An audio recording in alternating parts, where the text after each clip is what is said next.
I swear my bros believe me when I say this ain't even close to its peak at the start. The story keeps leveling up, and by that 15-minute field scene, it's already hitting masterpiece territory. It's also got some of the thickest characters you'll see, like the fairy commander, but I'm just hyping it up because it isn't your normal manhwa where the MC is completely unbeatable by chapter 2. Look, this boy had been handling a sword from a very early age, training in swordplay under a retired mercenary who lived in his village. The man told him that Ink possessed remarkable talent. If he was already this skilled at such a young age, he had the potential to become a knight. From that moment, his dream took root. The dream of becoming a knight powerful enough to end an entire war single-handedly. He departed from the village carrying that ambition in his heart. But now, fast forward to a tavern. Some men were laughing, mocking how hilarious the newcomer was. How could anyone be so terrified yet still aspire to become a knight? That was the day the boy discovered that his talent was merely average.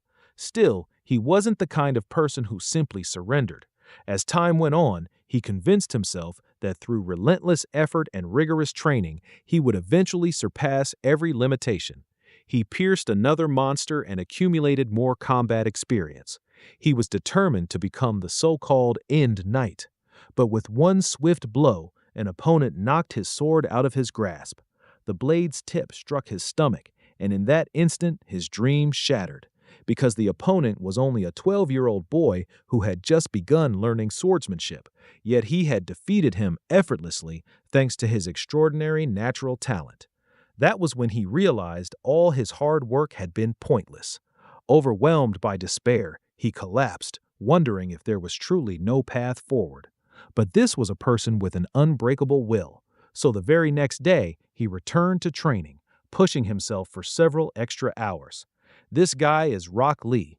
If Rock Lee trained with swords by striking a tree thousands upon thousands of times daily until the blade itself began vibrating on its own, the sun would rise again. He would simply pick up his sword once more and resume his training. If he couldn't become the strongest, then he would become the most seasoned and experienced of all. And now, 3 years later, he has become the commander of an ordinary squad. After dedicating his entire life to this path, this was the highest he could reach.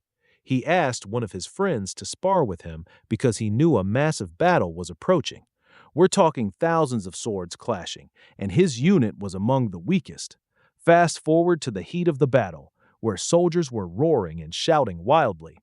As the protagonist finished off an enemy lying on the ground, another foe rushed in to stab him in the face.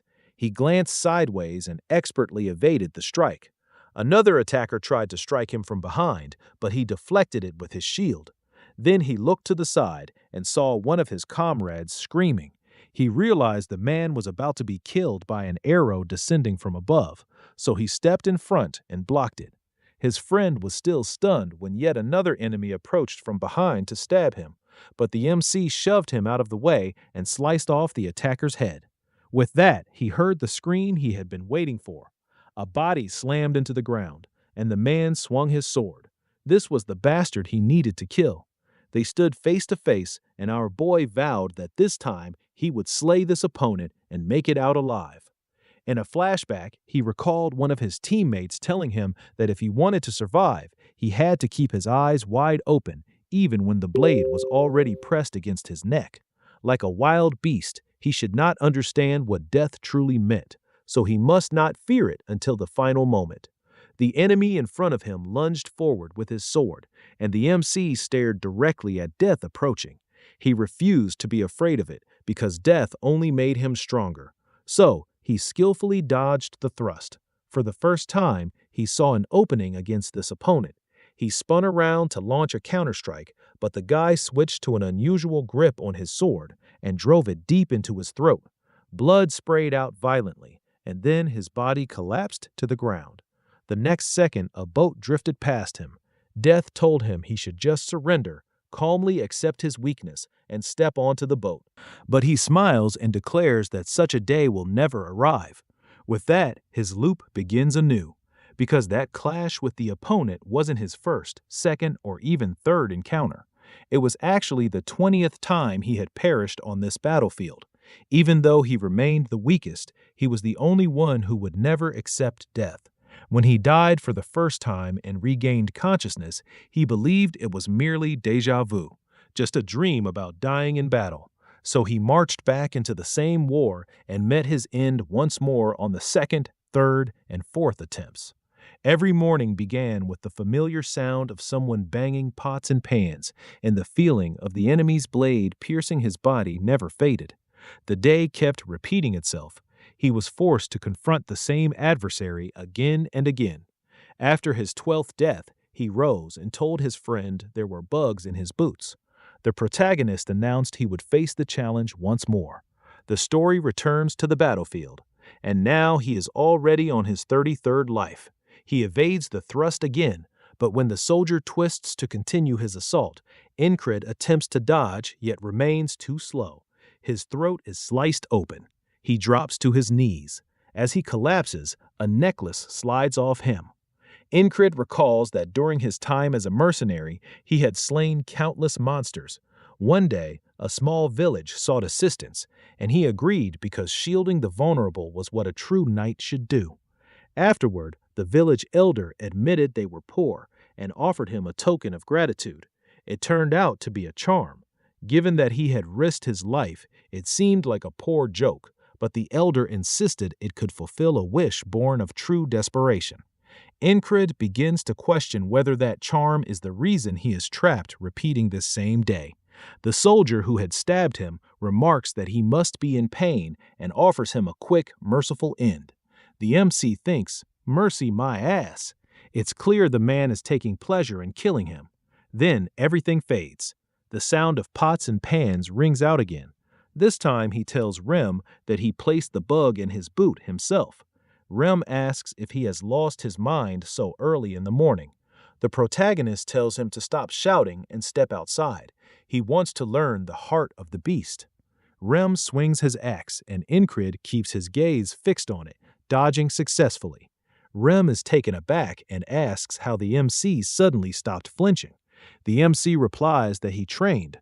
Rem doesn't believe it, saying nobody improves that quickly and there's no chance someone else taught him the family technique. Incred answers that he picked it up by chance. Then he grabs some weapons and requests a spar. Rem looks at him, grins, and says that sounds good. He attacks, and Incred avoids the blow. After a while, Rem asks how long he plans to keep dodging. Even while advancing, he slips past another swing. He says the only sword style he knows is the Vulin mercenary technique, the one people dismiss as a cheap trick. Incred begins to lose his balance, and Rem leaps in. The protagonist recovers just in time and prepares for the jump. Rem notices this and behaves exactly like the soldier Incred always faces. The MC thrusts his sword. The sword skids across the ground, and he says that even if only for a brief moment, he had copied that bastard's thrust. Rem tells him his body already remembers it. Rem adds that the move should have drawn blood. Out of everything the protagonist has demonstrated so far, that stab was actually quite impressive. Rem even begins offering him advice to refine it further. He warns that if Incred keeps doubting himself, nothing positive will come of it. Instead, he must concentrate on the next action, not his own fear. That is how he holds onto his sword, even if expressed in his own rough manner. The MC looks at him and says that messy explanation still made perfect sense. The difference between his thrust and the soldier's was confidence. Incred still didn't trust his own sword, and the soldier killed him once again. Once more, the man spoke of mercy and drove the blade into him. Then it was back to training with Rem, who sent his sword flying yet again. The soldier killed Incred again, and he immediately returned to sparring with Rem. He declared that he would keep repeating this brutal loop, one small step at a time, no matter how tiny those steps might be. He died again, and by now he was on his 111th life, but it still wasn't enough. Then it jumps to his 123rd life, where that same sword was once again pressed against his throat. In the next round, Incred shouted as he attacked Rem, and this time he actually managed to force Rem's axe back using the very same thrust that had kept killing him. Rem stared at him and asked if he had gone mad. Incred's hand started bleeding, and Rem pointed out that it was pouring blood. He asked why the protagonist was laughing like a madman, but the protagonist was overjoyed. He had finally mastered the stab. Now he was back on the battlefield facing the enemy he hated the most. The MC thrust at the soldier, and now that he had learned the move, it scraped across the man's helmet. The soldier countered with 2 thrusts, and his blade still punched straight into Incred's throat. He noted that his first attempt with that stab had failed, but he refused to blink or loosen his grip. He dropped to the ground with his sword still clutched in his hand. The soldier planted a foot on his chest and grinned, saying he looked like he was in terrible pain. Then he repeated that same line about showing mercy, and Incred told him, tomorrow he'll kill him. The soldier laughed, saying the dead don't get a tomorrow, and finished him off. A bug crawled out of Rem's shoe, but Incred crushed it. He said he saw it fly in there. Rem thanked him, and the protagonist replied that if he was truly grateful, he could take over guard duty. Rem wondered why he was giving orders so casually. Then they met another squad member, Big Eyes. The MC told him to get a shield, armor, and a dagger. He'd pay him back later. Big Eyes was shocked but agreed since Incred was his commander. Rem asked if he had always been this bossy, and Incred said they usually dumped their work on him anyway. More squad members appeared, and Rem said the protagonist was acting really strange today. He was usually not this tense. Soon, Incred was back to stabbing at the tree. He said, every death brought unbearable pain. He wondered what would happen if he still couldn't win after tens of thousands of attempts. Could he run away and live? If he escaped, would tomorrow finally arrive, or would this same day repeat again? He even wondered if he should just settle for the strength he had already gained, but then he told himself to stop being weak. He would never quit. He would break through this wall and see what lay beyond it. So he drove his blade into the tree again and again, swearing he wouldn't waste this gift of repeating his life. At last, he split the tree in 2. After that, he put on all his gear and prepared for the battle, fully believing he would win today. The war horn sounded, and Incred led his squad into battle. As the fight began, the MC said the only reason he had made it this far was luck, preparation, and staying calm. An enemy rushed him from behind, but Incred blocked and cut his head off. Another swung at his leg, but the shin guard stopped it, and he smashed his skull. A third man hurled an axe from behind, and the protagonist dodged it before throwing his own weapon back at him. He said he could only do all this because of the lives he had repeated here. He spotted Krang screaming and blocked the arrow meant for him just like before. Then he took down the attacker. Now it was time to face the wall in front of him. The soldier glared back, and the 2 locked eyes in a tense standoff. Then the soldier charged. Incred blocked, but his shield shattered.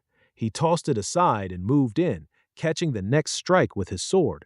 The MC said the soldier was talented, almost a prodigy, but he lacked real battle experience, so he was easy to catch off guard. Incred slammed his head into him. That made the Vulan sword style, full of dirty tricks, perfect for this situation. He scooped up dirt with his boot and flung it into the soldier's eyes. As the man panicked, he leaped forward. The soldier recovered and thrust at him. The protagonist slipped past the blade. The soldier landed from the mist and immediately turned for the follow-up, but Incred was ready too, because now he knew everything about that stab. He struck the enemy's blade and shattered it. An archer drew back his bow and sent an arrow flying across the battlefield. The soldier dropped what remained of his broken sword as Incred moved in to finish him. He thought he had won, but that arrow was still coming. Just before it struck, an axe smashed it out of the air, and Incred drove his sword into the soldier's throat. Rem had blocked the arrow. He said he would crush the archer, but Krang told him not to waste his strength. The soldier began to collapse, still staring in disbelief. Incred looked over the battlefield and sank to his knees. He glanced down to see the soldier trembling in fear. He raised his sword and said, "This is mercy," then cut off the soldier's head. Incred smiled. Just like that, he had finally broken through the wall he could never pass. But then someone kicked him in the back, a man with a ponytail. Incred groaned in pain, and Rem rushed over, shouting that it was a frog. The ponytailed attacker was a frogman. While the MC was down, the frogman said he had put a lot into that soldier and couldn't believe he had lost. That soldier's nickname was Pervert. The frogman swung and yelled for Incred to die, but an axe blocked it as Rem stepped in to help. Rem brought his axe down, but the frogman stopped it. The two pressed in close and traded blow after blow. Another enemy tried to finish Incred, but Krang jumped in and took his head off. Rem hopped back, and the frogman did the same. They paused, and Rem said if he wanted to kill his squad leader, he needed permission first. The frogman asked how a weakling like Incred became commander instead of him. Rem explained that frogs are born for battle, and to kill one, you either burn it with magic or take it down in one clean hit. The frogman eyed Rem and wondered why someone like him was on such a small battlefield. He said killing Rem would cost him his life, too. He decided it wasn't worth it and walked away. Rem called him a coward. Krang ran off while carrying Incred, and Rem blocked the soldiers in their path. Another enemy tried to chase them, but one more squad member cut him off. A whole line of soldiers dropped when another ally joined in. Incred's vision started to blur, and when the order to retreat came, he shut his eyes as they fell back. Then he dropped into the underworld again, where the boatman said he had managed to survive one more day, but only that. Sooner or later, he wouldn't be able to bear the walls in his way. Giving up and sinking into despair was supposed to be his fate. Incred rose to his feet, glanced at the wall behind him, and told the boatman those walls exist so he can overcome them. The boatman smiled and said he would be waiting for the day the greed and ambition in Incred's eyes finally went dark. He woke up wrapped in bandages, and Rem said he was in the infirmary tent and had slept for 2 whole days. Rem told him he had saved him from the frogman. The protagonist was stunned and said if it really was a frog, he was shocked he had lived. Rem asked if Incred remembered calling him his best friend. The MC said he never called them friends and blurted out that Rem was a noble hunter. Rem clamped a hand over his mouth and quickly checked if anyone heard. He said Incred couldn't just shout other people's secrets when they had nothing to do with him. He said he thought they were best friends, then realized he had finally made it past that cursed day. We also learned Big Eyes is really named Chris, and he said the protagonist now owed him triple what he had spent. The MC wondered why Krang was even there and pointed out he hadn't been anywhere near the battle. Grace just smiled and said he'd settle for double as a discount. Krang came into the infirmary too. Incred asked what he wanted, and Krang tossed something at him, telling him to use it morning and night. He noted that Krang hated sharing his personal belongings, yet he had still given it to him. They learned the tall monk was named Odin, and he was crying while he prayed. Incred told him he was still alive, so he could leave already. That night, the protagonist wondered why they kept taking turns staying with him. Were they actually worried? Then another squad member walked in. He was shocked to see Incred there and asked why he was in the infirmary. It was Ragna. He quickly backed out, and the MC thought there was no way Ragna was worried. He was usually too carefree. Besides him, 2 other soldiers were in the tent. One was a platoon commander who always picked fights with Incred, and the other was a soldier he didn't know, just staring blankly into space. He started wondering why that guy was there. When they heard footsteps outside, everyone turned as a long-haired elf woman walked in and asked who commanded the 444th Squad. Incred was confused, and the other platoon commander called her a fairy. She asked what unit he was with, and he said his name was Vincento, 3rd platoon commander of the 2nd Company. She asked if his company had trained him to greet people by pointing out their race. He apologized, and Incred figured she must be the new 4th Company commander. Then he said he was the commander she was looking for. She said she had heard he was handling his difficult squad well, and she expected good work from him. The protagonist was surprised she had come all the way there just to say that. As she turned to leave, she asked for the young soldier's name. He answered Krang, but sounded suspicious about it. Incred wondered if he had just made that up. He thought his attitude was bad, too, and started wondering if he was a noble. The commander gave the MC one last look before walking away. He had no idea what was happening. Later, he said most of the pain had faded and wondered if he should start training again. Vengeance asked where he was headed, and Incred said the training grounds. Vengeance called him an idiot, saying a bottom-ranked soldier shouldn't act so tough. The noble stayed quiet. The protagonist said he needed to replay the last battle in his head. He had paid a lot to learn that skill as a kid. Then he thought about how his last move had failed. Betting everything on one attack was too risky. He compared it to how Rem's strikes were all meant to kill. Then the noble from the infirmary said he had been working hard.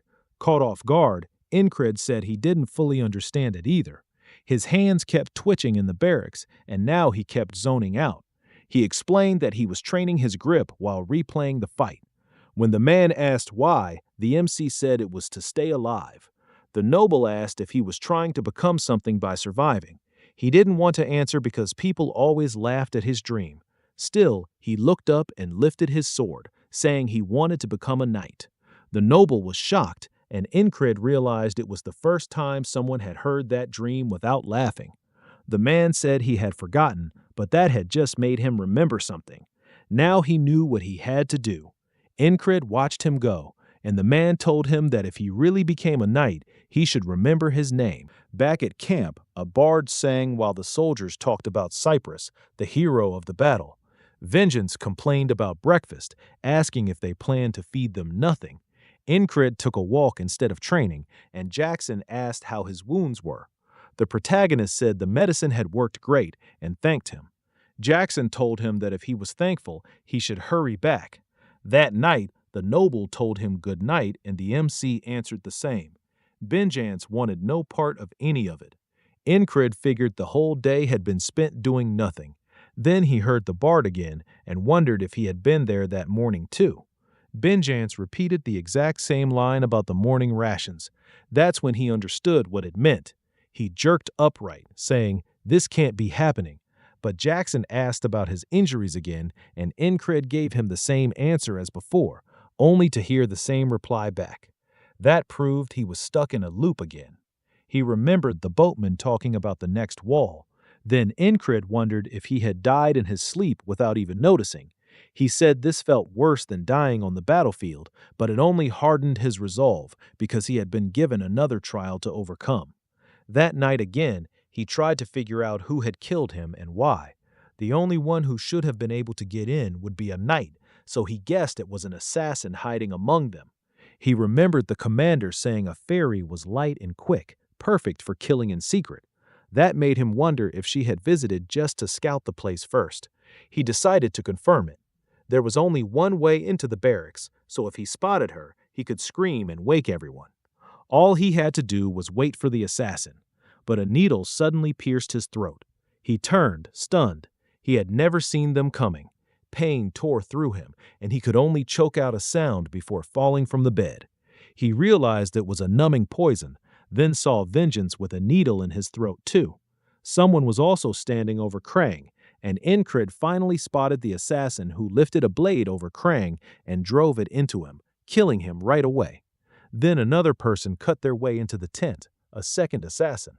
And Incred looked up and saw the commander, realizing it really was her, the leader of the 4th Company. He woke to the bard's song again, saying this was already his 3rd try. He still couldn't sense them at all, so this wouldn't be easy. And with the company leader involved, even stopping the first assassin wouldn't help. There was no way he could fight her afterward. He felt completely helpless. It reminded him of how he had felt a few days ago against Pervert, but he had still found a way and killed him in the end. So if he kept going, he would find another path to victory. He yanked the blanket off Vengeance, who snapped that he was insane. Incred said he had been wrong to only watch the inside of the base. They needed to be careful of attacks from outside, too. Vengeance mocked him, asking if today's training was hunting cockroaches. He said that suited a lowlife like him.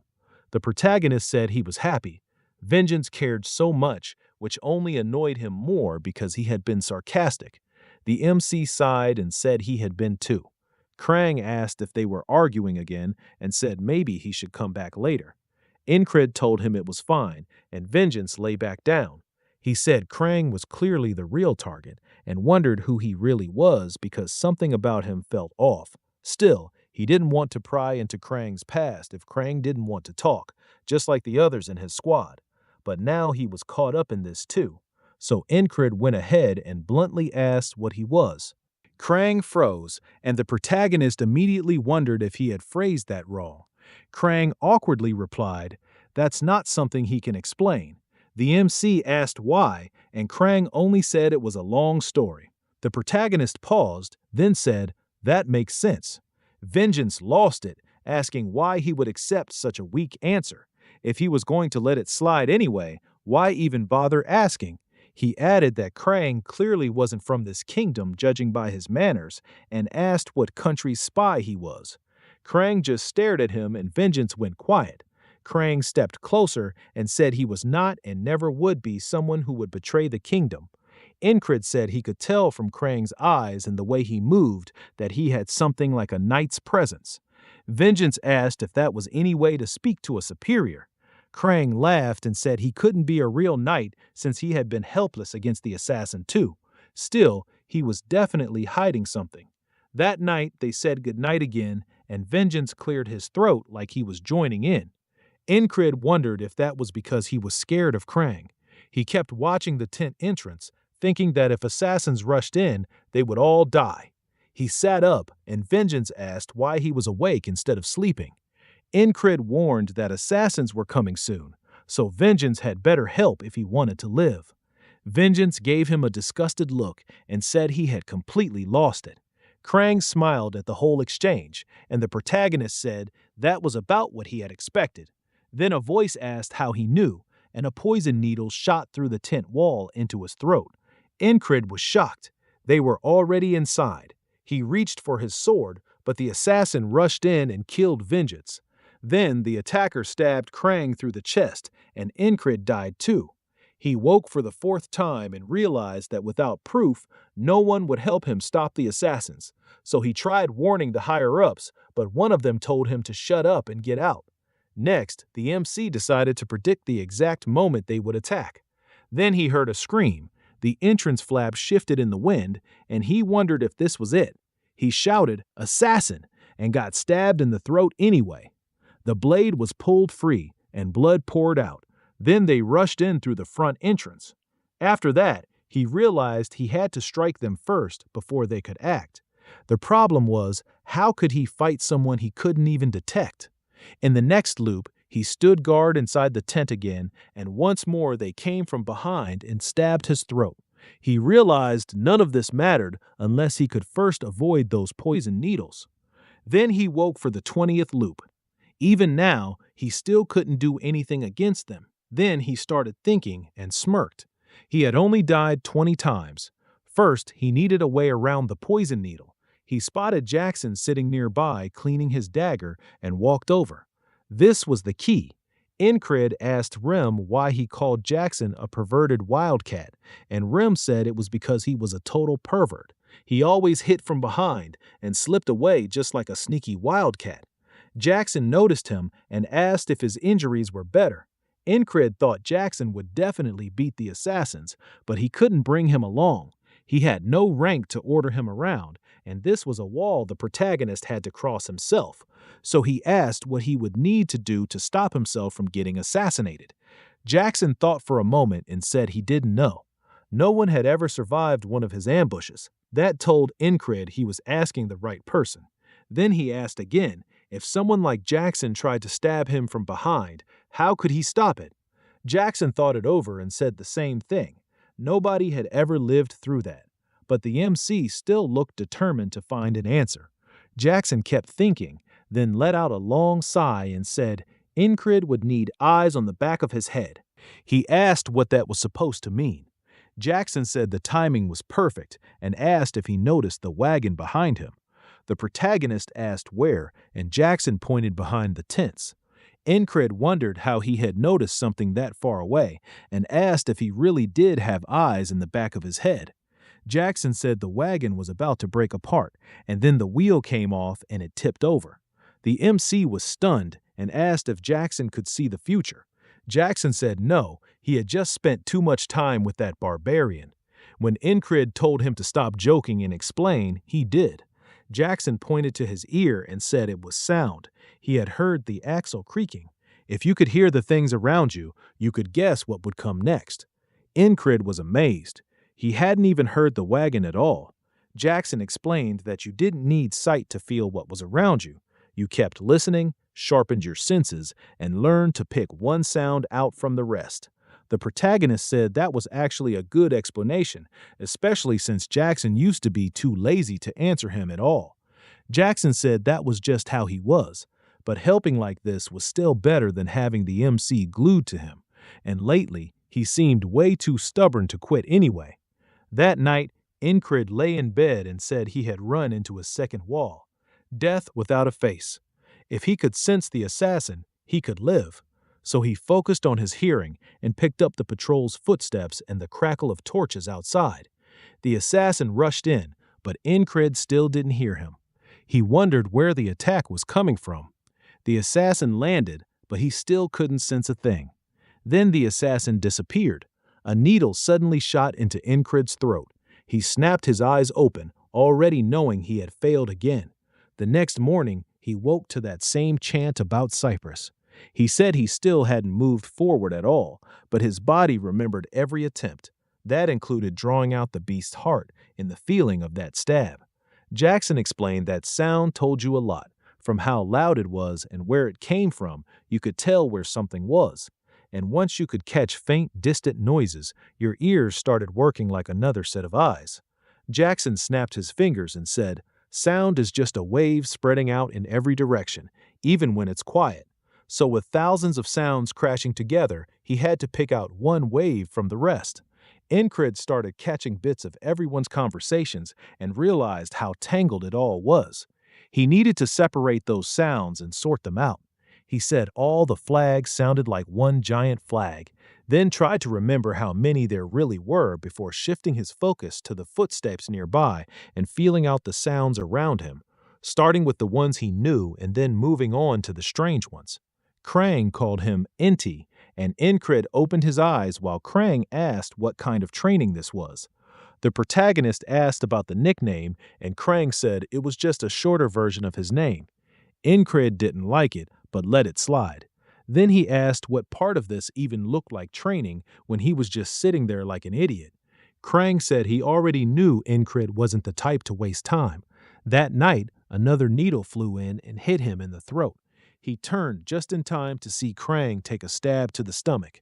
The assassin attacked again, making Krang cough up blood. By now, this was the 33rd loop, and the 34th went the same way. He still heard nothing, and Krang died again. It kept happening. Incred sat there again and again, forcing himself to listen. He said, "This wall won't be broken by getting more experience. There won't be some miracle or sudden answer. He just has to repeat it over and over until he can hear the bird." A bird landed on top of a flag and he heard it. If he could catch that, then the assassin's footsteps should be possible too. He opened his eyes to Krang, who said he was surprised Incred hadn't noticed him sneaking up. He pointed out that he had been standing there for a while and guessed the protagonist was training his senses. After all, he wasn't someone who wasted time. There was something different in the MC's eyes now. The assassin lifted his arm and threw a needle at his throat, but he dodged it. He grabbed the blade hidden under his pillow and slashed back, making the assassin lose balance, panic, and fall over. The man started sweating, and Incred grinned, saying he wasn't some faceless death anymore. The assassin clenched his teeth and rushed him, calling him a rat. The protagonist realized this one wasn't as skilled as the pervert, so he could handle him. He glanced over, worried about the others, and saw Vengeance with a needle in his throat, but Krang was still alive. The assassin charged again, and Incred dodged, reminding himself not to relax just because he was still dealing with a trained killer. Then a dagger came flying at him. He barely avoided it, but it still sliced open his chest. Not wanting to lose the opening, the assassin rushed straight in. The tent was suddenly cut open, and Incred looked over, spotted the company commander, and realized if he didn't strike first, he would die. So he thrust at her. The assassin yelled that the MC had a guard and sprayed poison needles everywhere. He turned, but by then it was too late to stop them from flying toward Krang too. The company commander jumped over Incrid's strike and used her cape to block all the needles. He realized she wasn't there to kill him. She had come to protect him. Either way, this was his chance. He dropped low and lunged at the assassin. The assassin tried to defend himself, but the blow knocked his hands aside. Gritting his teeth, he decided to run. He knew he had to get out now. Incrid didn't chase. He just said he couldn't believe the guy had run like that. Krang sat up and said the assassin was probably after him. The protagonist said he knew, and Krang asked how. Incrid said no one would hire an assassin to kill a nobody like him or Vengeance. The company commander agreed and said he thought fast. As her hand moved toward her sword, the MC realized that even if she had helped them, she couldn't let news of this get out. She planned to leave no witnesses. He gripped his blade tighter, but then Krang stepped between them and asked her for a favor. He said he didn't want anyone dying today. Incrid had no idea what was happening. When she bowed and said as he wished, Krang added that included Vengeance since he wasn't dead yet.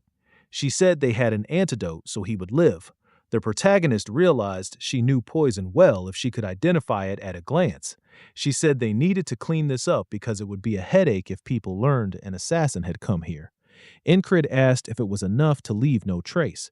Then he looked at the fire and said there was one easy way. Soon the tent was burning, and soldiers rushed over with buckets, shouting that the tent was on fire and that there were 2 survivors. Incrid said this way every trace of the assassin was gone and the rest would be handled. Later, Krang stood with the company commander. She said if the MC hadn't slowed the assassin down, Krang would have died. Then she asked if that was why he had changed his mind. Krang said yes and asked if she agreed he was interesting, but she only looked away. Krang said he had been trying to avoid this, then remembered how hard Incrid trained every morning. He smiled and said the protagonist's drive must have rubbed off on him. They would meet again, each in their own role. A scythe rose from the water, then quickly faded as he saw the boatman instead. The boatman told him they would meet again, and Incrid answered any time. He said he had survived the second wall and woke up the next day. He could sense most things now, but he still couldn't sense the company commander, so he still had a long way to go. Incrid added that luckily he wasn't badly hurt, so he could head back right away. Vengeance asked if the MC had saved him from the fire and why. He wondered why he was getting attitude for saving him and why Vengeance hated him so much. He simply said it was because they were comrades. He didn't need any other reason. Vengeance looked away a little guilty and said that after everything he had done to the protagonist, that was still way too selfless. Then he asked if the MC was heading back to his squad. The MC said yes, and Vengeance warned him he was out of luck. The mood there was awful. He asked why, and Vengeance said rumors were spreading that the whole base was cursed.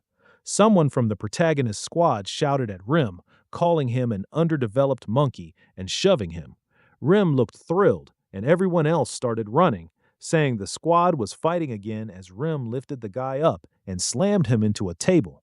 The man swung back at Rim, but Rim dodged and answered with a hard right to the face, then pulled out his axes and said he'd decorate his skull with them. The other guy drew his sword and said he'd cut Rim in half. Incrid finally arrived and said, maybe the base really is cursed because these idiots sure feel like his curse. He sighed and told them to stop it. They said they thought he had died, and the MC said he didn't, but they might drive him insane. 4 days after returning to his squad, he was in bed when he opened his eyes and found Jackson standing over him. Jackson said he was trying to leave quietly and asked if he had woken him. The protagonist said no, he was getting up to train anyway. Jackson said the protagonist had only started recently, but he had already become a great listener. The MC said he had been working at it, and Jackson told him to keep going because it would help one day. There weren't many battles right now, and with winter getting closer, the best thing he could do was focus fully on pushing his body harder in training. While doing one-armed pull-ups on a tree, someone greeted him. Incrid looked down and saw a rock, and under it was Odd. He asked if he was coming back from morning training and said he was staying busy. The protagonist dropped the boulder and said this worked for him. Odds started to rise, towering over Incred, and said a trained body was a weapon by itself. It should even take a kick from a frog, but the MC was still too skinny, so he needed to keep training. He said Odd was just ridiculously huge, but he'd give it a try. Odd started talking about the training method he had mentioned before, but then they heard trouble in the next tent. Rem was kicking out the same guy he had fought earlier, saying it was his duty and calling him lazy for still being asleep. The man crawled toward his sword, grabbed it, and swung while telling Rem to eat his ass. Rem swung back, and Incred stepped in, asking why they were fighting again. Odd told them violence solved nothing. Rem said, "This idiot is trying to starve them." The protagonist said, "If it's his turn to cook, then just do it." And Ragna said, "Fine." Rem tried handing him an apron, saying there was no need for all this if he was going to do it anyway. Ragna knocked the apron away, saying it stank. Rem sniffed it and said it smelled fine. Incred asked if he was so bored that he was starting fights over nothing. Rem admitted it was that obvious the lack of battles was driving him crazy. The MC told him to stop picking on random people and come fight him instead. Later that day, Incred got kicked in the side, and Rem told him he needed to take hits better while rushing in again with his axe, knocking his weapon away. The protagonist steadied himself with the heart of the beast, and when Rem attacks once more, he deflects the strike and mentally notes to rely on his hearing to anticipate and counter incoming hits. He continues putting into practice everything he had absorbed across hundreds of deaths, then launches a sharp thrust straight toward Rem's face. Rem evades it, though he acknowledges it was a respectable attempt. Then he traps Incred's sword with his axe, locking it in place, seizes his collar, and uses the protagonist's own momentum to slam him hard into the ground. He says he had anticipated more after Incred's recent progress. Still, he wonders aloud why the attacks suddenly feel so blunt. He's witnessed that exact stab countless times before, so what else does he have to offer? The protagonist forces himself back to his feet and declares that he knows he has changed. He can repeat the same action hundreds of thousands of times if needed. Staring Rem down intently, he tells him to come at him again. This time, he will crush him. Remen reflects that even though the protagonist's technique is still lacking, he never grows tired of that stubborn fire in his eyes.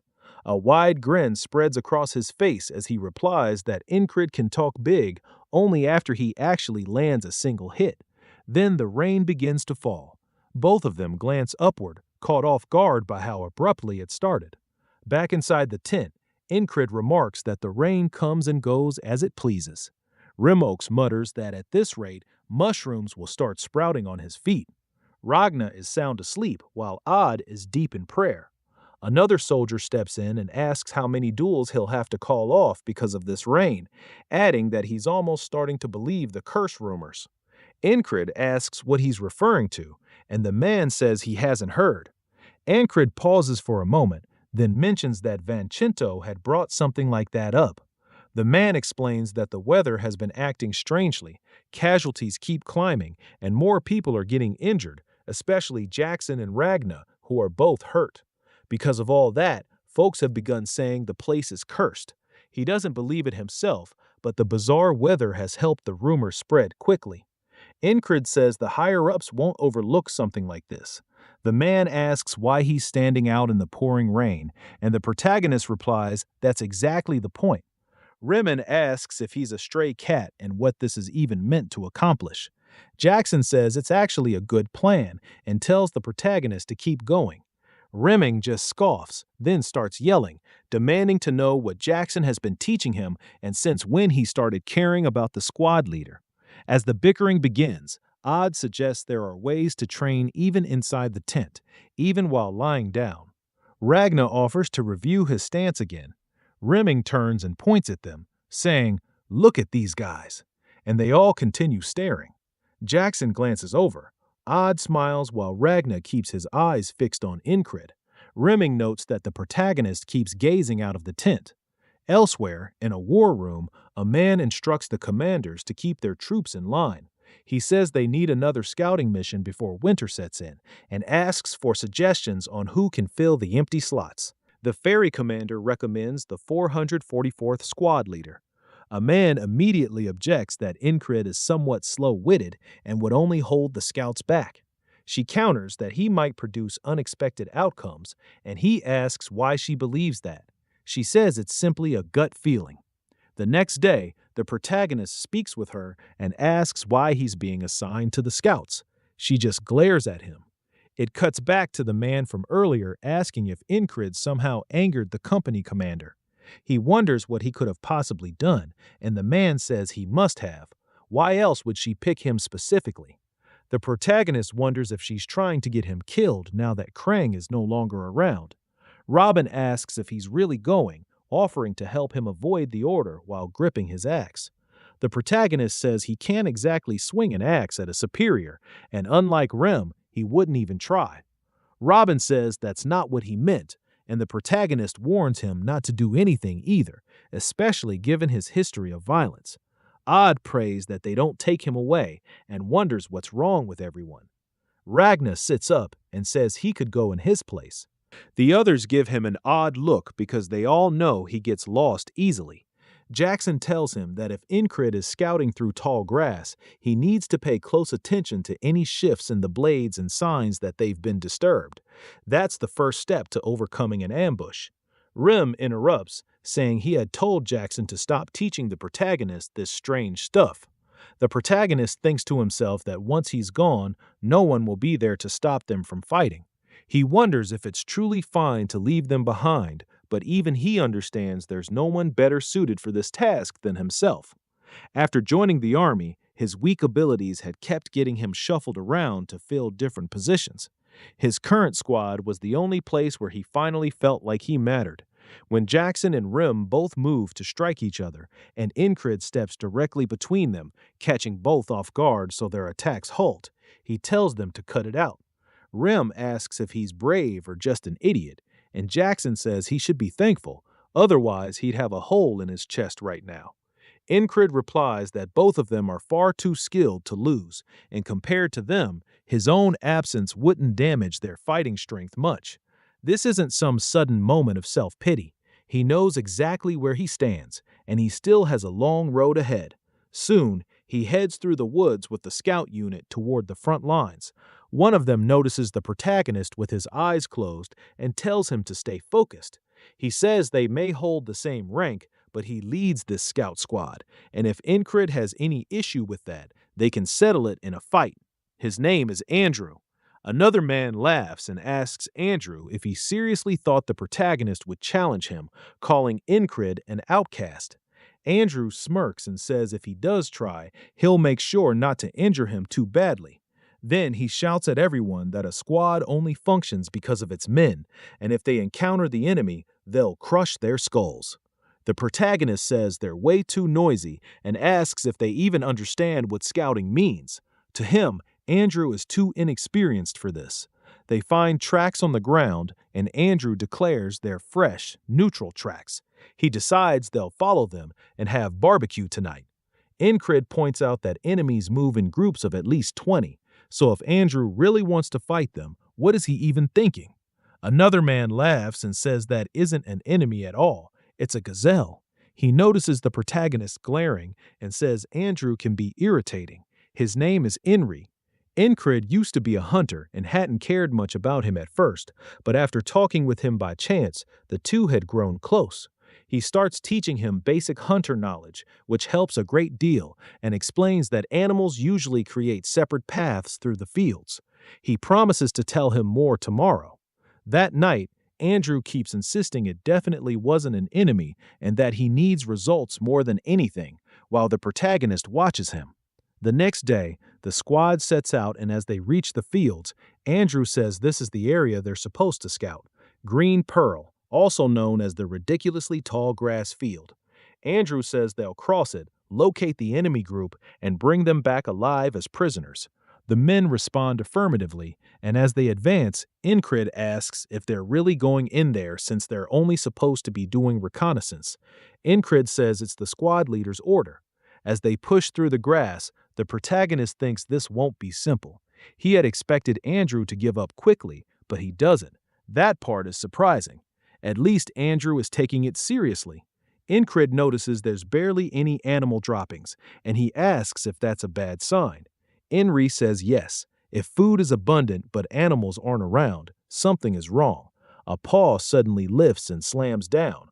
A chill runs down Incred's spine as a panther darts through the grass right beside him. Their eyes lock, and the protagonist instantly pushes Andrew's head down, urging everyone to stay low. The panther was escaping from something else. A second later, two men take stray shots to the head, and Andrew shouts that it's an ambush as enemy forces emerge. He orders everyone to flee, and the squad takes off. One man gets pinned down, and Andrew is taken captive. Incred is stabbed in the chest and turns to see the enemy closing in from all directions. From what he can sense, he's completely surrounded. Incred keeps running while a crossbow is raised behind him. He hears it and thinks Jackson's listening technique is truly useful as he dodges a bolt coming from the rear.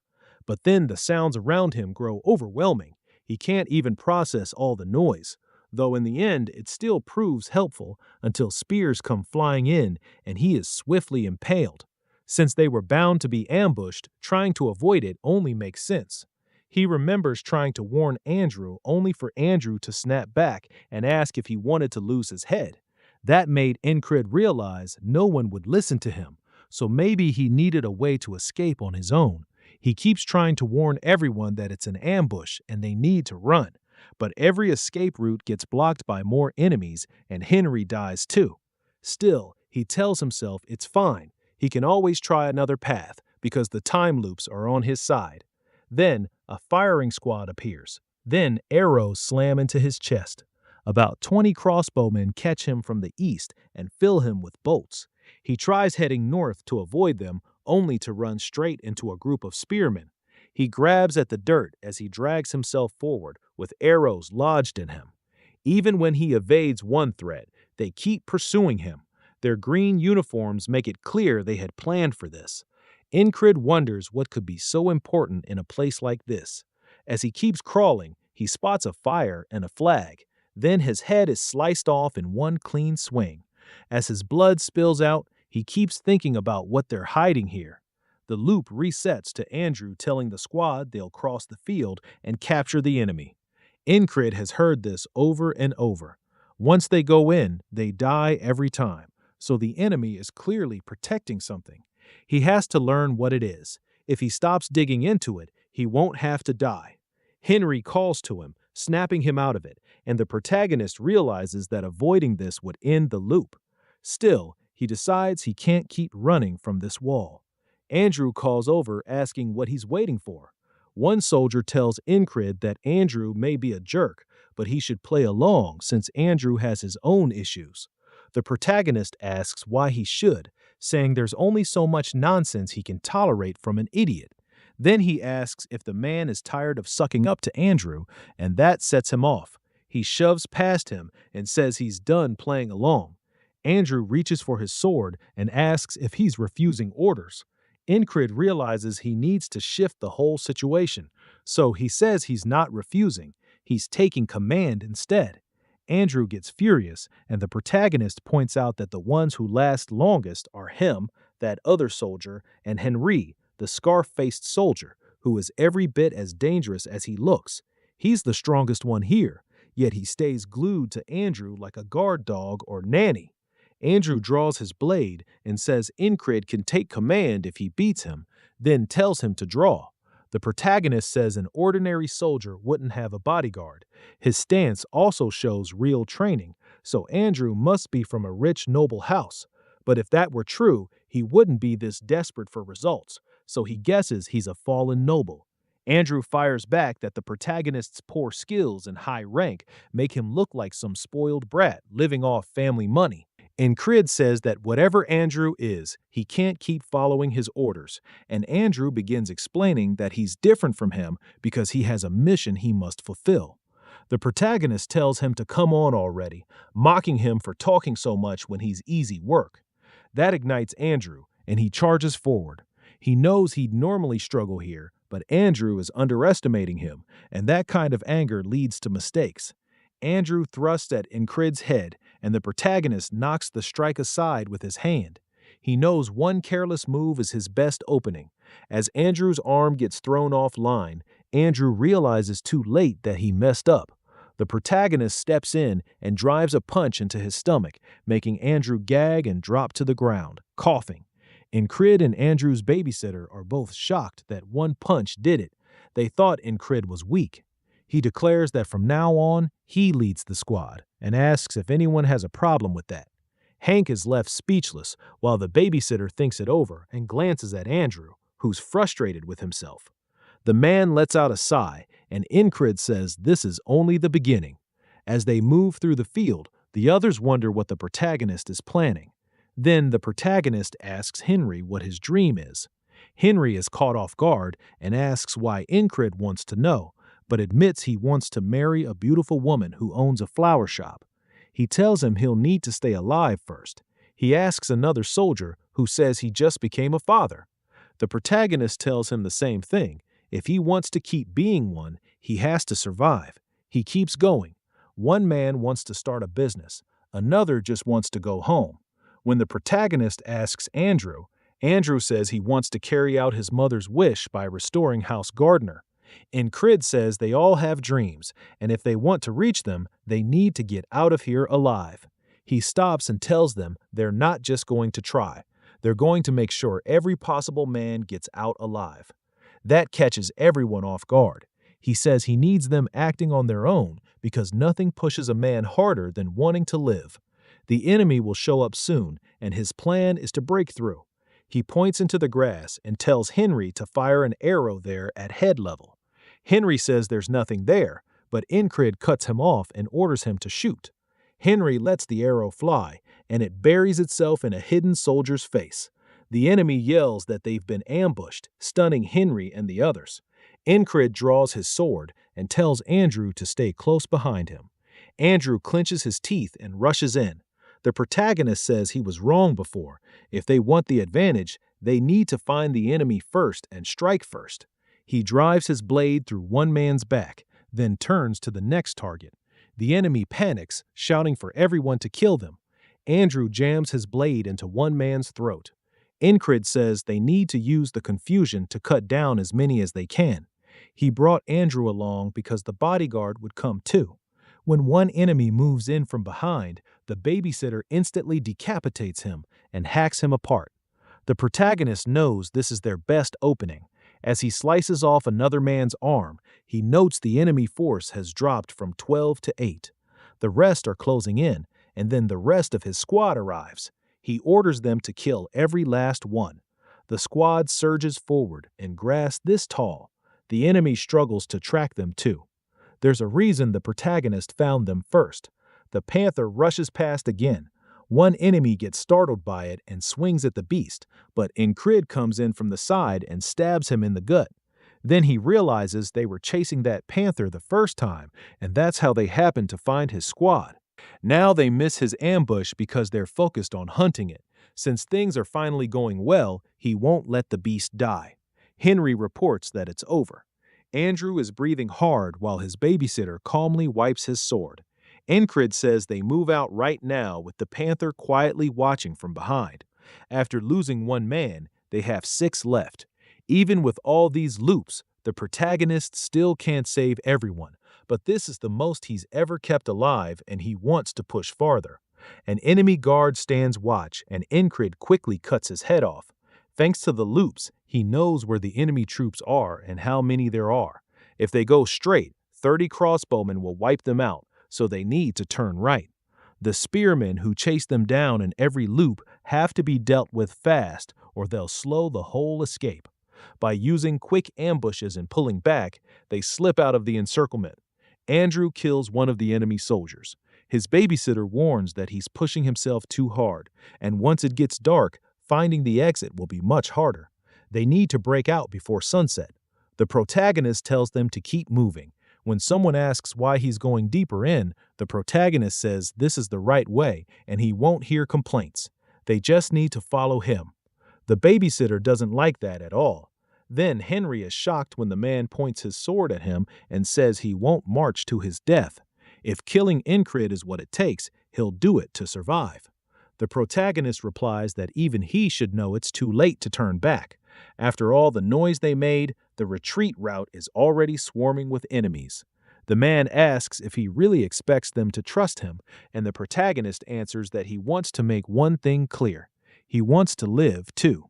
Andrew had thought he was just worthless trash like his father, who gave up on everything and wasted what was left of their house. But Incred isn't like that. If anything, he reminds Andrew of his mother. She told Andrew that even if their house was finished, she still hoped he'd become someone who could lead their people. To do that, he had to earn their trust and rebuild the family. Andrew admits he's always wanted to be like her. Looking at the protagonist now, he sees someone who opens the path ahead. The protagonist tells them to trust him. They will survive. Andrew steps forward and says he does trust him. Calling the protagonist captain, his babysitter starts to object, but Andrew says he is the captain now, and the squad follows its captain's orders. The babysitter is stunned, and Incred tells everyone to crouch until his signal and stay close together. Step 1 to escaping is to seize the lead and break through with an ambush. Step 2, while they quietly move through the grass, they hear rustling. Enemy soldiers pass nearby, and there are a lot of them. Incred says the key thing he learned after dozens of loops is that only at this exact time and place can they let the enemy walk right past without starting a fight. This is their only real way out. Everyone waits in silence, tense and nervous. Incred strains his hearing as much as he can, and once he can no longer hear anyone else, the others wait for his word. He says everything has gone just as planned, his plan. Now comes the last step. Once the sun goes down, the field gets too hard to escape. Incred tells them they've reached the key spot, and Henry stares in shock and blurts out, "No way." One of the others just smacks his forehead. After all that effort, they somehow ended up right in the enemy camp. The protagonist explains that Aspen soldiers are wiping out everyone in the field to keep a secret buried here. Whatever they're hiding, no one can be allowed to learn about it. At the center of the camp stands a shrine covered with flags and surrounded by bones. And Incred wonders what happens if something more important than hunting them suddenly demands the camp's attention. Then he tells them it's time to move. If they go in now, a path out should open up. Mac can't believe it. The protagonist wants to burn down the enemy camp. To him, that's insane. He warns they'll probably get surrounded and die. He cuts in and finally asks his name. At last, they learn the babysitter is called Mac. Incred tells Mac straight up that he won't accept anyone disobeying him. Mac starts snapping back, but Andrew shuts that down fast. He tells him to keep quiet and immediately follows the protagonist's lead. Mac grumbles that Andrew doesn't need to lecture him. With clouds covering the night sky, they won't find their way out alone. So, like it or not, they have to trust their squad leader. The protagonist slices open a tent, and Mac is sure this is where they die. But when they slip inside, nobody's there. That makes Mac even more suspicious. Incred knows way too much about this place, and walking through the middle of enemy lines still feels crazy. Even stranger, they haven't run into a single soldier. They're definitely inside the camp. So how is it this empty? Incred finally halts them when they reach the shrine. He tells everyone to stay put. Then he reveals he snuck into this camp over a dozen times. The first time he noticed that flag and touched it, the whole camp turned on him. So that's what the soldiers are protecting. The flag is their top priority. Now he wants to see what happens if the camp catches fire too. Mac is stunned. How did Incred know the flag was here? His mind starts running wild. Did the fairy commander tell him? After all, she was the one who put this so-called nobody in charge.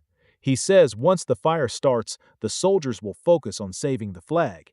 Maybe that's why he took command and led them into the camp in the first place, like he's carrying out some hidden mission. While the camp scrambles, they'll make their escape. From here, they split in two.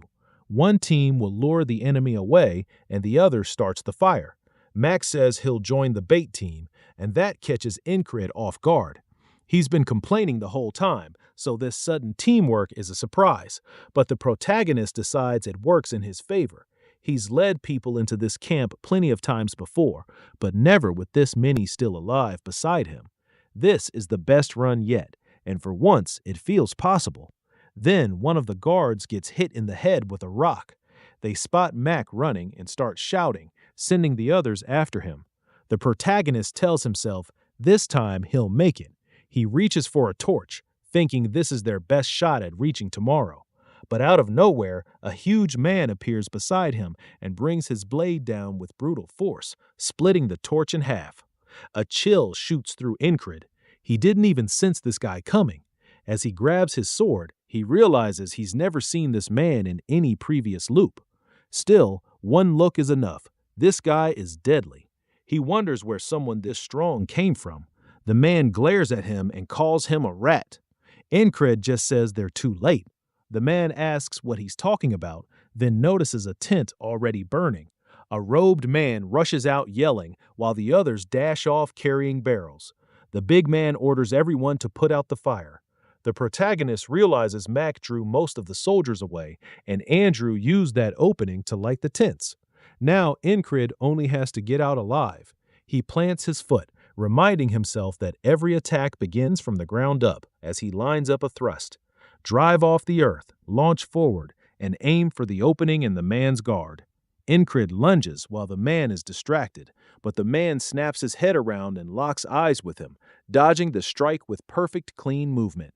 In the next instant, he's behind Incred before Incred can react. Incred knows this is bad the second he feels his stomach get cut. Clutching the wound, he realizes that was the strongest thrust he could deliver. He turns and faces the man again as the man calls him weak. Incred can feel the enormous gulf between them. Right now, he can't win. He had fought through endless ambushes just to reach this point, loop after loop, watching everyone die except himself. He thought he had finally overcome this loop's obstacles, but now he sees the truth. This man is the real wall. As the man raises his sword, Incred thinks that if he's going to die, then next time he'll seize control sooner and repeat it all until he can defeat this monster. Instead of panicking, he starts to laugh, which throws the man off. Then the man gets angry and demands to know what's so funny. Smiling, Incred points his sword at him. The man snarls that he'll cut him apart and feed him to the dogs, then swings. He drops his stance and steadies his blade, swearing he'll break past this wall. He actually blocks the strike, sparks bursting from the clash. The man knocks his blade aside, sliding along it with a smooth parry. Incred is caught off guard as the man instantly chains into another attack, and when the protagonist slips past it, the next swing comes right away. He barely avoids that one too. Shocked that the man could attack from that angle, but the assault keeps coming. Incred looks up just in time to block another heavy blow. He can feel the force in every hit, and there's no room at all to strike back. The skill gap is just too wide. The protagonist retreats a step and pulls a throwing knife, snapping it at the man. When it reaches him, the man casually knocks it away with the back of his hand. Incred did not expect that. The man closes in again at once, driving his blade straight for his chest, then shouts about the spreading fire ring out, and the attack slips past the protagonist's face when the man gets distracted. The shrine is burning now, and the flames are spreading toward the flag. The robed man from before calls to his commander, asking if he understands what's at risk. The commander realizes Incred isn't the kind of man who will fall quietly. There's no fear in his eyes, so he calls out to him, promising they'll meet again, then turns and walks off. Incred is stunned that he's leaving so easily. Maybe this wasn't the true wall after all. But whether it was or not, he still has to beat this loop. And at least now he knows he can keep getting stronger. Then he hears Andrew shouting that they need to leave right now. Incred looks back one last time at the commander while Andrew keeps yelling for him. The commander turns, and their eyes meet. Incred wants to keep fighting, but he finally sheathes his sword. Knowing the right move is to escape alive, so he orders the retreat while the enemy scrambles to save the shrine. The soldiers rush to put out the flames. They start calling for more help. As the squad runs out, the protagonist notes that one of the men who went another way never came back. That leaves only 5 of them. Mac asks if that's it. Won't the enemy send pursuers? Incred says no. Then Henry starts coughing and falling behind, and a small group of soldiers comes after them. The others turn at once to protect Henry, and Incred kills one with a clean cut to the neck.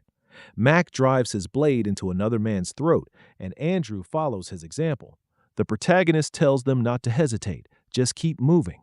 As Andrew helps Henry along, the protagonist says the enemy won't be able to keep up if they run toward the field fox and snake territory. Andrew asks if that won't slow them down too. Henry smiles and says he knows a safe route, the hunter's path. Incred tells him he's counting on him to lead them right. As they push deeper into the field, he notices the footsteps behind them have vanished. The pursuit has dropped away. Thanks to what Andrew and Mac pulled off, they shook the enemy faster than expected, and without Henry's tracking, they never would have lost them so quickly. It took every single one of them to make it this far. When the sun starts to rise, Incred shields his eyes and realizes he's made it to the next day. They keep running until they finally reach their own camp. One of the soldiers asks what happened to them. They're covered in blood and completely exhausted, and Henry mutters that he's about to black out. A second later, he collapses. Incred cracks his back and realizes he finally cleared that loop with most of them alive. Now he can move on to the next day. Back at the shrine, the flag is still standing, but nearly everything around it is wrecked. Someone asks the robed man what happened, and he says they'll have to prepare it again. He didn't expect the famous Grey Dog to fail against a few nobodies. The company commander, called Grey Dog, admits he can't make sense of it. The soldiers there were supposed to be the elite, yet a handful of enemies broke in, set fires, and escaped. The Grey Dog is an independent company, basically hired fighters. Its name comes from the Grey Hog of the Principality of Aspen, a beast known for clinging to whatever target it chooses. In war or on its own, Grey Dog lives up to its name. They cling to a target and never let go, so people call them the persistent lovers. Grey Dog asks the man from before if his opponent was actually strong. We learn that man's name is Mitch. He says if the fire hadn't broken out, he would have killed Incred with no trouble. Grey Dog says the protagonist got lucky, but luck counts too. Mitch vows it won't happen again. Back in his tent, the protagonist can't stop thinking about that wall he hit and failed to pass. He wanted the fight to keep going, and he knows they'll face each other again soon. Mitch is thinking the same thing, set on killing Incred next time. Rem tosses his axe around, bored out of his mind, wondering why there's still no word from the recon trip. He catches the axe and sits up, thinking the protagonist might have died. He admits Incred did improve, but says he's still small time, so dying wouldn't be shocking. Weirdly enough, Rem actually liked him. With a sigh, he says, if the protagonist's dead, there's nothing to be done. Ragna wakes up too. He glances over at Rem's strange pose and asks what the hell he's looking at. Rem just waves and says good morning. Ragna waves back. Then Rem grins and says he suddenly feels like killing him. Gripping his axes, Ragna starts drawing his sword and calls him a mad dog. Later, the company commander questions Incred about the scout mission, mainly how it ended with the whole place on fire. He says he just made the best choices he could and got lucky.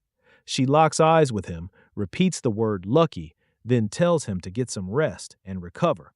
She expected him to do something useful, just not something this huge, and starts wondering who he really is. As Incred leaves, he admits he has no clue what she's thinking. Then Andrew calls out, bows, and apologizes for how he acted at first, saying he's alive because of him. He asks if they'll meet again. The protagonist gives a small wave and says maybe if their paths cross. Then he turns to go. Andrew grabs his sword and bows again to Incred, and the others follow, showing their respect. The protagonist thinks about how he brought 4 of them back, but still wonders if that was really the best he could do. 2 members died, and he can't help thinking that if he'd been stronger, he could have saved them too. With his loops, he can keep pushing past his limits. Someday, he'll stop merely struggling to survive and start moving toward his true goal of becoming a knight. That's what he'll use these loops for. and if he wants to stop reliving the same day, he has to grow much stronger. Then, he hears his squad yelling that they're at it again. Ragna and Rim are already clashing, blow for blow. Both of them wear far more serious expressions than usual.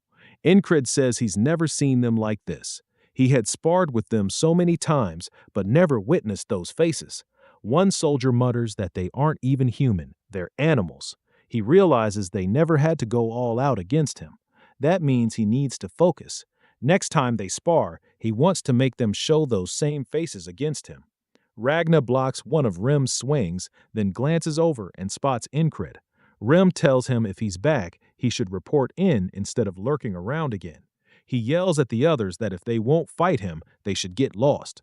Ragna notices the protagonist is hurt, but he brushes it off as a scratch.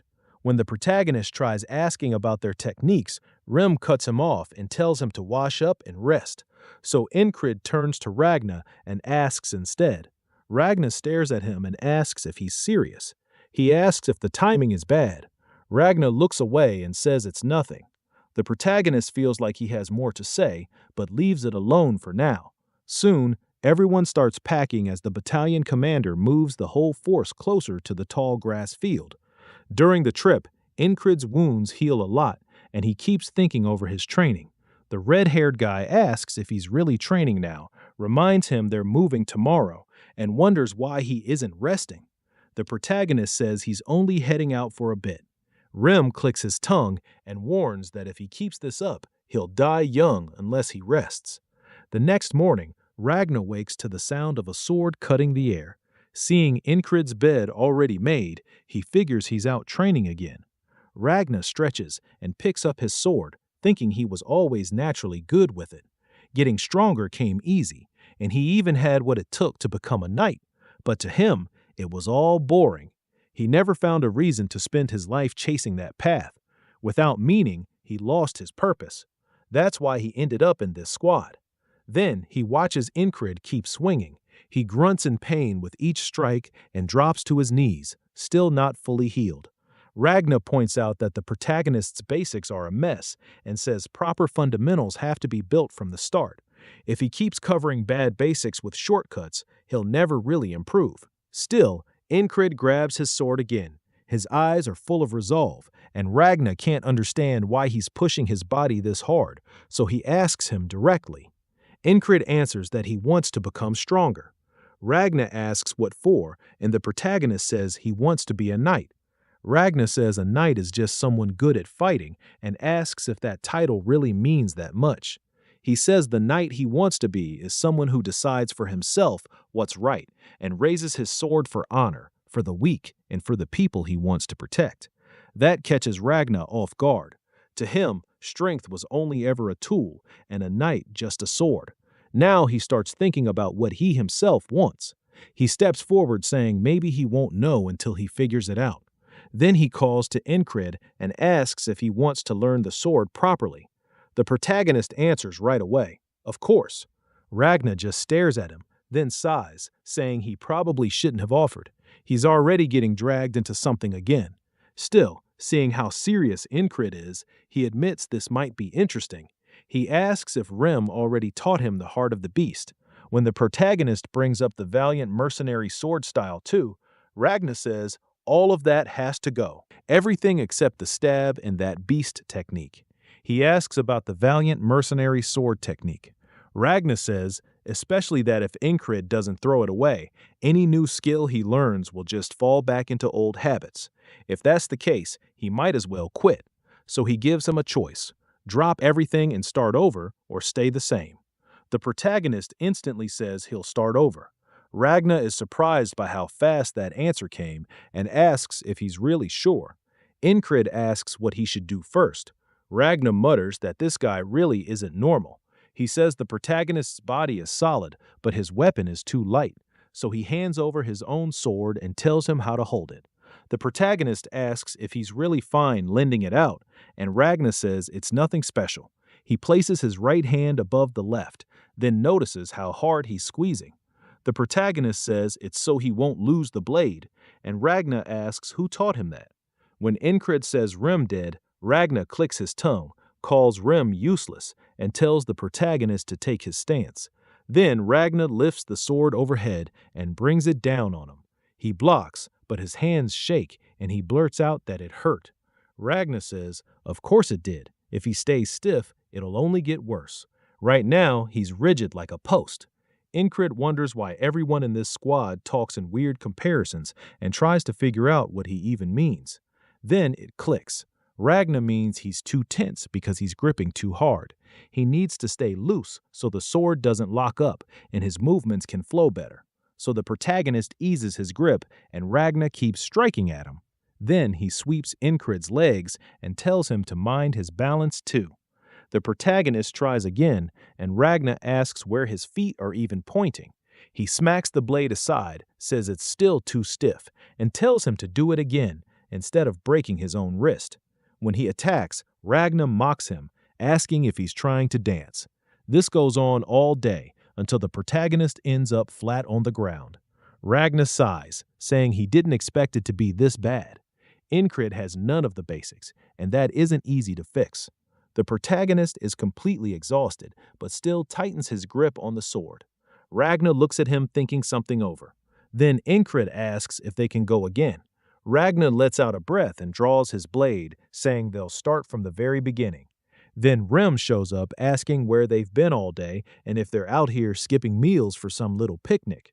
He points at Ragnar and asks Incred if he's bothering him, offering to deal with it himself. Then the usual bickering starts. He notices Rem is dressed up and asks what's going on. Rem says they've been summoned. Enemy troops are gathering in the distance, and everyone starts getting ready for battle. Then it cuts to the company commander standing above the soldiers on a cliff. Incred's whole squad is geared up for the fight. Ragnar starts to regret teaching him. The protagonist just learned this style, so he probably still can't fight right, and that could get him killed today. He rests his sword on his shoulder and says he'll have to watch over the protagonist the whole time. Incred wishes he'd had more time to train. Some soldiers start asking why the enemy lines are set up like that, spread out in such a strange pattern around the flag. Then the robed man reaches out his hand and declares this is the end. A powerful wind starts swirling from his spot. The ferry commander realizes it's a spell. Everyone struggles to stay steady as thick fog rolls over the field. Incred looks around and says he can't even see the men beside him. Panic spreads through the ranks because of the fog, and then he hears something. The others hear it too and ask what that sound is. Fear rises fast, and Incred shouts that they're arrows. They fall like rain. Arrows rain down, striking soldiers scattered throughout the battlefield. The fairy queen swiftly deflects them and declares that this mist feels completely unnatural. Nobody could have anticipated such a strategy. She commands the troops to lift their shields, only to realize they've been cornered. The rogue man burst into laughter, boasting about how difficult it was to craft this spell. He had collected the blood of countless animals and summoned vast quantities of water through rain sorcery. Now that it's activated, the fog completely blinds everyone. Only those standing beneath the spell's markers, the flags, can see clearly, turning the fight into a completely one-sided massacre. He names it the Fog of Annihilation. Mitch remarks that he looks satisfied, and the man replies, "Of course I am. If that flag hadn't nearly burned, this would have been simple." Mitch thinks of Incred and silently curses him while the protagonist fights desperately to survive the barrage of arrows. A second volley descends, and the MC barely dodges one. A voice from behind urges him to keep his head down, and he recognizes it as Ragnar. Rem snaps angrily that this is magic, clearly furious. Incred says he can sense Rem is right in front of him, yet he still can't make him out, making it impossible to fight effectively in these conditions.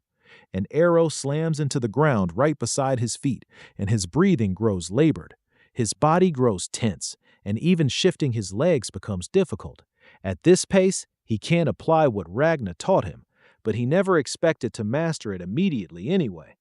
During their earlier training, Ragnar had warned that Incred would slip back into his old habits for some time. Until he truly internalized this technique, it would be wiser not to engage in combat. But if he stays away from the battlefield, he'll die regardless. Understanding this, he closes his eyes. He concentrates once more, reminding himself that death doesn't terrify him the same way it does others. As the chaos of battle swirls around him, Ragnar shouts for him to get behind him, but the protagonist replies that he's figured it out. If he can't succeed on the first attempt, then he knows exactly what to do next.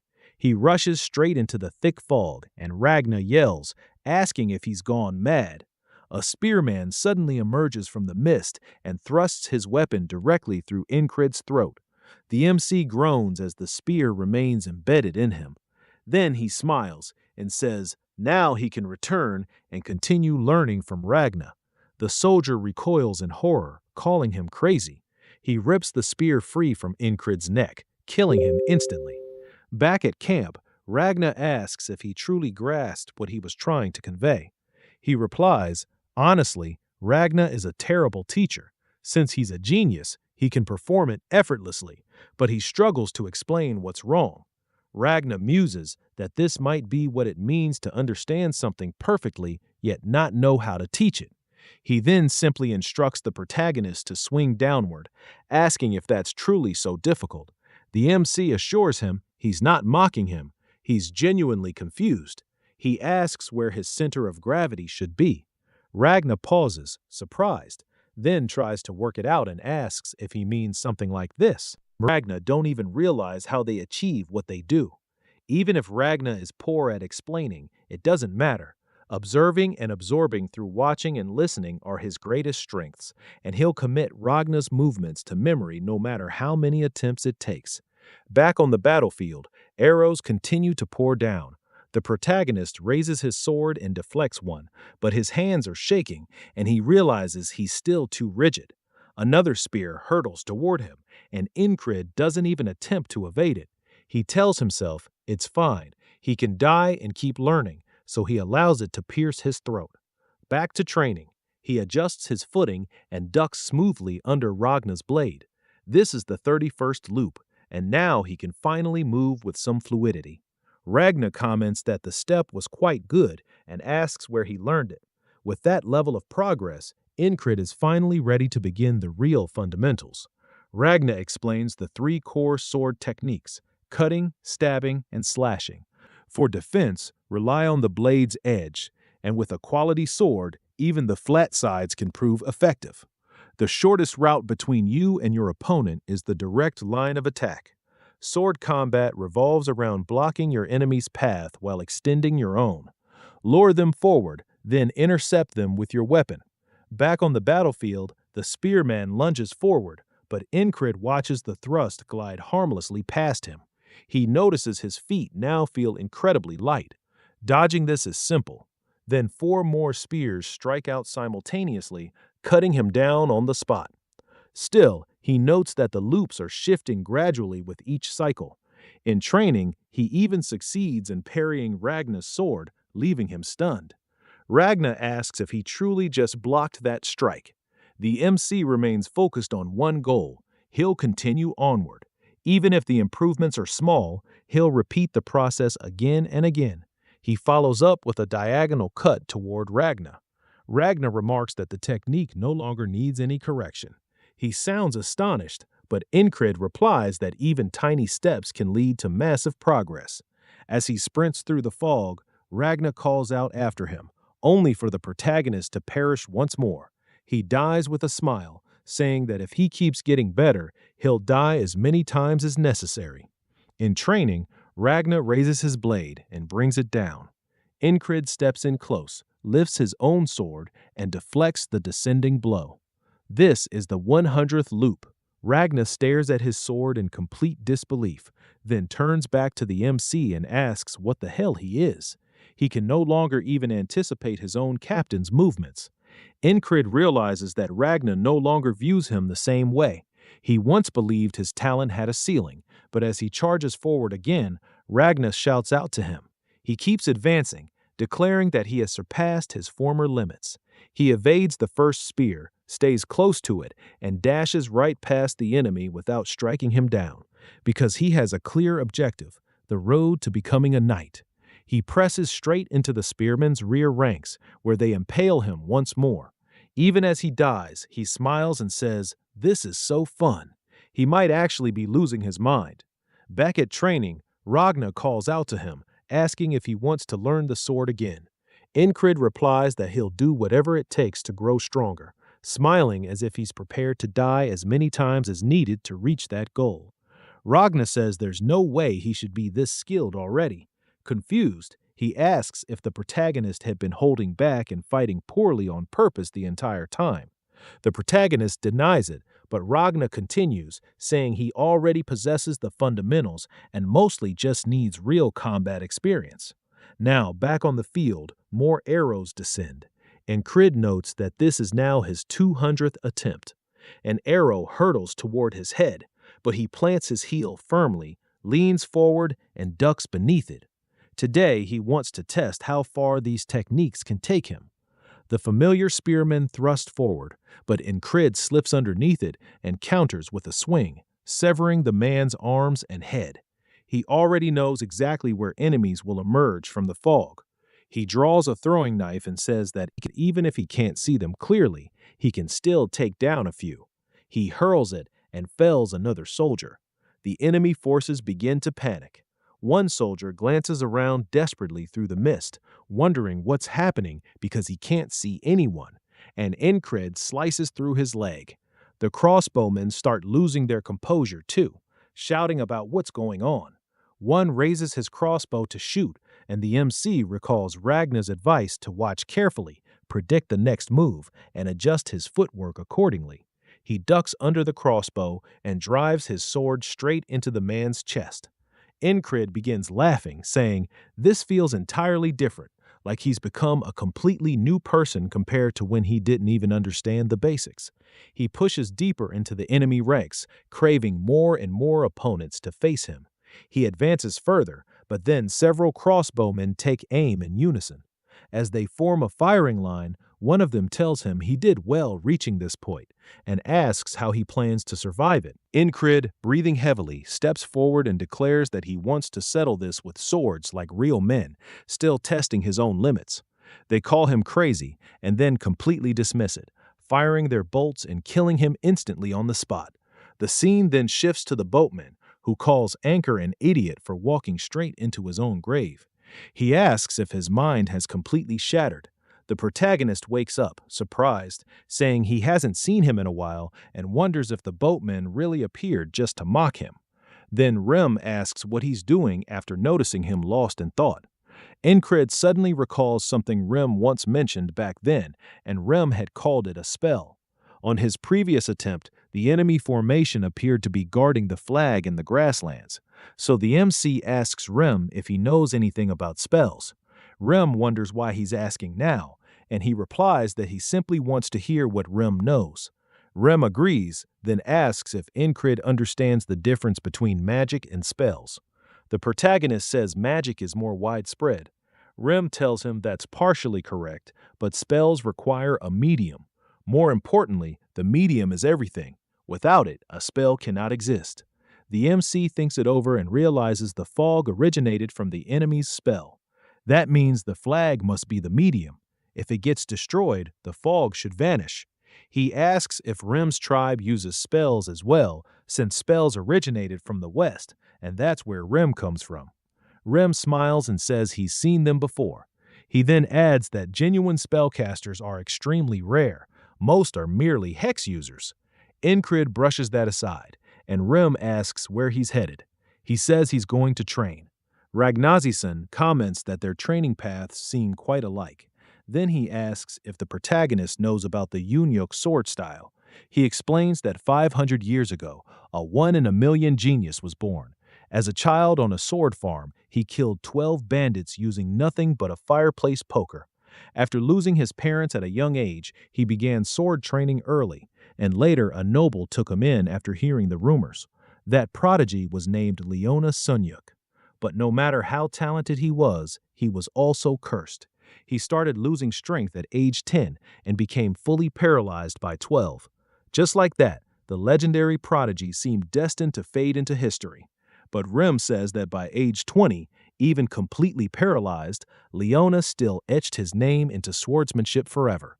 He studied every sword style across the land and categorized them into 5 types: the righteous elaborate sword, the heavy strong sword, the flowing confounding sword, the fast swift sword, and the gentle parrying sword. Leona changed the course of sword history, and because of that, the Onyok family became the empire's greatest house. That influence still lingers, since modern swordsmanship is built upon it. Ragnazan says the northern heavy sword and many other styles, even eastern ones that use ki, exist, and the style he learned comes from the northern heavy sword. He tries to recall what Rem taught him and asks if it was called the conscience of the beast. Incred corrects him. It was the heart of the beast. Then Ragnazan says what he's about to teach is even more useful. Concentrate on a single point. He tells the MC to shut out everything else and focus solely on his sword and the enemies. Then he takes his stance to demonstrate. Incred wonders what he's about to do. Then Ragnazan thrusts straight at him, grazing the side of his neck. Incred is shocked. It was even faster than Rem's axe. He nearly died. And Ragnarson states if he felt anything from the side. Rem calls him a degenerate, asking if he's seriously trying to kill the squad leader. Ragnazon replies that people focus best when death is staring them right in the face. He's only helping. Rem snaps back that Incred can't learn anything if he's dead. He asks how long Rem thinks it took to learn the heart of the beast. Rajanjan says, of course, it took an eternity with a dim-witted barbarian teaching it, and the protagonist cuts in that both of them are awful instructors. Rem fires back that his people live even farther north, so that should make him the greater barbarian. Rajanjan denies it, claiming Rem is the one from the southern barbarian tribe. While they continue bickering, the MC tells them that's enough. They should get going since he's waiting for the departure order. Before leaving, Rajanjan tells him to remember how sharp he felt just now, right on the edge of death. If he masters concentrating on a single point, everything else will disappear and his sword will move exactly as he intends. Back on the battlefield, Incred reflects that it's similar to the heart of the beast, yet completely different. The heart of the beast dulls your fear of death. This one sharpens you instead, and he needs actual combat to truly grasp it. He needs far more practice with it. He looks out across the field and spots the flag. As the fog rolls in, the protagonist says he'll add one more objective besides gaining experience. He's going to destroy the flag. He pushes forward and takes a soldier's head, saying it would be simple to reach it with Rem and Raja, but he wants to accomplish it alone. He cuts down another enemy as he advances. He wipes the blood from his blade, excited to master this new technique. And Crit says he's died far too many times because he wasn't prepared, which is exactly why concentrating on a single point matters so much. To survive the assassin, he trained his hearing. To endure battle, he learned the heart of the beast, but this new method still hasn't clicked for him. Rajan thrusts his sword directly at him once more and halts it just short of his face, asking if he understands it now. He says that if it worked, Anchorage should have felt the blade tip slow down or something similar. The MC shakes his head and wonders if the heart of the beast is interfering, but he doubts it. Raja tells him everything except the enemy's sword should fade away and he should be able to read exactly where that sword is heading. Then he asks if he has ever felt anything like that. The protagonist says using his fear of death might not be the correct approach for this and asks how Rajan learned it. Rajan replies that he never had to learn it. It always came naturally. The name says it all. Just focus on a single point. Incred lets out a sigh, realizing he won't get any useful guidance from him and will have to figure it out himself. Still, he can't rush it. He'll keep practicing on the side, but his primary goal is taking down one of the flags. He wants to reduce the losses for his allies and break straight through the enemy lines. As the fog rolls in again, everyone begins to panic, but the MC shouts for them to get down. This time they listen right away, and he orders them to raise their shields. Arrows pour down, but the shields block the volley while Anchor takes charge. He's gone through this loop more than 300 times. He knows where every attack is coming from, even without looking. The enemy is also disoriented by the fog, and he uses that to his advantage, slipping past one man and stabbing him through the side of the head, then following with another swing that fells two more. The enemy yells that he's just one man and they can deal with him, but their comrades keep falling in the mist. And when another group closes in, Incred draws his sword back and cuts them down. He only cares about one thing now, the flag. One soldier shouts for everyone to pull themselves together and stop him. He grins as he gets closer. He's actually enjoying himself. He brings his sword down and an enemy blocks it, sparks flying from the impact. Incred powers through anyway, smashing down hard enough to shatter the blade in two. Then he grabs that soldier and slams him into the pole, snapping it. He says it took him 10 loops to reach this flag. As it finally snaps, he says that was all he wanted. But the fog does not fade away. The instant he hesitates, the enemy seizes the opening and stabs him. One of them laughs and says, Incred knows a bit about spells, but he still got fooled. The protagonist finally realizes the truth. There is only one genuine flag, and the rest are fakes. He has to locate the real one. The loop begins again. Ragna asks what he's doing. As the MC charges in by himself, he says next time he has a 1 in 5 chance. Taking the lead, he shouts for everyone to get down and raise their shields, but he's too far away for them to hear, so they pause. Incred turns and watches the arrows streak past. Completely bewildered, he lifts his shield and blocks the shots aimed at him, but his soldiers are slaughtered. He wonders why they didn't listen this time. Maybe his timing was wrong, or maybe they needed a moment to steady themselves. He destroys another flag, but it's fake once more.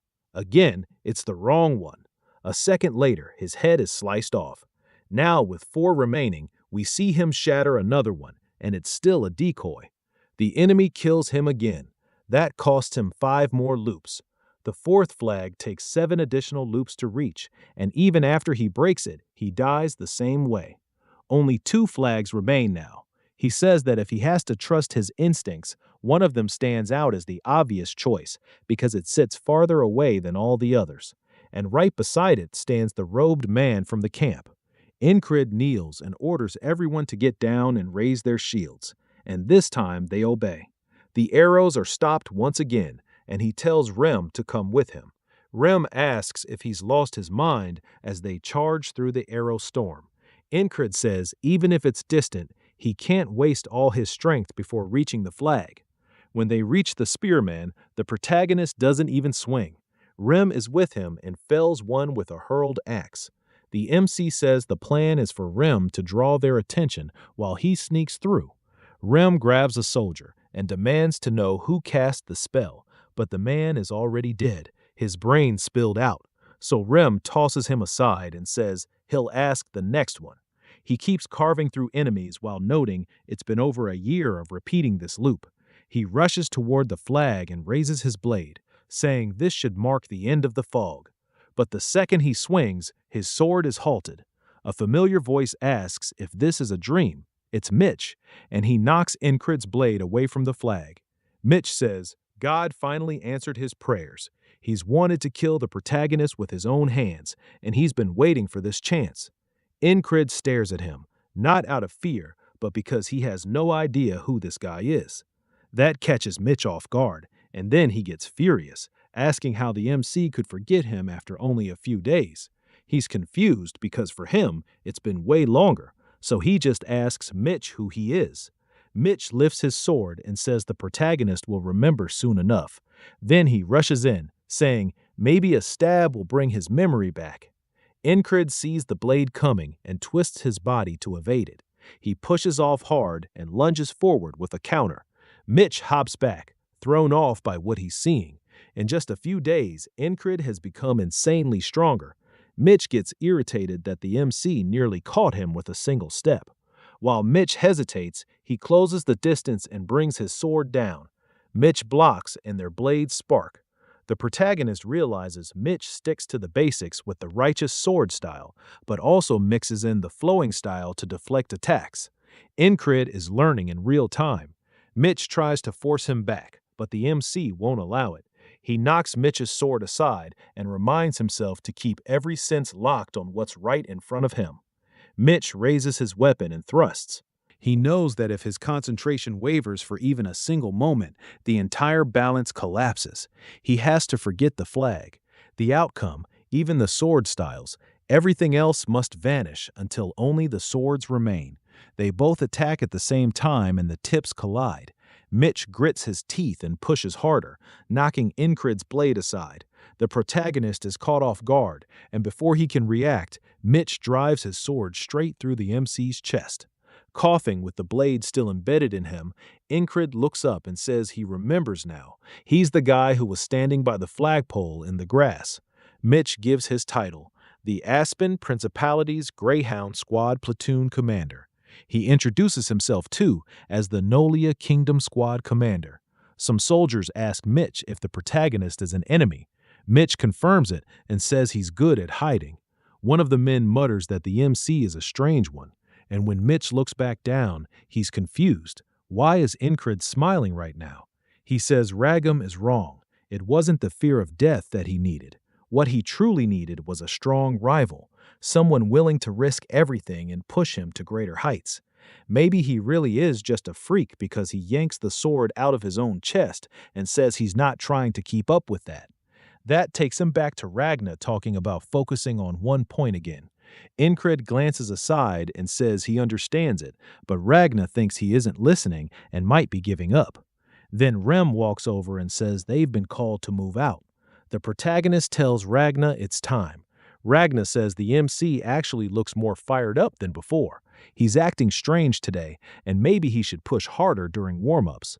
As the fog rolls in, Incrid shouts for everyone to get down and raise their shields. A volley of arrows pours down. Before Rem can say his usual line, he cuts him off and tells him to follow. Rem asks what he's doing, and Ragna says he's coming too.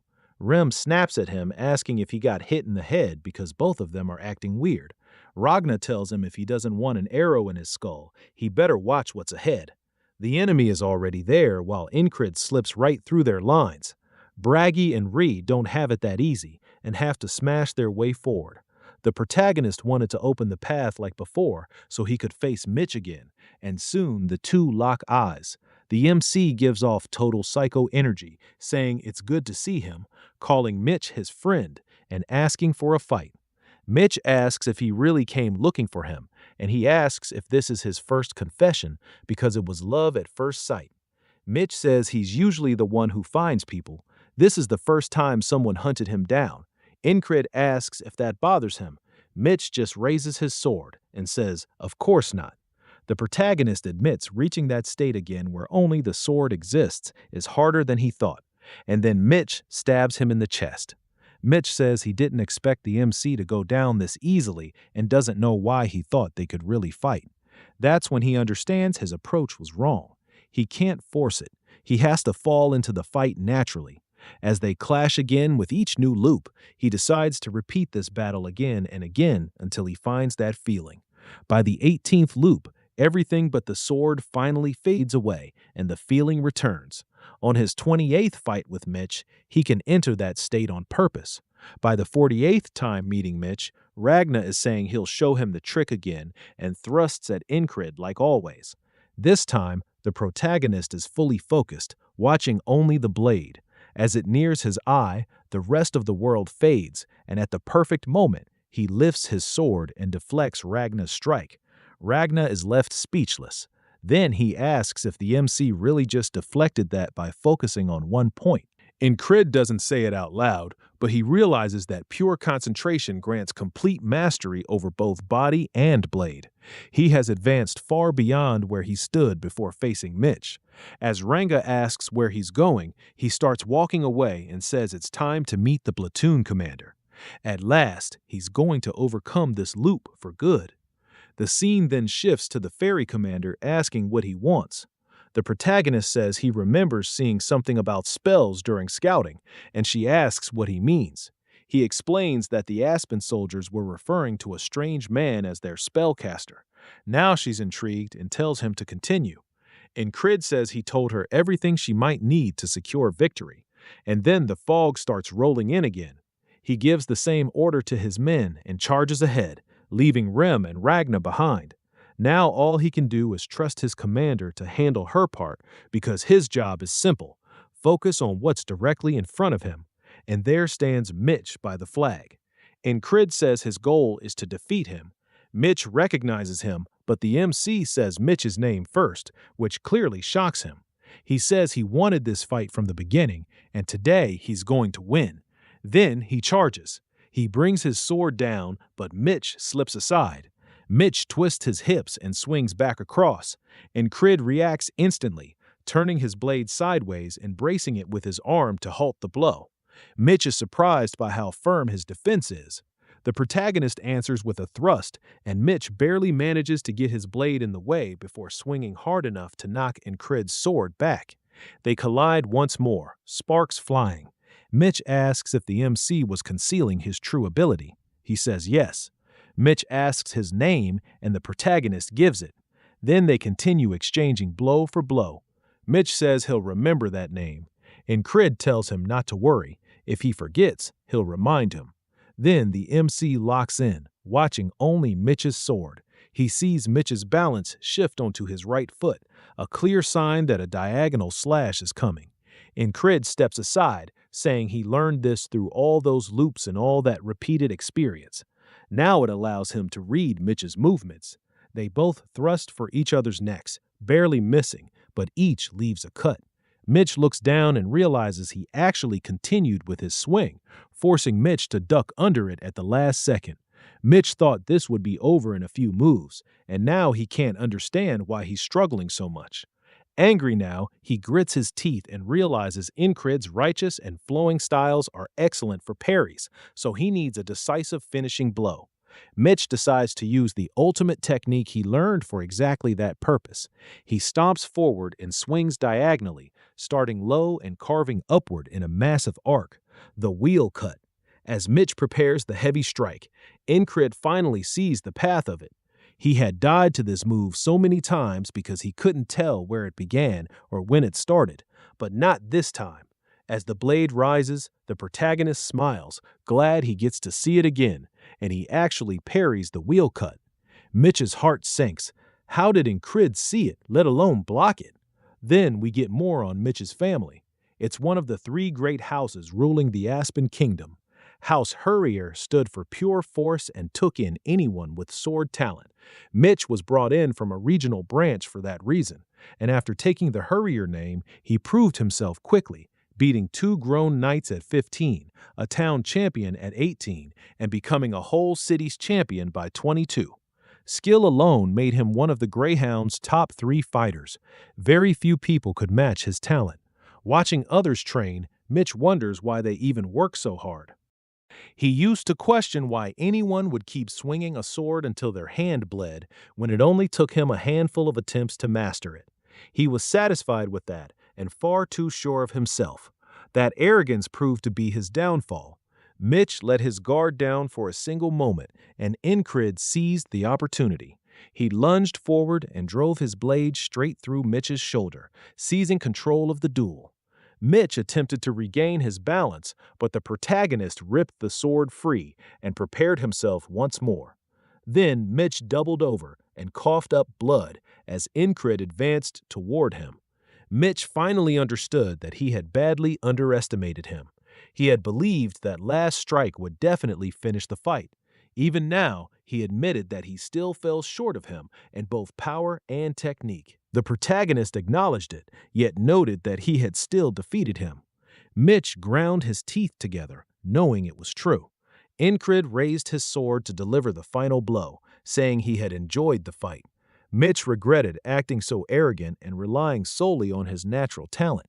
But right then, someone yelled for Mitch to be defended. Mitch watched the protagonist's blade descend to end his life, only for Grey Dog to intercept it. He quickly leaped backward. Mitch's soldiers rushed in and began tending to his injury, while Grey Dog commanded them to carry Mitch to safety. He confessed that he hadn't anticipated a single man could cause this level of disorder, and raised his sword, vowing to give Incrid a brutal death. The protagonist reminded himself that threats surrounded him on all sides. Gray Dog stood before him, with crossbows positioned behind. His true objective remained unchanged: destroy the flag and break free. That was the barrier he needed to overcome in this loop. His eyes sharpened with focus as Gray Dog shouted for his troops to open fire. Bolts streaked directly toward Incred. The protagonist charged straight through them, aware he couldn't avoid every shot, so he pressed forward regardless. Gray Dog lifted his sword in disbelief at such recklessness. He brought it down hard, and Incred blocked it, but his own sword cracked under the impact. He realized Gray Dog's fighting style carried overwhelming weight. If he ever wanted to defeat him in the future, he would need to die many more times. But for now, victory meant destroying the flag. So he hurled a knife at it, knowing even minor damage would ruin the spell medium. The issue was the wind constantly shifting the flag's position. Gray Dog cursed him and swung at his head, but Incred ducked and flung another dagger. This time he targeted the spot where the flag connected to the pole. It struck exactly where he intended, severing the top of the flag from the pole. The fog began thickening even more for a brief moment, and the ferry commander remarked that she had warned headquarters about the spell and requested assistance against it, but they had done nothing. The kingdom was corrupt, and they had even dispatched a worthless fool to command the front lines. At this pace, they were all going to be annihilated. Then she noticed something next to her. The fog was beginning to dissipate. The soldiers looked bewildered, asking what had happened to the flag. While they were distracted, the fog lifted. The enemy had been caught unprepared, and the tide of battle could finally shift. Her forces pushed forward with renewed determination. She said things looked far more promising now, but wondered who had destroyed the spell. Could it have been Incred? He was still standing, even with arrows lodged in him. The protagonist realized he had made a mistake. After destroying the flag, he had rushed toward what he believed was friendly territory where Ragna or Rim might be, but it was filled with enemies. So where were they? Back with Rim. He had seized an enemy soldier and was shouting at the others to take him to the spellcaster or he would kill the man. Ragna faced a completely different issue. He had somehow returned to the Allied camp, and everyone was staring at him as if he had gone insane. He froze while his mind slowly processed the situation, then realized these were not enemies at all. The soldiers demanded to know what was wrong with him and whether he wanted to be executed. Back to Incred. The enemy called him a rat and asked why he was still struggling to survive in that state. One soldier stepped closer and told him to surrender, raising his sword to deliver the killing blow. Before he could land the strike, a puma sprang in from the side and sank its teeth into him. The protagonist recognized it instantly. It was the same one from the tall grass fields. Their eyes met.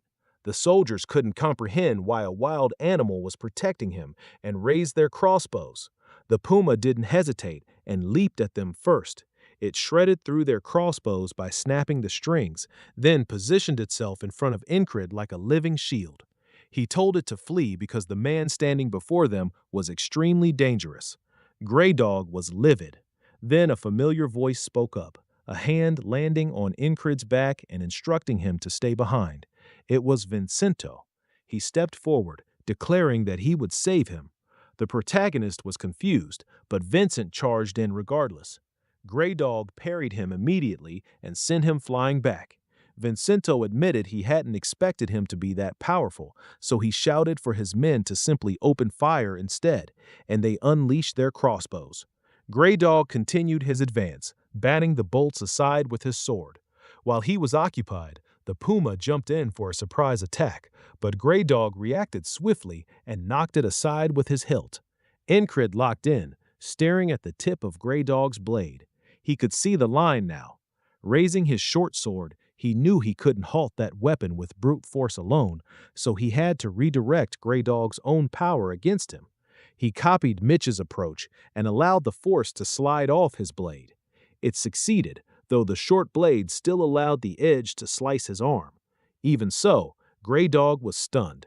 He recognized Mitch's technique right away and demanded to know where Incred had learned it. The protagonist raised his sword and said Mitch's skills seemed to work on him as well. Then Vincent jumped in with another massive attack, which accomplished nothing at all. Grey Dog glanced over and noticed reinforcements rushing in. He clicked his tongue and turned away, telling Incred he would not forget him. He said Incred could do whatever he wanted, and Grey Dog ordered a retreat. Vincento ran over and said they needed to pull back since he had no bandages for the protagonist's shoulder. The protagonist told him to bring the Odin Pumray too and picked it up. Vincento called him crazy and told him to worry about himself first. Then, while Incred was still carrying the injured puma, Vincento helped drag him back and ordered his men to move out. The protagonist's eyes grew heavy, and even though Vincento kept yelling at him to stay conscious, he had lost too much blood. The boatman asked if he had finally accomplished what he wanted, calling him one stubborn bastard, and asked what truly drove him, while Vincento and his men fought to keep him alive. The scene shifted to a tent. People were talking about Incred, hoping he would wake up fine. He began to regain consciousness, feeling something strange against his hand. When he opened his eyes, he found the injured puma curled up beside him. Rem asked if he was finally awake, saying he had really thought he died this time. The whole squad was there watching him. The protagonist asked what was happening, and Jackson checked if he felt all right. Incred said he was thirsty, so Jackson gave him a drink and told him he had lost a lot of blood. Luckily, the medic said there wouldn't be any lasting damage. Fortune had favored him. Imp said he must have passed out during the retreat. Jackson said he would leave now that he was awake, and Rodna said he was going to sleep. The protagonist was just relieved he had survived another day. Rem stayed quiet, clearly deep in thought. So Incred asked why he was staring like that and joked if he wanted to pet the injured puma. Rem said no, he wasn't into beasts. Instead, he asked how the protagonist had known it was a spell. Incred knew Rem would never believe the repeating days, so he considered lying, but stopped himself. Rem had always trusted him, and he wanted to repay that. So he said he once knew someone like Rem, a settler, and had guessed it from what he learned back then. In his mind, Incred thought that lie worked perfectly because he really had heard it from a settler, Rem. Rem sighed and said it was fine if he didn't want to explain. He just shouldn't get too entangled with spells. He remarked that Rem was pretty perceptive, even if he didn't seem like it. Then he asked what Rem had been doing during the battle.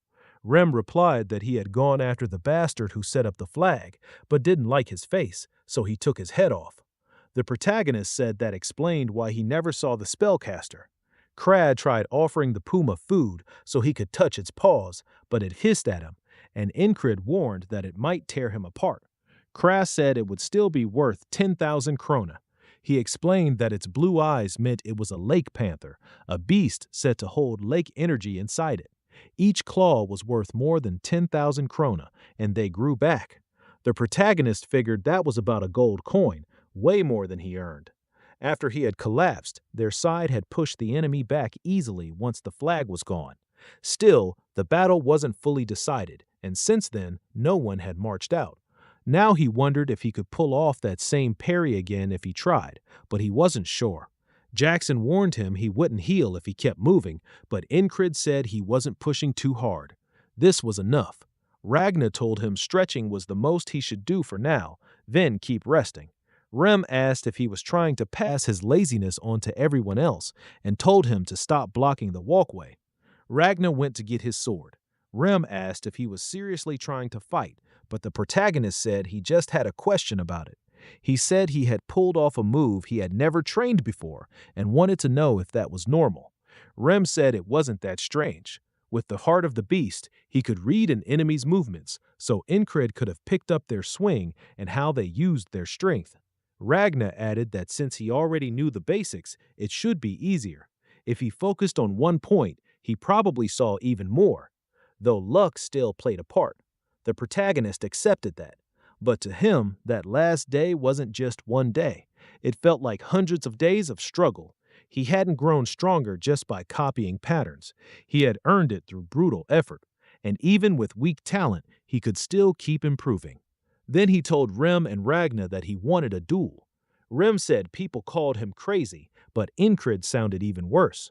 Ragnar agreed for once and asked what he thought he could do in that condition. With his body like this, a duel wasn't happening. Then the fairy commander stepped into the tent. She asked if he was the one who broke the spell. Incred figured command would ask sooner or later, but he hadn't expected her herself. He admitted he did it and said he had spotted it during patrol because he knew a little about that kind of spell already. She said there were 5 decoys and asked how he found the real one. The protagonist said he had guessed.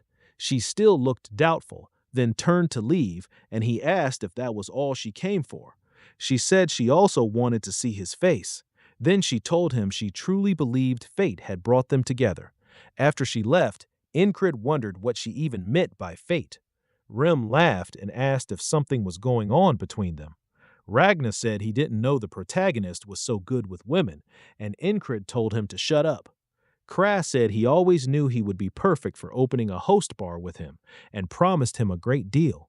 He just wondered why she acted like that. Then Crab brought actual good news. A squire from the Night Order had arrived. Incred heard it was from the Scarlet Cloaked Night Order. The battalion he was with was called the Cypress Division, named after a knight, and Cyprus belonged to the Scarlet Cloaked Night Order. Knights were renowned for their prowess across the entire continent. That was why a knight order included more than just knights. There were squires, servants, and knight trainees as well. When a knight approved a squire, they became a proto-knight, and above even that were knights who had surpassed ordinary humans. Squires almost never entered battle without their knight, so this one was likely close to becoming a proto-knight. Then someone shouted that it was time to head into battle. They figured maybe everyone had been waiting for the squire, but now it was time to move. The protagonist was told to stay back and rest, but Incred's eyes were full of resolve, and Rem noticed. He said he could tell the protagonist wanted to come along, though there was probably no stopping it. He badly wanted to see the ideal he had been chasing this whole time with his own eyes on the battlefield. As the troops lined up, he thought he was finally about to glimpse a piece of that dream. When he arrived with the others, his eyes locked onto one man walking alone toward the enemy army. He kept moving forward while the enemy raised their bows and started to grow more and more uneasy as the tension built. When he got close enough, the enemy gave the order to fire. Arrows started flying all at once. The man glanced up and soon the sky was covered by a storm of arrows. As they fell straight toward him, he finally stopped and dropped to one knee, gripping his sword. A strange aura gathered around his legs, and Ragnar said he had used determination there. Wind surged upward around him. Then he exploded off the ground, knocked the arrows aside, and crashed into the enemy front line. Incred couldn't even speak as the man halted right before the front ranks. In one smooth motion, he drew his blade and cut through them, sending half the bodies into the air with a single strike. That's when Incred understood just how massive the gap really was. The enemy soldiers could barely believe what they were seeing. The man lowered himself again, then burst left with a slash that threw a whole group away. He dashed again and cut right, tearing open the front line. To the enemy, it was like a disaster in human form. One man wrecking an entire army. Their commander screamed at them to stop him, calling them idiots, but he reacted too late as the man jumped up and took his head in one blow. Then he landed on the commander's horse, and Incred could only stare in awe. Rem said the guy was the real deal. There was a reason they called him the war specialist.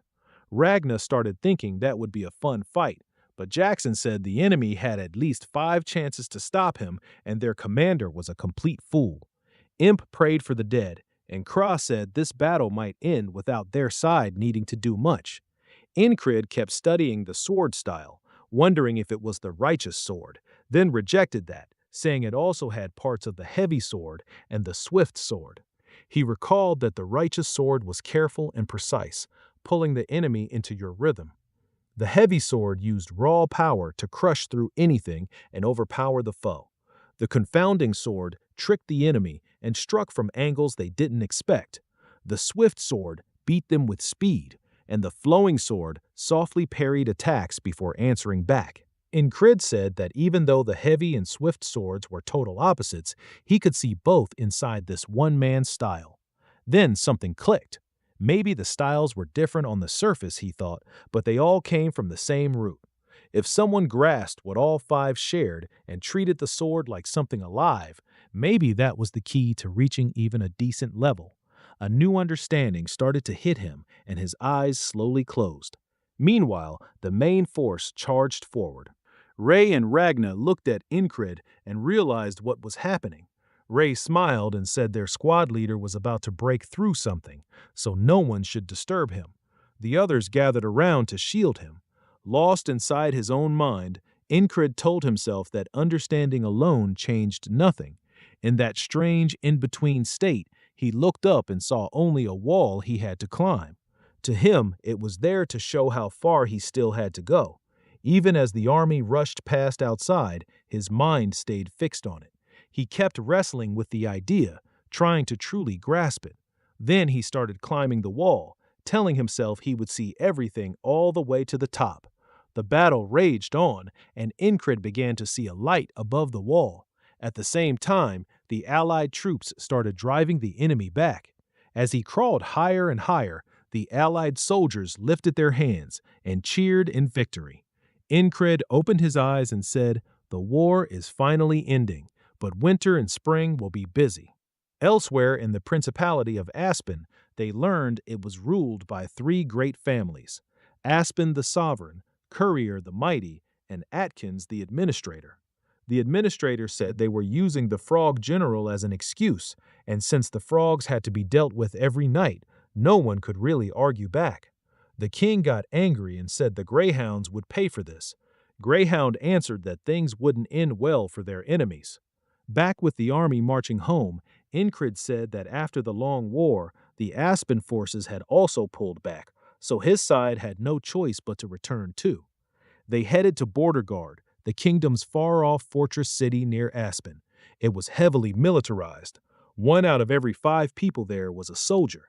The city commander praised the Empire's heroes, especially the Nilaya heroes who had led them to victory. Then he called Incred forward and said he would be rewarded for destroying the Aspen spells.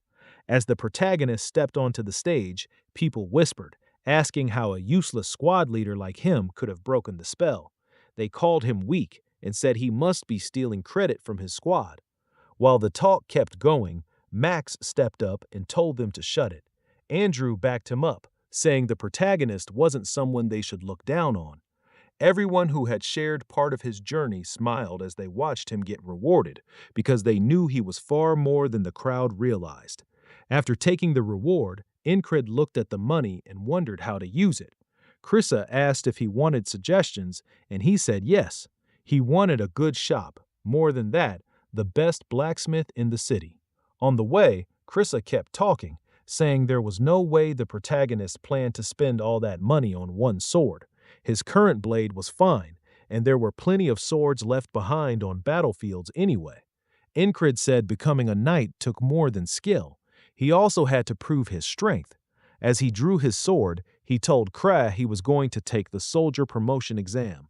His days as a foot soldier were over. Kra said he thought the protagonist didn't care about rank, but Incred answered that he couldn't stay at the bottom forever. So he decided it was time to start making moves. The army used a rank system to keep morale up. If you were stronger than the normal ladder, you got marked as special and treated by that rank. To move up, you had to beat 3 soldiers from the rank you wanted in front of other troops. For the soldiers, it was basically entertainment with gambling mixed in. Kra started taking bets and asked who wanted to put money on Incred. His first opponent mocked him for jumping from the lowest rank straight to medium.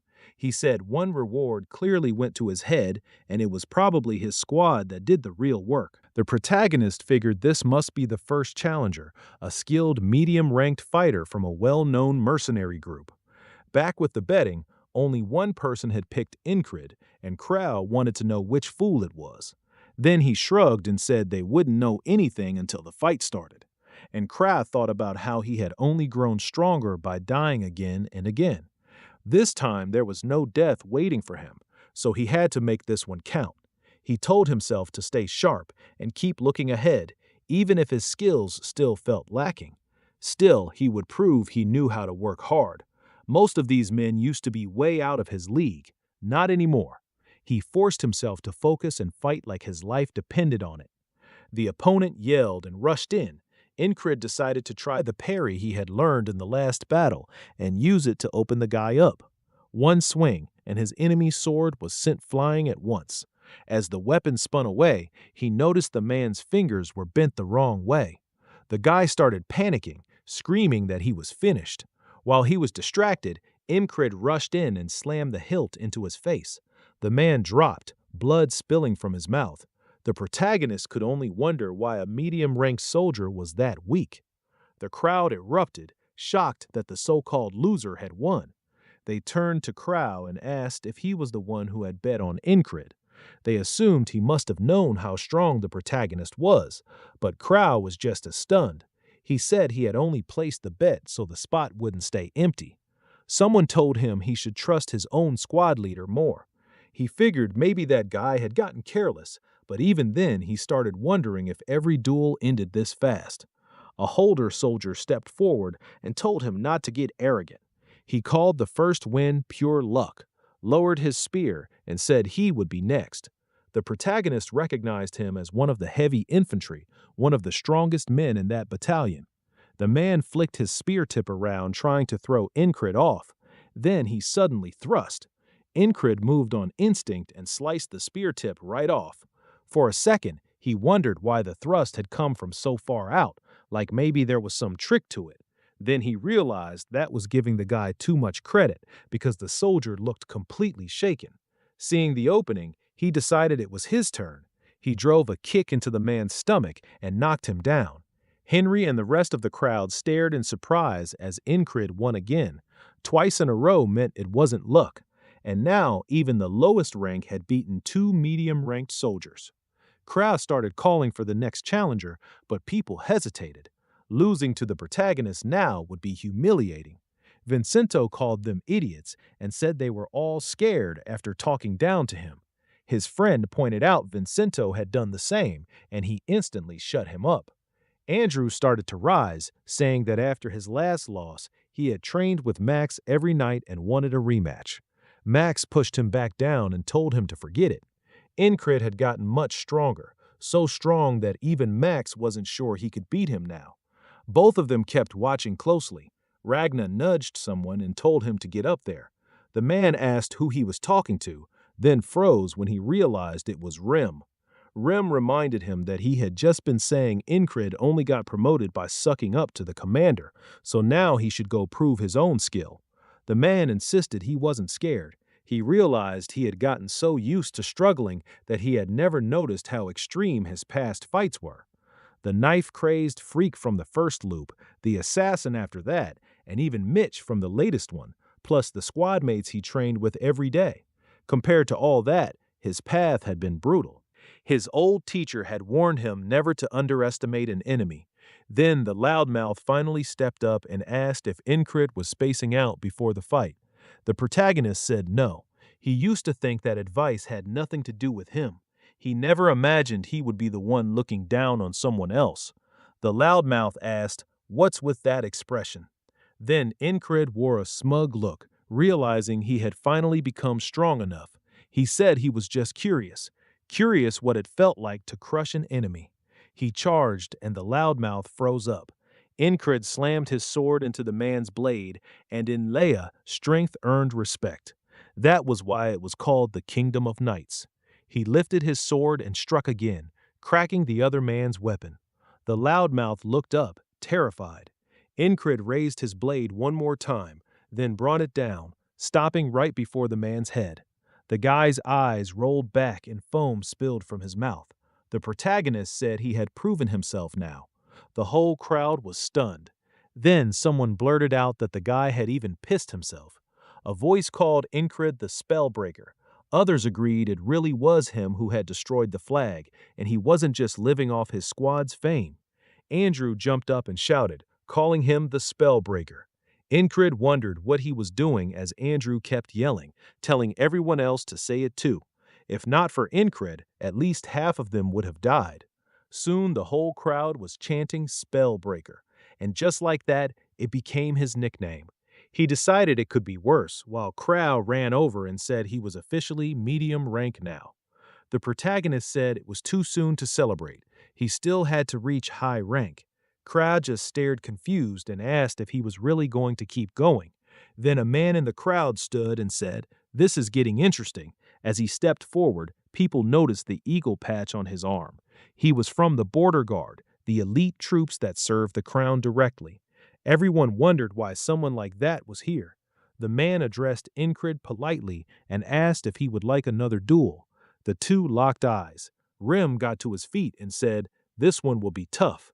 Incred knew the border guard was basically Enlea's answer to Aspen's greyhounds, so this man could be as dangerous as Mitch. He wondered what would happen if he faced someone on that level without dying first. Then he pointed his sword and told the man to come. The border guard fighter smiled, amused. He said Incred really wasn't scared, even standing before someone from the elite forces. After watching him, he admitted he was far more interesting than expected. The soldiers started cheering, telling Incred to show them the Spellbreaker strength. Their chant about infantry being the kings of the battlefield grew so loud it drowned everything else out. The man snapped at them, asking if they were stupid. They knew he was infantry too, and this latest victory had made them cocky. He said he would knock that pride down a bit as he got ready. Then he burst forward to close the distance and locked in. He tracked the tip of the man's weapon and read its path. With the smallest lean back, he parried the strike, catching the man off guard. The fighter noted that the protagonist wasted almost no movement, and that surprised him. Then he grabbed Incred by the collar and tried to slam him down. Incred caught his arm and raised his blade right over the man's head. A chill ran through him. If he didn't move, he would die. Incred drove the sword down, but the man slipped aside and the blade hit the ground. He answered right away, drawing back and stabbing hard toward his chest. The protagonist didn't dodge. He grabbed the blade with his bare hand and smashed a knee into the man's stomach. The soldier steadied himself, and now the fight was even again. He rushed in once more, and Incred did too, pulling a throwing knife from his vest. Both of them struck for each other's heads, but the company commander stepped in and knocked both weapons aside in one move. She told them that was enough. Another second and they would have killed each other.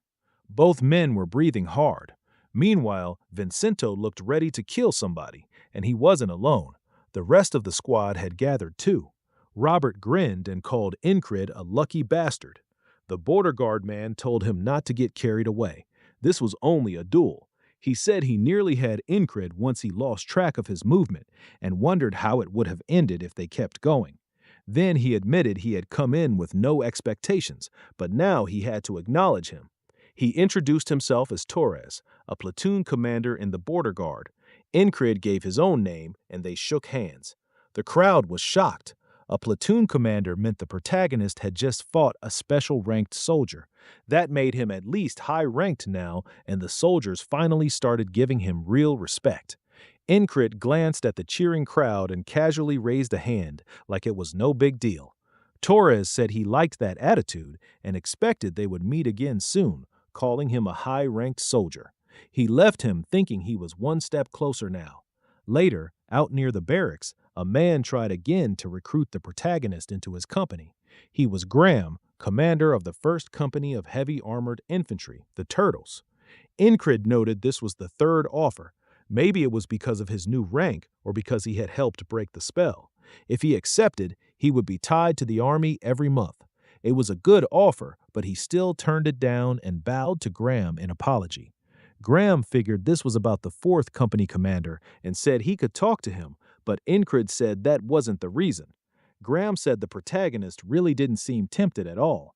Even so, he would still like Incred under him. Incred asked if he would take Rim too, and Graham said sure, just not that lunatic. He added that he had lived through the last battle because of Rim, so he should stick with him.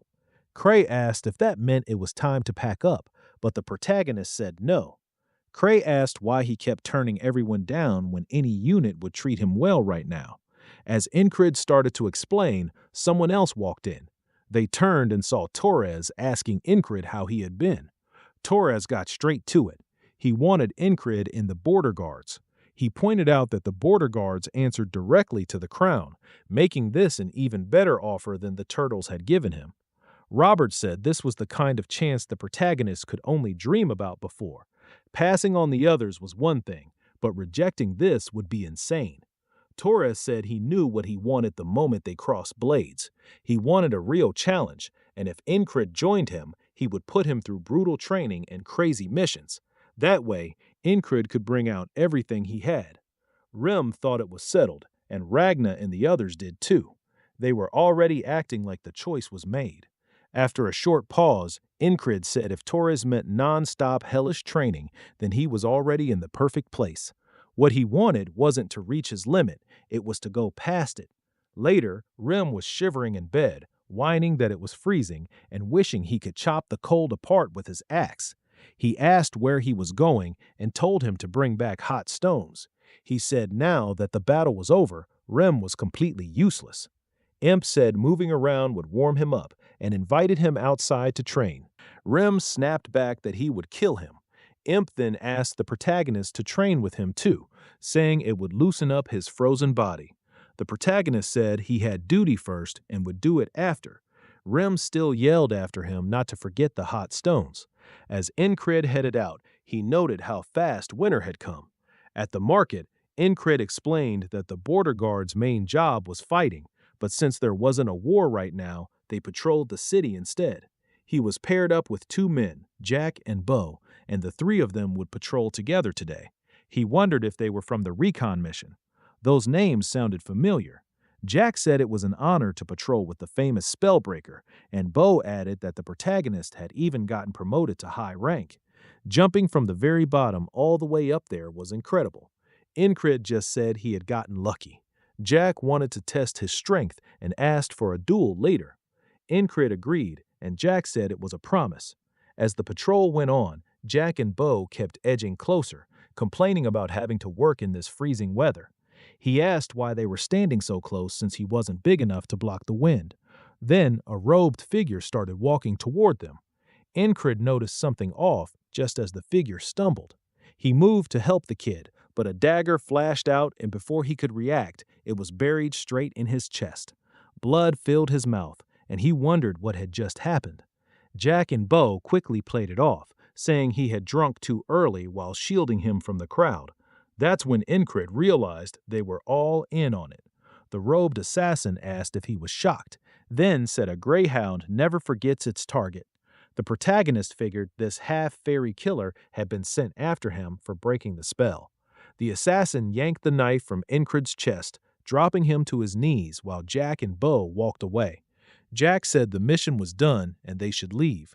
Up in a guard tower, another man, Rotten, gave a nod. Incrid finally remembered them. They were the injured soldiers from the recon mission, the ones Krissa had mentioned, the group that had found a way to contact Aspen. As he collapsed, Incrid realized it was 4 against 1, and this wouldn't be easy. A woman spotted him, turned pale, and screamed as blood spread across the street. He thought this might get interesting. Then he jolted awake in bed and said, "Good morning." Rem asked what his problem was, and Incrid said nothing. He just wanted to start the day with energy. Rem once again told him to bring back hot stones. The protagonist walked over to Imp, who poured icy water over his head and turned it to steam. Imp asked what his squad leader needed. Incrid brought up the body heating method Imp had mentioned.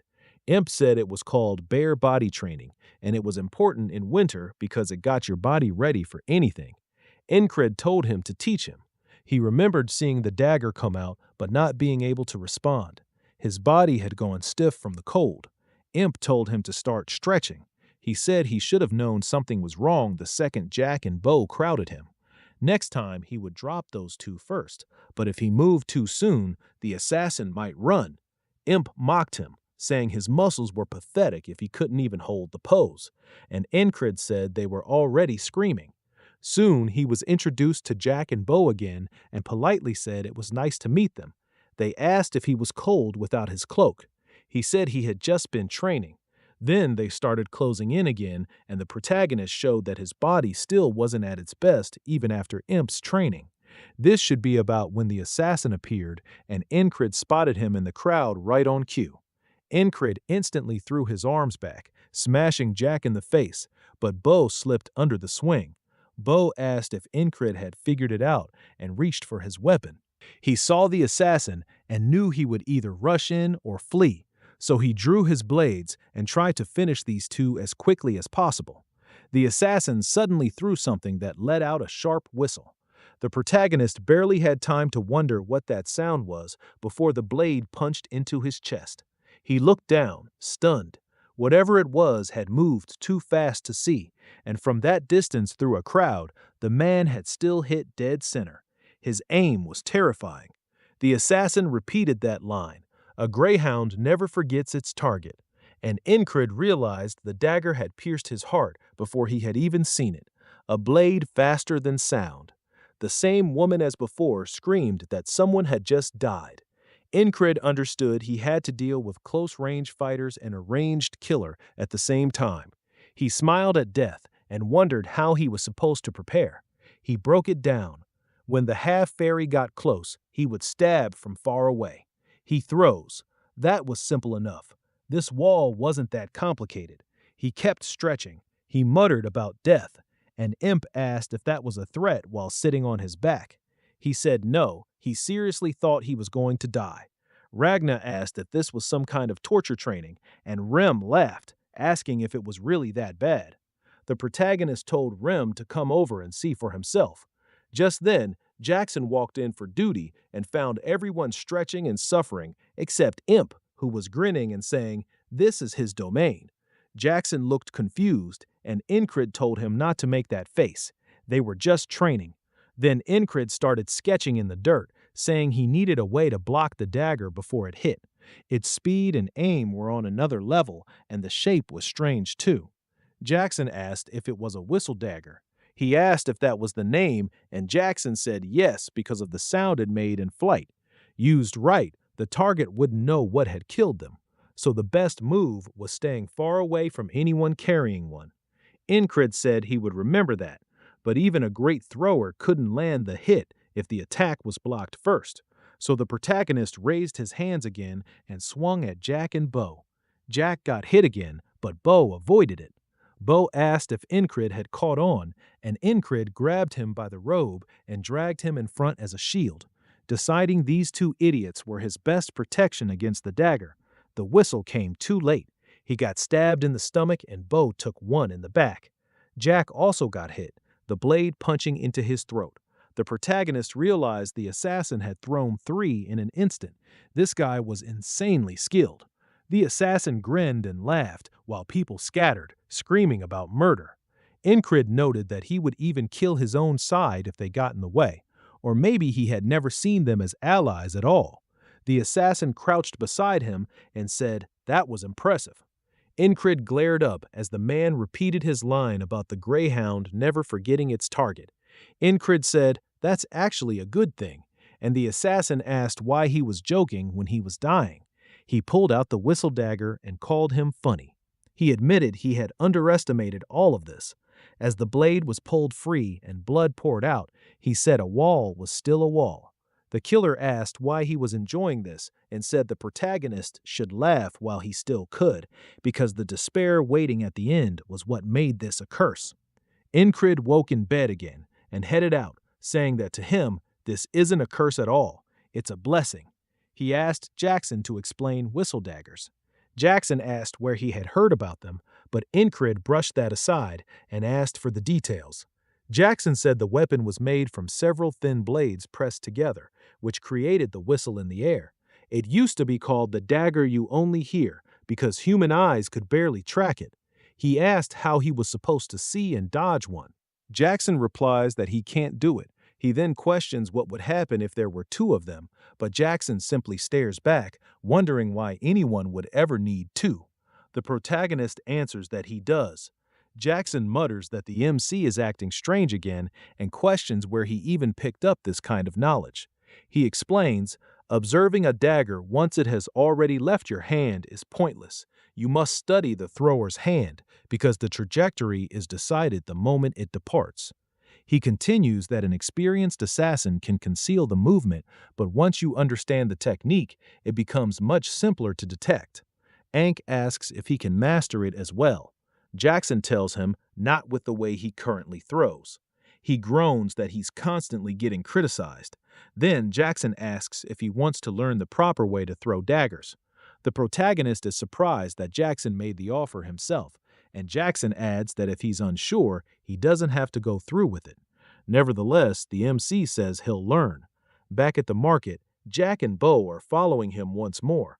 Anchory remembers that the second a dagger is released, he must relax his entire body, then sharpen his concentration right as it leaves the hand. Spotting it and evading it works by the same principle. While keeping an eye on the usual spot where the assassin appears, he only glimpses the man's feet before drawing his sword. He swiftly decapitates Jack. As Bo reaches for his weapon, Anchory pivots and slices straight through his stomach. The woman who always sees his death lets out a scream, shouting that a murder has taken place. As Jack and Bo fall, the assassin begins walking toward him, and Ankrid reminds himself to stay focused on the enemy and switch from relaxed to sharp. If he wants to survive, he must guard his heart and carefully read the very tip of the man's hand. A dagger suddenly slams into his arm, and he didn't even see it coming. He looks down at the injury, only to receive another blade directly in the chest. He curses. That was far too quick. It all happened in an instant. But he knows he noticed something at the beginning. There had been a flash in the assassin's hand. He was certain of it. The assassin begins his usual speech, but Incred interrupts him, completing the line himself. A greyhound never forgets its target. The man freezes and demands how he knew that. He simply smiles and replies that he'll see him again, because after a few more loops, he'll understand every trick the man possesses. On the next loop, Ankrid swiftly draws his sword and stabs Jack through the throat without hesitation. He kills B right after, aware that he needs to eliminate those two as quickly as possible. The people around them begin screaming about murder, and the protagonist shifts his body to the side while scanning for the assassin. He's finished with merely hoping he could get better. Then he catches the flash in the killer's hand and firmly tells himself that hard work will get him there. The dagger hurtles toward him immediately. Ankid concentrates on a single point, follows its path, and deflects the first blade with his metal bracer. The assassin twirls another dagger, calling him insane as nervous sweat appears on his skin. The MC interprets it as a direct frontal assault and prepares to dodge sideways, but it was merely a feint. The assassin is still spinning the whistle dagger on his finger. Ankrid realizes it too late and resigns himself to what's coming. Because when the real throw arrives, the blade drives straight through his chest. Falling to his knees, he mutters that the man can adjust his timing according to his target's movements, and that this dagger is truly impressive as he pulls it from his chest. He stares at it and says he wants one for himself, too. Later, he's attempting to spin a throwing knife on his finger and flicks it toward a piece of fruit, but misses. Jackson asks what he's doing. Incrid replies that he's practicing with a whistle dagger, and Jackson informs him that it isn't one. He says he'll obtain a real one before long. While he continues spinning the knife, the string breaks and it shoots right past Jackson's head, leaving a long, awkward silence. Anchoreed declares, "This is the 8th loop." The whistle dagger hurtles straight toward him, and he drops low to evade it. He's confident he won't fall for another delayed strike again. Then a sudden sharp pain strikes his back. He had forgotten that Rotten was positioned in the tower with a bow. On the 9th loop, Anchor hurls his own dagger and strikes Rotten directly in the throat. The assassin ridicules him for turning his attention elsewhere, launches his dagger, and the protagonist meets his end once more. Later, the fruit he had been targeting finally gets hit while Jackson is holding it, causing it to fall to the ground. Jackson gazes at the MC in disbelief as the MC explains that the arm and hand merely direct the throw. The entire body is what truly powers it, so he asks what he's still lacking. Jackson replies that this level of progress should be sufficient and inquires if he has practiced with daggers before. Jackson had taught him, naturally, but the protagonist can't confess that, so he claims he once observed someone perform it on the battlefield and imitated the technique. Jackson wonders if he's some sort of concealed prodigy, then asks whether he's familiar with the throwing blade technique. He explains it was created by a man named Jorg, an assassin. The style took its name from his weapon, the whistle dagger.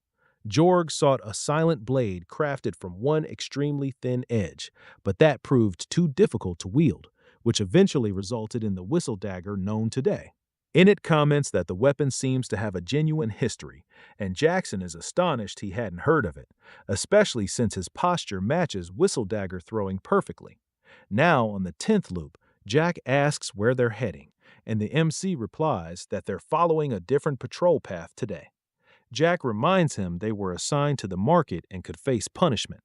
Ancred snaps back and pulls rank, saying he's the highest authority here, so they'll follow his orders, and he'll accept the responsibility. Jack and Bo murmur to each other about what to do, and as they travel farther from town, they arrive at a hill. He thinks the market was the assassin's ideal setup, and he's finished going along with it. Jack tells him they should return, but the protagonist asks what they received for turning against their own side. Jack and Bo realize they've been discovered and charge forward with weapons drawn. Craig slices Jack open with a horizontal cut and thrusts his sword straight through B, killing them both. Then he glances over as the assassin ascends the hill with Rotten present as well. Rotten appears stunned, and Enkerid tells them they're late. He had already begun. The assassin launches 3 whistle daggers simultaneously. The MC slaps a hand on the ground and propels himself over them, stating that the quantity doesn't matter as long as he can read the hands. Rotten attempts to shoot him from behind, but Ankdid flings a knife into his skull. The assassin calls him a fool for looking away, but he deflects the next blade with his bracer. Now the assassin begins breaking into a cold sweat as Enkid gradually turns back around and pins him with a fierce gaze. The assassin starts to tremble and demands who the hell he is. The protagonist says he doesn't need to know, then yanks the dagger from his forearm. He asks how many as Anchoret understands the weapon as well and wonders if he's an assassin himself. Then he admits he has 2 left. The MC says he's envious since he only has 1. The assassin says joking at a time like this requires serious courage, and that the MC must be crazy. He warns that the moment he releases that final blade, he's finished. He replies that there's only one way to discover the truth, and they'll find out when it occurs. The man might conceal his hand, but he can't hide his entire arm. Ankh narrows his concentration, determining that the assassin's posture is the true secret to avoiding the daggers. Right then, the assassin's arm becomes visible while one hand continues twirling a blade. The protagonist realizes there are actually 2 of them. The assassin hurls both, and the MC slips past each one. He counters immediately with his own dagger. The assassin evades it, but his cape gets nicked in the process. Anchor keeps his gaze fixed firmly on him, suspecting the man actually possesses more. When he notices additional blades in the man's hands, he confirms his suspicion. He lifts his own, and the assassin looks stunned because he believed the protagonist only carried 1. The MC dodges the incoming whistle daggers and launches his own, which the assassin barely manages to avoid as well. The man accuses him of deception as he pulls out another blade and calls him a bastard. Enkerid replies that the assassin did the exact same thing, and this is something he hadn't witnessed from him until now. It seems there's no strict rule requiring assassins to fight from a distance. The assassin rushes in low, and he notes this is an unfamiliar tactic. When the man leaps forward, Ankrid sidesteps and seizes his wrist, declaring it doesn't matter. Now the assassin understands he's in deep trouble as the protagonist yanks him closer. He raises his sword and says, "This is the end." Then he brings it down hard, cleaving through the assassin's skull and slicing deep into his chest. He breathes heavily as the body collapses once he withdraws the sword. Enkrid says it took 10 attempts to break through this barrier. He exhales deeply and looks upward, saying, "This cycle of battling, failing, growing stronger, and finally prevailing feels incredibly satisfying." Then he glances back at the corpse and wonders if there are more whistle daggers on the body. He searches the corpse and discovers several on the chest, then decides to take them for himself. Back at the commander's quarters, the beast commander asks if he nearly got assassinated, saying she suspected as much since he lured them away. He claims it was merely a coincidence. While the whistle daggers are now concealed on his chest, she clearly doesn't believe him, asking if it's also a coincidence that he fought 4 people and returned with only a minor scratch. Unred says luck was on his side, but she continues staring at him with clear distrust while he avoids meeting her eyes. In the end, she tells him to return to his post, so he heads back to the others. He opens the door and announces he's back just as an axe hurtles past his face. He dodges to the side, and Rem looks stunned that he avoided the surprise attack. Unred asks if he's lost his mind and says he nearly killed him. Rem replies that assassins are now targeting him, so he has to keep training. The MC tells him to catch this and tosses a hot stone at him. For some reason, Rem grabs it with his bare hand and somehow already knows it's burning hot. Rem clutches the hot stone barehanded and begins shouting in pain.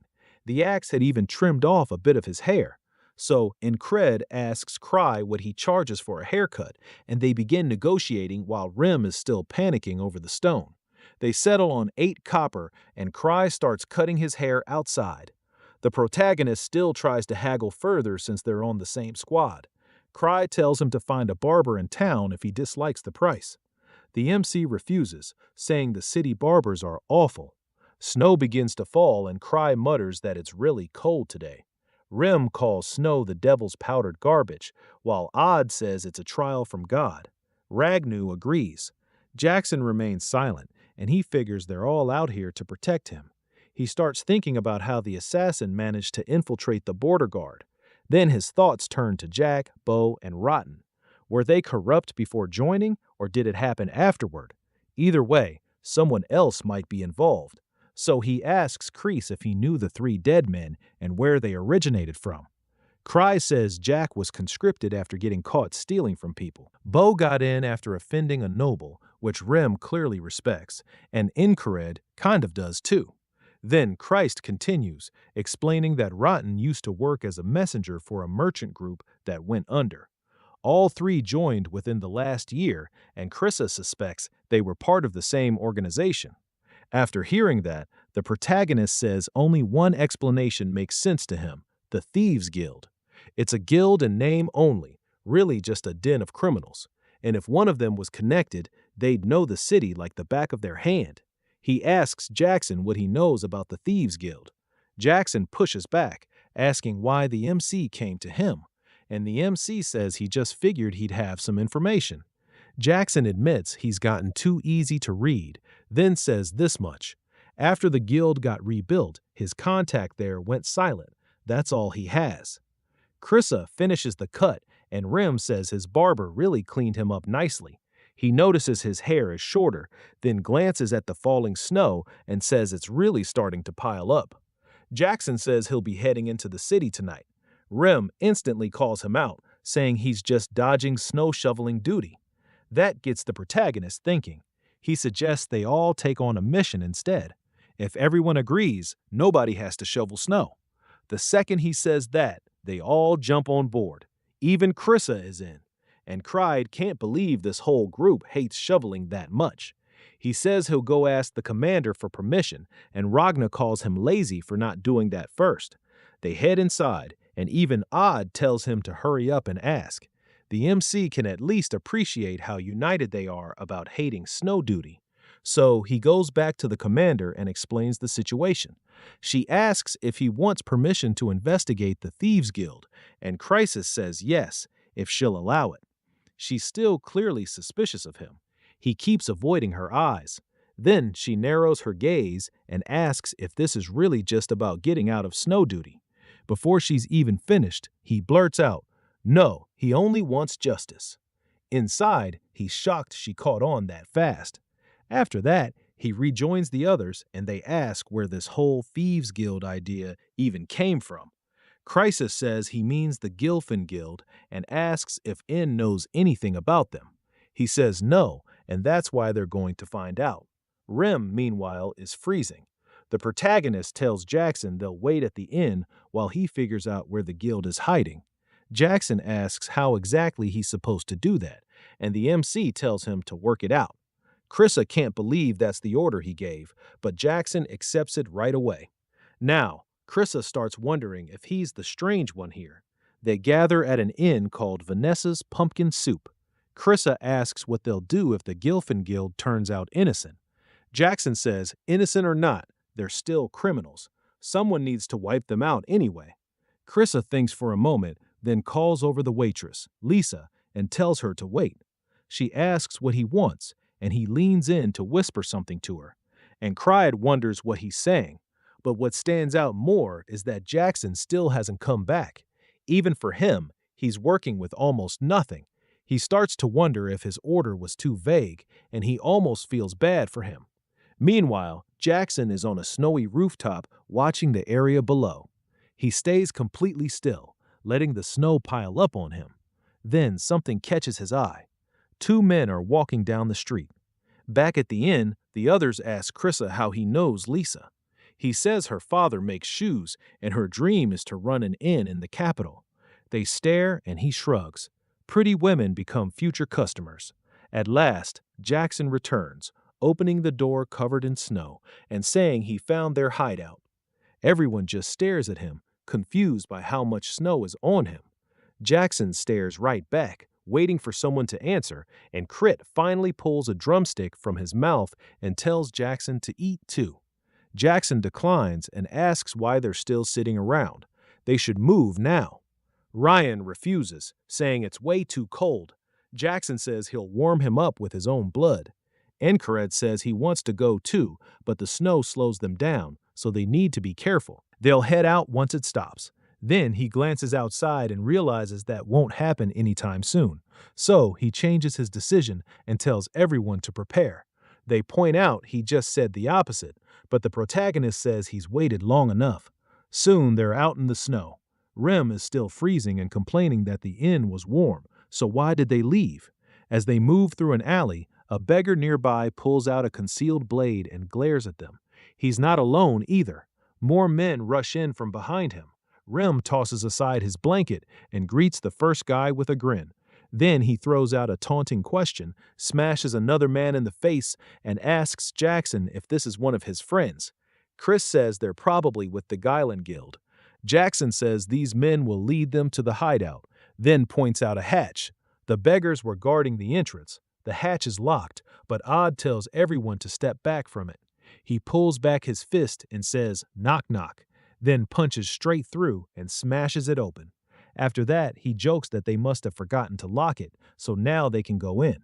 Rem calls him a brute, which is rich coming from him. Ankrid says he doesn't care how it happened as long as the door is open. As they enter, Rem asks what they'll ask first. Ankrid says questions can wait.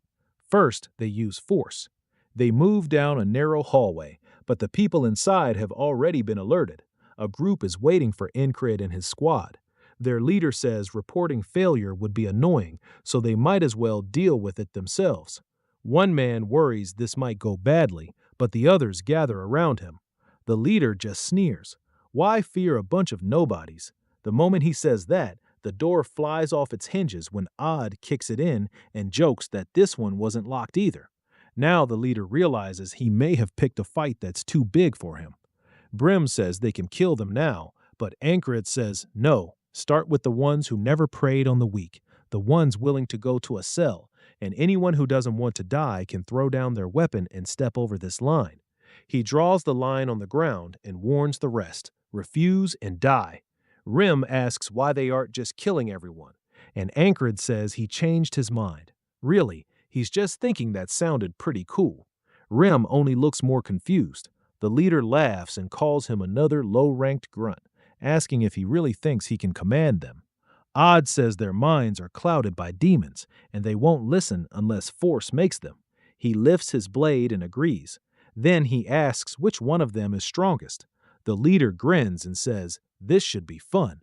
He orders their best swordsman, Wyvern, to step forward. Mullet obeys and walks up. He starts thinking, and Kared probably can't even stop his sword. After all, he's never lost. But before that thought is done, he lunges in with a sudden attack. The protagonist knocks the strike aside and drives his blade straight through Mullet's chest. He says that's the Vulan mercenary sword style talk while stabbing, and he's gotten very used to it. The leader starts sweating, and Ankred asks if that was their strongest because he'd like to see the rest. Mullet is still screaming on the floor. The MC gives them one last warning: surrender or die. The others just stare at him. A few of them seem to be wondering if he's seriously trying to look cool right now. They hesitate. Then some finally drop their weapons and surrender. The leader snaps, calls one of them a coward, and swings at him. The man turns toward the blade, but before it lands, a whistle dagger slams into the leader's forehead. Anchored through it to save the surrendering man. The leader drops to his knees and dies on the spot while the others stare at the body. Routh admits that was actually pretty impressive. Odd and Cryas seem to agree. Jackson does too. Ragna just looks irritated. He didn't get his own moment. Ankred can tell they all thought that was amazing. The rest instantly drop to their knees, surrendering and pleading not to be killed. Rem asks what happens now, saying it would be simpler to kill them than deal with them again later. They beg for mercy, claiming some of them have sick mothers at home. He shuts that down. None of that erases what they did.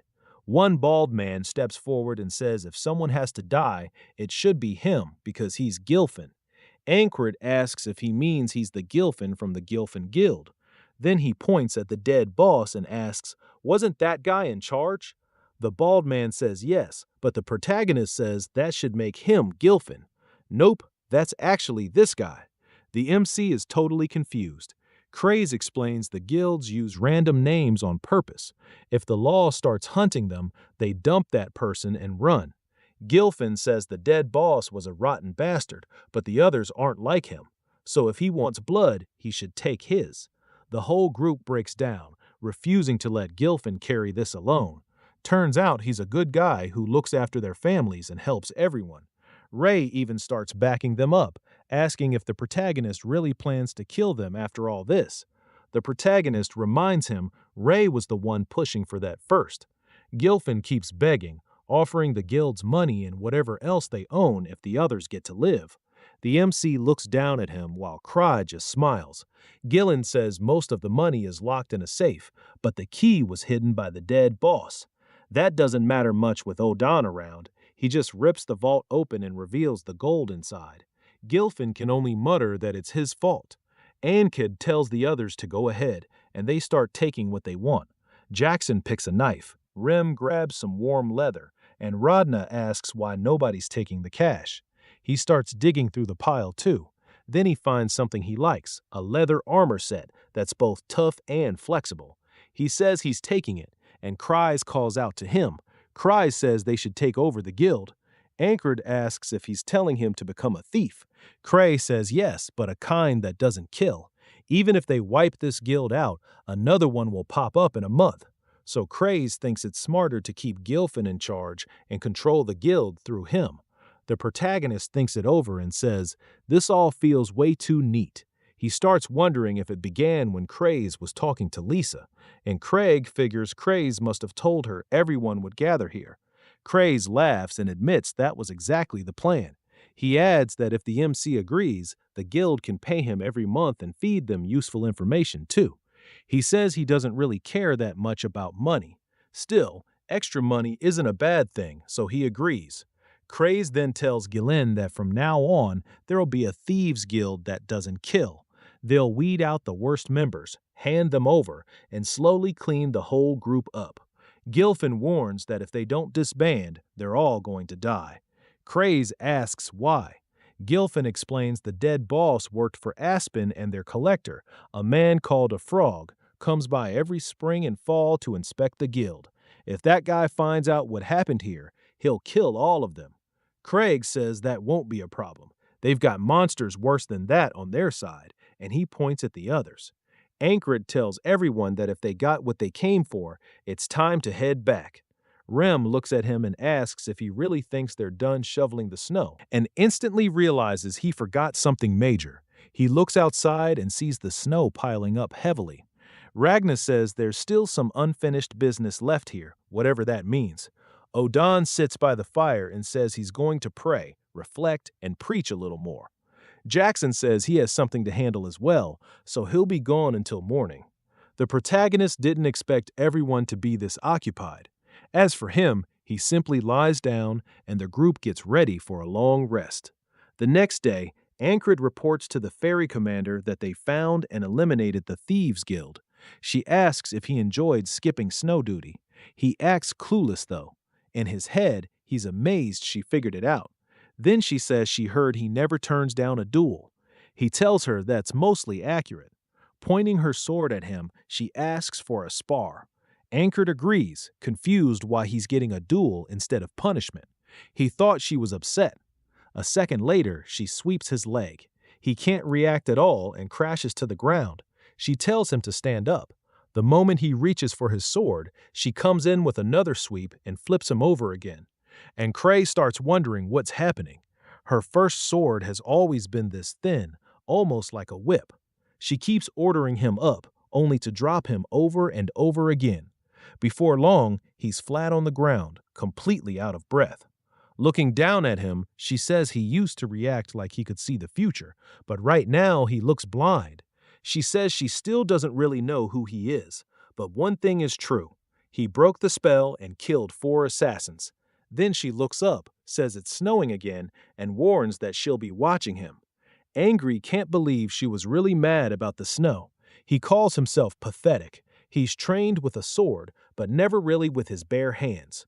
Now he sees what he's missing, something that uses the whole body, martial arts, and Odan is the one who can teach him. The scene jumps to Odan squatting with an entire tree on his shoulders. He tells Incred one basic rule of martial arts is building a trained body, then slams the tree down. Honestly, he's not wrong. The MC thinks it over while someone in the background yells, asking who ripped out that tree.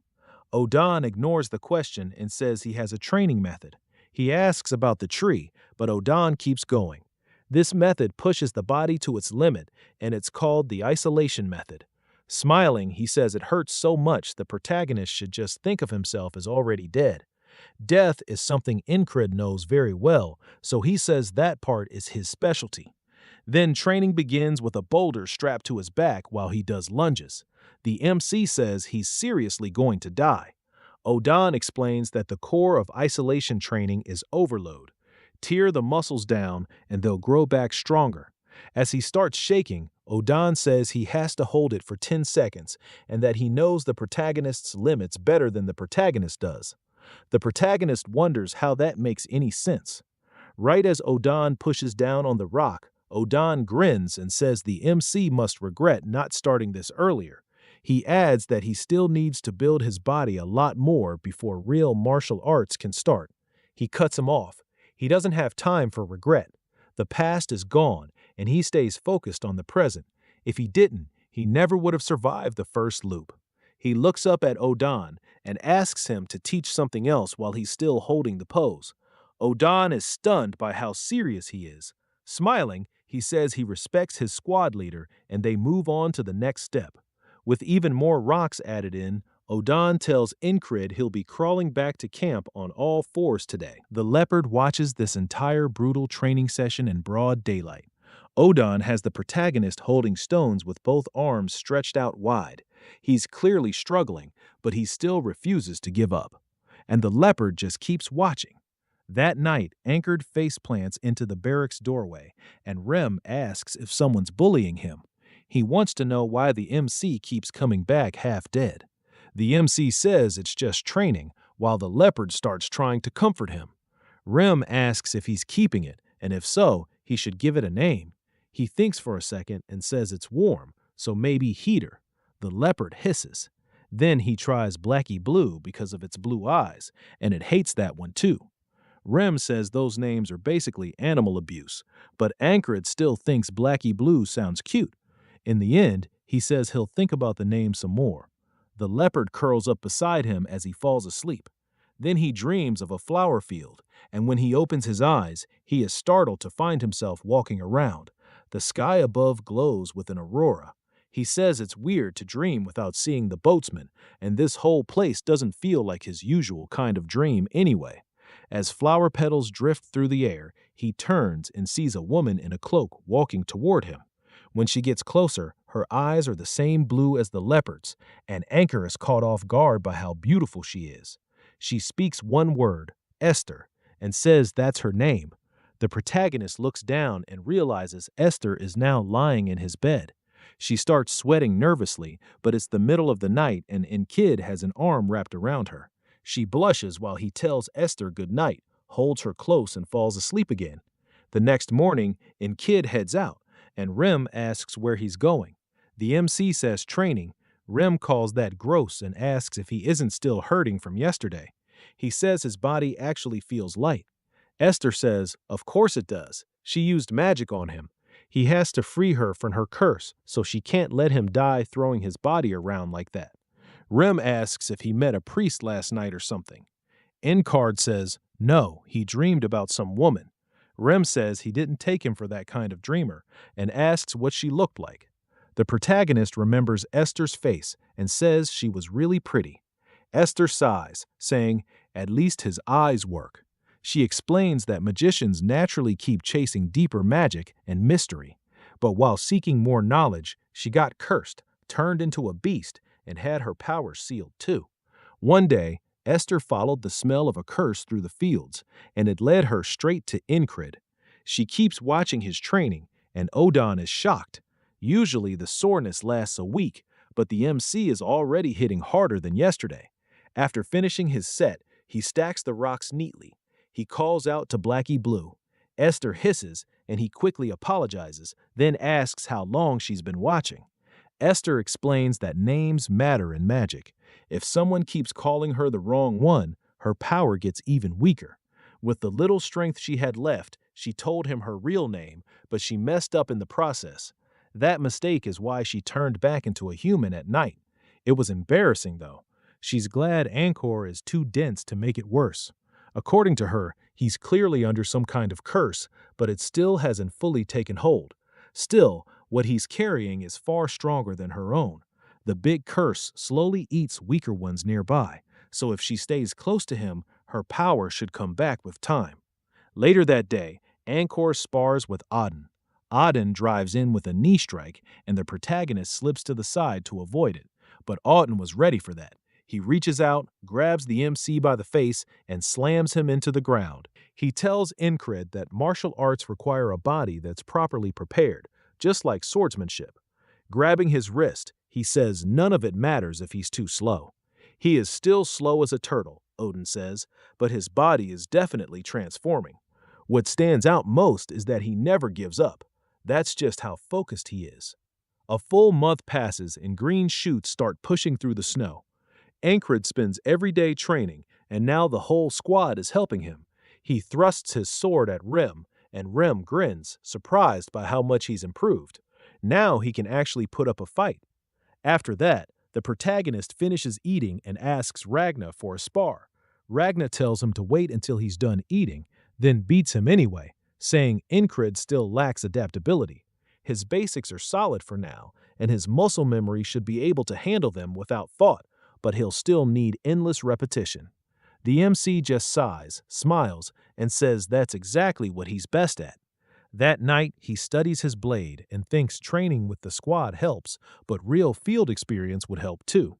Then, a rustle nearby makes him jump. Jackson rushes him with a surprise attack, but Anchor blocks it. Jackson says he won't die to an ambush anymore, and he really has gotten better. Cry tells him to go outside if he wants to train. Jackson fires back, asking why Cry is in so early instead of out making money. Then, Esther rises from the bed, and Chrissy thinks he's found his chance. He starts searching for a claw. Sure, one must have fallen off again. Free money in his eyes. Then someone knocks on the door. As Anred gets out of bed, he wonders if Chrissy is lazy or hardworking. The visitor is the fairy commander, and she tells the protagonist to come with her. He assumes it's because the snow is gone, but she says that's not why she's here. There's a new job, and he needs to handle one listed on the mercenary soldier board. The MC explains that this board works alongside the normal soldier ranking system. It lets city people hire soldiers as mercenaries. They're cheaper than regular mercenaries, usually better trained and more polite, so the system is popular. He'd wanted to try it himself, so this is perfect. Nearby, a guy yawns, saying he's finally done with his duty after working non-stop and needs something else to do. Then he spots Incrit with the ferry commander. He asks how many people they need.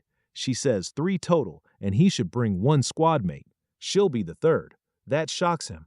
Why is she going herself? The guy passing by mentions hearing they dueled the other day, then wonders if they're actually dating. The ferry commander notices Incrid's face and asks if going on a mission with her makes him uneasy.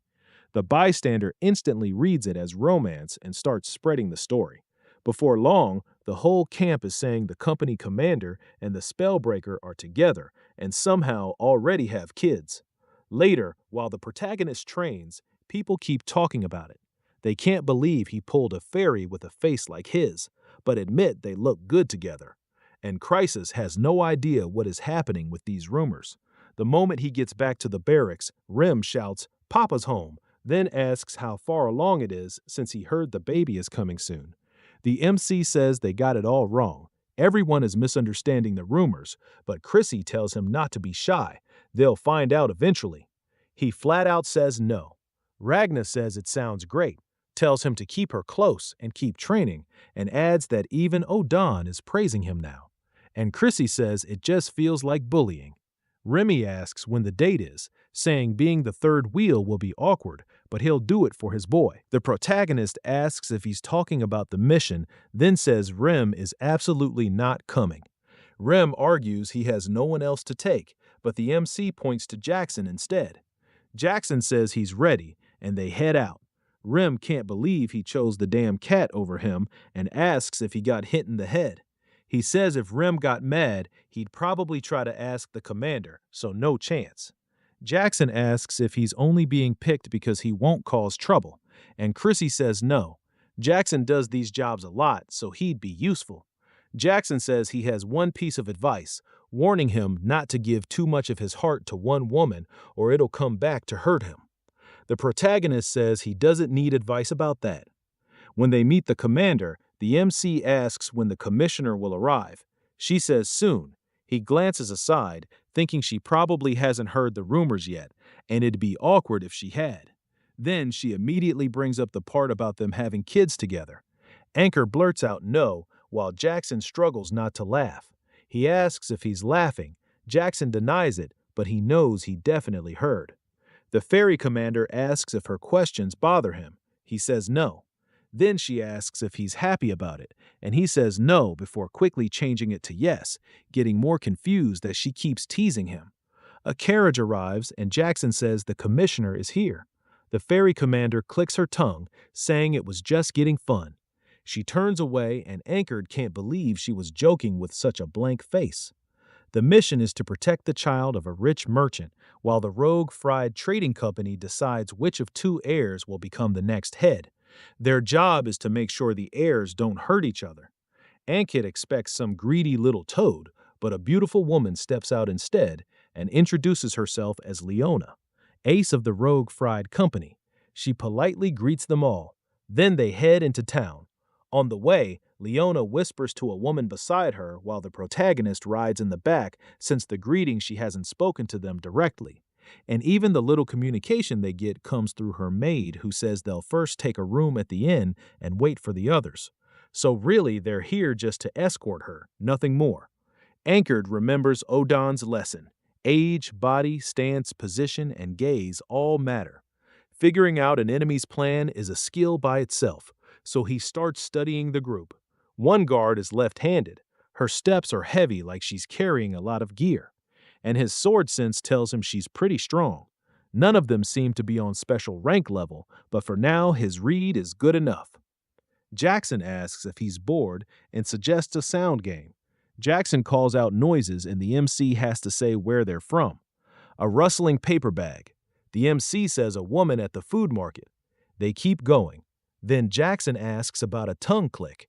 As he starts focusing, Jackson says he's too late. It came from a man near the shoe store. The game is about finding and identifying sounds fast, and it's much harder than it sounds.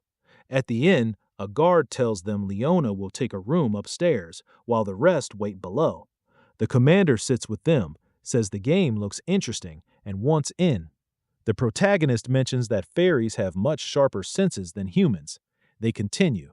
Jackson says a knife hit the floor, and before Ankerd can answer, the fairy commander says it came from the second floor beside the stairs. Next, Jackson mentions a dagger being drawn, and she instantly says it was at the inn entrance. The MC complains that he can't even join anymore. Then he realizes the instructions in the game are turning far more grave, as if this has stopped being just a game. Jackson inquires about the location of the person secretly observing them. The fairy commander replies that he is right behind him, as a man lunges for his blade. In that very moment, both of them react and eliminate the attackers positioned behind them. Jackson declares they are under assault, and she concurs. The remaining mercenaries fall into panic as assassins emerge all around. Another one approaches Ankerd from behind, but he spins around and slices the man's throat open. Then a scream echoes from upstairs, and he states that the commissioner takes priority. He dashes up the stairs, but an assassin yells and hurls knives toward him. Jackson deflects them using a frying pan in a move straight out of PUBG. While the fairy commander rips through the assassins on the ground floor, the assassins are stunned by their overwhelming strength, yet they resolve to overwhelm them through sheer numbers. Jackson thrusts a blade deep into one man's throat, while Ankred races upstairs. The fairy commander remarks that every soldier in his unit is more powerful than he is. Yet they all obey him without hesitation, and she wants to understand the reason. An assassin charges at her with a wild cry, but she simply smiles, calls it intriguing, and finishes him in a single fluid motion through the arm and throat. Upstairs, Ankred slams an assassin against the wall with a stab to the chest and says that after handling the one who went after Krang and that half-fairy murderer as well, assaults like this no longer rattle him. All his training has transformed him so deeply that he hardly recognizes himself anymore. Even though Odon still claims he is too slow, the protagonist can see that his movements have become much sharper now as he boots another assassin through the railing and down from the second floor. Then he witnesses the female guard get hurled out of Leona's room and crash into the railing. He sprints to the door and sees an assassin shouting "Glory to Aspen." As the assassin moves toward Leona, her maid leaps in front yelling "No" and urging Leona to get down. Ankyd knows he is too close to stop it with throwing daggers, and he is not even certain he can reach them in time. Then he recalls a method to cover the distance quickly. He has seen it once before.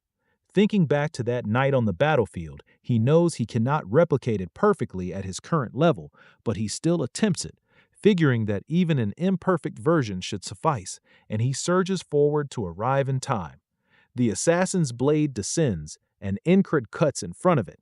He absorbs the blow on his back to shield Leona. The blade scrapes across him, and the assassin freezes in disbelief. The strike had not penetrated. The protagonist's armor had blocked it. Relieved he obtained it from the Gilfin Guild, he tells the assassin they can finish this downstairs. Then he seizes the man, hoists him over his shoulder, and smashes through the window with him. Both of them crash outside. The assassin coughs violently while Ankyd rises and says he had cushioned the fall using the other guy. Leona peers out the window in shock, and he informs her that the second floor is secure. This assassin is in pain from the drop, but he still gets to his feet and draws a second blade. Calling the protagonist insane, he asks if he is a border guard. The protagonist replies no. That only makes the assassin more confident he can prevail as he prepares both swords. The protagonist notices the blades are different lengths, but the man shows no imbalance at all. He wonders if this is the flowing sword style. Then the assassin declares he will kill him first and butcher Leona afterward. He asks if anyone has ever told him he talks too much. Irritated, the assassin charges, and Ankyd admits this is his first genuine fight in some time, and this opponent is formidable. He adjusts his back foot, settling into his stance and considering what to test first. The assassin aligns one blade for a thrust and raises the other high overhead. Anchored understands both attacks will come at once. It's a paired duet. One blade aims for his head, so he shifts left. The follow-up swing comes immediately, and he ducks beneath it. The assassin thrusts again, pushing the protagonist to retreat a step. With fresh space created, the man charges in aggressively, but MC slips past him to the opposite side. Now positioned behind the assassin, the man realizes he might have made a mistake. Nobody simply evades everything like that. Incurred tells him he's impressed.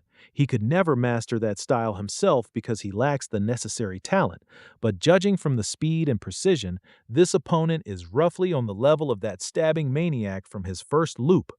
The assassin surges forward again, demanding what kind of rubbish he's spouting and calling him crazy. He sharpens his concentration, fixing his eyes on the twin blades, and then it suddenly becomes clear. Now he can anticipate which line of attack is coming next. Anchored raises his arm and extends his sword in one fluid motion, driving it straight into the assassin's chest with perfect efficiency. Even the protagonist is slightly surprised. He says he was aiming for the heart, but missed by a bit. The man screams as Anchored yanks the blade free. He knows he still has a long road ahead and needs far more training with Ragna and Jackson. MC watches the assassin crumple while the rest of them flee out the back, shouting that they must withdraw. He wants to pursue all of them, but Jackson halts him. His fight had already attracted too much unwanted attention. Kid notes that they're getting away, and Jackson replies that it's okay, leaving him wondering why they aren't chasing. Jackson reminds him they weren't employed to track down criminals. The enemies had fled on their own, so the commissioner is secure. He agrees they must remain focused on the mission. The ferry commander tells him he performed well, and he asks if she is unharmed. She tilts her head and teases that he must truly care about his lover. Then she says her heart is racing so wildly she won't be able to sleep. Anchored simply stares at her with an expressionless face. Leona asks if they are together. He answers no. She presses further, asking if everything that has happened so far meant nothing to him. Still completely stone-faced, the protagonist wonders what is wrong with everyone. Leona asks for his name, and Incred gives it to her.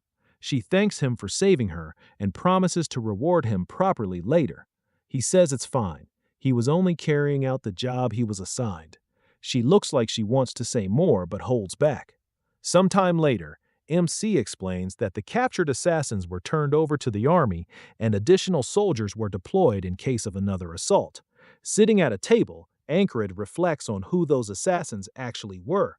Some were clearly highly skilled, so this was no ordinary robbery. He concludes that the other heirs of the company are the most probable culprits. Leona descends the stairs and comments that he is up early. Anchored tells her he is on duty. She sits beside him and draws her chair closer, then asks him to join her personal forces. Compared to that, the Rockfried Company offers everything one could desire. Its major partners include the Shepherds of the Wilderness from the Beastlands, the Black Leather Guild known for dragon hunting, and the Glacial Rangers who guard the permafrost. Even their company map detailing trade routes and local specialties holds enough value to make someone wealthy for life. To him, that is far too much to abandon. Leona says the former owner's sons are fools, and if she is going to safeguard and expand the association, she needs capable individuals. People skilled enough to save her when she is on the brink of death, and honest enough not to demand more afterward. Most would kill for a position in her association, and she doubts he is any different from the rest. Once again, she tells him she will give him anything he desires if he joins her. Incred simply replies no. She can't believe he rejected her without even pausing to consider it and demands to know why. Jackson comes downstairs and says that continuing to push after being turned down doesn't look good. The commander adds that it doesn't suit a merchant either. Leona bows and admits they are correct. Then she says the other heirs will arrive at noon, so she must prepare. After she goes upstairs, the other two walk over to Incred. Jackson says he somehow managed to charm a wealthy OAS too, and asks if difficult women are his type. He says no, but Jackson continues, telling him he needs to stop seducing every woman he encounters.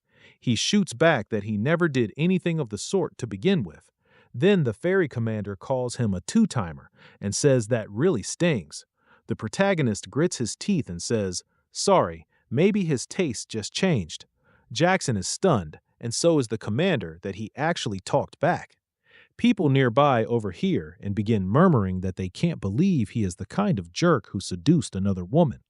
After asking out the commander, she simply smiles, pleased to take the victory. Encrid sits there filled with embarrassment for going along with it. Later, Cry Almond says he heard that MC spent the night with the commissioner after just one night together. Everyone piles on, saying he landed a rich Aisha and that he's not a spellbreaker, he's a heartbreaker. Jackson asks Creole Man if he came just to make fun of him too, but Cray says this concerns the Gillen Guild and he needs to stay informed. And Creed says good because he needs a favor. He wants Cray to track down the assassins who escaped and find out what they are planning. Then we learn that Rios Rofried, the former head of the Road Merchant Association, was an honorable man and a sharp businessman. He wanted his stepdaughter Leona to succeed him because of her intelligence and sound judgment, but he couldn't bring himself to discard his own son, so he died without naming a clear successor to lead the association. Elsewhere, a carriage rolls through town as the son is informed the assassination attempt failed. His men say he should have left it to them and that they wasted a perfect opportunity. The son's name is P.A.'d. The man across from him says they will find another way, and their deal still stands. Petey agrees and promises a massive reward if he inherits everything. The third man in the carriage remains silent. Soon they arrive at the inn and step inside. Cried and the others look over as Polly says the place is filthy with dust and sneers that only Leona would call him to a dump like this. His eyes shift to the black-haired man, and he can immediately tell from the way he carries himself that he is strong. That man looks down and meets Incrid's gaze. Then he looks away as if the protagonist isn't worth his concern. Polity points at them and orders them to go fetch Leona. Messi thinks bringing Jackson was a smart decision because if it had been Rim, he would have mistaken that guy for a monster and smashed his head in. Then he notices Jackson drawing his sword and stops him. Polity snaps, asking what he is doing and telling him to move. Leona comes downstairs and tells him to stop yelling. It doesn't suit him, and he is late. He fires back that he is not late at all, then tells her to train her bodyguards better. Leona responds with a sharp slap, and Inker thinks nobody around him is normal. He lets out a sigh while Jackson still seems unaware that he is the strange one too. Polide shouts, asking if she is crazy. Leona says he is the crazy one, messing with soldiers hired by the border guards. Does he want to spend the rest of his life behind bars? He quickly claims he didn't know, and the man behind him clears his throat, causing Polite to jump. A little rattled, he insists it wasn't him and asks who she is trying to blame this on. Then he demands how an outsider dares to raise his voice at him. Leona says yes, she was adopted, but he still can't read trade routes or manage basic finances. He replies that's what servants are for, and she shoots back that if not for the will, she wouldn't bother with this. Leaving the successor to be decided after discussions is too much. Ancrid figures the old head must have been too lenient. By every standard, Leona clearly appears to be the superior heir. Maybe he simply wanted to give his son one final chance. Leona says Pad's only claim to inheriting anything is being blood-related.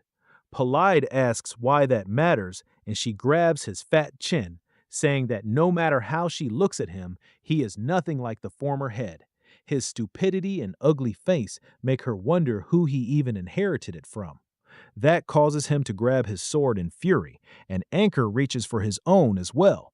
Then he suddenly stops when the man he had noticed earlier reaches for both of his weapons. At once, he adjusts his footing as everyone prepares for a full-blown fight. He waits for the first person to make a move while Polly starts panicking and his guards step in front of him. Ankh recognizes that stance. The man is about to use the swift sword. Now he wants to see how fast it truly is, whether it matches Rem's axe or a throwing dagger. So he tells the man to show him his sword. As the blade begins to come out, Anchored smiles and draws his own. But before anyone can strike, a voice commands them to stop. The one entering is Torres. He says he's with the border guards under the crown, and if they don't put their weapons away, it will be treated as treason. Polite looks caught off guard. The protagonist doesn't look pleased either and clicks his tongue.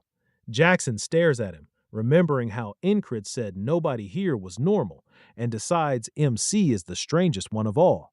Meanwhile, Torres says the assassins they captured were foreigners, so the border guards are taking over the case. Those men admitted they were hired by a merchant association, so maybe Polite really did hire them over the inheritance dispute. The man pulling Polid's strings steps in, asking whether any of them named their specific merchant association.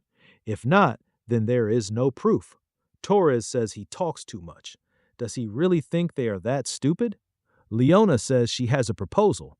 Keep searching for evidence and identify whoever is truly behind this, and until then, lock up both her and Polite. Polite immediately objects that he never agreed to that, and Ancred thinks it's strange that the victim is asking to be imprisoned. Torres explains the people they caught were just underlings. They knew nothing and only kept repeating that their boss gave the order. Leona says there are still others to question since some people escaped that scene. One of them could be the boss or at least know the details, so they need to track them down. Torres asks what happens if they still can't find the mastermind, and she says that's his problem to handle. Still, since it's not wise to keep arguing over the inheritance issue in front of the border guards, they'll return to the city as long as everyone comes back if summoned. Anchor points out they won't be guarding her once they leave town. Her own guards can't stop Polite's side, especially the man with the rapier, so she'll die the moment she loses border guard protection. She has to know that. So what is she thinking? Then her maid hands her something. Leona says she's a merchant. She never asks for work without proper payment, and she'll give this to whoever catches the people who escaped. As she starts to draw it, Jackson is clearly shaken, and Intercrid wonders why. Leona says it's the fourth piece in the Carmen collection, Carmen Stiletto. She asks if that's enough to make them go after the fugitives. Jackson steps forward and calls to him, saying he's taking this job. Intercrid can't figure out why he's suddenly so fired up, or why that dagger matters so much to him. Even Polite recognizes it and asks if she's out of her mind. Does she even know what it's worth? Leona says it's hers, so she'll do what she wants with it. The protagonist asks if it's really that special, and Jackson says he's shocked he hasn't heard of it. The weapon was made by the legendary smith, Carmen. Carmen started life as a slave, became an assassin out for revenge, and fought with 7 weapons he made himself. The fourth of those was this stiletto. Some people would trade human lives just to get one of his weapons. Then Torres says since everyone is here, they're all staying under watch, and nobody leaves the inn. Intercrid tells Jackson not to stress about the stiletto because he already asked Chris to find the men who escaped earlier, so news should come soon. Ped gets angry while the man with the rapier turns and looks toward MC. Intercrid turns too, and once again their eyes meet. This time it feels like the man finally acknowledges him before looking away. He keeps watching him go. That night, Ped says if this gets traced back to them, they'll be in trouble. The man guiding him says they can't act against the border guards, so they just have to wait. If neither side can settle who becomes the heir, the investors will decide, and that's what they need to use. Polite says that's fine because he already sent word. He promised rewards to anyone who backs him as successor, and if even half agree, he wins. The man with the rapier looks out the window and sees Ender doing planks with stones stacked on his back. It's clearly rough, but the protagonist keeps at it. After finishing his training, Torres asks why he bothers with such dull exercises. MC asks what Torres wants, and Torres says this seems like the perfect chance to rest. Enerk says that would make sense only if everyone's time had equal value. For geniuses and people like him, it doesn't. What they learn in a week takes him a month, sometimes even a year, so he has no time to waste. Then he picks the stones back up and starts curling them, saying he'll use every day he has to build a stronger base for the future. One of Torres's men says he is really strange, or maybe they're just lazy. Torres thinks about that for a moment, then gets up and tells Ender to stop obsessing over getting stronger. He's already strong enough. Their last match was only a draw because Torres didn't expect that much from him. So what does the protagonist think would happen now? MC looks at him, then smiles and nods. That means they're about to fight again. Soon, people are cheering as Torres launches in, and both men stop with their blades just short of the other's throat. Still, Torres would have won. The crowd cheers that it's his 7th win, and Torres says that's how it should be, though they remind him Inner has beaten him 4 times too. He tells him to go again. Torres asks if he's seriously not tired yet, calling him a monster since they've already fought 11 times. One of Torres's men says he wants a turn, and another joins in too. They all start yelling that they need to take the protagonist down, while Plet watches and calls them barbarians for doing this so late. The next man steps in and throws Anchorage to the ground, and the moment he lands, the rapier user is shown watching very closely. MC asks what that move was and tells him to do it again. The man calls him insane. The rapier user notes that losing doesn't wound his pride. Instead, he looks like a kid who just found a new toy. And even when facing someone far stronger, he shows open hostility without any hesitation. Still, after Encred gets dropped again, the man says he keeps falling for the same move 3 or 4 times. He really has no natural talent for fighting. This time, though, the protagonist knocks the man's hand aside and copies the throw, slamming him into the ground in exactly the same way. Torres cheers loudly, and the others do too, asking who's up next. The ferry commander watches and says Encred is charming everyone around him, which makes him a bad man. Leona asks if they're dating. The ferry commander says no. So Leona asks if it was a joke, but then the ferry commander says they're married. Leona is stunned. The ferry commander adds that they never had a ceremony, but she thinks there's a child too. That only confuses Leona more, and MC wishes she had just gone back inside. Then the rapier man speaks up and asks whether it would be all right if he joined them. Ankrit turns and sees the guy ready to jump in. Torres wonders what he's up to, and the man admits his talent isn't anything special, but he still wants to teach him and can't stop himself. The one who taught the protagonist the throw says the rapier user is on another level and should just watch. MC refuses, saying he's been waiting for this. The man looks at him and realizes Ankrid gets it, then smiles while Jackson watches from above. He says that even if the only thing in that man's hand is a wooden stick, he's still incredibly dangerous. He grips his blade and says he has to be ready. Ankrid raises his own stick as the rapier man takes his stance. The two lock eyes. Then the man lifts his wooden sword. He says the pressure is spreading through his whole body, like he's back on a battlefield. Then the man thrusts, and Ankrit sharpens his focus. By fixing his eyes on one point, he can trace the attack's line. There's a tiny feint in it, but it's aimed at his neck. He tries to shut down that path and strike first, but then it feels like his throat gets pierced, catching him off guard. Ankrit couldn't move in time. And it's not just him. Everyone else is shocked too. The man tells him he read it right, but he's too slow. The protagonist admits the swift sword lives up to its name. It's far faster than he thought. He believed he'd grown a lot stronger, but not enough. That man's level is so high it feels crushing. As the man starts to leave, Inkrid laughs and calls after him, asking for one more round. The man smiles and says his spirit is remarkable. MC keeps losing again and again until Torres and the others fall asleep. The ferry commander still watches closely, clearly enjoying it. Inkrid stumbles, and the rapier man says anyone who has used a sword knows the despair of meeting someone they can't beat. He drops to the ground and coughs, while the man says he's shown him a gap he can't cross. Yet, the protagonist still won't quit. MC gets up again, and Jackson says his reactions are too slow to track and dodge everything at this pace. He'll never break through that wall. So Jackson decides he'll have to teach him more about speed. The man says that's enough. They should get some sleep since Inkrit is spent. Covered in sweat, he tells him he's amazing, and one day he'll learn the swift sword too. The man laughs and says the protagonist impresses him even more. Too bad he's just missing a little more talent.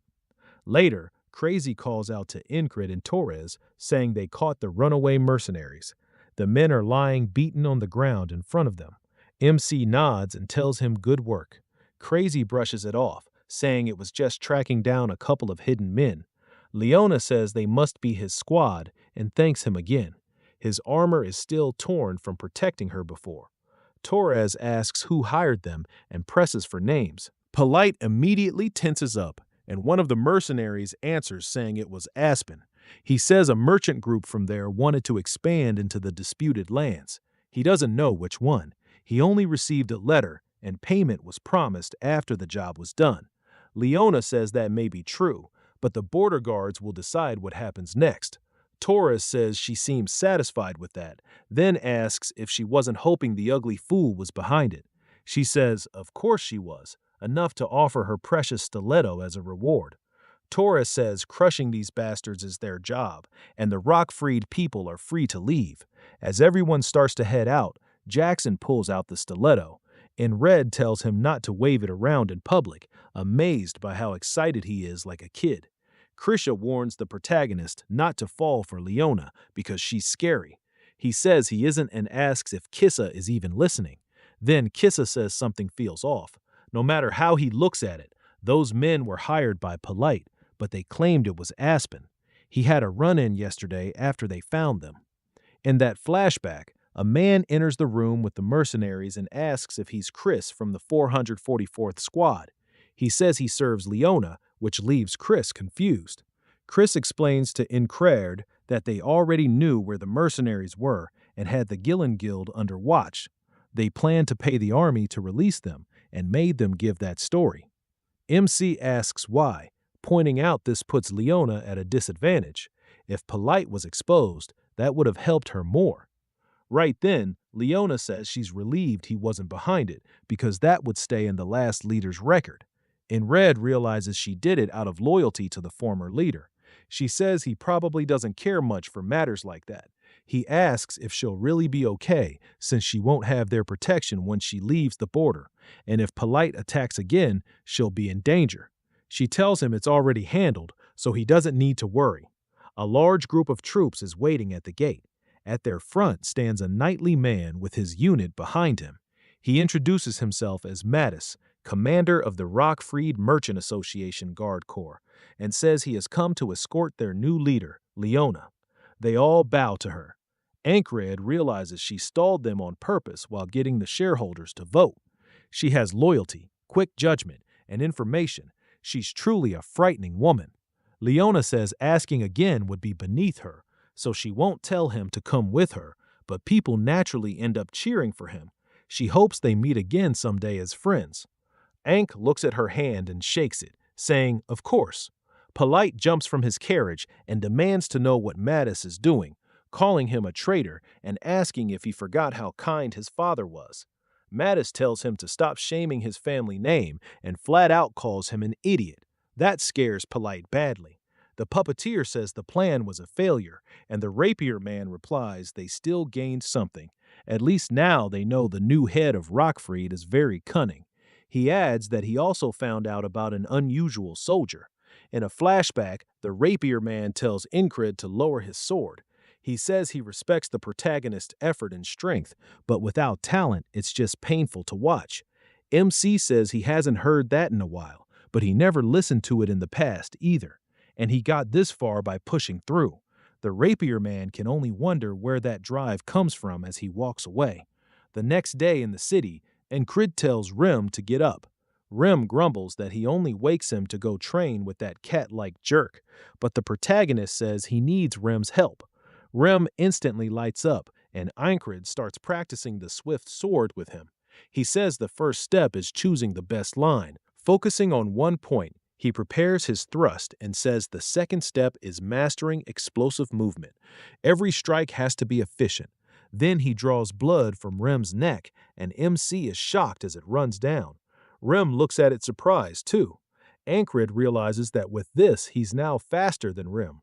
His repeated basics, flexibility, and muscle strength all working together to create this new power. Rem says that caught him off guard, and he finally learned how to swing fast. Now it's Rem's turn to speed up for the first time in a while. Ankh wonders what he means, but barely blocks Rem's next attack and knows he was serious. The impact is heavy enough to make his hands sting. Then he sees an axe flying straight at his head and barely ducks under it. Realizing Rem was always fast, but now he's even faster. Rem comes in with another swing, and Ankred charges in to meet it head on, knowing he still has a long way to go. That night, he keeps training and senses something intercepting an attack from Jackson's dagger. Jackson tells him his eyes and ears are doing well now, so he doesn't need more training there.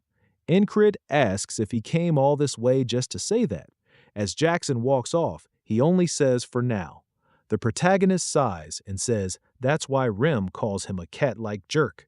Then Jackson suddenly appears behind him and cuts his throat.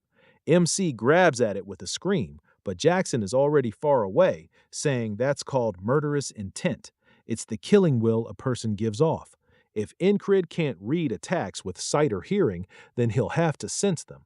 That means detecting something beyond the five senses, the sixth sense. Jackson says he'll teach it to him as thanks for the stiletto. He is thrilled there's still more to learn and says even more fun is waiting for him. The next day, Jackson explains that the sixth sense is close to instinct, so the protagonist can't depend only on perception tied to the usual five senses: direction, movement, hunting skill. Those are all tools predators use on prey. They all come from instinct. If he keeps fighting with every sense sharpened, he'll eventually start to detect hostile intent too. Anchor spins and says he can feel Jackson behind him, but Jackson tells him this won't come easy right away. If he keeps working at it, his sixth sense will open up too. That night, Rem says MC feels a little different. Ank jokes that it's because he got more muscle, but Rem says that's not it. Odd cuts in, saying he smells more rotten. Ragna says that's not the whole thing either. Craze figures he's even crazier than usual. Rem agrees, and the others back him up. He says he's the only normal one in this pack of lunatics. That's just how they see him. Jackson, meanwhile, wonders when he will realize he's the maddest one there. That night, when they get ready to sleep, Esther crawls onto Inkid's bed. Rem asks if he smells like food, since she always ends up sleeping with him. Esther ignores him and thinks about how the protagonist pushed his body too far again, curling up on his chest. She notes he trains hard enough to die every day. Without her magic, he would have fallen apart already. And if he dies, she'll never break her curse. So she sets a paw on his armor and fills it with her magic. The next morning, Anchorage stretches and says that just like these repeated loops, he'll keep training again and again. He'll never get sick of it, and just knowing it makes him stronger is reward enough. Then he feels someone turn and says Jackson is over there, but he's wrong. He tries again and is wrong again, and the others all watch him. They all seem to be thinking the same thing. Rem says he wants to take back what he said before. Ankrid hasn't changed at all. Odd says it only felt strange because MC got so much better in one day. Rodna says he thought that made him a genius too, but maybe not. Jackson says if he still doesn't improve after all this practice, then sure. But Rem argues that nothing beats real experience since the Aspens will be quiet for a while. He says the protagonist should take a beast hunting job or something like that. The next day, Ankrid stands in front of the request board and says all four of them are pushing him toward real combat like they're testing him. Still, he gets it. He's stalled out. Then a man says if MC can't find anything good, he could handle this one for him, and hands over a paper. It says he wants someone to inspect a shoemaker's basement. He asks why he'd take this when it sounds like a job for a recon team. The man says a recon team won't cut it because the shoemaker claims there are undead in the basement. That gets Incrid's attention. He says there's no way undead are hiding in the city. It was probably just rats, but he does need experience. The man begs him to take it, calling him the spellbreaker. Nobody else wants the job, and while the shoemaker has a bad temper, he's a decent man. His wife also went missing recently, so he's on edge. The man asks the protagonist to at least check it out. Enkrat says he's sorry, but this request is too much. then caves instantly and accepts it anyway. When he arrives, a woman tells him if he's here for the request, he needs to get to the basement fast because the man just keeps digging. MC mutters that he did hear the shoemaker was short-tempered, and then the shoemaker calls him over, saying this is what he meant. He points out the ground and shows him the tunnel he found. The protagonist is shocked there's a tunnel under the middle of the city and says this definitely wasn't made by a rat. He lights a torch and heads in, saying, "It looks man-made. It's wide, too, which means there really could be monsters down here." Then he stops when he sees several paths ahead, 6 in total. He says the place was built like a maze. The shoemaker tells him to listen. A strange rattling echoes through the tunnel, and he says, maybe there really are undead down here. MC tells him not to come any closer and says he'll go first, so the man needs to stay back. The moment MC steps forward, the whole tunnel is hit by a blinding blue flash. A wave of heat crashes over them, and he wonders what this is. As it rushes closer, the light swallows them completely, and both of them are burned to ash on the spot. And Cried's eyes snap open, with Esther still on his chest. He says the second he felt that heat, he was dead. He didn't even get another step in, and that had to be a magic trap. Against magicians, the smart move is to run. Right then, Rem says he and the others talked and decided the protagonist needs real experience. MC keeps thinking if you die fighting a magician, you're lucky. If you live, what comes next can be worse. And that goes for traps made by magicians too. He wonders how anyone is supposed to beat something like that because he doesn't even know what skill he needs to train. Then the man at the board tells him that if he still doesn't see anything good, he should take care of this one. The shoemakers request again, and Cried says this needs a magic expert or help from higher command. This isn't a wall he can smash through head-on like the others, and the ferry company commander would probably hear him out. But before that hot-headed shoemaker goes down there alone, he realizes he barely made it in time last loop. He takes off running, gritting his teeth. He can't be late. He races to the shoemaker's house and kicks the door open. The daughter jumps in fear. He asks where her father is, and she says the basement, and Cried dives into the hole without hesitating, because this time he took a little too long to accept the request, and the father is already gone. As he slides down, he realizes he's too late. The shoemaker is already ahead, walking down the center path, and Cried runs after him, shouting for him to stop. The shoemaker turns startled and confused, but his foot has already gone too far, and that bright blue light starts to rise behind him. The protagonist yells out, and both of them return to ash again. In the waters of the afterlife, Cry says he needs a faster way. He has to reach the shoemaker first and keep him out of the basement. The boatman says it may have lasted only a moment, but MC still felt his flesh burn away through his whole body until he became ash. Even so, he still plans to walk back toward that flame. Anchor says the pain was just like he said, like a million needles tearing through him in one instant. But even that doesn't hurt as much as standing by and watching an innocent person die. To him, that's what being a knight really means. He jumps right out of bed and starts heading out. Remy asks where he's going, saying they need to talk, but he says he's off to save one annoying old shoemaker. Rem just stares, wondering if there are leather boot monsters now and why Ankrid is running to a shoemaker. This time, the protagonist gets there early enough to catch the man still digging. He thinks he can stop the shoemaker and make him stay away, but he still can't leave something this dangerous alone. He tells the shoemaker he's going in alone and not to follow. The man protests that it's his house, but MC shuts him down. This isn't up for debate, and the shoemaker gives in. He says getting a magic specialist would take too long, and they might not even listen to the request.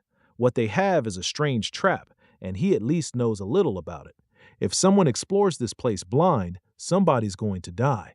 That could even happen to him and his squad. So he needs to learn everything he can. One of these paths has to be trapped, and he wonders if the only way to know is to walk them himself. Then, he says, relying on repeated loops alone is the easy way out. There has to be a better method. If he can find even one clue that tells him where the trap is, he might be able to solve this. Then he starts wondering how many times he's died and what he felt each time.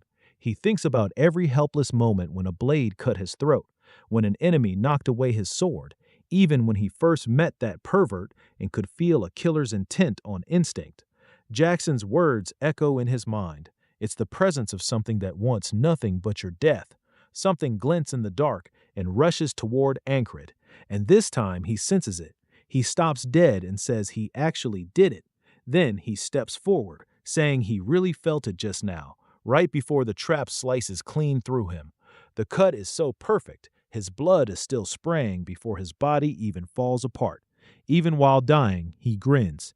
He really did sense the trap's killing intent. The next day, he heads straight back to the shoemaker's place and says, "Today's wall is learning to detect the trap's murderous intent." Standing before the entrances, he says he can't just rush in. Instead, he needs to move back and forth until he gets a real feel for it. With each slow step, he stays focused, saying he still hasn't placed his foot on this path, and he doesn't feel anything yet. He wonders if this is the right one. He slowly lowers his foot, then quickly turns, saying, "This is where the blade came from." He steps toward it again and pictures the blade shooting at him, but nothing comes, and he admits he didn't really sense it. He only remembered what happened. The shoemaker asks why the protagonist keeps pacing around and jokes that he should just go take a leak. The protagonist reminds him to stay upstairs. He mentions that he has never taken this path before, so he'll continue until he can detect the trap. He keeps probing it, moving in and out repeatedly until darkness falls. The shoemaker eventually asks what he's doing down there without having eaten anything. The MC replies that he'll return early the next morning and warns him not to enter. Traps are scattered everywhere. The shoemaker pleads with him for help, explaining that he can't even sleep because he's terrified he'll lose his daughter as well. Crit inquires whether he has any idea where his missing wife could be. The shoemaker explains that many people have disappeared recently, so no one has really looked into it. He adds that if he spots a brunette with freckles wearing this particular wedding ring, he should let him know immediately. The protagonist assures him that he understands. That night in the barracks, the MC sits lost in thought with Esther resting on his lap.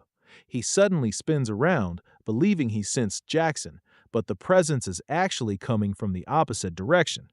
Ram comments that he's behaving strangely after spending time with that foolish shoemaker. He urges him to get some rest. It then hits him that this is the first loop he has completed without dying.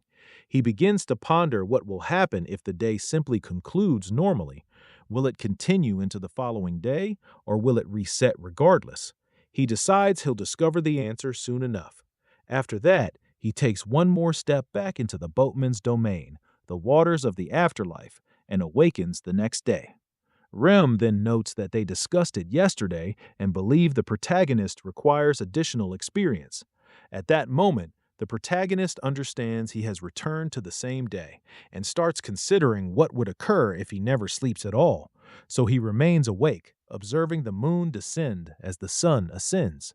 His eyelids grow heavy and he begins to doze off, only to wake up back in bed once more.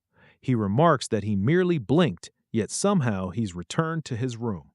Rem repeats that he needs more experience, and Complites realizes he cannot overcome this loop without breaking through that barrier. Even so, he is okay with it. He had never intended to confront it before he was fully prepared. 10 days go by, then 20.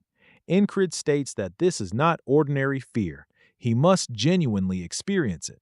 As he lowers his foot toward the trail, he says that close encounter with death is something he must become accustomed to. He continues lowering his foot gradually. By this point, 40 days have passed. He discards the torch, and by the 50th day, he is still at it. On the 60th day, he begins advancing further. By the 70th day, he sees hands from buried bodies emerging through the earth, clutching at his clothes and attempting to pull him down.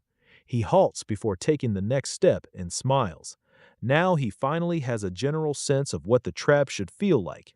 That night, Jackson launches a sudden assault, but Ankit evades it.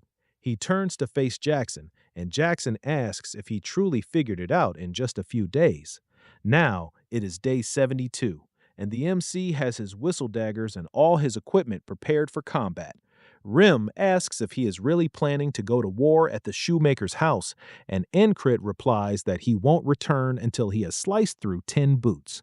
Rim has no intently. He explains that there are 6 paths, and at first he assumed one of them had to be secure. But whoever constructed this tunnel is deranged. Every single path is trapped. There was never a safe option to begin with. Nevertheless, there is still a way to proceed. He simply has to avoid triggering the traps. On the first path, one wrong step reduces you to ash. He draws a deep breath and raises his foot, advancing cautiously. The instant he senses the trap beginning to activate, he stops just before setting it down. He understands this is how he will have to navigate the entire route. Keeping his foot suspended, he starts shifting it sideways, then sets it down firmly with assurance. This time, the trap shows no reaction whatsoever. He remains utterly focused, relying on his instincts and reminding himself that one step at a time is sufficient. He simply needs to maintain that deliberate pace. Small steps, total concentration, 0 errors. As his awareness grows sharper, he begins to sense the safe passage opening up before him and advances as effortlessly as breathing, led by that intuitive sense. Then he enters a brightly lit zone. When he opens his eyes, he sees torches glowing ahead and declares that he has shattered another barrier. A ghoul charges at him, but Ancrid slices it neatly in two and hurls one half flying. He smiles and expresses gratitude to this cycle for the incredible present it has bestowed upon him. As more ghouls swarm toward him, the protagonist warns that their claws carry a potent venom. Even a minor cut can become life-threatening. Normally, it requires several soldiers working together to defeat a single ghoul, yet Ancrid surges straight ahead, carving through an entire group. He twists through the strike, powering it with his hips like a powerful baseball swing, and bisects the cluster in front of him as well, and he is still clenching his teeth fiercely. He swings his blade downward in a massive overhead strike, slashing through even more ghouls. Then he jumps forward with his sword drawn back and swings ahead, cleaving one ghoul in half while severing the head of another positioned behind it. When he touches down, the bodies begin to collapse. Now he is panting heavily. He comments that he performed quite well in that fight, and his squad should have witnessed it after how they've been treating him recently. Then he hears growling and more creatures racing toward him. One glance reveals that the beasts are absolute nightmare fuel. He initially calls it a demon wolf, but then notices it is fused with other animals and monsters, making him question what horrors lie deeper inside. At the same time, Esther leaps from rooftop to rooftop, noting that anchorage seemed unusual today. She wonders why he would go to a shoemaker while armed so heavily, and concludes it will end badly if he gets himself killed doing something foolish. Then she senses an energy emanating from the shoemaker's house and remarks that it reeks of a spell. Even she appears wary about approaching any closer. Back with Encrid, he thrusts his sword into one of the wolves and stands there breathing hard. Then he hears odd breathing sounds coming from farther inside the cave. It is faint, as if it could cease at any second. He wonders whether it belongs to another demon or the one who excavated this tunnel, but what he discovers next leaves him stunned. The area is filled with dead bodies. He surveys them and says he has spent enough time on battlefields that ordinary corpses do not disturb him, but this is entirely different. Then he hears a woman pleading with someone to grant her peace. She begs him to end her life. And then he spots the wedding ring on her finger. It is the shoemaker's wife. He recalls being told she was a brunette with freckles, and Ancrid is immediately filled with rage. A man speaks up, saying he heard the commotion and it looks like he has obtained fresh new material. He doesn't know how the MC got here, but that's fine. Now he can create a companion for Belillo. He asks if all these corpses are his doing, and the man replies, who else could it be? Then he says, those bodies are merely failures, while the child behind him is Belillo, his true masterpiece. He adds that he will craft something beautiful out of him too. The protagonist realizes the man is a magician, and his instincts are screaming at him to flee. He knows that battling a mage is terrible enough if you die, but surviving can be far worse.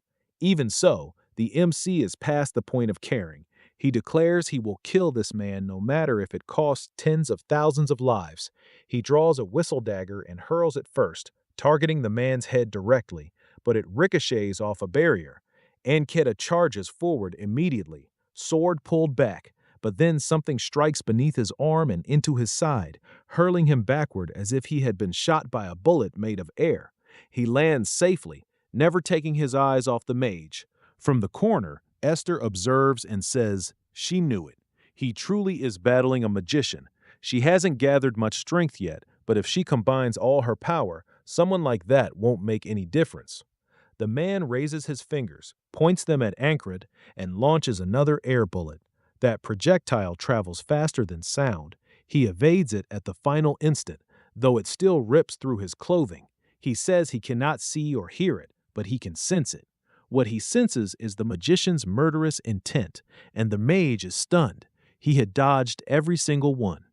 As Ankred presses forward once more, the magician unleashes 4 additional blasts at him.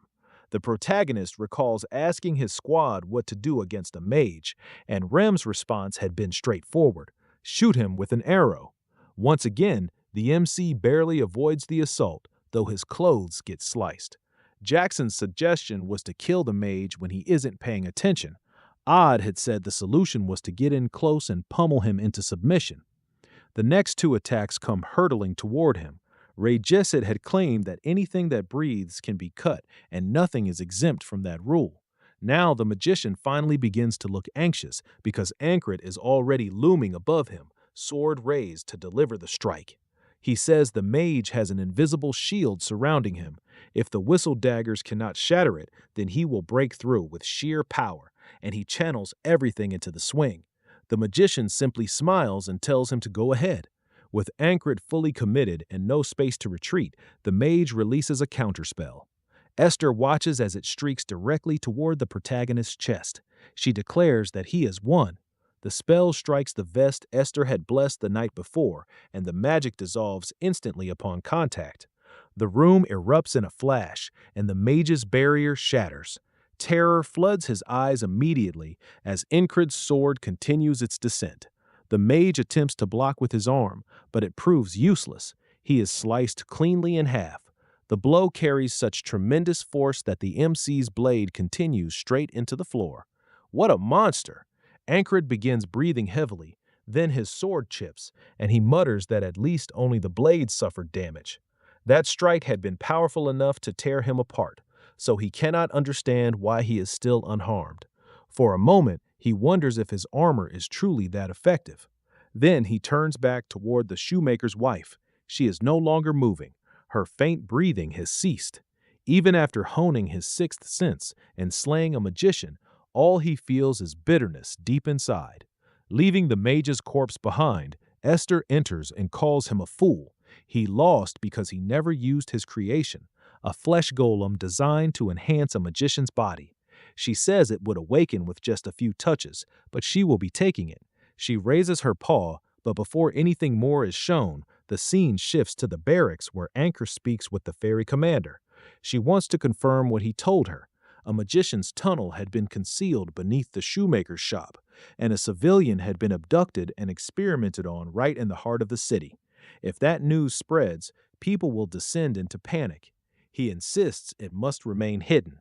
She asks why, since his involvement would never be revealed. He replies that the townspeople matter more. He also does not want the shoemaker to learn that his wife is dead. While the men fill in the hole, onlookers ask what happened to the shop. They are told that Thieves Guild members dug the tunnel. The shoemaker says he is stunned it was thieves, then offers Anchor a gift. Noticing how worn his shoes are, he wants to repair them. That eases his mind a little, and he says he only hopes his wife returns home safely. The protagonist looks at him quietly while the shoemaker adds that he knows Ankred has already done so much, but he still hopes he will find her. The MC tries to hide his face and, with a strained voice, says he will do what he can. Later, as he watches the sun rise, he wonders if lying to the shoemaker was wrong. Perhaps telling the truth would have been better. even if it destroyed him.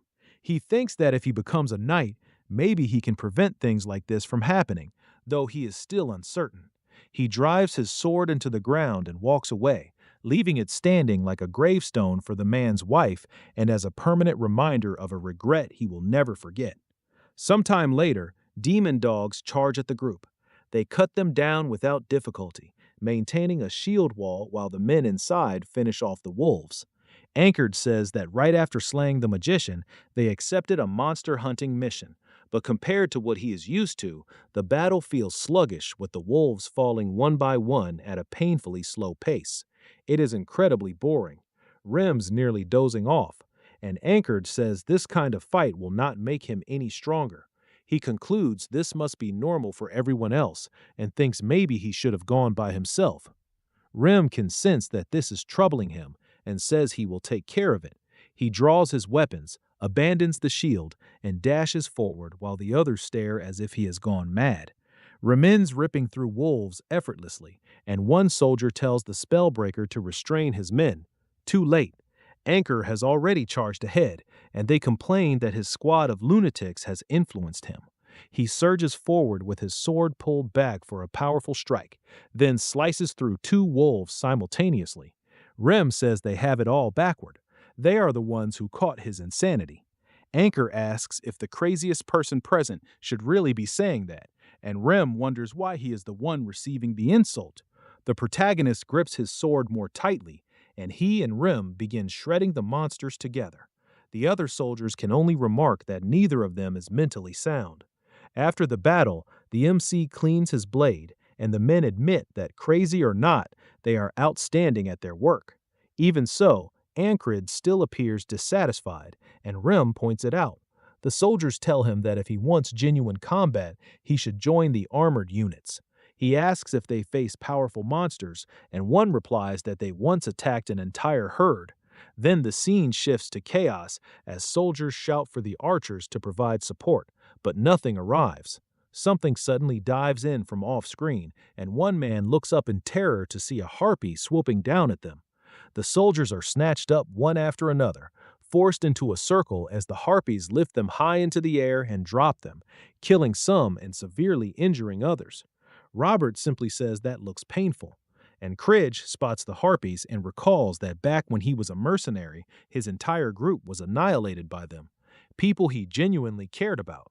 He begins drawing his sword, vowing that he will not let anyone else die today. He and Ram sprint directly toward the harpies. One harpy lets out a piercing screech, causing the regular soldiers to cover their ears, and Crit explains that a harpy's cry disorients you. As one dives toward him, he says it still hurts less than dying, so he pushes through using sheer willpower. His sword slashes into its wing, and he continues striking until the wing is severed completely. Robert shouts that he is doing great while clinging to another harpy's leg, then suggests they bet on who kills more before slamming it into the ground. Another harpy rushes at Ancrid, aiming straight for the back of his head. He says they are not here to fool around, dodges the attack at the final moment, and kills that one too with a single swing. The other soldiers are stunned. They knew Rem was powerful, but they cannot believe the spellbreaker is keeping up with him. Robert goes after another one, and the harpy tries to defend with its claw, but his axe smashes through and drives it into the dirt. Anchored follows with an upward diagonal cut, slicing another harpy in half. Taurus says the protagonist has grown stronger. His men ask if they should really just stand there when they came to support him, even as he remains firmly planted on the ground. He tells them they are no longer needed. A few harpies make one final pass, and one of them knocks Anchor's sword from his grip. Now there is distance between him and his weapon, so the harpies screech and dive in as if victory is already theirs. A whistle dagger suddenly embeds itself in one harpy's forehead. With only one remaining, it charges while Anchored rushes forward as well. Now it becomes a race to reach his sword before the attack lands. Right as the harpy is upon him, he seizes the weapon, then swings upward and cleaves the creature in two. Only then do they notice the final harpy's screeching, circling overhead before retreating. The soldiers cannot believe the harpies have fled and say that if these two manage to scare off monsters, then they must be monsters themselves. Ankrid says these are not the same harpies that wiped out his mercenary group. He recalls a man saying those people died protecting him because he was weak, that it was all his fault. Those words remained etched in his mind, and now he declares that he will be the one protecting others. Torres says the harpies are gone and asks if they should return. His men argue that going back empty-handed would look bad, so they should at least kill some dogs. MC and Rem are informed that reinforcements have arrived and they can leave. Rabber asks the MC what he wants to do, and he replies that it is still too early to head back. At that moment, Torres and all his men conclude that he is completely insane. Back at camp, people are discussing how he assisted the heavy armored unit. While the protagonist performs his lunge squats, they continue talking about how much he has changed and how intensely he trains, enough to make them consider doing the same. The MC grabs another request from the board, and a guy asks if he didn't just complete one yesterday. The MC says he will finish this one quickly and take another tonight. The guy asks if he has clones. Later that night, he is still there practicing swing after swing. A man sees him and says he trains every single day. He wonders how anyone can live like that. Then he thinks maybe he should try it too. So Anub continues training throughout the entire night. The next day passes, and that night 2 people are training. It happens again, and the following night there are far more than 2. A whole group pushes themselves hard until morning. When the ferry commander arrives at dawn, she looks them over and says everyone seems different lately. One man says they are following the spellbreaker and it has become a trend. She says she can no longer ignore it and walks over, telling him they had a long meeting about him. These orders came from higher up, so he had better pay attention. His squad, the 444th Regiment, is now being promoted to an independent platoon under the 4th Company. From now on, he is the platoon leader. Incree points out that he can only have 5 men, so that does not sound like a platoon. She says she will assign more men just as he requested. He says being a platoon leader sounds good, but managing all the lunatics in his squad will be troublesome. Then she adds that if he accepts the position, he will be free from the boring chores and will have more time to train. He stares directly at her and immediately agrees, saying he will do his best in the new role. Anak says that ever since he lost to her last time, he has trained like a madman with aura. He drops his sword, saying this is perfect, and now it is time to see how much stronger he has become. As they face each other, he remembers Odan saying hand-to-hand combat is all about closing the distance quickly and using simple strikes, no fancy techniques. The ferry commander rushes in, throws a punch, and Enred blocks it. That was exactly what Odan had taught him. While forcing her arm back, he remembers to use his larger build against her. Once he gains the upper hand, he forces her down to the ground and presses an arm against her chest, declaring that he has won. She asks if he is certain, joking that for a human, his proposal is quite bold. And Ned cannot believe she is doing this again. Then her leg wraps around his side, and in an instant she reverses the entire position, ending up on top. She says reading an opponent's weaknesses and using your own advantages was clever. Then she praises him for calling himself her fiancé and tells him he should continue doing so. He retorts sharply that he is not her fiancé and demands she get off. She releases him as they both brush themselves off. She apologizes and he asks what she means. She says she could not help herself. That only leaves him more confused. As winter faded, the battlefield began heating up once more. An all-out war was approaching. The Aspens were mobilizing, desperate to wipe away the humiliation from their previous loss. A man steps up to the podium to speak. Since Aspen was preparing for war, Nolia did the same. The man introduces himself as the new battalion commander, Marcus. Cryas says that with this guy in charge, they might actually end the war. This is Marcus the Warmonger. He is one of the top officers under the Cyprus Division, and unlike the previous commander, he is skilled and experienced. Marcus believes the Aspens are not weak at all. The real issue is that his own army is filled with weaklings.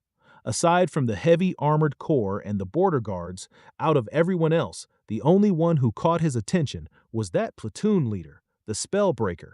After everything he accomplished in the last battle, Marcus wants to know whether it was luck or genuine talent. Now, Ankid must prove he is worth deploying. Later, Rem asks if they are really being sent to scout near the Pinal River and whether the order came directly from the battalion commander.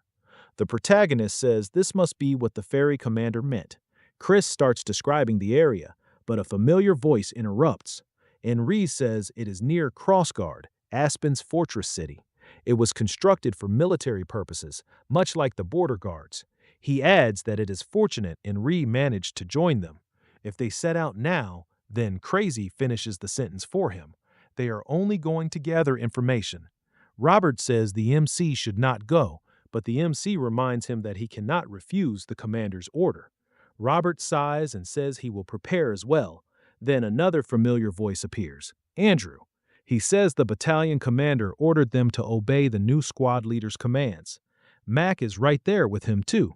Robert walks up and slowly licks his blade like a complete madman, asking why there is an insect among them. Andrew grows nervous, saying he is the new squad leader and they need to listen to him. Okandon says he can feel the kid trembling from over here. Ragna asks if this little brat is really their leader. Andrew says if anyone has an issue, they can settle it in a fight. He volunteered because he wanted to stand beside Incred, and he is not backing down. Rem lifts his axes and says the bug has some courage. Okandon cracks his knuckles as well, saying he would like to loosen up a little. Jackson says one finger should be enough. He tells them not to be too rough on him, but Ragna says he should worry about his own fight. Mac begs the protagonist to stop Andrew, but he says they seem to be getting along just fine. He even adds that if Rem is offering a duel, that means he likes you. Mac asks if Rem is really not trying to kill him and says the MC needs to explain more.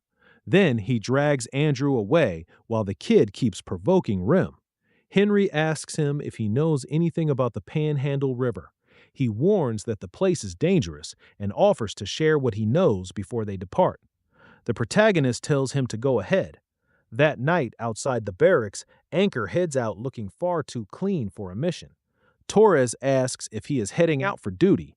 He says he has been seeing the MC around often and he heard about the promotion too. After congratulating him, Torres says they are now the same rank. Ank says he cannot compare himself to one of the king's best, but Torres tells him to relax. It is not that serious. Then he asks his age, and he replies that he is 30. Torres is stunned that the protagonist is older than him and asks why his face looks so youthful. The MC simply wonders why Torres looks so aged. Torres says he is the only one aging around here. He reminds him that he did say to relax, then asks what the mission is. Torres explains that the two of them will cross the Panhal River first, and he will explain the rest once they meet up with the others. But the boatman still has not arrived, so they will simply have to wait. Anchored says that is fine, then immediately draws his sword and begins training. Torres tells him to rest, but the protagonist says this is his form of rest. Torres says the MC truly never stops. He trains intensely. People respect him. He looks young, he is handsome, and on top of that, he is humble. At this rate, Torres might just drown him. Ank senses the killing intent and turns around, only to find Torres tearing up. He asks why he is making that expression. Torres lets out a sigh and asks if the final score was 14-6, saying at least he is still the superior fighter. Anchor reminds him that was a long time ago. Torres says he is not the only one getting stronger, and he is glad to hear it. Torres swings first. The protagonist blocks it, then counters with a deflection. The two begin exchanging blows right there on the spot. Torres says he noticed it back when Inkid fought the Harpies. The MC has become far stronger than before. Gritting his teeth, Torres presses down hard and slams his sword toward the ground. Right after that, he pulls back his fist and throws a punch at Ankor's face. The protagonist keeps watching closely and notices a hidden blade underneath, so he dodges aside just in time. Even so, Blood flicks off the blade. Seeing the cut on his cheek, the MC asks where Taurus got that weapon. Taurus says it is his secret concealed knife. Anchor is left speechless, and Taurus asks if he is about to complain that it is unfair. Instead, he says it is impressive and asks how to use it. Taurus says he is even crazier than he imagined. He tells the protagonist to practice with flat stones first and use a quick snap of the wrist while demonstrating, though he is a terrible teacher and can only describe it as a sharp bam kind of motion. Then the boatman finally arrives and asks if they are crossing or not. On the way over, Torres continues teaching him throughout the entire ride. Once they reach the opposite shore, Ancrit asks where the meeting point is since they are supposed to link up with the recon platoon there. Torres says they should wash up first. There is no point starting out like this while covered in sweat. The MC takes a sniff and admits he is probably right. They strip down and jump into the river. Tyrese warns him the water is freezing and tells him to hurry, only for something to leave him completely stunned. He calls him greedy and says he has lost the will to compete. He says he still wants to fight, but Torres groans that he does not mean with fists and calls him an idiot. A woman appears and says they came looking because the two were late, but instead they are wasting time bathing. The protagonist is shocked and wonders how long she has been there since he never sensed her. She says they need to get near Crossguard by today, so they should get out now. Taurus asks how they are supposed to do that while she is watching, and she says there is nothing worth seeing anyway. Ankid steps out of the water and her expression shifts in surprise. She quickly says she takes that back. Taurus says her gaze is way too shameless. She replies that she is only looking at the MC's abs. Taurus protests that he has great abs too, and she introduces herself as Pen, captain of the recon platoon. Pen says she leads the recon platoon. She shakes Ankrid's hand while Taurus stares down at his own body, suddenly losing confidence. After getting dressed, they follow Pen. Before discussing the mission, she gives them a briefing. Their spy inside Crossguard is named Kitten, and there was supposed to be important information to be passed along. They should have received word from Kitten 4 days ago, but she never appeared at the meeting point and is still missing. He asks if something went wrong, and Pen says that is exactly why they are here. Their task is to slip into Crossguard and rescue Kitten. Crossguard sits directly beside monster territory, so enemy patrols are sparse. They rely on the beasts to handle the guarding. There are 3 possible ways in.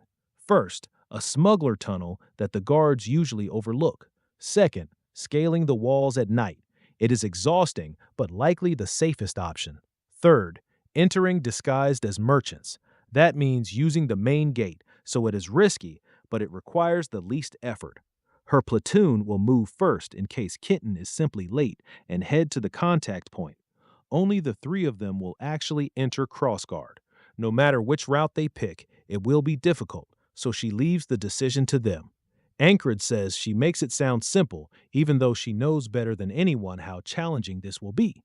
Taurus says she should choose since she knows the area best, and Pen replies, in that case, they decide to move out tomorrow and use the first route, the tunnel.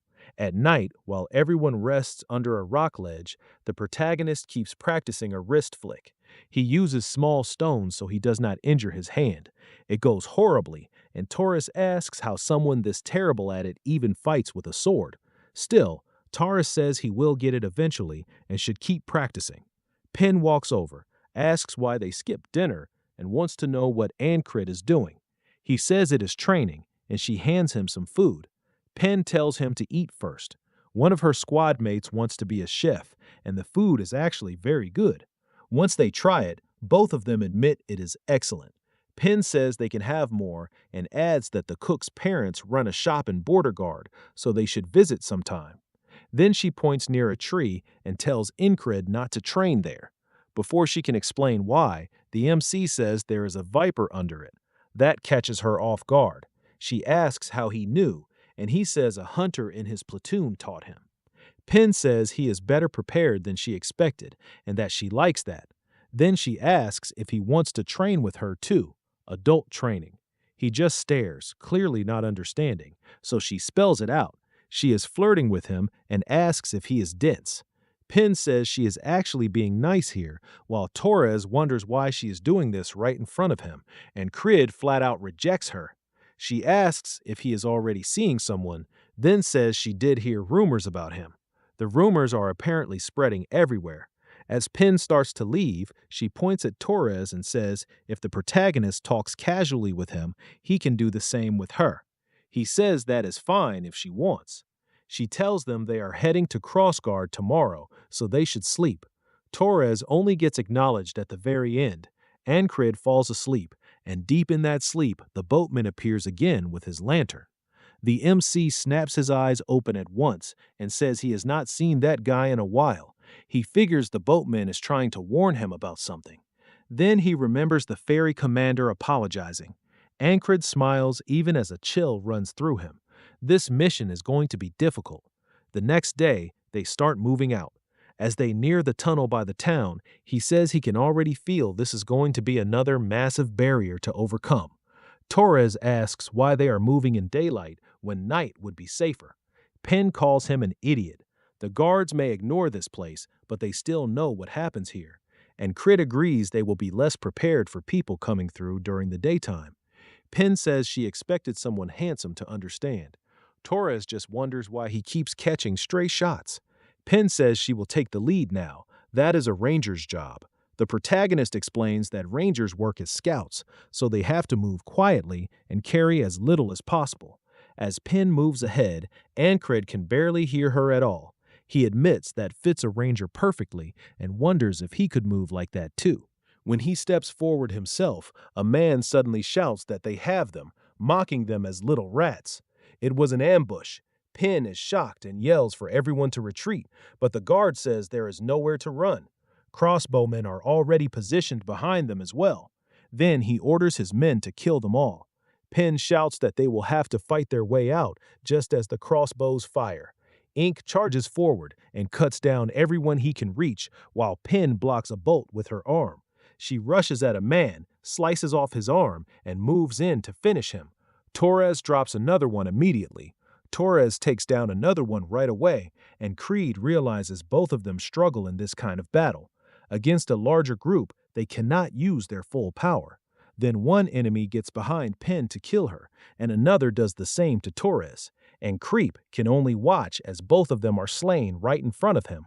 As the enemy closes in, he says, "This really is a massive wall, but he is not dying that easily." He throws several whistle daggers, killing 2 crossbowmen on the spot. Then he rushes in and slashes another man's throat before moving straight to the next and cutting him in half. The guard shouts for everyone to surround him.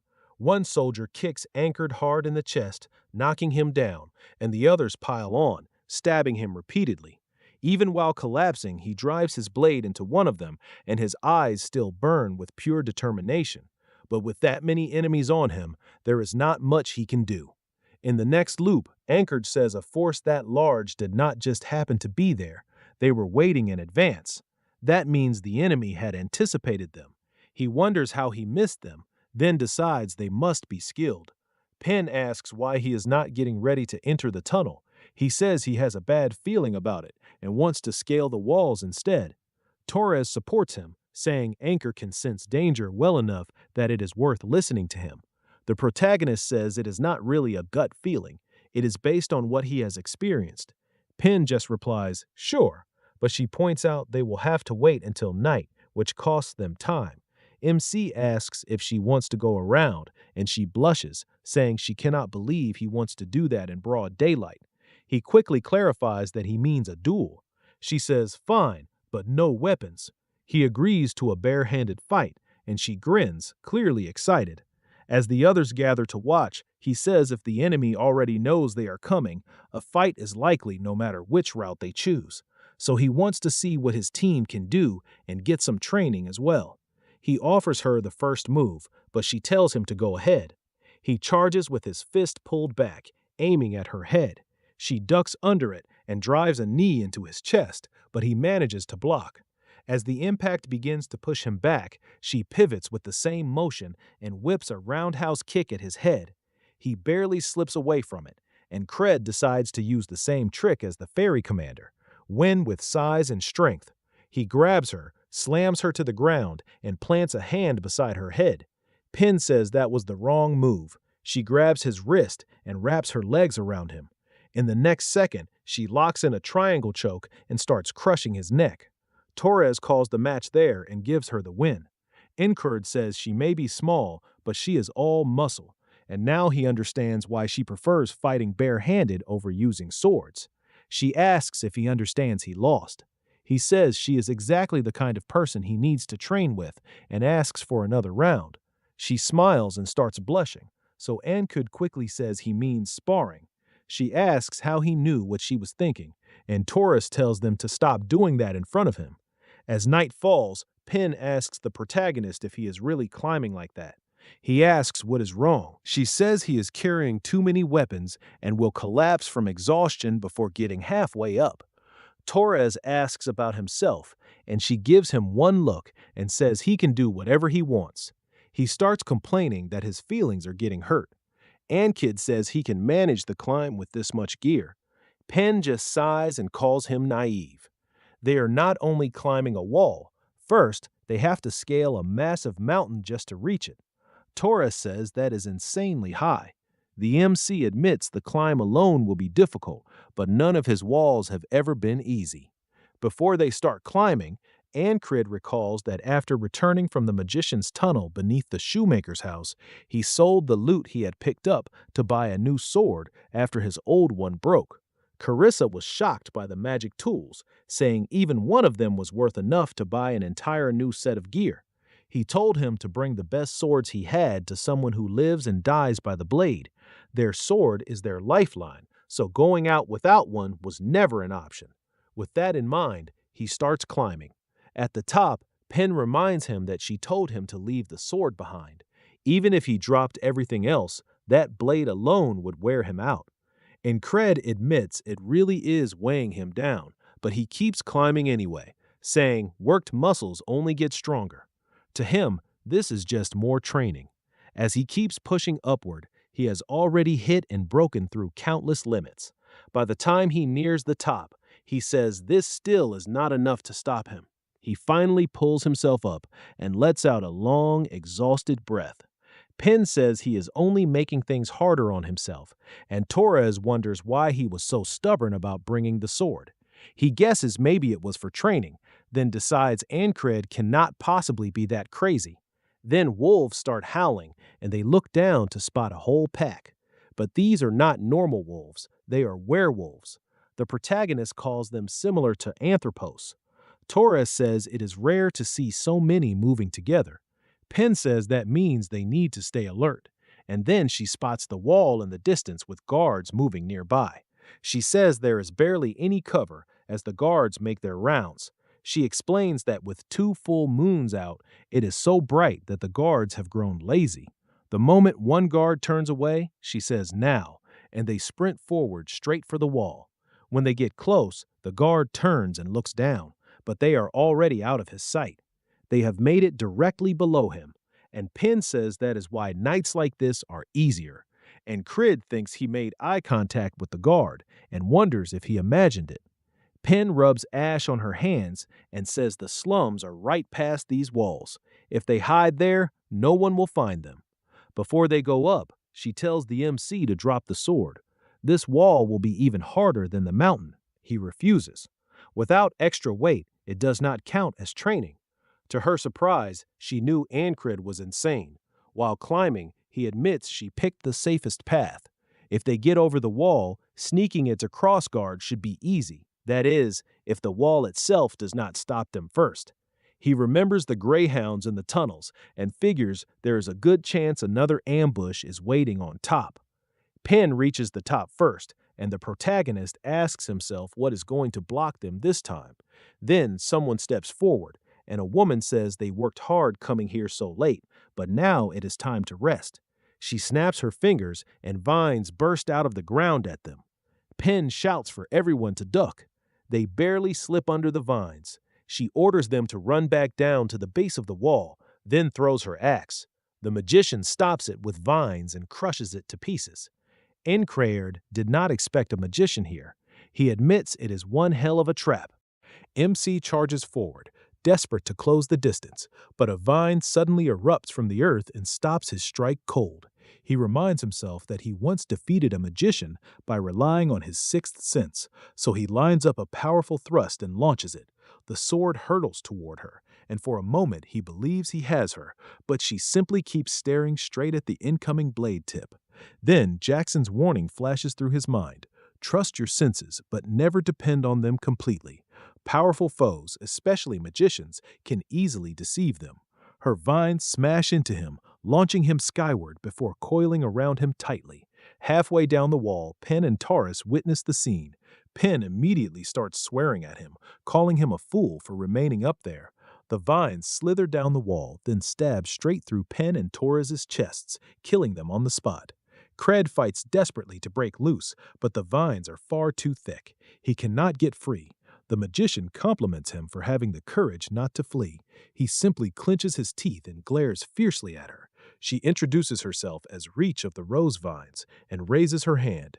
Her fist clenches, and Incred understands that his life is about to end. Then, a massive magical explosion detonates from within the vines. The protagonist realizes that magicians are not all identical, just as soldiers differ. He had grown arrogant. He let his newfound power inflate his ego and charged in without properly assessing his opponent. The boatman asks if he now understands his true position. He calls Incred a freak, someone who relies on loops to become stronger instead of enduring real hardship against such an enormous wall. He's nothing more than an ant. MC thanks him, saying that speech reignited the fire inside him once more. This was precisely the kind of wall he needed. The boatman replies that he is already looking forward to the third wall. Later, Penn asks if he truly wants to slip inside by disguising themselves as merchants. He replies that the other paths feel off. She agrees and says they will go in with the ordinary traders. He asks when, and she answers tomorrow morning. That makes Angkor hesitate. Tomorrow? How does that work when he cannot allow the day to pass without breaking through the wall? He wonders what will happen then. Torres says they will simply wait another day, while Penn suggests they should make good use of the time and enjoy themselves. She orders one of her men to bring out everything they have, and the protagonist wonders what she means by that. Then they drag out heaps of meat and liquor. Enkied cannot believe she brought alcohol this close to the enemy and asks if she has lost her mind. He says relaxing to this degree is risky, but she counters that staying too wound up is far worse. If he remains that tense, he will overlook the larger view. She tells him to drink as well. His shoulders are rigid as stone. MC admits he has always driven himself beyond his limits and believed that was the right approach. But she is correct. He had become fixated and started believing the only way past the wall was a direct assault. He steps forward and says he wants to consider this calmly. Drawing his sword, he declares that smashing through by force is not the only solution. He decides this moment will become part of him and begins training. Penn asks why he is working instead of resting, and Taurus replies that this is rest for Incred. She watches with curiosity as he starts sweating from the endless swings. Penn jokes that he is quite pleasant to watch.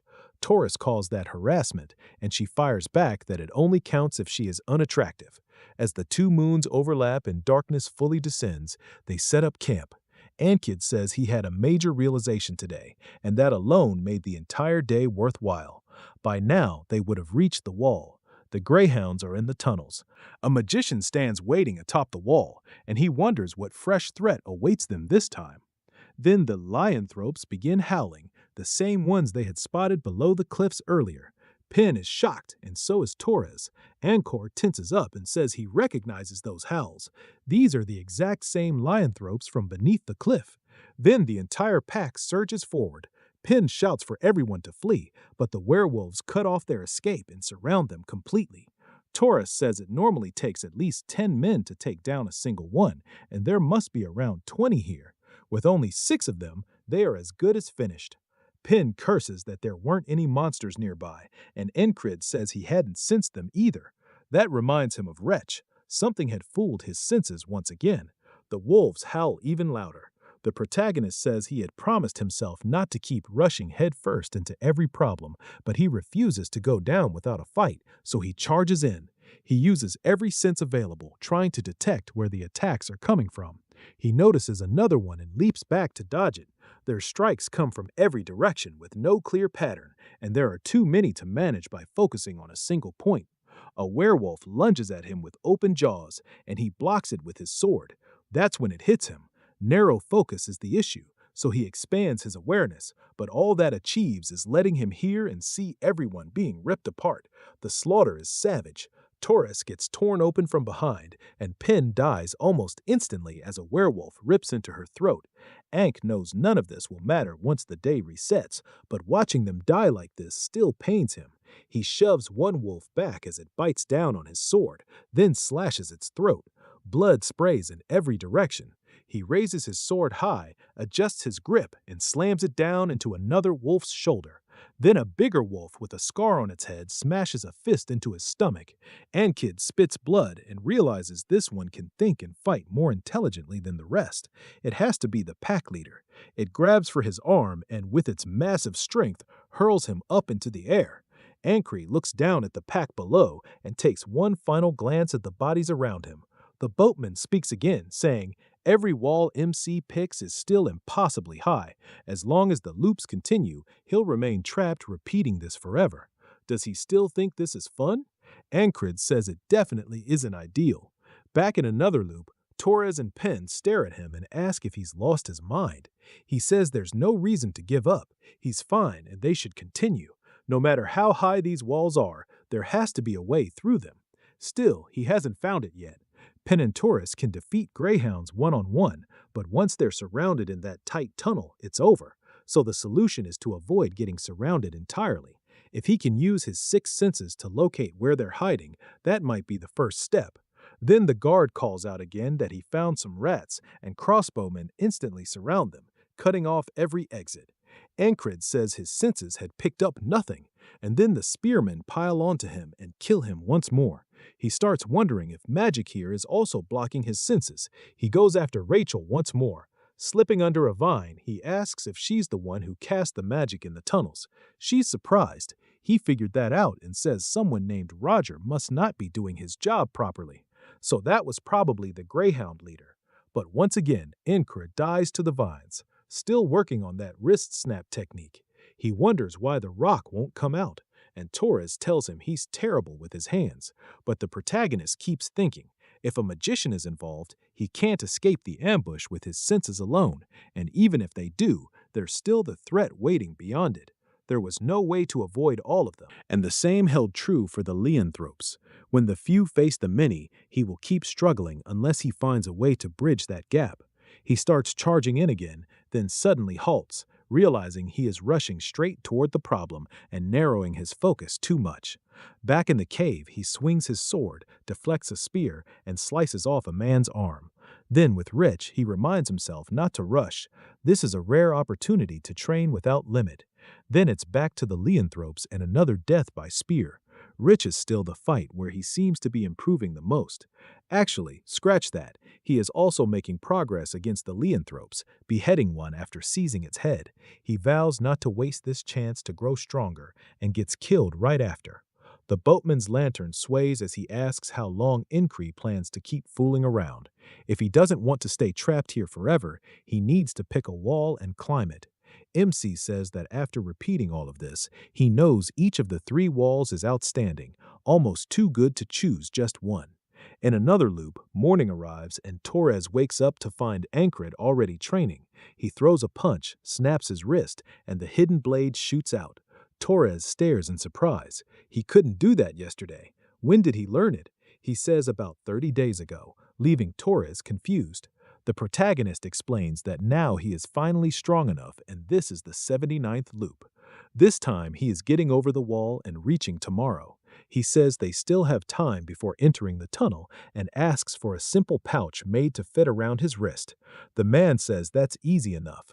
Then Ankrid notices the inside of Pen's boots looks unusual. She smirks at his curiosity and takes them off, explaining she lined them with fabric to soften her steps because many monsters nearby have sharp hearing. MC tells Torres they should do the same. Torres is surprised, and when Pin says they probably won't encounter those monsters, he insists anyway. Once he tries it, his steps become so quiet that Pin asks if he used to be a ranger. He says no, and she points out that even with the fabric, moving this silently is difficult. That's because he has gone through this loop again and again. To survive the smuggler's tunnel, he has to detect the enemy first and create an opening. In the dark, it's hard to predict where an ambush will come from, but they do have an expert with them. He asks what they should do if enemies are waiting inside. Pin says it's unlikely, but if it happens, they can run. Then he asks what happens if the exit is blocked, wanting to know the tunnel's size and whether there are side paths if the main route gets sealed off. Torres asks if he's scared or sensing something bad, since he's asking way more than usual. Anchor asks if they're armed because if they are and they're waiting for them, they're basically finished. She tells him that if he's scared, he can stay behind. That would be better than hearing all this grim talk. He says he's only telling them to be careful, and she can tell he means it, even if she doesn't know why.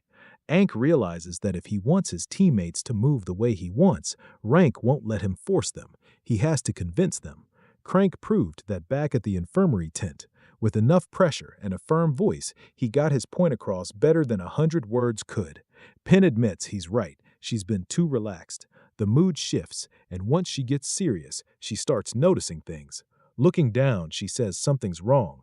The footprints were blurred on purpose. Her face hardens as she realizes it's a trap.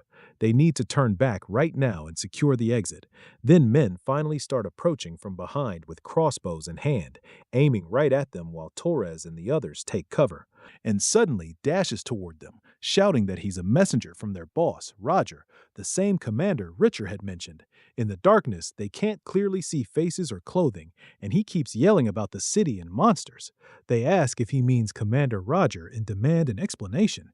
He realizes that simply knowing the name makes them assume he's one of them. Still shouting Roger's name, he moves closer and draws his blade.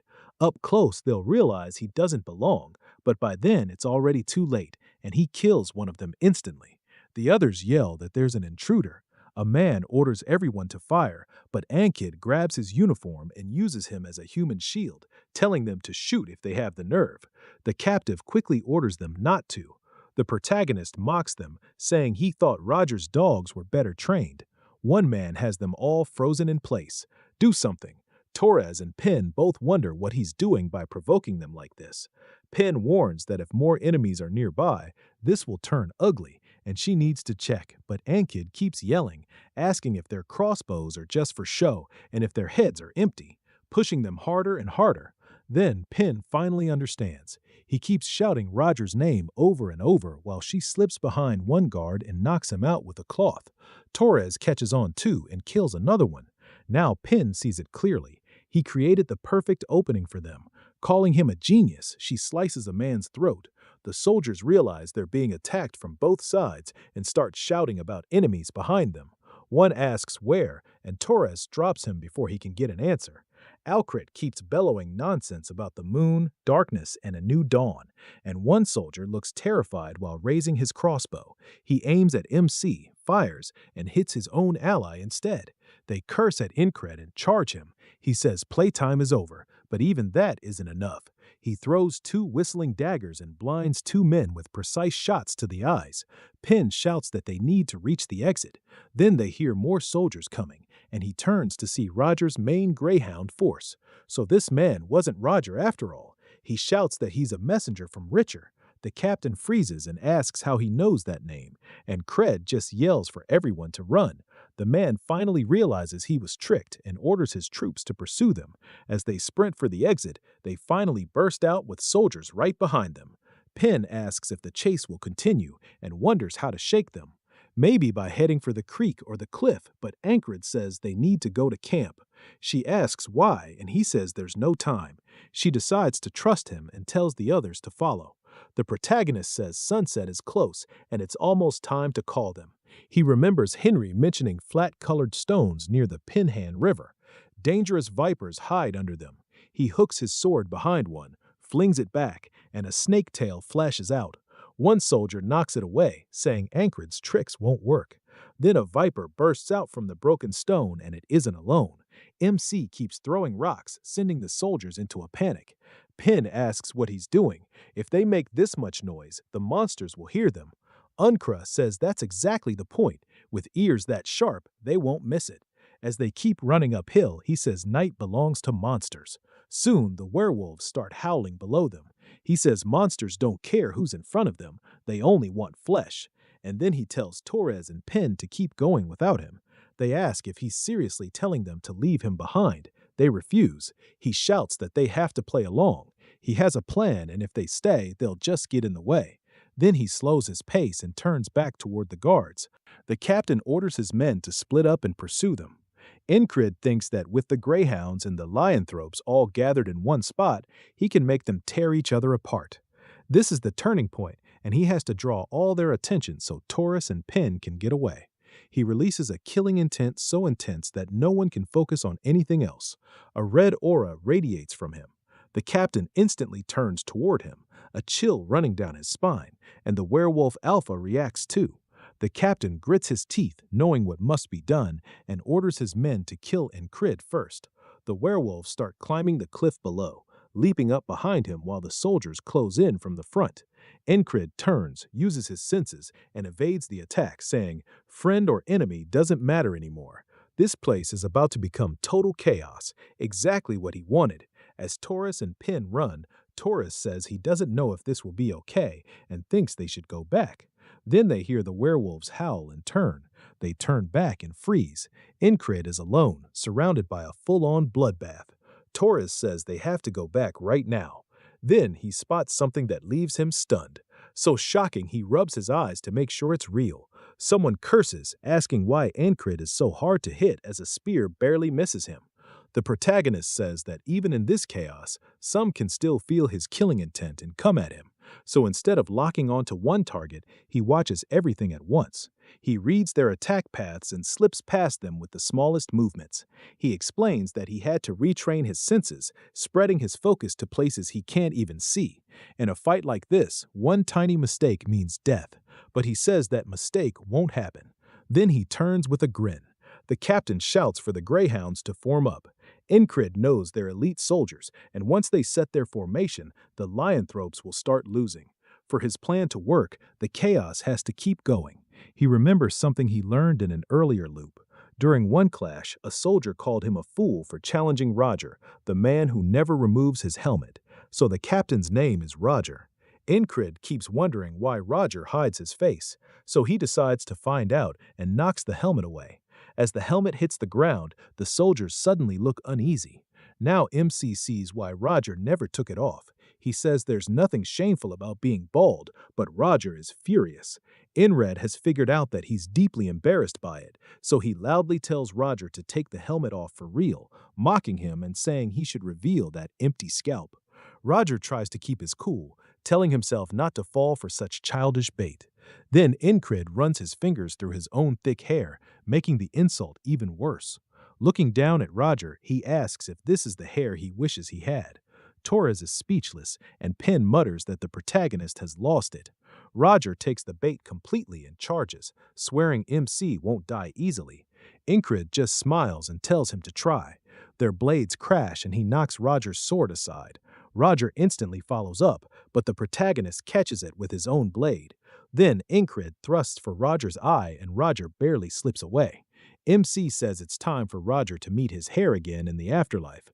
Roger looks up and realizes too late that he messed up. A huge hand suddenly reaches in and the Alpha tears Roger's head off before he can finish him. Roger's head tumbles away and Incred locks eyes with the Alpha. The soldiers scream Roger's name.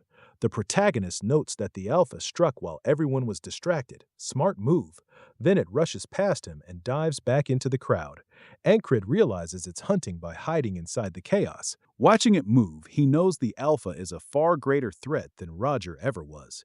Its intelligence and raw power are the reason he had to repeat this loop so many times. The Alpha comes from behind, fist pulled back, and MC spins around to face it. This time, he says he'll finish it, then deflects the blow with his sword. Sparks fly as he pushes forward with momentum. The Alpha does the same. Incred lifts his sword high and brings it down cleanly, severing the alpha's arm. He follows with a slash across its chest, making it howl in pain. When it swings from the left, Ankred ducks under and lunges forward. He says, "This ends now." His blade shoots ahead and pierces its chest. Just like that, the alpha is dead. While the fighting still rages on, Torres and Pin can only stare in shock. They almost feel sorry for the werewolf as it collapses. The battle was overwhelmingly one-sided. Ankred finally exhales. He's done what he came to do. Pin says they should go to him and both start calling out. When he glances over, she yells that he needs to get out of there. He runs toward them as the soldiers shout for the others to chase him, but the werewolves don't let them move at all. They're too busy being overwhelmed. Pin asks if he planned this and knew the werewolves would appear. Ankred says he just got lucky. Torres says, "Fine, but when did he get this strong? And how did he know the enemy leader was Roger?" The protagonist can tell they're confused. They don't know about the loops, and he can't explain it now. Instead, he says, something more important matters. The mission still isn't over. He looks up at the cliffs and says they need to climb the wall. At the top is Rhea, the final obstacle in this run. A moment later, they're already climbing. Enkrid still has the pouch strapped under his wrist, and as they watch him move, Penn asks if he really isn't a ranger. Taurus says he isn't, which only makes her ask how he's this skilled. MC says he doesn't even know what he's supposed to be anymore. He was meant to become a knight, but right now his instincts aren't focused on Rhea herself. He already knows where she'll be. She never changed that in any of the loops. Once he reaches the top and ducks behind cover, he gives them signals to warn them. There's an enemy ahead. He'll go first, leaving Penn confused as he sprints along the wall. Reggie turns in surprise just as his sword shoots for her throat. She summons vines that coil around his arm and fling him back. He cuts through part of them, and she demands to know how he got here when her children were already moving. Ankrid says they're busy fighting the greyhounds and adds that maybe she didn't train them well enough. Furious, she sends more vines at him. He dodges what he can and bats away the rest. Simran says that as long as he keeps up this rhythm, that's all he needs to do. Some vines start spinning, so he focuses on cutting the thin whip-like ones while pushing forward. Penn can't believe he's fighting a mage this well. Torres wonders if they should help, but she says they'd only get in his way. More greyhounds arrive, shouting that they need to help Rechia. One of them is dropped at once, and Penn says she won't let any of them get near Incred. Rechia grows angrier, and roses begin sprouting from her vines, calling them worthless. She fires the roses at him. He says he's already figured out how to beat her. In the end, she's still human. Stab her or cut her and she dies. He just needs one opening, and he has exactly the tool for that in his pouch. He charges again, fully focused, dodging the projectiles and cutting through the vines as before. When he slices through the ones shielding her directly, she hesitates. She starts raising a barrier, and he thrusts his fist right in front of her face. He says his trump card was prepared using the hidden knife. Earlier, when Cry asked what to do with the leftover magic tools and whether they should be sold, Cry said to keep them because they would be useful someday. Now the pouch opens, and with a flick of his wrist, he sends one straight at her face. He reveals they're the magic devices from the cave, and they burst with a blinding blue light bright as sunrise. Even Penn and Taus have to cover their eyes. Down in the slums, people look up and see only that intense light shining from the wall. Rakia screams in pain, and Cried swings, cutting through her vines and across her side. He says that once he learned to relax his shoulders, he realized he didn't need to choose just one direction. All three walls had something worth learning from. As Rachia collapses onto the stone, Cried lets out a long breath and says he built his own style by combining all three. Torres cuts down one of the soldiers. When Penn starts to ask what just happened, Torres cuts her off. They can ask later. First, they need to leave before more people come running to that light. Soon, guards are moving through the slums with torches searching everywhere, and Cried says they've made it into Crossguard. If they save Kitten and escape as planned, this loop can finally end. Penn leads them to a house and says this was the last place Kitten stayed before disappearing. Inside, the signs of torture make it clear the enemy learned Kitten was a spy. Penn says that settles it. Kitten must be dead, and Cried says the enemy is already coming, and the informant they were meant to meet is gone. That means the whole plan was an aspen trap. The letter from Kitten about urgent information was probably fake, made to lure them in and kill them. Torres realizes they were set up, just as nearby guards ask each other if they found anything. One says no, but they still need to keep searching. Penn says they should escape now, but Torres warns it's a huge risk with guards everywhere and asks if there's any way to distract them. And Cried says he knows a method that already worked before and asks if they want to try it. One of the houses suddenly catches fire. Soldiers rush over to put it out, and the protagonist says nothing pulls attention better than a blaze. He's done this enough times to learn a few tricks at this rate. He jokes he'll become an arsonist instead of a knight.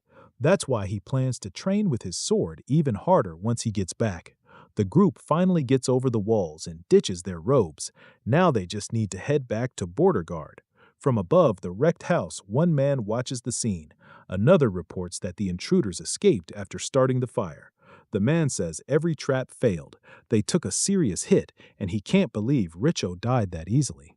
The plan should have wiped out their rangers and spies while crushing morale. Still, he decides it's not over. There are plenty of moves left, so he tells the soldier to leave. It's time to prepare for the next step, and this is Aspen's genius strategist, Abner. Later, they ride back by boat. Penn and Taurus are out of breath while Ancred looks fine. He even says he wants one more duel after they get off. Taurus calls him insane. They already fought more than 10 times on the trip. Even the boatman wonders why they're always sweating. Soon the boat reaches the dock. Torres says the mission is over and they should rest, then remembers this somehow counts as rest for Ancred. MC asks Penn for another round and she shuts him down, saying his charm won't work on her. At the gate, a man is begging to see the platoon of lunatics. Torres asks what that bald guy wants. He says they should report in first since he knows him, and it turns out to be Gilfin. Gilfin runs up and blurts out that Guildmaster Craze is in danger. When Ancred asks what happened, Gillen says the frogs are here. He explains that when the Aspens took over his guild, their boss got paid by them. Every spring, the Aspens sent someone to inspect the guild, and those inspectors were frogs. Now one has finally shown up again. A flashback takes us to 4 days earlier when Cray says this should be enough. They're getting ready to leave soon, and it's been about a week since he last visited camp. The higher-ups got goods because of him. So he figures this much will slide.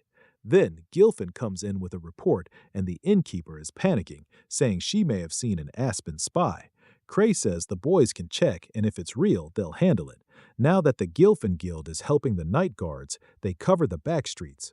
The border guard reservists don't watch. That raised the guild's name and their income, and with the citizens acting as his eyes and ears, Craze gets far more information. He even thinks that if he raises taxes now, the guild's reach will grow more.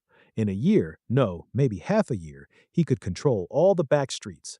A guard stands outside the door while another hooded figure waits down the hall. The guard starts to ask what he's doing there, but the stranger closes the gap at once and smashes him through the door in front of Chrissy. From the silhouette alone, it's clear this isn't human. Crazes, and Gilfin realizes the guest has already arrived. Craze mutters that it's a frog. The figure pulls back the hood, showing its face. Cray notices the frog didn't kill his men, which means he can still talk this out. Even so, he gets nervous and politely asks the frog to come this way. The frog finds that funny and starts laughing. He says that's an interesting reaction and asks who Christ thinks he is. Christ dodges the question and asks if he's eaten yet. The frog says that's not what matters right now. Then he backhands Gilfin and instantly closes in with an uppercut for Christ. Christ is launched into the air, and as Gilfin drops to the floor, the frog grabs Christ by the clothes. He says humans only listen after getting beaten first. That's what he's learned. Chiz says he would have answered either way and asks what the frog wants to know so badly. The frog laughs at him for still smiling and asks where the last guildmaster went and where Christ came from. Christ answers that the former guildmaster is dead. The frog asks who killed him, and Crisis says it was the border guard reservists. Then the frog asks for a name. After thinking it over, Christ gives him Ragna's name. The frog licks his lips and orders Gilfin to bring him this Ragna. But Cray says he should bring the real guildmaster instead. Gilfin realizes what he means. Any of those guys would do and runs to find them. Since then, though, he hasn't found any of them because they were all reassigned. And Christ says Christ thought that through pretty well. Just waking Ragna up is hard enough, so the message must have meant anyone in the squad strong enough to kill the frog. The protagonist says Christ probably never expected every one of them to be away on missions, especially since they usually only listen to him. Then he asks Gilfin if Christ is still alive after 4 days, and Gilfin says yes. And Craig follows with another question. Does he still have all his limbs? Gilfin is confused, so MC asks if he's being tortured. Dylan says no, he's fine. He says he's wounded werewolves, fought the commander of the Greyhounds, and even killed a mage. He's far stronger now, but he still remembers how easily a frog beat him before. This time, though, he thinks he can win. More than that, he wants this fight to see how much he's grown since then. Recovering from the crossguard mission should take about a day, so he tells Gilfin to let the frog know Ragna will visit tomorrow. Christ won't die just from waiting one more day. That much Increed can tell from the frog's behavior. People think frogs are simple, but just like humans, they're all different. This one is keeping Christ alive on purpose and waiting for something, and that's not the move of an idiot. The protagonist goes to report in. The officer says he heard the rest of his platoon is already out on missions and asks if the protagonist will join them right away. MC answers that he's exhausted and will go after 2 days of rest.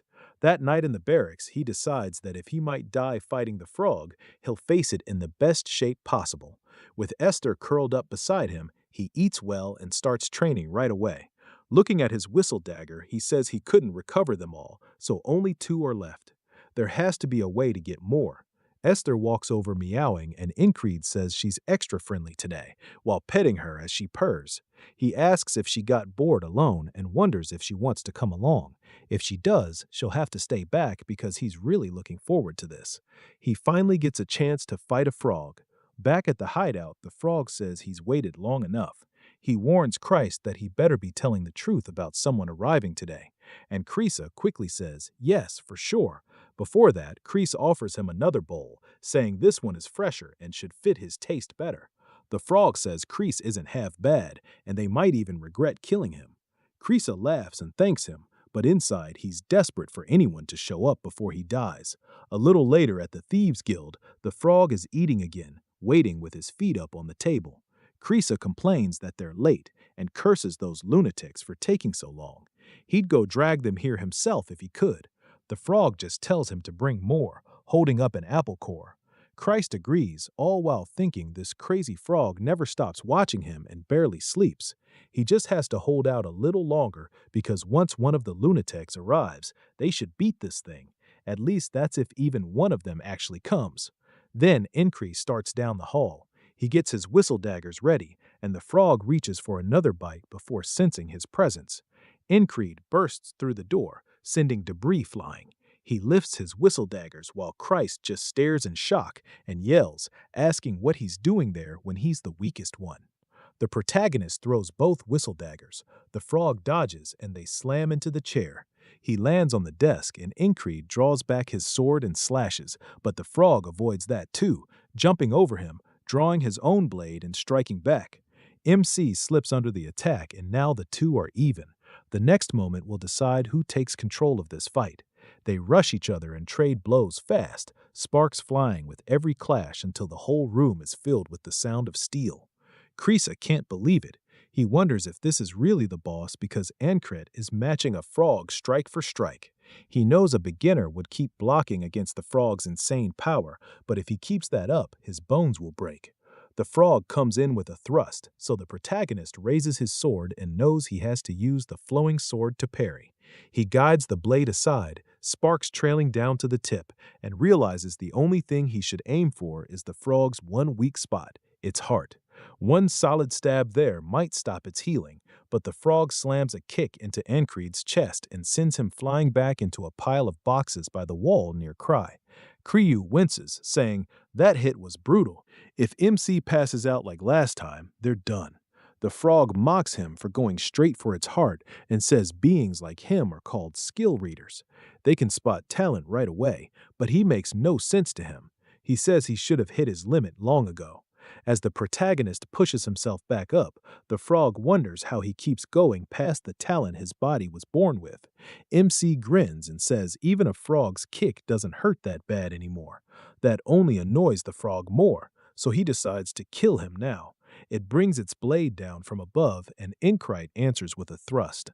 The frog realizes he's targeting its heart again, and while they both commit to the attack, the frog's strike looks like it'll land first. He knows the only way to stop its healing is to shut down its heart, but he also knows he needs an opening first. So he changes course and cuts off the frog's arm, sending it spinning away. He presses in right after, thinking it won't regrow an arm fast enough during the fight. If he hits the openings now, this can work. The frog sneers that one arm is still enough to kill someone like him, then finishes the swing it started before. Ankrit tries to parry, but the blow is too strong and knocks his sword from his hand. The frog closes in at once, lifting its blade for the final strike. The protagonist wonders if this is really how it ends again, telling himself he'll just challenge it again in the next loop. But when the frog swings down to finish him, the blade stops right above his head, the force alone stirring his hair. The room goes silent except for the frog's low rumbling growl, and Ankrit wonders why it stopped. Turning away, the frog says it can feel something, a terrifying presence coming from Esther, who's glaring it down. It says that Beast is giving a warning. Kill this human and your life is in real danger. As Esther slowly steps into the room, the frog's throat swells as it holds back its croaks and admits it really wants to kill a human who broke past his limits. Since Ankrit is unpredictable, he's exactly the kind of human they should get rid of early.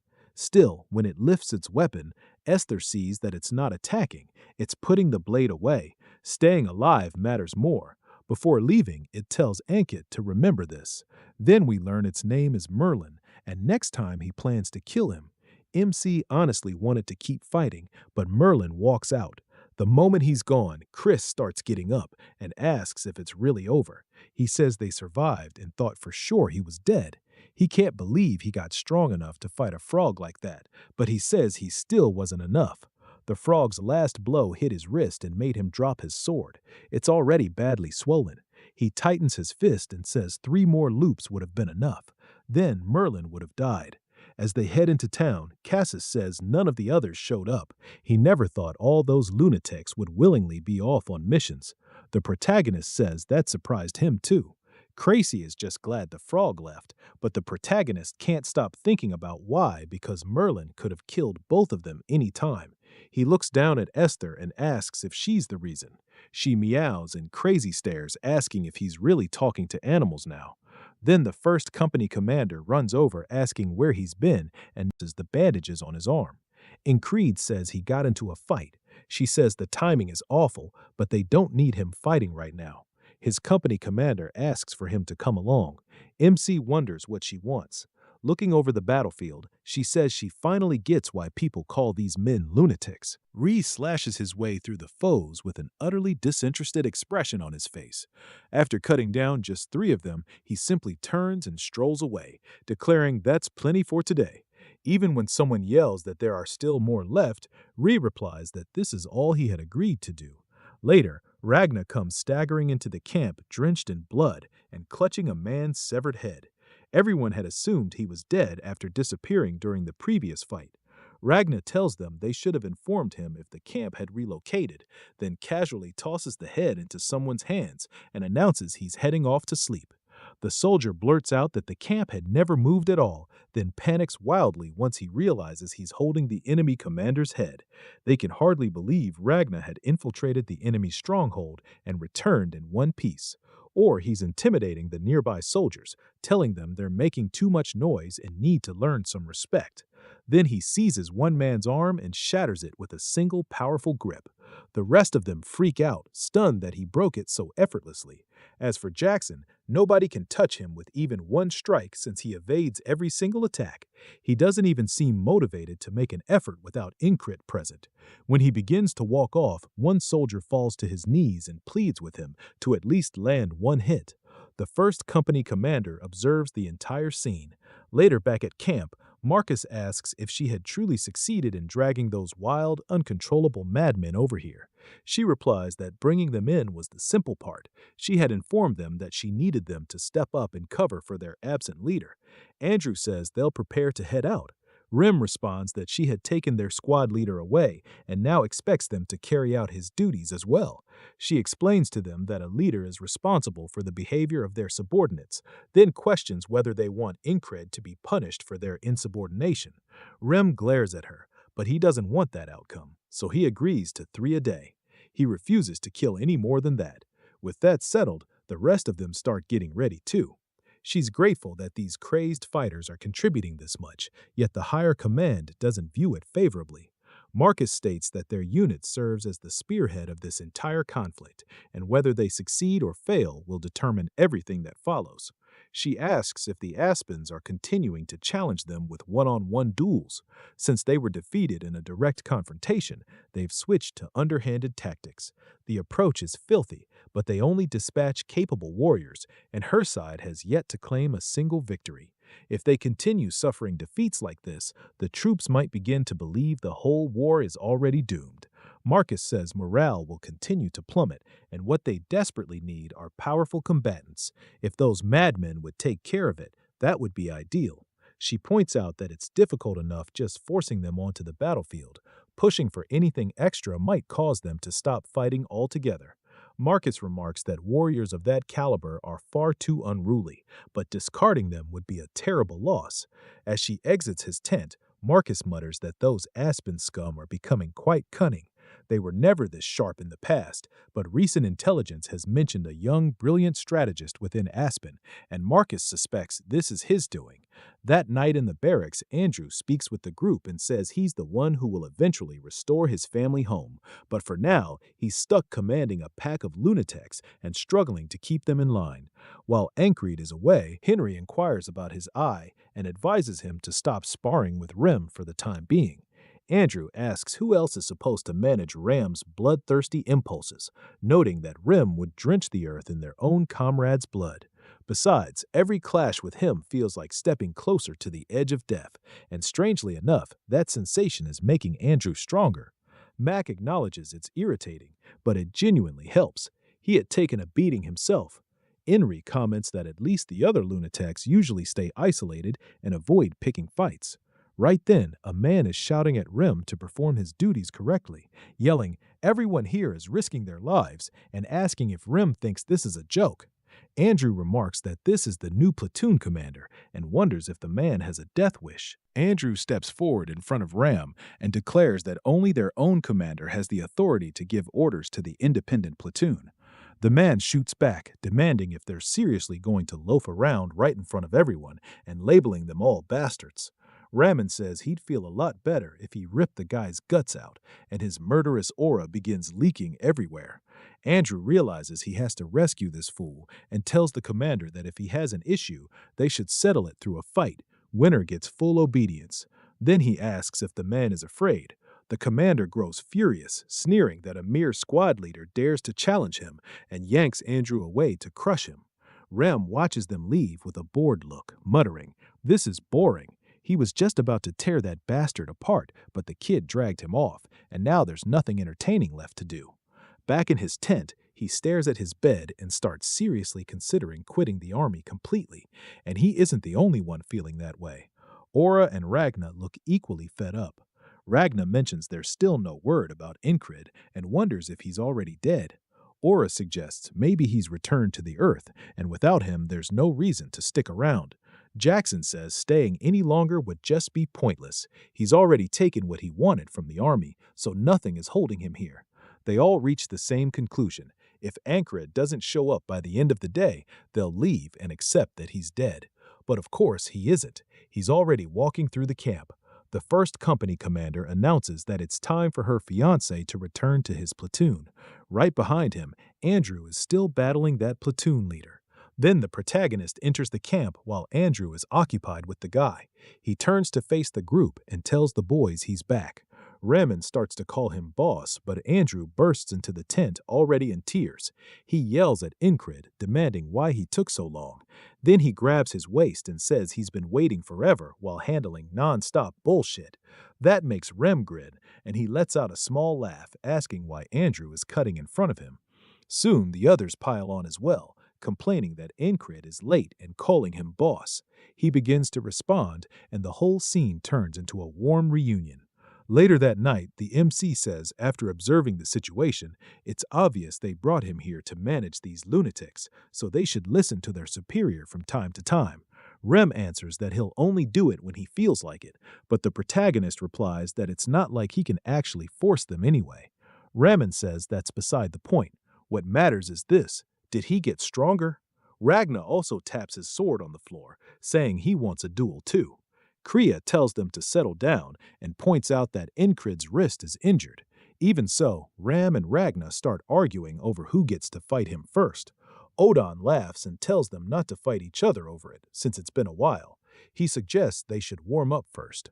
Ancred tells everyone to stop making noise, and Chris says it's about time he made them behave. But the protagonist, being a total battle junkie, says he'll fight each of them one by one. Krieg protests that he's injured, yet the MC says the wrist isn't broken and can still move a little. Jackson cuts in, saying even minor injuries matter and wants to see it so he can apply medicine. He admits he can't put full power into it, but he thinks he can still hold a sword. After fighting the frog and the one from Crossguard, he knows he's grown again enough to face Merloon and hold his ground. Of course, he says he's still nowhere near a knight. The level he wants is still far away, but he's climbed a long way already, and that progress matters. Now he wants to show them how much stronger he's become. Jackson warns him not to push too hard, though. If there are side effects, he'll handle them. Incred smiles as the boys head outside, ready to throw down. Rim goes first. He says the protagonist looks pretty confident in himself, and he wants to see if that confidence is genuine. As he charges forward, his axe comes flying straight at Incred, but the MC follows the swing perfectly and counters, knocking it aside. Rem instantly notices that something about him has changed. There's no hesitation anymore. He moves like someone who knows he's gotten stronger. Rem laughs, clearly thrilled to see more.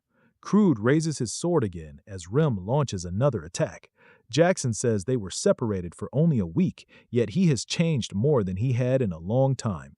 Odin says his patience is running out, and for once his eyes are wide open and completely clear. Ragnar tells Rem to hurry up and finish his turn. He's not the only one thinking that. Everyone is staring holes into Rem's back. Rem feels the pressure and says he wouldn't be able to wait either. A while later, after all the duels are finished, Jackson tells Incred to explain what happened. The protagonist shrugs it off and says he simply fought a frog before coming back. Andrew snaps that this is definitely not just some minor thing.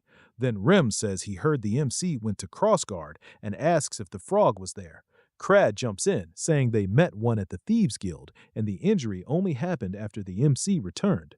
Odin asks how the mission went, so Incred explains that they walked straight into a trap. There were greyhounds, lycanthropes, and even a mage waiting for them. Andrew just stares in confusion. He says he's been pushing himself as hard as he can, too, fighting these maniacs every single day, but he still can't catch up. The others point out that he survived even when everything was stacked against him. He only replies that he got lucky. While Esther sleeps on his chest, he adds that today's duels taught him plenty. Still, he could tell they were holding back because of his injured wrist. He wants to heal up and face them at full strength, and he's already thinking about how much stronger this platoon can become. Rasma says he doesn't want them losing to a frog again. Ragnar agrees there's still a lot to learn, and Odin says the answer is more training. Jackson adds that he can still spot openings in Incred's fighting style. The protagonist says he'll win next time, and Rem laughs at how confident that sounds. Little by little, the boys start drifting off to sleep. Just when the MC is finally beginning to doze off, Ree says they'll fight again once he's healed. The others keep adding advice. Fix your bad habits, keep training, use your other senses more. Incred agrees they can do it after he recovers, while Esther covers her ear because they still won't shut up. They start nodding off again, But the talking continues, and both she and he are amazed these idiots are still going at it. Rem says the protagonist only needs to block first, then crush the enemy's head, and keeps coaching him. Ragnar says he needs to learn more about heavy sword techniques, while Odin says he just needs better muscles. Jackson warns him not to get arrogant because that leads to mistakes. Finally, Incred tells them all to sleep, and they instantly lie down and say goodnight. Honestly, getting them to be quiet might have been the hardest battle yet. By morning, the MC sits up and says he overslept. He hasn't slept this late in a long time, and it looks like Esther slept in too. When he wakes up, Krissa asks if he's ready to go. Ankred asks whether the men are at the front, and Krissa says everyone who can fight is already there. Only guards and the logistics platoon are still in camp. He starts doing planks and feels the pain in his wrist. It's worse than yesterday, so he knows he shouldn't have fought, but they were all so fired up and he couldn't turn them down. Thinking about it just makes him want to swing a sword again. Then he notices a sword on the rack and goes to pick it up, saying he's supposed to use both hands. Still, he has handled a sword with only his right hand before, so maybe training his left could work as well. But the instant he swings, the motion feels clumsy and awkward. He calls it a pathetic sword path, just like when he first started, but that also makes it the perfect way to review everything he has learned. The next morning, Ankred is still training with his left hand. Starting from scratch is difficult, but thanks to the isolation technique, strength isn't the issue. Venento watches him and says that even while injured, he's still pushing himself through training. He must be crazy. The protagonist thought Vansenpo had gone to the front lines, but Venento says his platoon is on defense duty. Ankred then notices the strap on his sword is loose.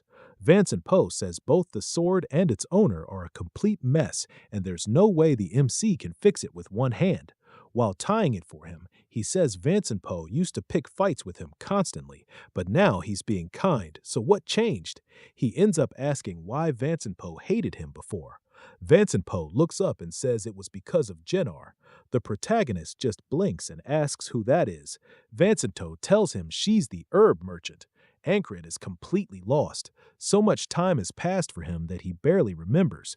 That only makes Vansento furious. He shoves the sword back at him, says he's done, and stomps off.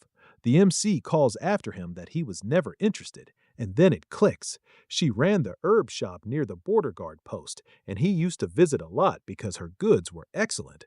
He figures she must have started liking him, but Vansento liked her too.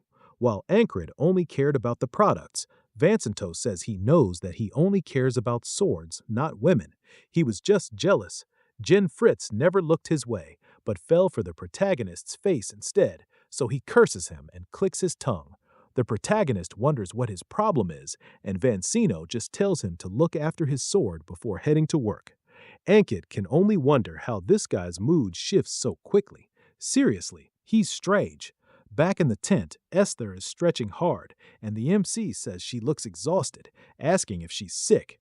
She glares at him and says it's his fault. He kept fighting while injured, and she pushed herself too hard trying to ease his fatigue. Now she won't be able to use magic for a while. Ankor tells her to rest. Outside the barracks, some guards head out toward the lake. One of them notices the water acting strange and keeps staring. His friend asks what he's looking at. He says he thought he heard something, and then an arrow strikes him in the head. Bells ring out, and Anchor and Esther snap awake. Vansento shouts that the enemy is attacking.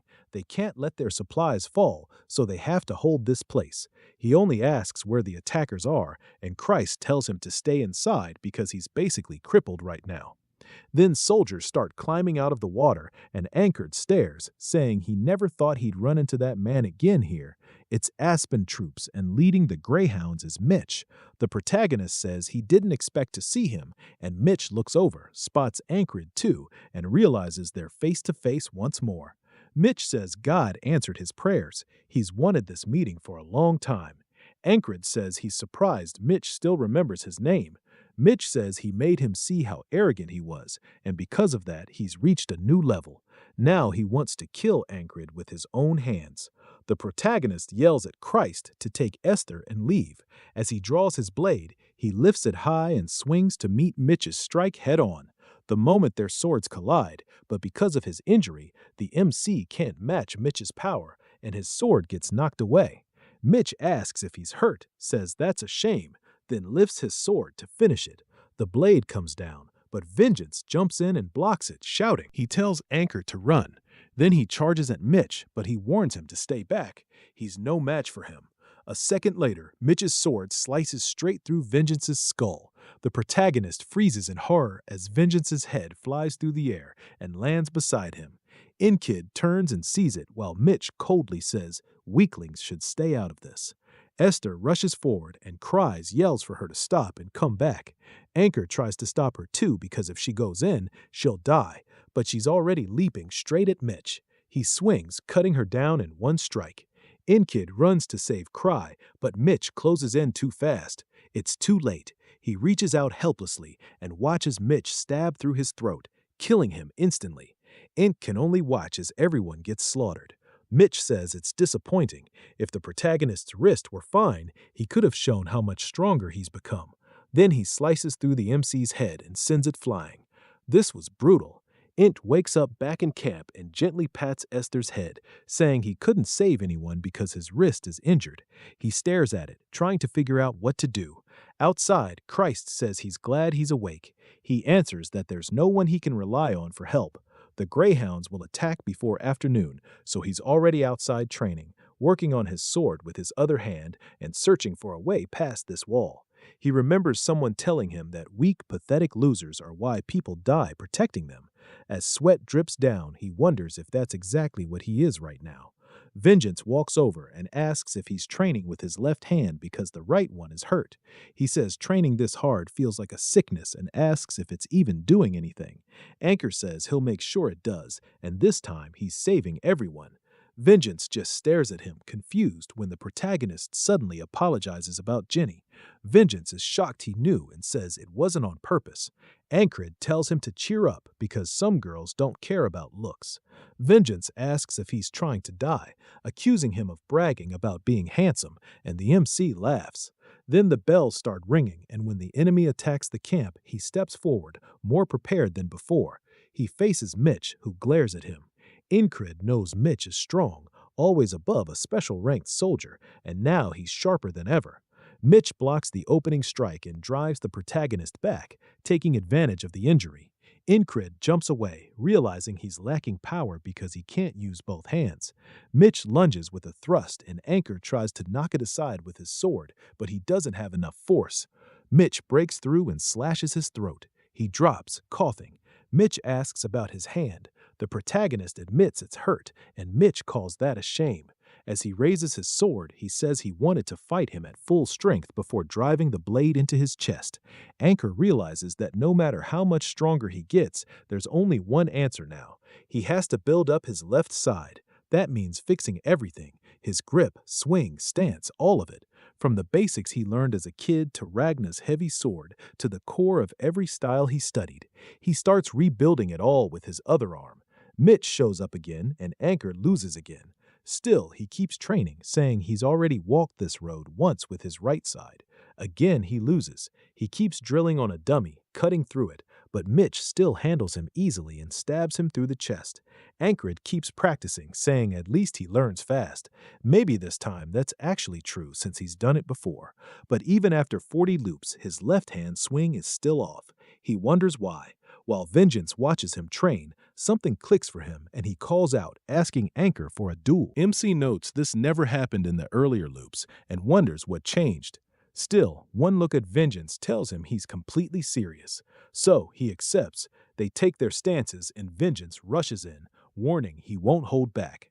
He brings his sword down and Anchor blocks, thinking Vengeance is still a platoon leader, strong enough that taking him head-on with just his left is tough. The protagonist redirects the blade, then sweeps his legs out. Vengeance crashes forward and eats dirt. The MC says he won. Vengeance admits he didn't expect him to fight left-handed, and the MC says that's exactly why he's been training it. Then he asks why Vengeance wanted the duel. Vengeance says he doesn't know. Watching him made his blood boil. He says he's only been doing the basics, but Vengeance says that's the point. Watching the protagonist reminds him of when he first picked up a sword, the drive to get stronger, the thrill of every swing. But when he looks at Enkid now, something about his sword feels strange. The MC asks what he means, and Vengeance says it feels like a dead man's sword. He asks what that means, but Vengeance says it's hard to explain. The protagonist starts wondering what he could mean. Maybe he's still not strong enough, but Vengeance snaps, asking if he's even listening. Then Anchor figures it out himself. He's been copying the path of his right-hand swings without thinking, even though the left and right sides work completely differently. So he decides to test that idea, saying he needs to find a path that fits his left hand. When he swings again, the dummy's arm comes off cleanly. The cut feels right, and even the sound is different from before. He smiles, thanks Vengeance, and says he finally found a way forward. And Anchorage says he needs to wake up that feeling in his left arm. That's the key. So he starts by changing his habits while eating with his left hand.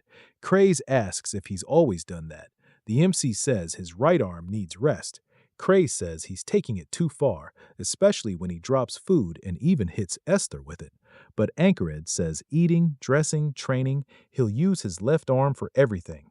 After training, he plants his sword and says that to speed things up, he'll also practice the move Torres taught him as well.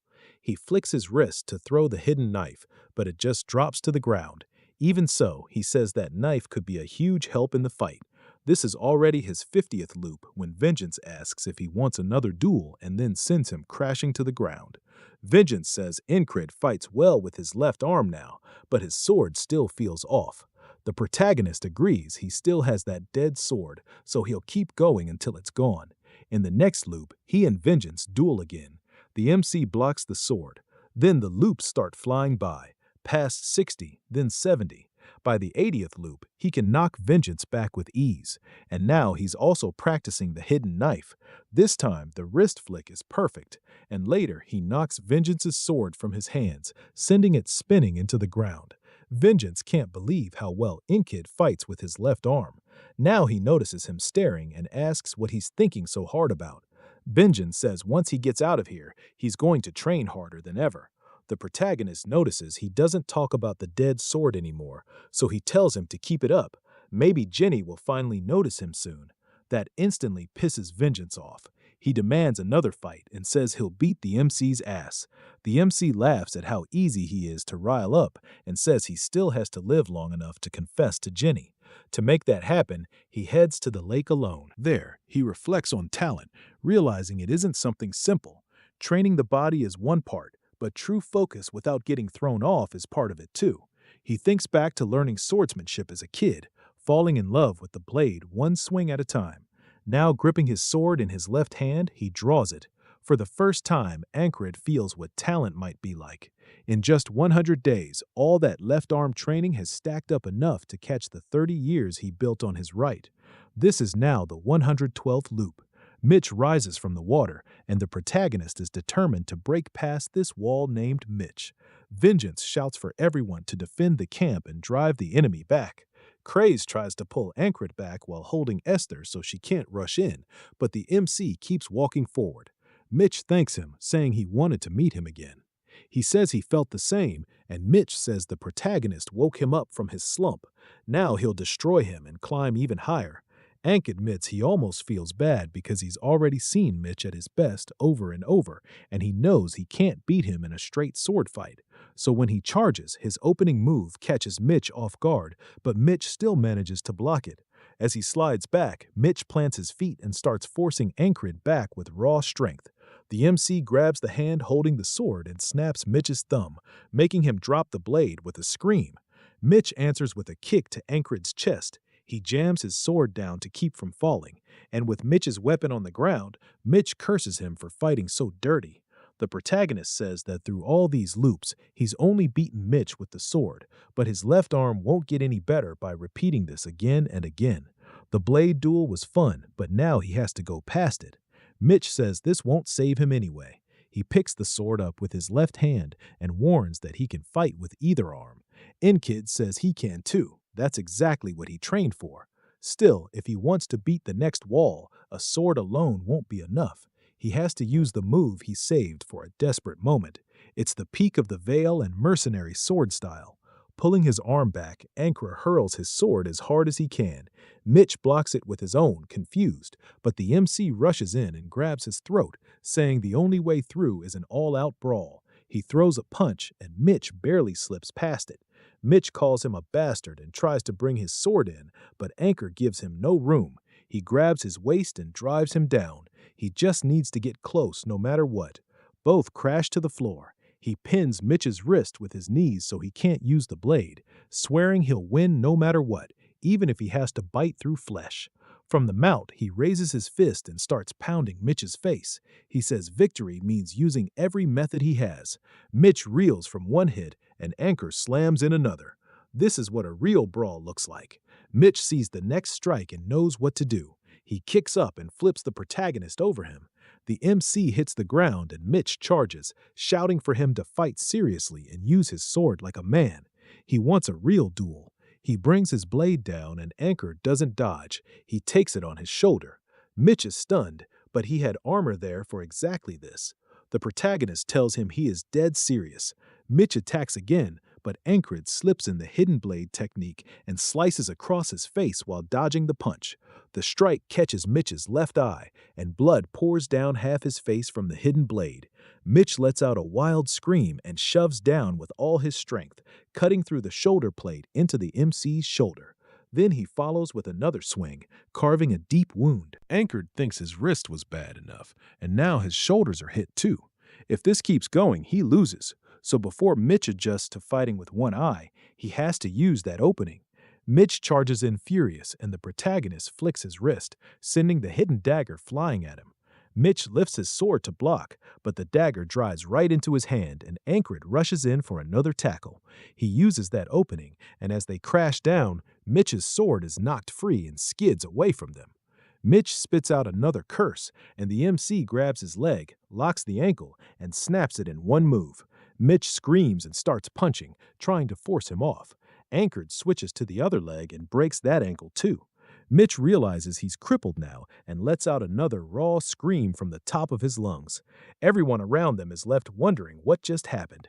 They remember Mitch as the lazy genius, a man blessed with talent but content with what he had. But after returning from the last battlefield, that fire came back to his eyes. He stayed on the training grounds until his talent and hard work finally made his sword shine. Still, it ends like this, crawling toward his sword with both legs broken.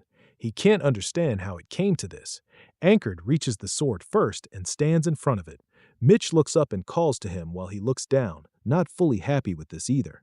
Even so, he says Mitch was a huge wall, and both times they met, he gave Anchor a harsh wake-up call. Mitch says this isn't the kind of fight he wanted. As that wall starts to break, Mitch crawls forward and begs for a proper fight. He only wanted a real clash of blades and reaches out toward the protagonist. Ankrid picks up the sword and tells him he wanted that too. But this is a battlefield. In the end, it's war. Then he drives the sword through Mitch's neck, killing him and pinning him to the ground. Even as Ankrid says this, he doesn't feel good about it. He's a swordsman too, and he truly respected Mitch. Mitch's men start rushing over, shouting his name, while Vengeance yells for his soldiers to fire and wipe out the Aspen troops. They get pushed back and can't reach Mitch's body. Enkid gives him one last look, knowing that wall is finally gone. He takes a few deep breaths, his eyes already set on the next wall. Then he tells Mitch it was fun. It didn't end the way either of them wanted, but Ankrid will use this to push past his limits and climb higher. Back in the barracks, Ketis says it would have been a disaster if they lost this place, and headquarters saved them by sending archers just in case. Vengeance walks in and says he only made it back because the MC bought them time. Then he tosses over a sword he found, telling him not to leave it lying out there. Kraus says he thought Ankrid already had his sword, but when the protagonist checks it, he draws the blade and says it's Mitch's, the enemy he just fought. Benjen says it's a fine sword, and Kraus wants to inspect it. The blade shines light blue in the light, so Kraus says it must be made from steel from Dimp. The MC asks what that is. Grace explains it's a famous Aspen iron mine, and the metal costs more than the Valyrian or Noir steel. Ankrid's been using so he could sell it, but he ignores that and asks Vengeance if he's heading to the front. Vengeance asks if he wants to come too, but the protagonist says he can't leave his men alone that long. Cray asks if he'll use Mitch's sword now, and Vengeance says he should stick with the blade he knows, but the MC grabs it and says there's no reason to choose just one. He wants to use both. Back on the front lines, the squad is there while Rim whistles. He says the boss is ready for the next step, and he can't believe he started liking someone from the mainland. And Cred might even go further with Heart of the Beast and learn that secret move now. Odd is thinking the same thing. His muscles are built up, so now it's time to work on his joints. After that, his posture and whole body can change, making him harder to break with joint locks and heavy hits, but doing everything at once would be too much. Better to build him up step by step. Lost in thought, Odd suddenly slows down and Rim walks right into his back holding his head. Rim complains while Odd turns around and Rim asks what happened to his feet. He needs to keep moving. Odd says it looks like Rim still hasn't grown much and the two are about to start fighting when Ragna steps between them with a yawn. Odd says laziness isn't a reason to cut between them and both of them call him nuts. Ragna says Inkred needs to start training his body to fit the sword. He wants the protagonist to swing more freely and control the tip like it's part of his body, but first he needs sleep. Then Odin adds that teaching the MC how to walk better could help. He won't move like an assassin, but he can waste less motion and fight more efficiently. Still, Odin wonders why he's even bothering with all this. While he's looking over the squad, Rim grabs Ragna to stop him from wandering off, calling him an idiot for always getting lost. Ragna shoots back that he's still more normal than Rim, and as they start yelling, Odin says he can't let Inkred turn into idiots like them. He'll keep him on track. The ferry commander is there too, and she notices something, then tells everyone to stop. A moment later, Aspen soldiers step out from the bushes. She wonders if they're about to start a fight, but a man named Ule steps forward and asks if anyone will face him one-on-one. She says, here it comes, their usual cheap trick to force a duel. It may not look like much, but they keep losing these matches and morale keeps dropping. They can't ignore him either, or people will think they're scared because they can't win them. She can't step up herself since they'd call that cowardly, and one clean win would boost everyone's spirits. She remembers Cry's saying to use the Lunatex. Ankret is back so they'll be in a good mood and listen for a while. She looks over and asks Rim if he wants to go. He has no idea what she means, then looks toward the soldiers as they start talking trash about him. He says he'll take the duel to kill his boredom. The men burst out laughing, mocking them for sending a barbarian. Then Rem chops the man's head clean off. Before the others can move, they look up and the severed head drops back down, spraying them with blood as they scream. Rem laughs like a madman and asks who's next. The soldiers call him insane but admit he can fight. When the Aspen side starts begging for mercy, the ferry commander figures that Wind should raise morale, but her face twists in disgust when Rem keeps beating the man even after he surrenders. He doesn't stop, and even their own soldiers turn away because it's too brutal. She finally orders him to stop. One Aspen soldier begs Rem to quit, but by then he's already hacking at a corpse with his axe and gets called a monster. Rem ignores him and keeps mutilating the body. He just laughs and says he can't hear him. Everyone watches in horror, saying they don't even want to share a side with him. The ferry commander sighs that morale dropped all over again, so the whole thing was pointless.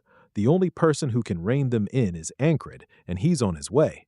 After camp is set, he finally arrives. Jackson asks how he got even more hurt after being told to rest, and Rem says he's not allowed to fight until he's healed. Then the ferry commander walks in, joking that her fiancé really does play rough. Anchor greets her. She tosses him a small vial and tells him to use it. He asks what it is. Jackson recognizes it right away. The ferry's medicine isn't something money can buy. He even says it's better than his ointment, and Ram teases that she really does care. The protagonist thanks her but asks why she's giving it to him. She says they promised a future together, and she never gave him anything before, so this is a small engagement gift. He still can't believe she's keeping the joke going, but she just says welcome back and tells him to rest. The three of them watch her leave, and Cray says they should sell it and tells him to get lost. Ram jokes that the MC is smoother with women than with a sword, and Rana agrees. He, though, is just stuck wondering why she still keeps up the engagement act. A few days after they reach the front, the Aspens keep starting small clashes while avoiding a real battle. Because of that, his wounds get time to heal while he trains. Odon notices him early in the morning and asks if his body feels better. Ankid says the fairy's cream helped a lot. Odon asks if he's trying to get himself beaten up again, and the protagonist says maybe. Then we cut to the result of that fight.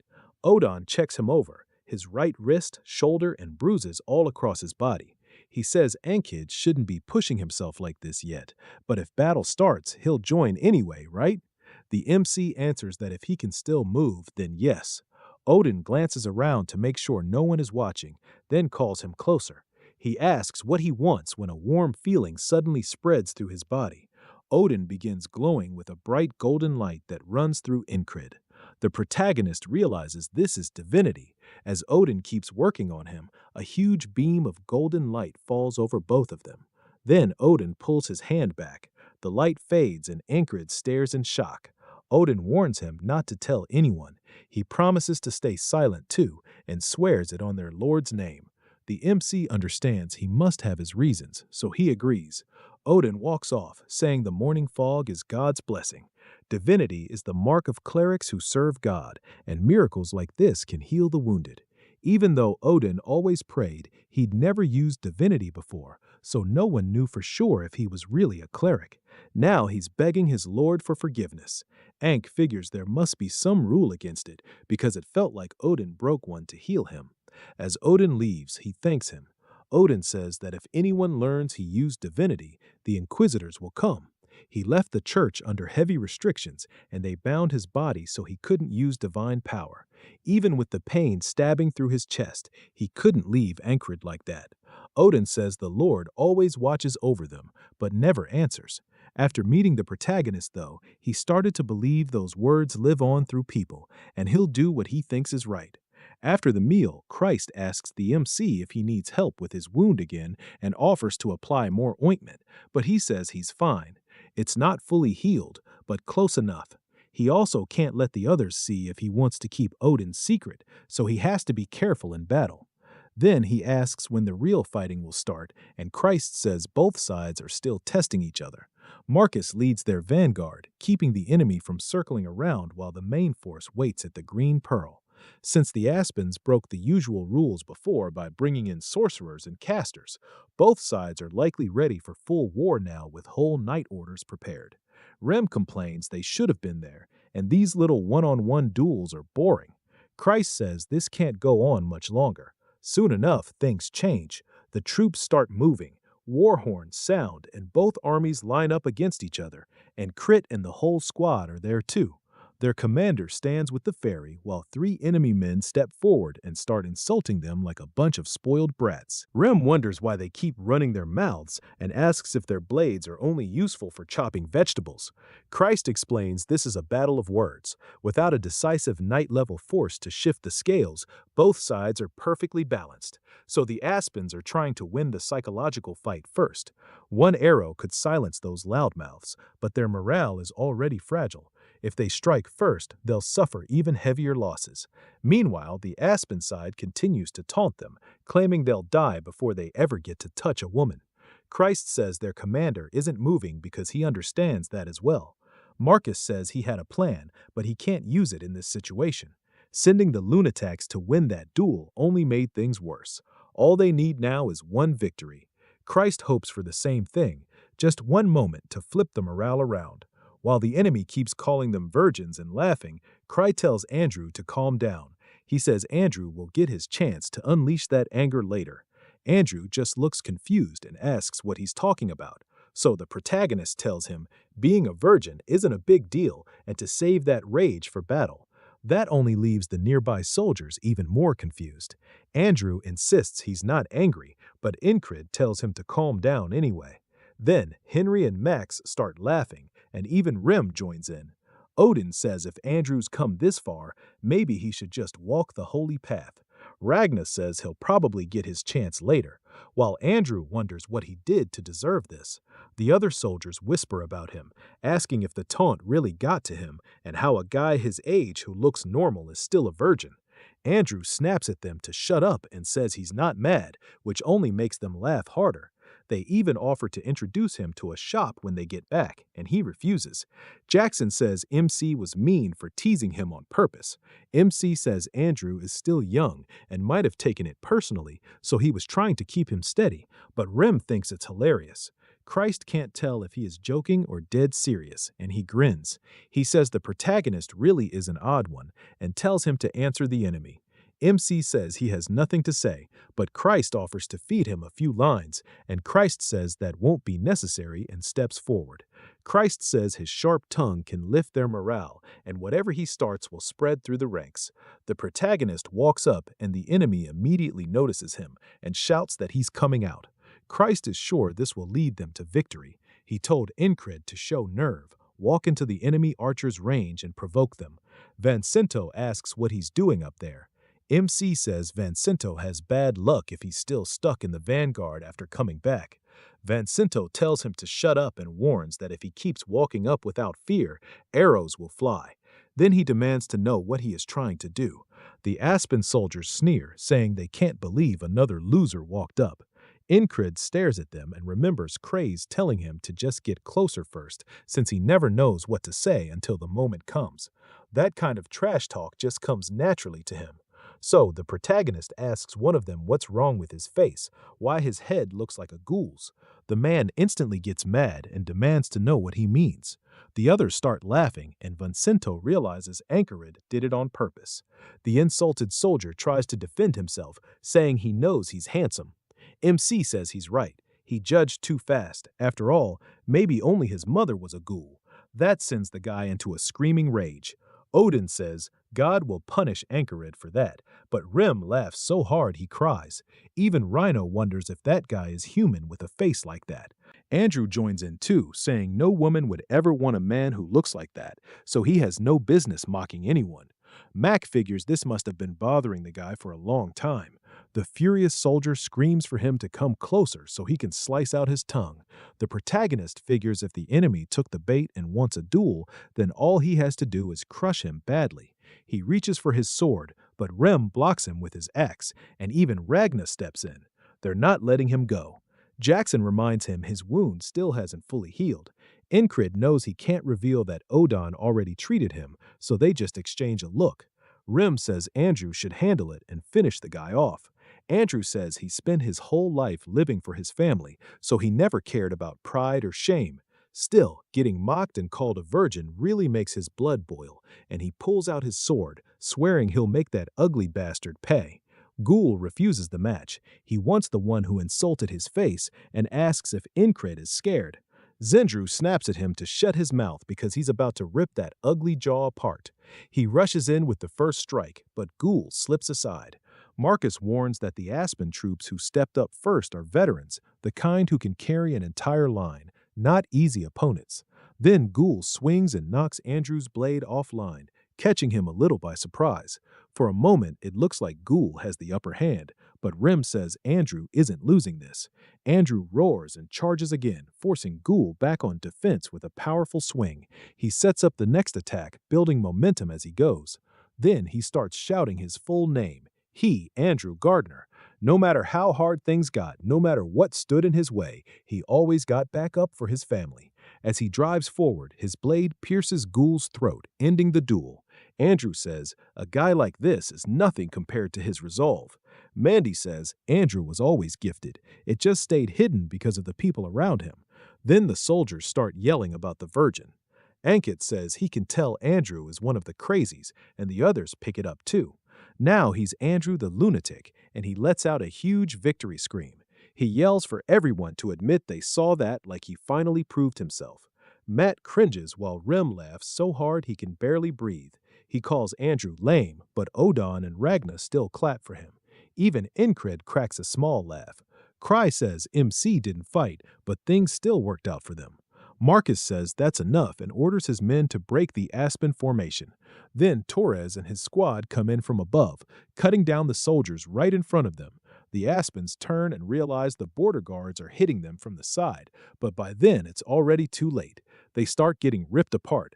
With the enemy busy dealing with the flank, Marcus orders the archers to get ready and fire. A wave of arrows fills the air. Incred and the others charge in under that cover. Just like that, the battle starts turning. Marcus calls the Aspen soldiers dogs and says, "No cheap mind games matter if you can't win the actual fight." Even as the others finally move in, they still keep Incred out of it. Then the enemy commander is brought up too. It's the leader of the Greyhound Company, the Grey Dog. He says their preparations are done and they can begin. The commander smiles and says, "Finally, since the Aspens are retreating, it looks like the fight is theirs." Cry doesn't buy it. This feels way too easy. Even Marcus senses something is off. His men want to chase them, but he holds the whole position because the enemy is clearly planning something. That night, the Grey Dog heads to a tent where the commander is waiting with two others. The commander asks if he passed along the order, and he says yes, but they still can't reveal themselves. They're staying far away, and they doubled the old one guerrilla 100-men setup. The commander says, Nalea fights the same way as always. Border guards to disrupt heavy infantry to break through, but Abner's plan is different. The Knights already proved that a small elite unit can dominate the battlefield, but that kind of force doesn't have to be made of knights. This time, the Aspens will win. The next day at the camp, a coin flips through the air. It's Cruz saying they've been stuck waiting 2 days since coming back from the field. He expected another battle right away, but this feels like the quiet before something big. The Aspens only have 2 choices now: pull back or bring in another force. The commander said he was ready for another spellcaster, and even after doubling the scouts, they found nothing. Chris can't figure out what the enemy is planning or why everyone else seems so calm, and Cree is stretching with Jackson and Ragna nearby. The ferry commander asks if he's ready to move already. He asks why she's here, and she wonders if it's strange for a commander to check on her troops. He says most company commanders don't do that themselves.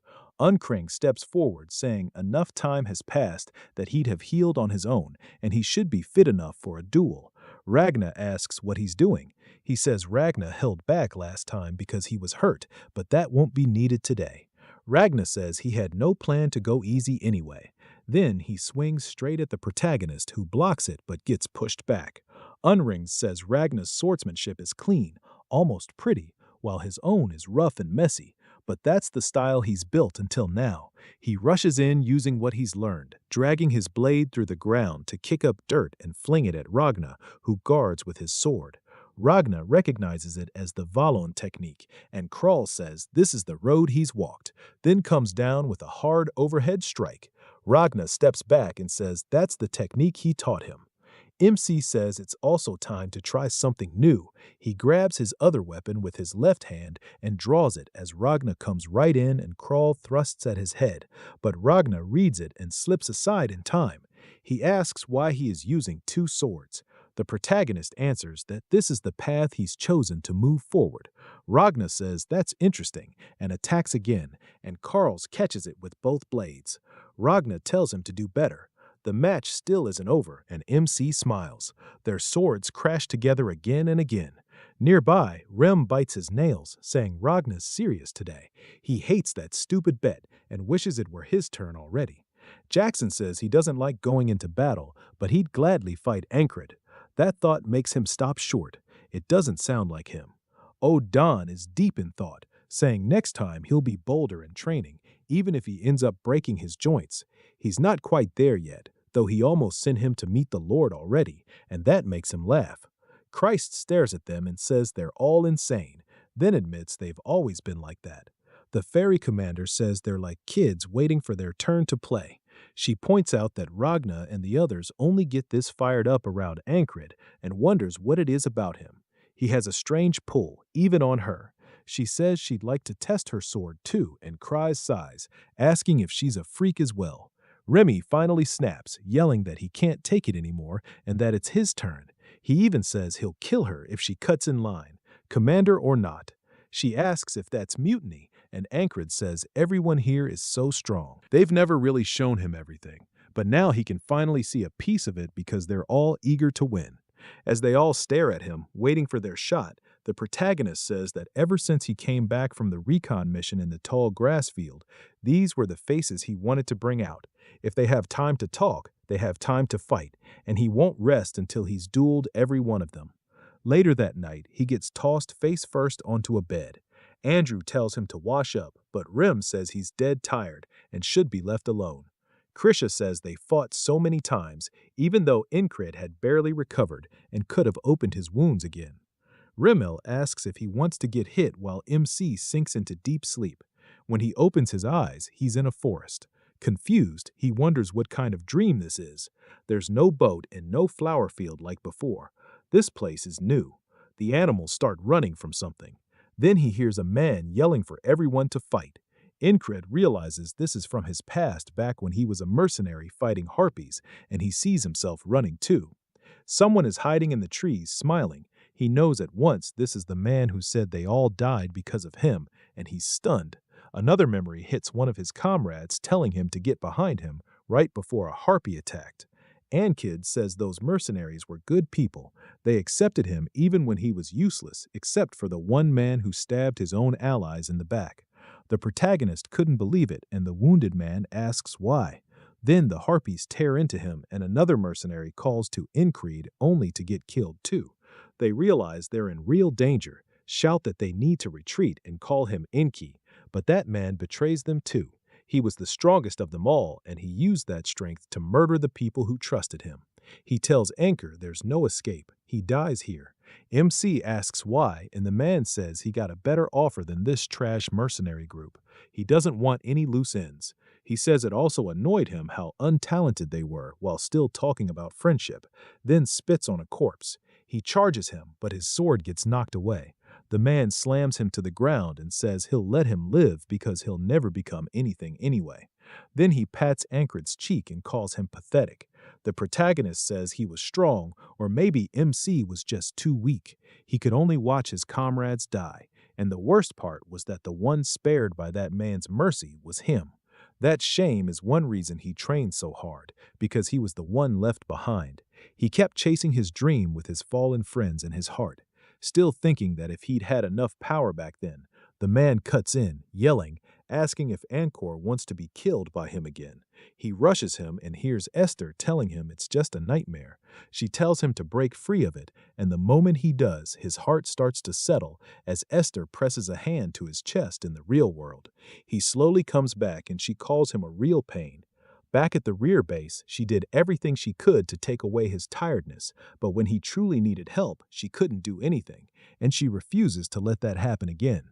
A horn suddenly sounds through camp, waking everyone up. Ank asks what's happening, and Rem says the Aspen bastards are back, so it's time to move out.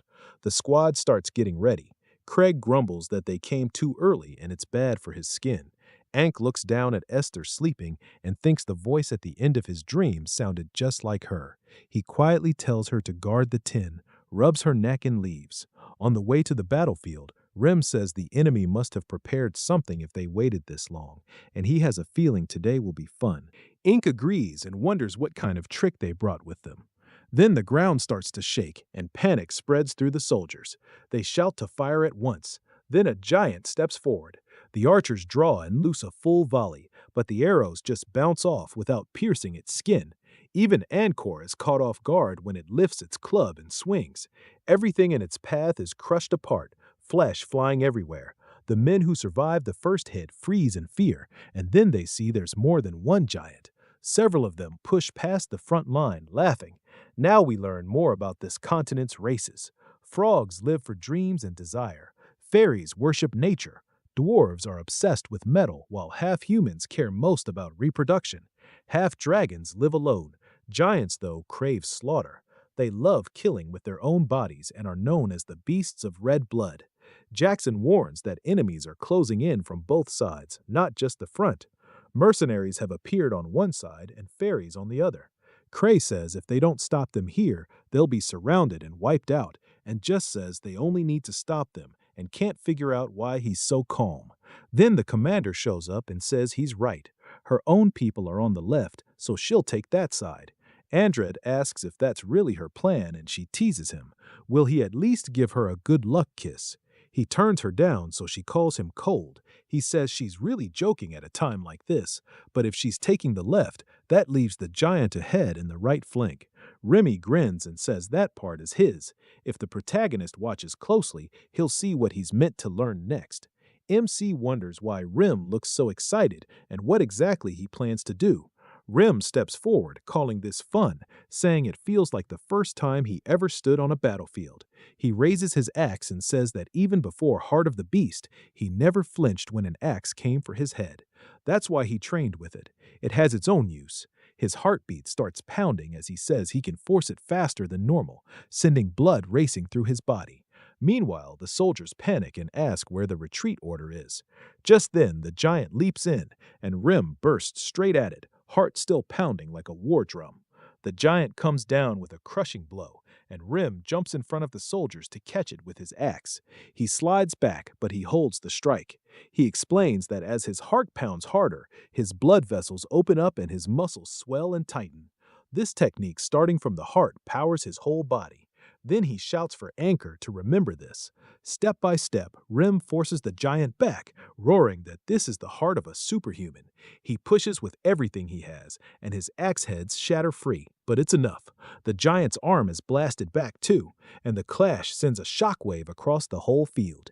It even rips helmets off nearby soldiers, leaving one of them too stunned to move. Rim rushes in with his one remaining axe. The giant snarls, calls him an insect, and swings again. Rin runs up its knee to its head, grabs its mustache, and drives his axe into the side of its skull. The giant screams and lashes out. Rin avoids the hit, but the rest of his axe is destroyed. Looking at the broken weapon, he curses how flimsy these things are. Now his last good axe is stuck in the giant's head. A spear suddenly flies toward him, and he catches it without even looking. When he glances back, a soldier yells that he has to win. Rim laughs and says that's not bad at all, before charging again. The men start shouting that they'll win if they back up the lunatic. So, they begin hurling spears at the giant to keep Rim armed. Watching all this, Inkra realizes Rim is fighting the giant as an equal. No, with the advantage in raw strength, its power no normal human should reach. If this is what he's meant to learn next, he can't help smiling. Ragna tells him he's seen enough. Ram is just playing with it now. Craze reminds him the company commander went left, and since Ram is handling the giant, they only need to crush the right flank to beat the Aspens. Anchor agrees. The rest of the squad has already split off to do their own jobs, so he asks Ragna what he'll do. Ragna says he's coming too. Just watching is boring. He tells himself now isn't the time to get excited about learning some new skill. First, they need to win this battle. Nearby, his men are apologizing, but Vincento snaps at them to shut up and stay back. A man laughs, mocking their loyalty, then charges in, asking how long Vincento thinks he can hold out. Inkrid instantly closes the distance and knocks the attack away with one swing. He tells Vincento he looks awful, and Vincento answers that these are wounds of honor.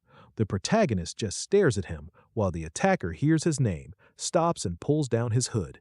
The second Inkrid sees his face, he knows exactly who it is.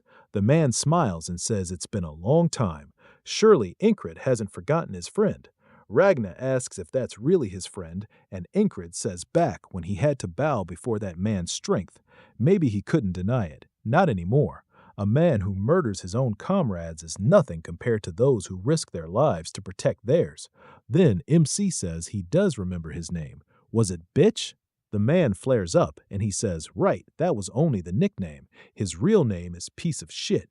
Curious, the man charges, shouting that Inkrid needs to remember his place. The protagonist meets the blade with ease and says he couldn't do that the last time they met. Then he strikes back, sending the man's sword flying. As the traitor stares in shock, Inred tells him this is revenge for his friends. The man laughs and says he always wondered how a weakling like MC survived, so this must be why. Craze rushes in, asking if he's fighting again. Another mercenary sneers that he will die too. Their whole group couldn't beat their leader, so one soldier has no chance. Ragna studies them and says their stances and weapons show they've learned the murderous blades, a style honed in real combat. The leader says he kept moving forward with his life, while Inky stayed trapped in revenge.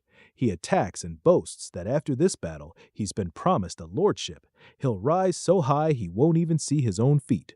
Incred just looks at him and asks if that's all. That answer enrages him, and he jumps in, shouting that he always hated Incred's stare.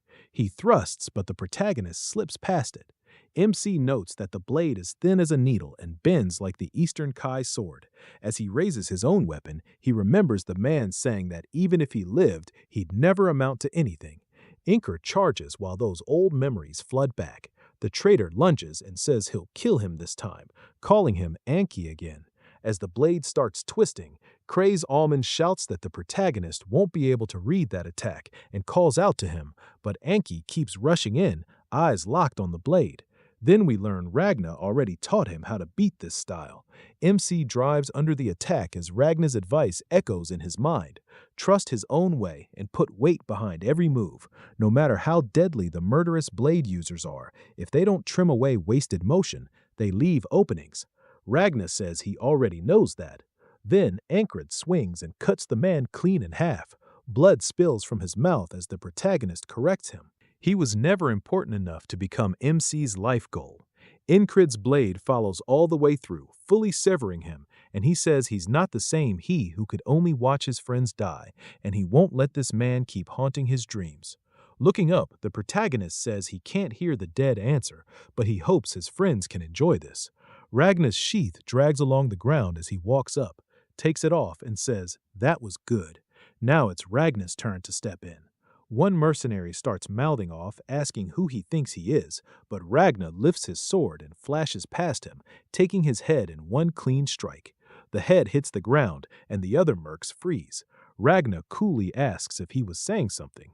Cray points out that's hard to answer after getting beheaded. The rest rush him at once. Ragna takes one step, slips past an attack, and cuts off another man's head. Then he drives his blade into the next one, and in the same smooth motion stabs another right through the throat.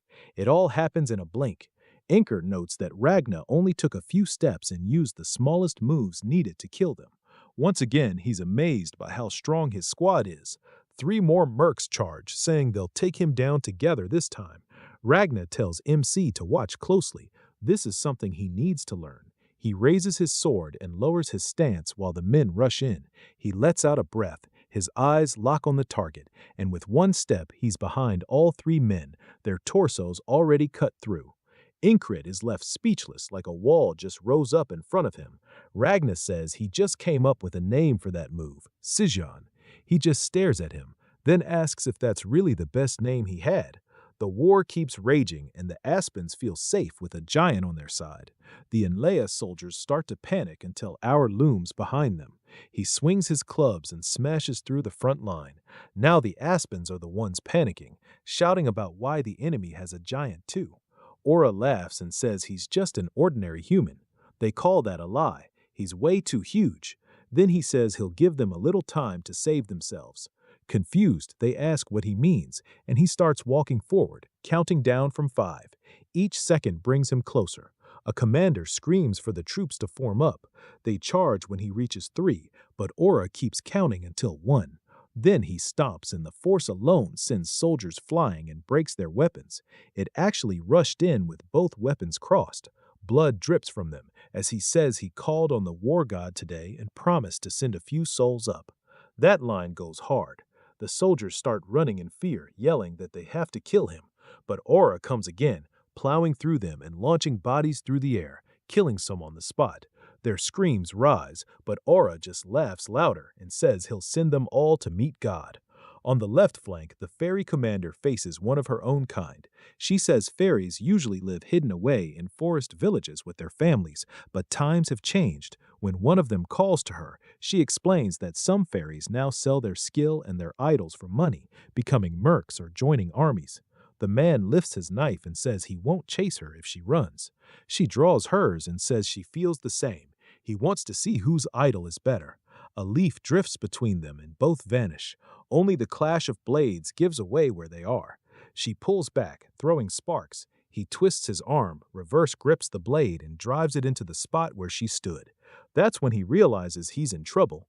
She appears behind him and says, "No fairy weapon is above another. It all depends on the one using it." He yanks at his blade, barely managing to block her and save himself. Then he grabs her by the throat and orders his men to jump in, but in the same moment they all drop dead. As the bodies fall, a blade slides from one man's throat, and Jackson calmly wipes it clean. He's basically the Flash here. The man asks how that happened, and the commander says trying to distract her with his men was clever, but not clever enough. Then she drives her blade through his head, lifting his corpse with her needle. She tosses the body aside. After that, she asks Jackson if Ancrit will be fine. Jackson says if this could kill him, he'd have died a long time ago. She takes that as trust in him. Jackson agrees, but says they have the advantage now. She says Commander Marcus actually knows how to fight, unlike the useless one from before, so they can't waste this chance. Marcus orders the heavy turtle infantry to move out. The Aspen soldiers recognize them and start backing away in fear. Andrew charges in, shouting that they're not going anywhere. They recognize him as Andrew the Virgin and panic, saying they'll end up like the ghoul if they stay. That sets him off, and he leaps at them the same wild way Rem would. Even Mac notices and says the lunatics are rubbing off on him. There's mana in the spring air, and it feels like that air is spreading across the whole battlefield, covering everything. As everyone regroups with Inkred, that spring breeze seems to mark the start of something new. The enemy commanders begin to run, and Marcus orders his men to alert the border guard. It's their turn now. He's broken the enemy's plan and turned the battle around, all because of one squad of lunatics. Craze says their platoon would never have fought this hard before, but Encred changed that. One man's influence shaped the whole battle. The fairy commander looks over the group and says they all seem drunk on spring mana. Then Marcus yells for everyone to shout the heroes' names, and the chant for the lunatics erupts. A few even yell for the Virgin. Poor Andrew. Craze says he's not sure this is right, but if Incred's happy with it, that's enough. He raises his fist and the shouting gets even louder. The Aspen commanders keep retreating. One says Lord Abner's plan wasn't bad. They just never expected someone strong enough to beat a giant. He wonders if Marcus saw this coming or not. The Greyhound is there too, furious, saying that bastard keeps ruining everything and even took out Mitch. Then 3 daggers slam into his horse's rear, making it scream and throw him off. He shouts for the other commander to go. It's the border guard. The soldiers turn toward the cavalry, rushing in. A flail swings straight at the Greyhound, but he blocks it before the border guard commander drops on him. This commander says the Greyhounds always act like equals, but now they're worn down after fighting the rear line. Their troops start getting cut down fast. The Greyhound admits too many died backing Mitch, and they can't fight the border guard now. The other commander glances back and just goes, "Oh crap," and that distraction is enough for Torres to rush in and give him the haircut he needed. The Greyhound sees it, swings hard, and knocks the commander off him. He orders his men to retreat. Torres asks his commander if they should chase, but the answer is no. They'll be thrown away like the dogs they are, and the ones left are just strays. It's a huge win against the Aspens, but this battle was only the start. The real war still waits in the tall grass fields. Back in the tent, Cries says they're moving camp tomorrow. They'll wait near Crossward and keep pressuring the Aspens. Anchor points out there's no booze or party for the win, but there are rewards for the ones who helped most. Ren says their reward is not having to help with the move, which is great, and that's thanks to the protagonist beating the giant. War says he crushed a lot of enemy soldiers, and Ragna adds that the murderous blade users would have caused trouble if he hadn't stepped in. Rem snaps at them for bragging and asks who told them to butt in. Jackson watches the whole thing and calls them idiots. Incred says, that's enough. If they want to fight, they can duel him instead. Jackson says he never misses a chance. Andrew is thrilled, saying it's his first time feeling anything like this. Hearing everyone shout their name felt amazing. Rem calls him a virgin. Andrew tells him to quit it, and Rem asks if he wants to fight, and Crid sighs, then looks outside and notices Enri sitting alone. Enri doesn't look happy. MC asks what's wrong, and when he startles, the MC sits beside him and asks what's bothering him. Maybe the widowed florist again. Enri laughs and blushes. He says he heard back in the grass fields that Enri wants to marry her, but that can't happen if he stays here fighting. So does he want to go back? Henry admits he does, but says it feels wrong to leave while everyone else is still battling. Henry reminds him they've escaped death more than once because of his skill as a hunter. He helped them survive the grass fields and warned them about the snakes under the stones. He's great with a bow, too. Then the protagonist stands and starts to walk off while Henry calls after him. Incred says he carries his sword for a dream, and Henry needs to live for his dream, too. Henry is left wondering what that meant. The next morning in the ferry commander's tent, she tells Henry he's been given a special discharge. She tells him to get on the wagon with the wounded because it leaves soon. Confused, he asks what she means, and she says his platoon commander asked for this as thanks. Henry is speechless, then goes to pack. Rem asks if he's really leaving. Aura gives him his blessing, and Ragna says now he can sleep as much as he wants. Cry Almond tells him he did well with them, and Andrew pats his shoulder and tells him to get home safe. Entree nods and heads outside where Anchor is waiting. MC says that unlike Andrew and Mac, who blended in fast, Entree never really fit with the group, probably because he was never meant for battle in the first place. He puts a hand on Hiri's shoulder and says he hopes he wins her heart. Entree smiles and thanks him for everything. Entree climbs onto the wagon with the wounded and heads out. The commander asks Ankrid if he came to see him off. He thanks her for granting his request, and she says she'd do that much for her fiancé. Then she asks when he plans to marry her. He answers 10 years from now. She says that works for her, but she doesn't like old men. He fires back that if they're being honest, fairies aren't really his type either. She stops and gives him a hard look, saying he really has no idea how much words can hurt. Ankrid says she seems fine to him anyway. She clicks her tongue and tells him to come with her before they head back.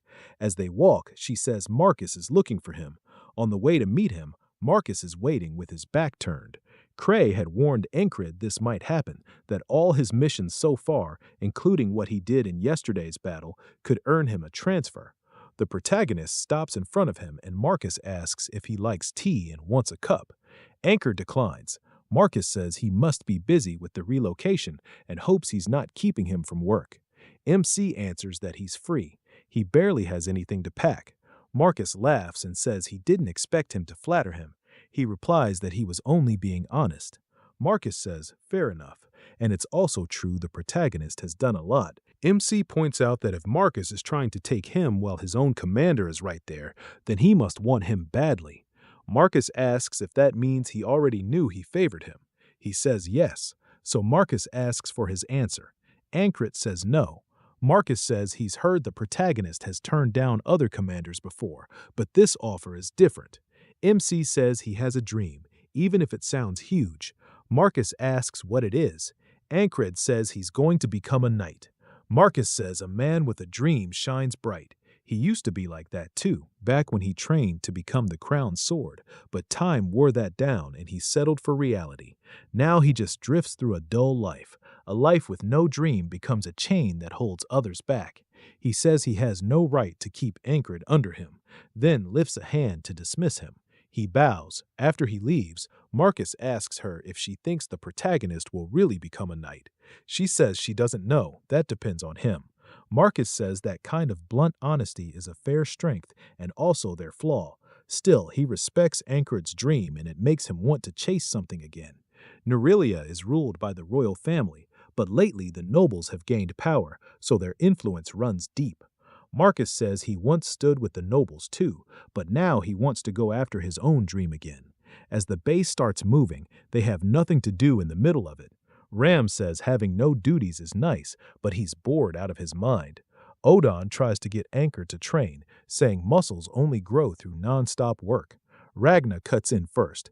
Before that, he wants MC working on sword skill. When asked about the blanket, he ignores it and says dual wielding means he needs better balance. Jackson says Anchorage should sharpen his senses instead. With all this chaos, it's the perfect time for that. He asks if Jackson yelling from far away counts as training too. Rem tells them all to piss off. The protagonist still needs to learn Heart of the Superhuman, but the commander cuts him off, saying the tent needs to be set up there, and they're in the way. Also, Ragna is sprawled out on her blanket. She says she enjoys the chatter, but they still need to move. They get shoved off to the side by themselves. Ram complains Odan should have been folded up because he's taking too much space, and Odan says Rim is great at blaming others. That starts another fight while the others watch. Max says they didn't even do anything. Andrew thought only Ankrid could talk to them like that, but Max says the commander is built different. Crisis says she's just as crazy as the rest of them. Andrew asks if he can really say that, and Mac tells him not to get dragged in with the lunatics. Crisis says these planes feel wrong, like this used to be the enemy's base. He starts checking the ground and says he found something. Ankrit asks what he's doing, and Crisis says soldiers often hide valuables before going to battle. MC asks how he knows where to look. Crisis says it's obvious if you think about it. If he were a soldier, he'd hide his things somewhere easy to find, even if the base got wrecked. Then he asks him what kind of spot that would be. He answers, somewhere easy to recognize. Crisis says, exactly. He points to an odd tree route easy to spot and easy to reach, so something has to be there. Ankrit tells him he's seriously smart. Even during battle, Crisis watches the bigger picture and reads the flow better than most. Cry says that came from struggling to survive, though his real dream is opening a salon for rich women because he's still a money-crazy freak. Then he digs up a map. The moment the protagonist sees it, he realizes what it is and wonders why it's here. Rim says he's getting way too worked up if they're here to deal with big eyes. Ankritz looks up and says there's still time before dark and they need something to do while the tents go up. Then he inquires what Rim was going to mention earlier. Rim smiles and explains it's about the core of superhuman strength. He reveals that he created it to break through ordinary human boundaries. It places enormous strain on the heart, and misusing it could easily prove fatal. Ankrid reassures him not to be concerned. Death by itself would never hold him back. Rim calls that an incredibly selfish way of thinking, yet precisely because of that attitude, he can't stop himself from placing his faith in him. He rests a hand on his chest, and the MC copies the gesture. Rim declares, now we can make our hearts explode together. He grins as Ankrid grows eager to master the new ability. Rim continues that humans only access superhuman power during moments of extreme crisis, and this method allows him to summon it at will, though success hinges entirely on concentration and keen awareness. Gazing at him, Rim adds that he's absorbed lessons from all of them, so he should manage this as well. What he requires now is belief. He simply needs to attempt expanding his heart without letting it rupture. Incared asks what that involves, and then he senses Rim's heartbeat. It thunders so intensely it seems ready to burst from his chest, and the protagonist can feel it clearly through his fingers. Now he truly understands what Rim meant. Rim instructs him to begin modestly, perhaps a quarter of that intensity. Anything more, and his heart might explode and kill him. Incared replies that he just needs to follow Rim's words precisely and make his heart expand. Everyone observes as Rim demonstrates the motion for some time, then confesses his concerns were unfounded because Incred isn't making any progress. Normally, he advances like a prodigy, but this time he has abruptly slammed into a barrier. Rim asks if he's joking around with them.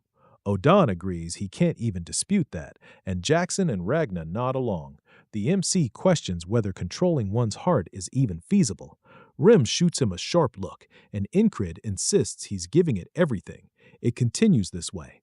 The following morning, Rim asks if he's even making an effort, and the same pattern repeats day after day. Then Rim bursts into the tent. Christie asks where he went, and Rim replies that Incrid headed off to practice swinging his sword again. Jackson suggests maybe he can't grasp the skill because it's pointless, and he'd benefit more from training with him instead. Rim tells him to be patient.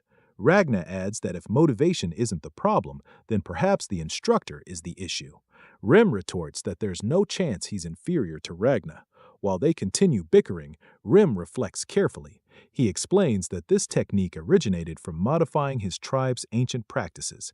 Typically, a spell provides the initial sensation.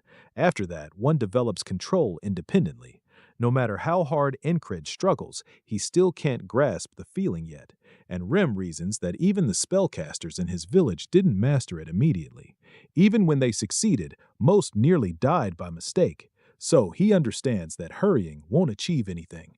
He recalls how much time the protagonist needed to learn Heart of the Beast.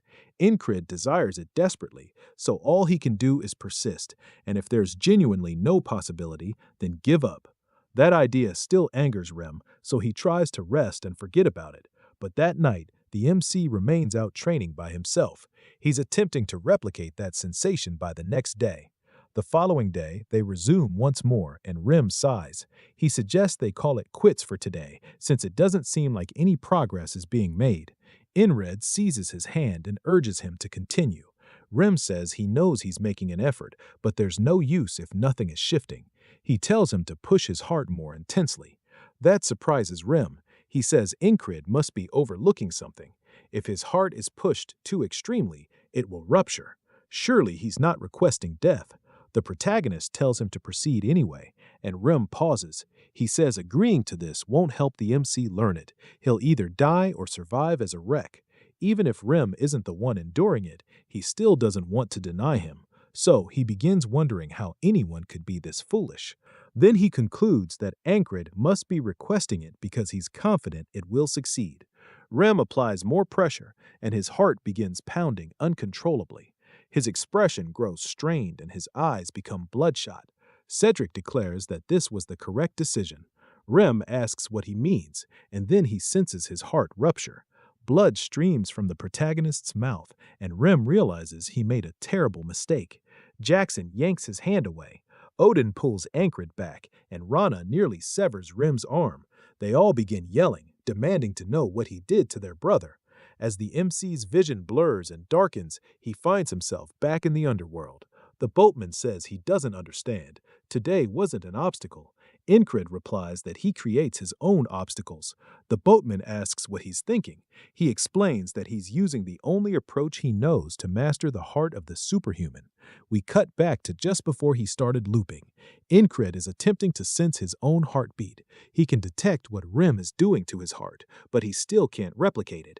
He recalls Rem warning him not to push too hard, that he has to recognize his limits and sometimes simply quit.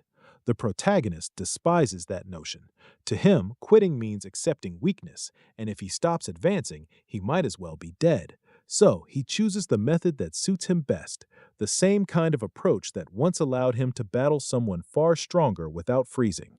Now he needs to acquire a fragment of the superhuman, and the first step is straightforward: control his heart. On the next loop, his heart explodes once more, and everyone rushes over trying to revive him. The boatman asks if that's truly all he has, but Ankred continues dying in the exact same manner, his heart bursting. He explains that the heart of the superhuman enables him to summon that superhuman power he only accesses in life or death situations, so placing himself in that state should make it simpler to activate. The boatman calls him crazy and asks if he's even considering the agony. Ankred replies that he can tolerate it as long as it helps him progress. In the next loop, Rem says it still won't happen today and tells him to clean up, rest, and stop practicing by himself. This is already the 27th loop. The MC admits he still can't achieve it alone. Then he tells Rem to apply more force. Rem snaps back. Does he really want him to kill him? Ankred says yes. That only infuriates Rem. He tells him not to pull him into this insanity. He doesn't want to kill his superior.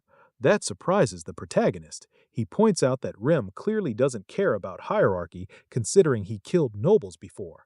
Rem tells him to keep talking like that and see what happens, while Ankred wonders why he's responding differently this time. Even if this barrier is one the MC created himself, failing simply resets the day so he can continue training. He can't understand why Rem won't cooperate, but he decides to persist until he figures it out. By the 40th loop, he's still telling him to push harder. The same thing occurs in the 50th and the 60th. Then he finally issues it as a direct command. Rem complies, and Ankred realizes that this is the only time he listens when ordered, so he begins concentrating again. He thinks that Rem and the others ended up with him because they don't truly follow commands, and he never really attempted to command them because he assumed they wouldn't obey.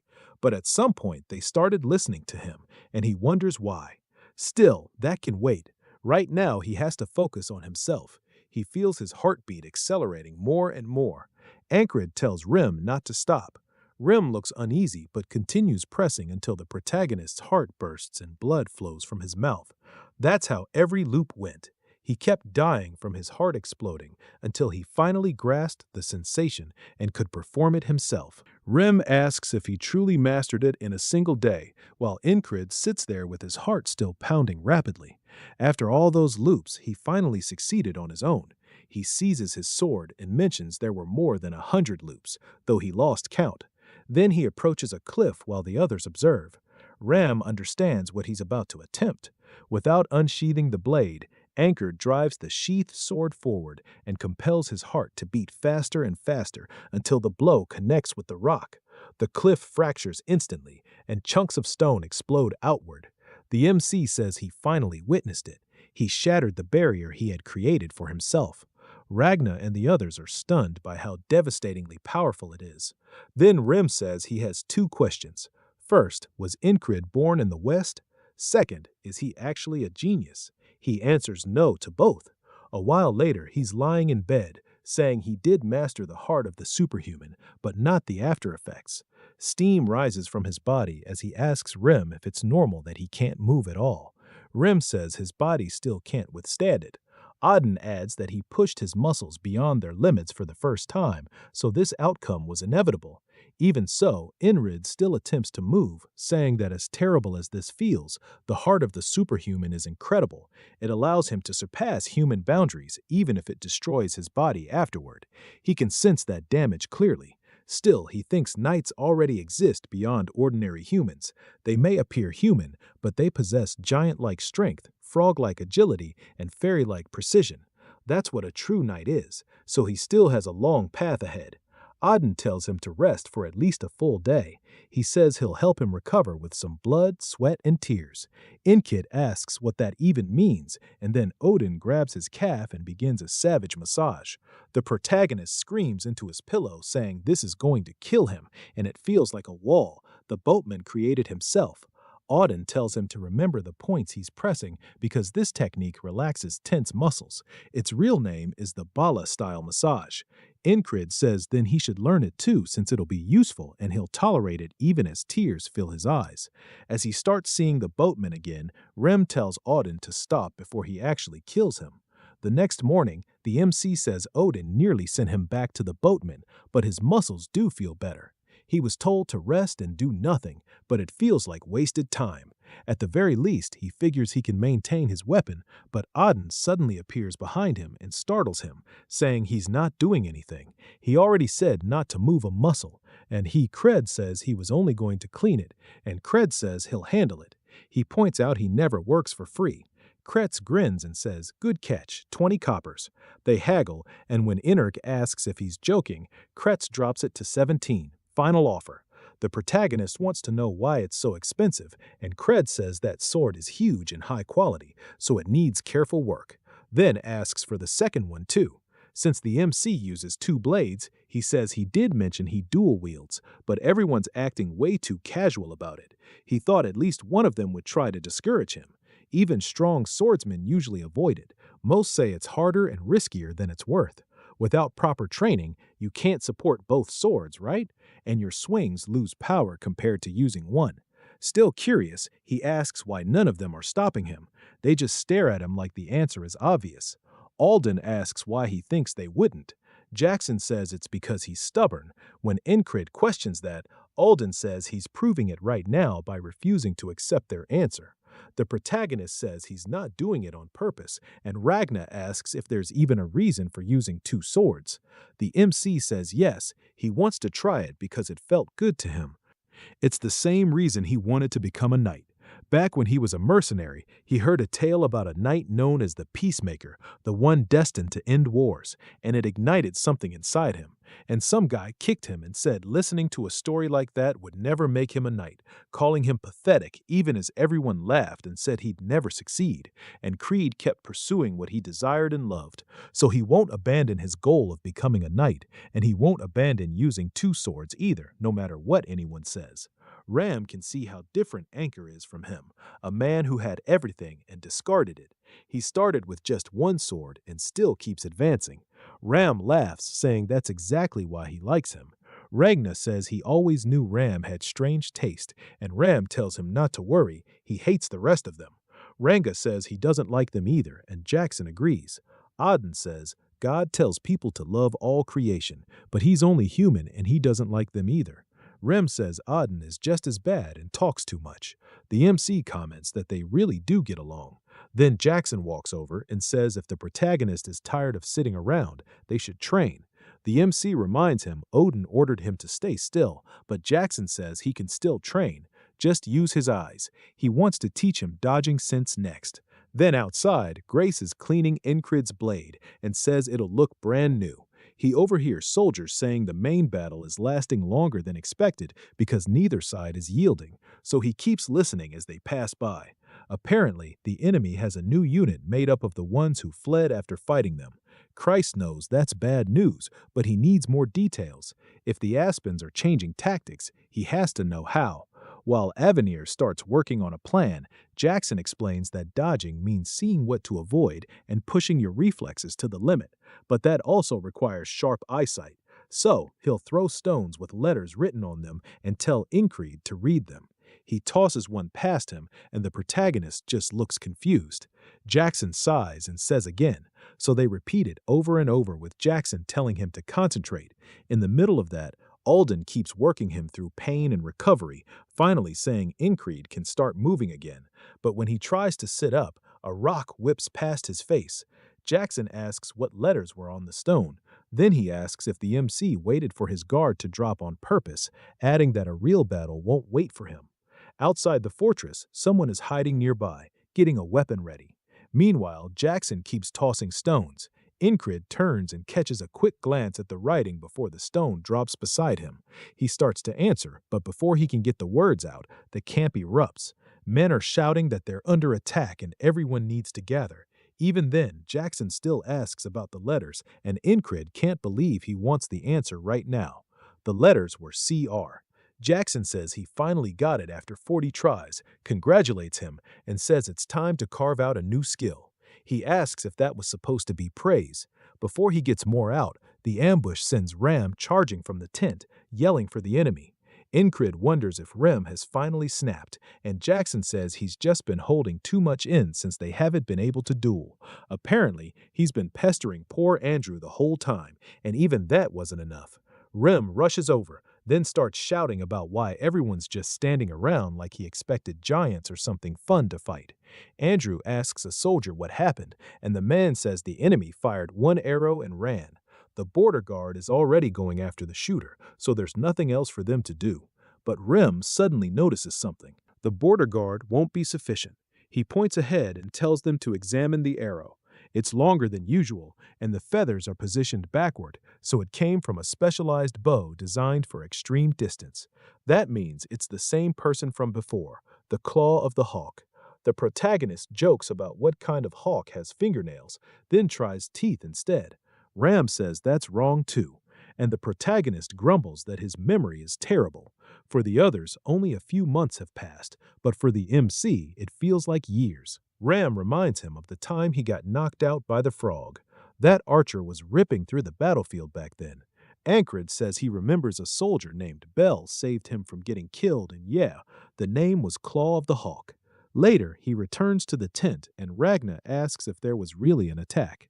He starts to ask what he was doing to miss it, then sees the drool and sleep marks on him and drops the question.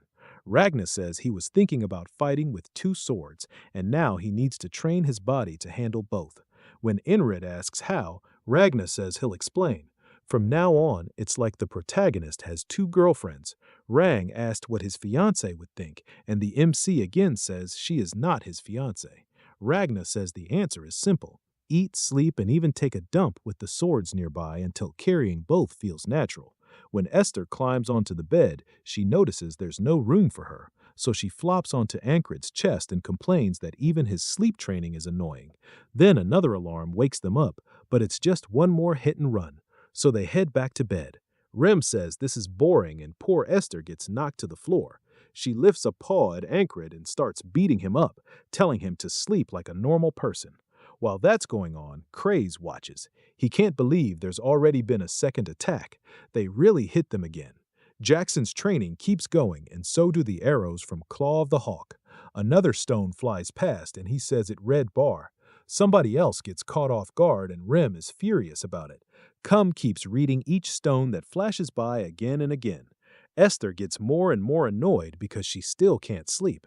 Then another rock slips past, and Jackson asks what it said, and Creed answers Ian. So far, the words together spell out crazy barbarian. That makes Rem even madder. He swears he'll turn the guy into mincemeat. The protagonist notes that Jackson has been stirring up a lot of fights lately. He just shrugs as some border guards pass by, complaining they can't even catch sight of that bastard. Craze listens and realizes the attacks are happening several times a day now, and nobody can catch the shooter. The damage is small for now, but it's only going to get worse.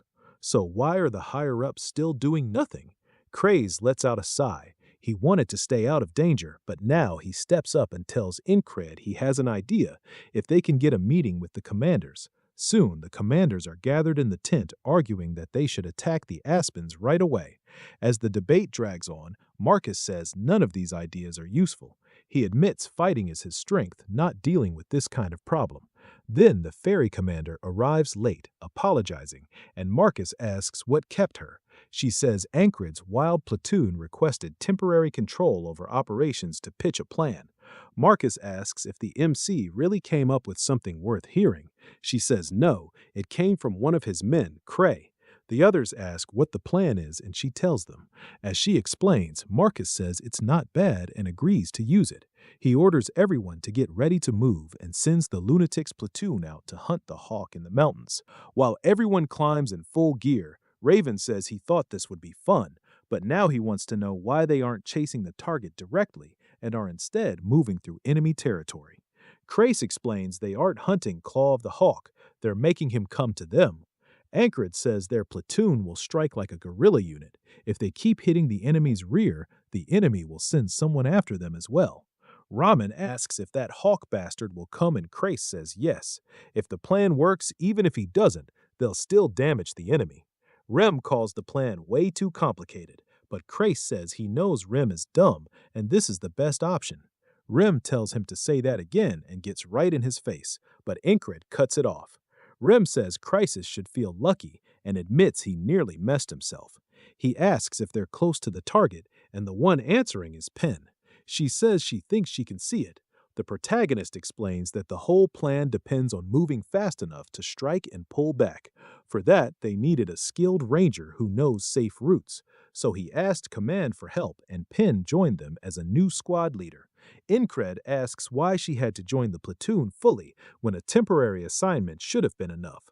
She says she has her reasons. He wonders what those reasons are, and she only says joining them has put her in an awkward spot. The MC thanks her, and she says he can pay her back later. Make it a good one when they're alone next time. He asks if she's really still on that, and Rem warns him to be careful since he has a fiancé. Incred reminds them again that he's not with the ferry commander. A while later, they stop on a hill overlooking the enemy camp. Penn tells everyone to stay low because the base is right ahead. Crashes says if things go bad, they'll need a way out, and since he can't fight, they can leave him there while the others carry out the hit and run. Rem gets fired up and jumps down immediately, shouting that blood is calling him, and he'll kill anyone in his way. He says nobody asked him to do that. Ragnar says he'll use this to test how steady the protagonist's form is. Rem realizes it's another lesson, so even here, training continues as he and Ragnar get into position. Rem then yells out to the Aspens, and when they look his way, he happily greets them. The guards wonder who he is, and while they're distracted, he hurls his axe and kills one instantly. The other guard screams that enemies are here. By the time Incred and Rodna get close, they see Rem driving himself low and bursting forward at insane speed, already using Heart of the Superhuman to close the gap. Incred asks what the hell that was, and Rodna grins, saying it's the fastest charge he's ever seen. Rem still has techniques the MC hasn't seen yet, and that only makes him more excited to learn. Now the Aspens know the Gunalas are here. He tells everyone to pull back before the enemy can regroup, while Ragnar complains he didn't even get to join in. The protagonist says Rem also needs to read the room because it wasn't his turn either. Rim threatens to attack him next if he's upset, and the protagonist tells both of them to shut up. They're still in a fight, and there'll be more chances later. A few hours later, Jackson and Odon are with them. The Aspens are ready this time and throw a dagger trying to stop them from breaking through again. Ankid remembers Jackson's lesson, uses his eyes, reads the path, and dodges. He does it cleanly. Jackson says it took him zero point 0.4 seconds to notice and avoid it, but he needs to react even faster before he can say. Ankrid has truly mastered dodging since. Still, he's improving. The MC asks if Jackson was seriously counting. Odin says training is nice, but they need to focus. The enemy is coming. He says, good. That means it's time to leave. They lure the pursuers deeper into the forest with Andrew and Mac running too. Crash is being carried by Odon and says he had doubts these lunatics could pull off the mission, but now he has nothing to worry about. As they move farther into the woods, Rem asks why they don't just turn around and crush these idiots. Innie refuses, then yanks Ragna back when he starts drifting off, even after Ragna insists it's a shortcut. The protagonist still says no. Cry admits he honestly didn't expect himself to lead them this well. He didn't even know he had it in him. When they finally stop, the MC says the pursuit is over for now, so they can make camp here. After that loop where he learned Heart of the Superhuman, handling his squad got a lot easier. They follow his orders well now. Still, Ray's charge from this morning was on another level. Remy's actually been listening lately, and Incrid wonders if he'd teach him that move if he gave the order. So he calls out and asks about the charge. Rem shuts him down right away, saying he needs to rethink the question. He points out that Rem never refused to teach him before. Rem says wanting to learn is fine, but the protagonist is missing something important. That's when Incred gets it. He admits he hadn't thought of that. He got too used to ordering people around, but growth handed to you by someone else stays shallow. He needs to return to the basics. Rem smiles, glad he finally understands. Rem adds that if the MC figures it out on his own, it'll mean more. The MC sits there thinking hard about the skill. The next day, they're on the move again. Andrew is wiped. Keeping up this pace for so long makes him feel like he could pass out any second. He expected the maniacs to be fine, but even Christ keeping up this well surprises him. And then there's the boss. Ankrid definitely wasn't this strong when Andrew first met him. So how did he get so much better this fast? Andrew lets out a tired sigh. It's frustrating, but it also makes him want to grow stronger himself. Mac notices the fire in him. Ever since he came into Andrew's life as his father's friend, Mac stayed by his side. He did it for the friend he lost when House Andrew Gardner fell. Mac always saw Andrew as a kid, but not anymore. Now he can feel that something big is coming. He gets emotional, realizing Andrew may really rebuild their house. Anchor then tells Rem he thinks he figured out the charge. It used Heart of the Superhuman to boost the leg muscles and burst forward. Rem says that's good, so he really can work things out if he thinks. Now he should test it himself, and he agrees. Then Penn tells everyone to stop and look ahead. The next base sits between two cliffs. That means their escape can be cut off fast, but it's also the perfect place for an ambush. Incrid says it's obviously a trap. Kai agrees. They're probably hoping the group avoids this route. Then they can push them onto another path and kill them there. But the moment Cry mentions the claw of the hawk, the others perk up. He can only stare, amazed they're ignoring the danger again. The protagonist wonders if they should play along. Ragna says they should just crush the enemy already. It's annoying and he wants sleep. He says he's thinking the same. Still, if the trap fails, the hawk will arrive even sooner since there are a lot of armed soldiers inside. They should all go in together. Chi asks if that includes him, but the MC tells him no. He'll stay back with Penn, Andrew, and Mac as guards. They agree, and Chrissy is clearly relieved. Anchor tells the rest to get ready, and they move in. Inside, a familiar face appears, the Greyhound. This is the last chance he's been given. His job is to help the Claw of the Hawk hunt down the guerrilla force, wrecking their rear bases. For the famed Aspen elites, having to support one soldier is humiliating, but he has to accept it if he wants to rise again. Then his men shout that the guerrillas are here. He can't believe they really walked into such an obvious trap. Then he spots Incred and is stunned to learn he's part of the guerrilla force. He just looks confused. He asks Rem if he knows the guy. Rim shoots back, asking why he'd ask him. The protagonist says he doesn't remember that face at all, and Rim tells him his memory sucks. The Greyhound calls him insolent and says it doesn't matter. Remember him or not, Incrid is dying here. He'll be the stepping stone for the Greyhound's return. The Greyhound rushes in, and the MC draws one blade and catches the attack. The Greyhound recognizes it at once. It's Mitch's sword. Then Incrid remembers this was the man guarding the flag in the fog of annihilation. The Greyhound says that memory won't save him and slashes from the side. He knocks it away, forcing the man's arm back. He remembers a time when this was someone he could only run from. Now he wants to test himself against him and see how much stronger he's become. Another man steps up and says they've got history, but it won't matter once they wipe them all out. He walks toward Rim and the others and gets ignored so hard it makes him snap. He charges, but Rim stops the blow cold. Rim tells him to shut up. They're watching something. The Greyhound thrusts straight at Incrid's head. The protagonist reads it, sidesteps, and cuts open his back. Jackson notes the dodge came 0.1 seconds after the attack was read, barely acceptable. Jackson says that reaction time is passable, but only just. Using his momentum, the Greyhound turns right back in. Incrid draws his second sword and blocks with both blades. Ragna points out that he drew and blocked at the same time. Little by little, the MC is learning to fight with two swords, but with both hands on one weapon, the Greyhound still has more raw power. He overpowers Incrid and sends one sword flying. Odon says that'll be another stone added to his training. He didn't have the strength to stop it one-handed. The protagonist regains his footing just as the Greyhound charges again, mocking him for trying to use two swords. The MC barely hears him. His heart is pounding too fast, and Rim grins. This is what he was waiting for. Heart of the superhuman. Incrid pushes it higher, throws his arms up to cut the wind, and bursts forward like Rim did so fast the Greyhound never saw it coming. He can't counter it, so he's forced to block. But the moment their weapons meet, his blade starts to chip, and while he only has one sword, Incrid has two. He drives the second one straight through the man's throat. The Greyhound falls backward and bleeds out on the ground. His soldiers can only stare. Their commander just lost. Rim bursts out laughing, saying he knew Heart of the Superhuman fit Incrid perfectly. Ray and Odon admit that was actually impressive. Jackson, of course, says nothing. Ram lifts his axe and says it's time to finish the rest. His weapon wants to celebrate with blood. The soldiers rush in, shouting that they'll show what the Greyhounds can do.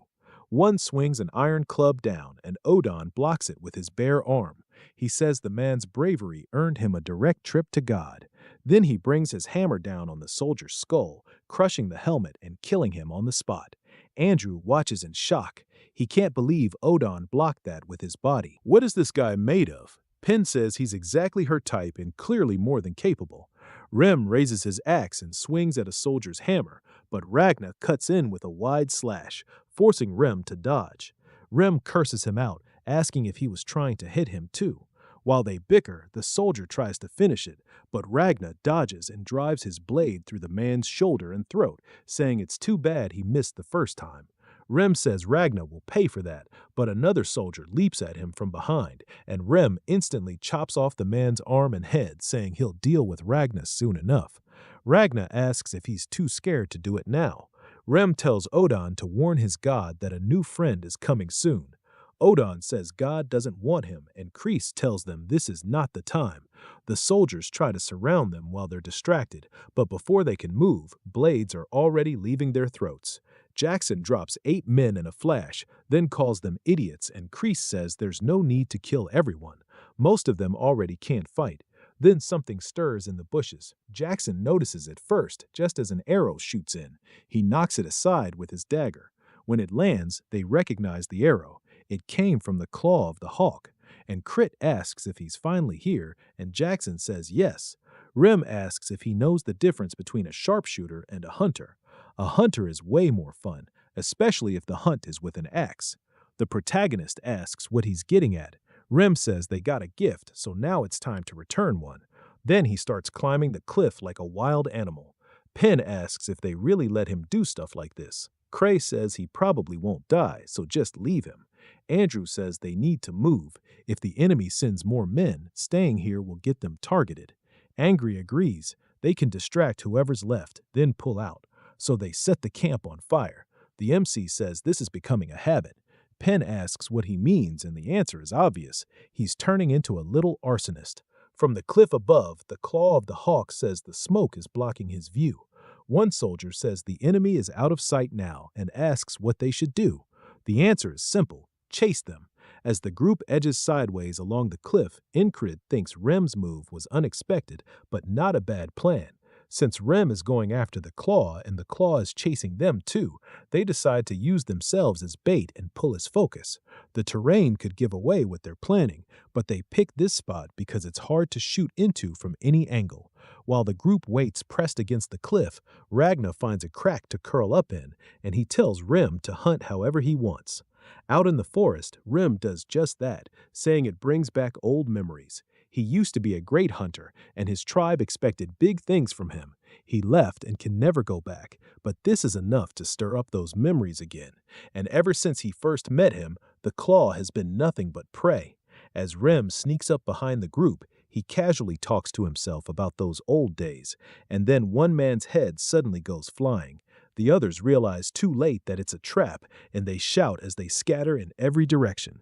Rem ignores all of that. His only target is his prey, and he cuts down anyone in his way. He hacks through one soldier's side, and before that body even drops, takes another man's head. The soldier nearest the claw starts screaming, and all the claw hears is his man getting torn apart. He grits his teeth, shocked he never even heard that barbarian coming, but by then, Rem is already closed in and swings. The claw snarls that he's supposed to be the hunter, not the hunted, and fires an arrow. Rem lifts his axe and splits the shot clean down the middle, then buries the axe in his shoulder and drops him to the ground. Ramil tells him to quit the nonsense and stand back up. It's been a while since his last hunt, and this one was way too dull. When the claw raises his own arrow, fear flashes across his face right before Rem drives it through his chest. Ramil calls it pathetic. He wanted the man to suffer longer, but this was still enough to awaken his hunting instincts. Then he notices he was acting like Incrid, wondering if staying by his side too long rubbed off on him. The protagonist fully accepts that he has no talent, so he always looks for ways to get better. If Rem took that same mindset, accepting himself and improving step by step, he wonders how far he could go, and the fire in his eyes starts coming back. He admits he doesn't know if the choice he made means anything, and maybe it means nothing at all, but he still wants to try. Just like his boss, it's his turn to chase growth. After the platoon takes down the claw of the hawk, the story shifts to the tall grass fields where a knight stands waiting. Across from him is an aspen knight. The knight kneels, then bursts forward and swings straight at the other's helmet. The blow is blocked, but the impact alone sends a wave through the field and catches Incrid's attention. Even from far away, he hears it. Jackson points out those at the front aren't full knights, they're squires. The MC says he wants to watch. Ramil says he wants to head over, but he says no. Winning matters more, and by Christ's plan, Marcus and his men should reach Crossguard soon. Back at the Aspen camp, everyone panics, yelling that the enemy is at their gates and they can't let Crossguard fall. Someone wants to send part of the night force back. Are says the city already has troops, so they should stay focused here, but they snap at him, asking what a dumb peasant could know. He understands no one will listen while nobles are in charge. Even losing a few knights shifts the whole battle, which means the war is over, so he orders his men to return to the capital. At Crossguard, a man on the wall asks where the enemy is. He says they're right over the hill, but when he looks, no one is there. Marcus explains the whole plan was to fake an attack on Crossguard. Once the Aspens sent troops back, that was enough because their knights would seize that opening. With the enemy spread out, they couldn't stop their force, and the squires cut through them easily. Marcus says this single plan won them a huge victory, all thanks to the lunatics. After that loss, the Aspens had taken too much damage to keep fighting. They asked for an armistice and offered the land around the tall grass fields, and Nelia accepted. Back in the city, the gates open and spring has arrived. The long war with the Aspens is finally over, and everyone can breathe again. Incred says it's been 10 days since they returned to border guard. Most soldiers have gone soft, only doing the bare minimum, but he refuses to live that way. He still has battles to study and skills to sharpen. Then a soldier comes up and asks for training, introducing himself as Paul, a low-ranking man. Incred recognizes him as one of the few who kept training like he did. He says Paul seems familiar and asks why him since he's never taught anyone and doesn't think he can give good advice. Paul still asks him to do it, his eyes burning with passion. Even the protagonist can see that fire. He can't ignore it because it reminds him of himself, so he agrees to spar with him. While they were training, Ragna almost dozed off while standing and charged forward with just one sword. The noise of Paul collapsing on the ground snapped Ragna awake. The protagonist told Paul that his legs required greater power, but Paul immediately asked to try once more. Ragna was stunned that he was actually instructing someone. He ought to be reasonably skilled at it, having studied under an outstanding mentor like Ragna, yet he had overlooked the fundamentals, so Ragna told him he would go over them again later. As the session continued, Incred recalled a piece of advice an instructor had once given him. To make real progress, you must first understand exactly where you currently stand. After spending so much time surrounded by platoon members far superior to him, he was finally confronting someone weaker, and now he could clearly recognize his own level and identify exactly what still needed improvement. He had spent too long pursuing flashy moves, so now he returned to the fundamentals, sharpening his posture and technique. Ragna noticed immediately that Incred had grasped the issue and corrected it. That realization began to ignite Ragna's own enthusiasm. Ramos asked what he had said and told Aura that Ragna must be possessed because he kept muttering to himself. Aura replied that people don't get possessed so easily. He was probably praying. Aura asked what God had replied, and Ragna told him to screw off. Rem laughed that those were rather strong words coming from a god. The two began arguing until Aura ordered them to quit behaving like fools. Incred remarked that they were at it again, and Jackson noted that they had quite an audience. The protagonist gave a small jump because he hadn't realized Jackson was even there.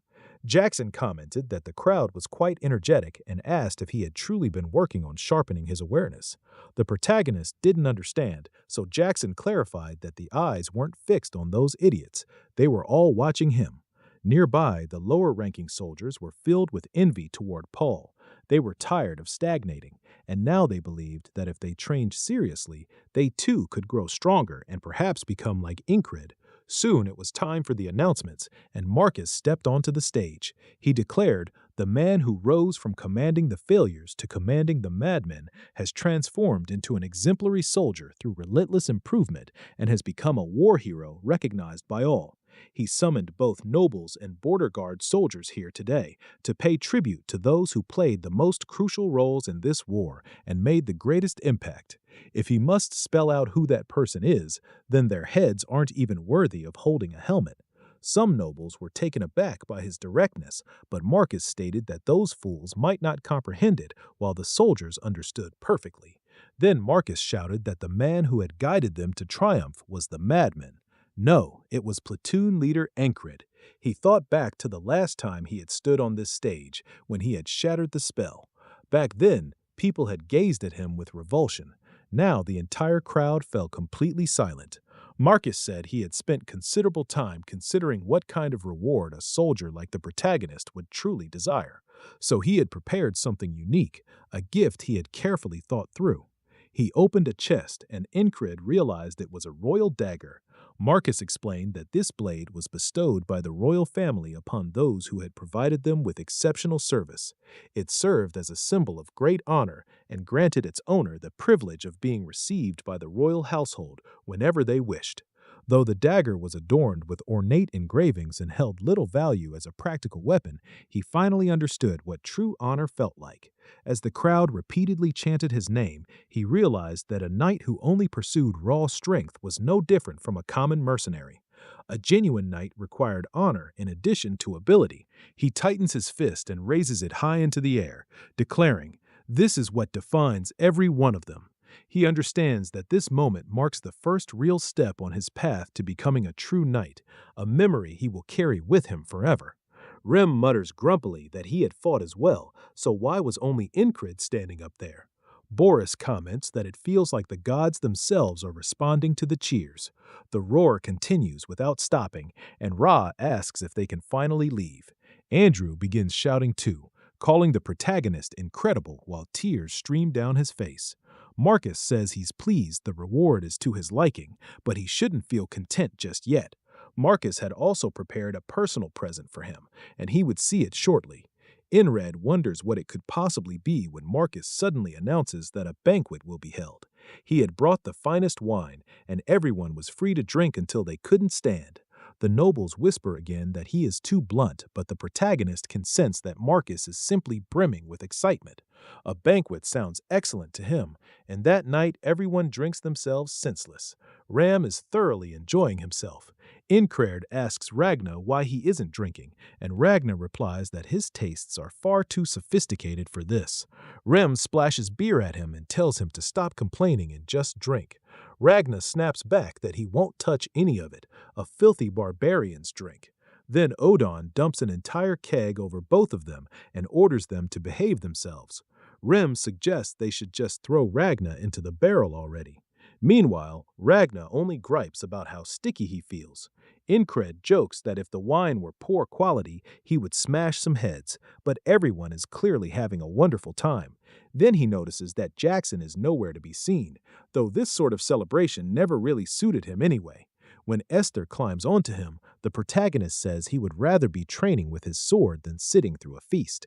Penn approaches and asks if he is already thinking about training again. She tells him to loosen up for once and share a drink with her. Then the ferry commander appears. She walks straight toward Incred without hesitation. With a playful smile, she says he already has another woman making her heart flutter. What a dreadful man! He tells her to go to hell, and everyone immediately yells at him for being so heartless.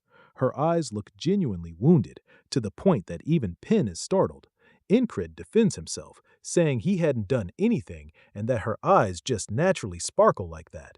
Esther interrupts, saying she understands now. While everyone else is trying to help someone, he is just sitting here flirting.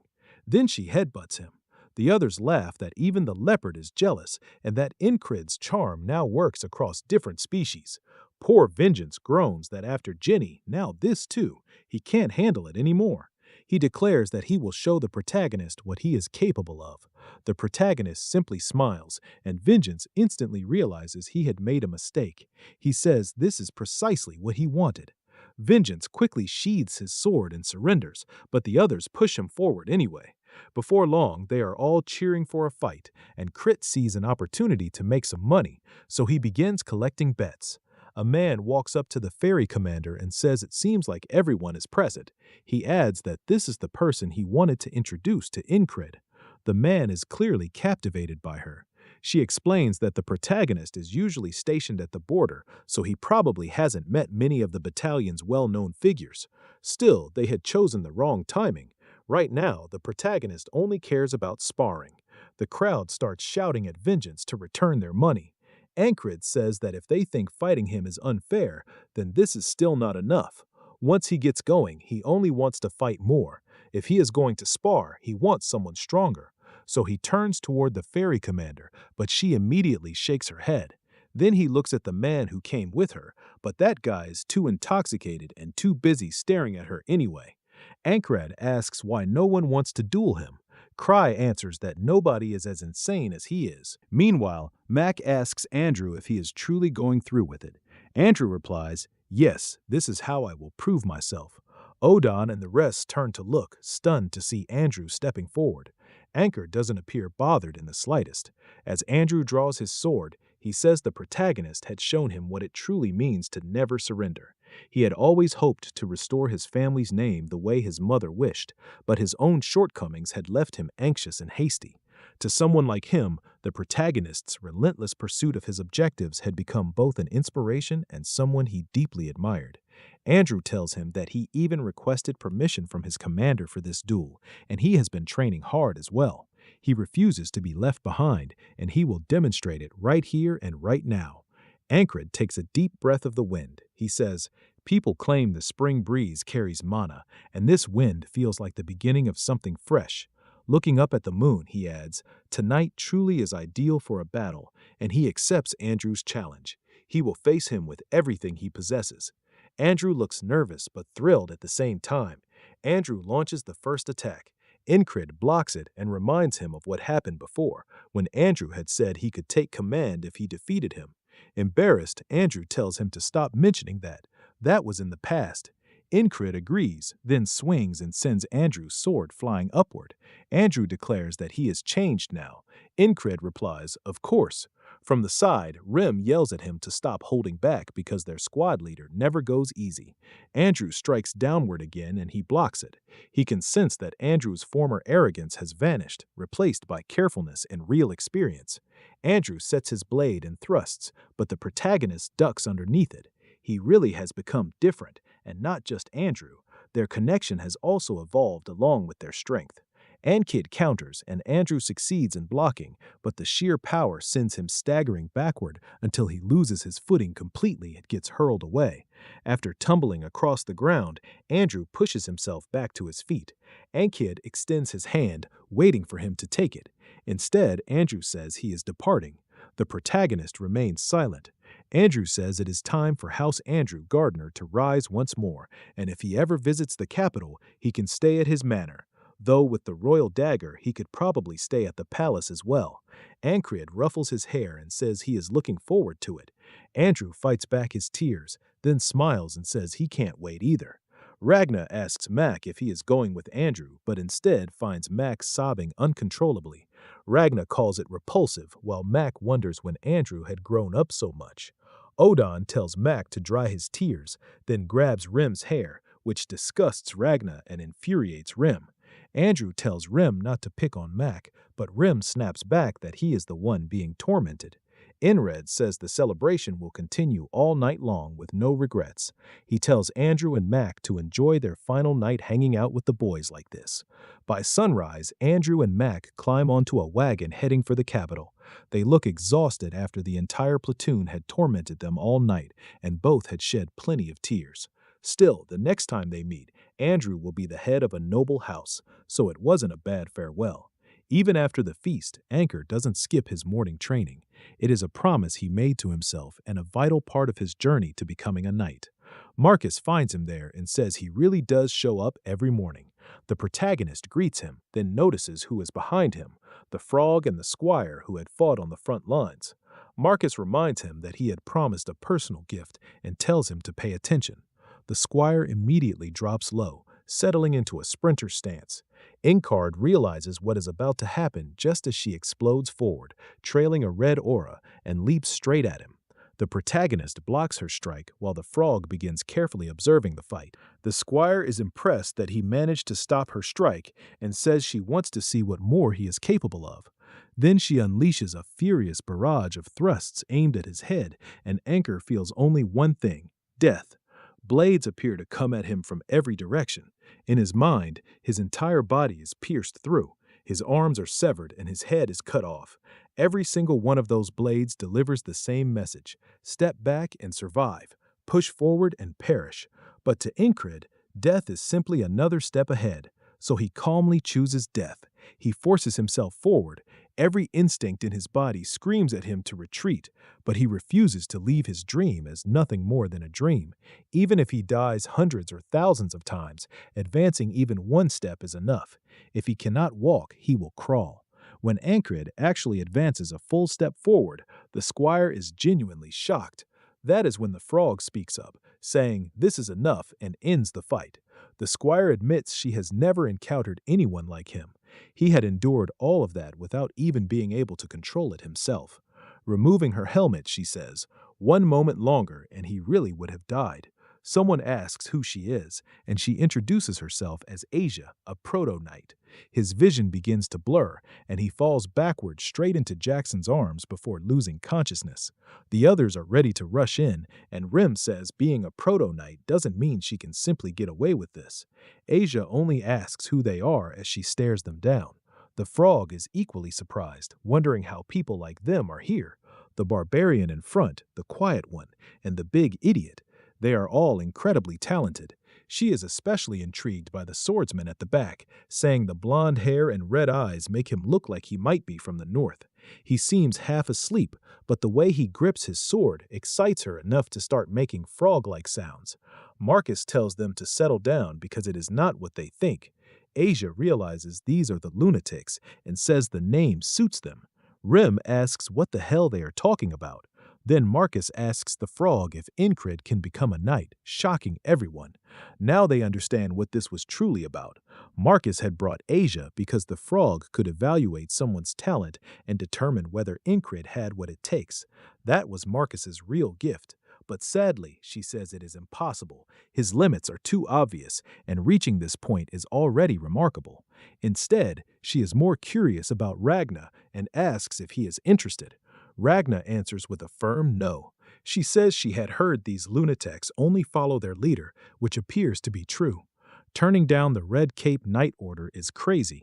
Asia tells Marcus she did him the favor he requested, and he thanks her. She then tells the frog it is time to go, but the frog wants to stay.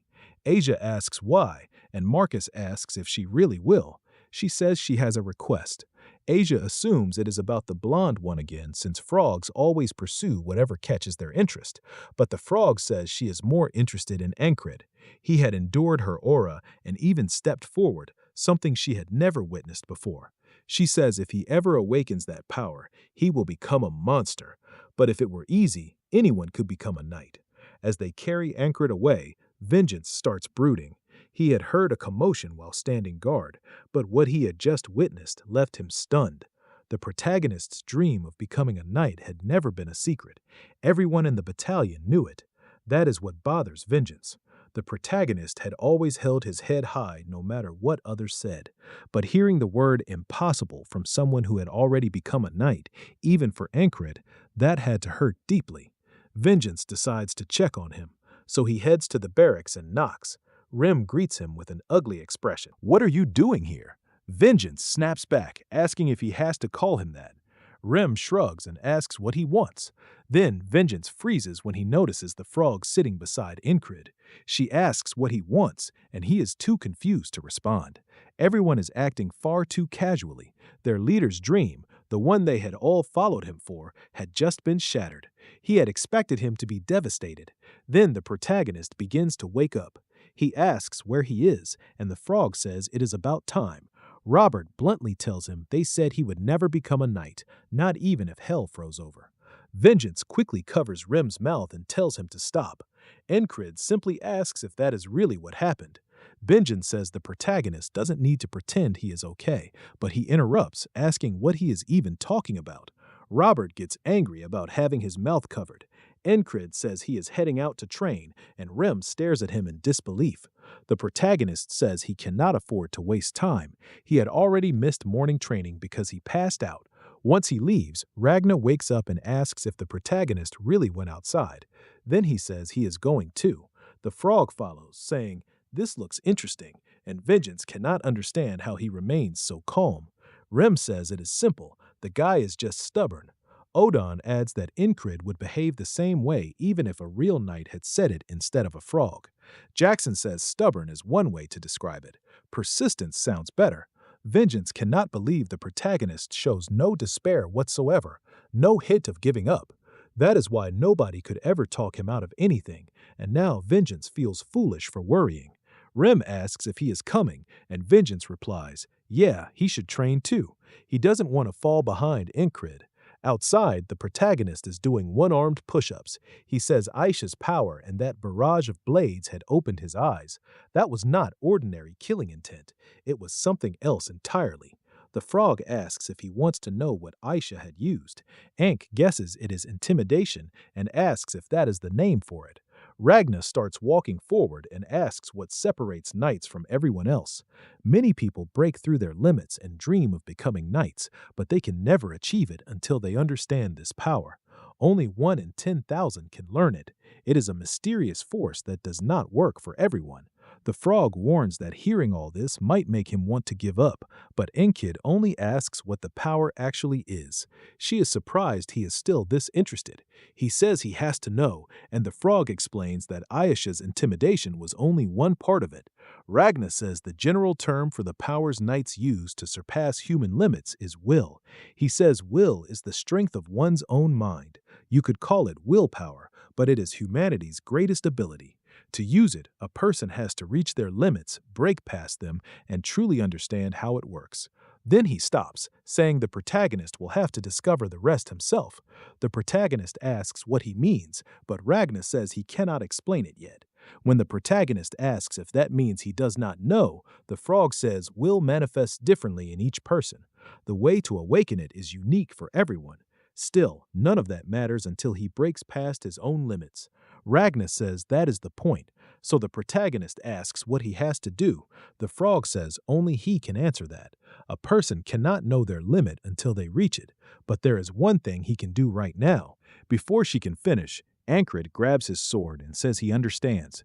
He will continue doing exactly what he has been doing until he collapses dead. The frog gets excited and says in her opinion that still won't work. A frog's talent assessment is almost pure instinct, sharpened by years of experience. She has observed countless humans, and no frog is better than her at evaluating potential. She looks at two things. First, whether someone possesses genuine talent. Second, whether they have the determination to keep pushing forward. Usually, the second doesn't matter if the first is absent. But with Incred, no matter how many times she checks, his will is stronger than anyone else's. His conviction exists on another level. He is a mystery, perhaps the very embodiment of will in human form. Then she says, frogs live to pursue their deepest desires. Some spend their lives chasing pure strength. Others chase love. What she wants most is to study the unknown. So she tells Ancred she will stay with him. He extends his hand and asks for her name. She says it is Lua Garnet, and she cannot help being drawn to someone as peculiar as him.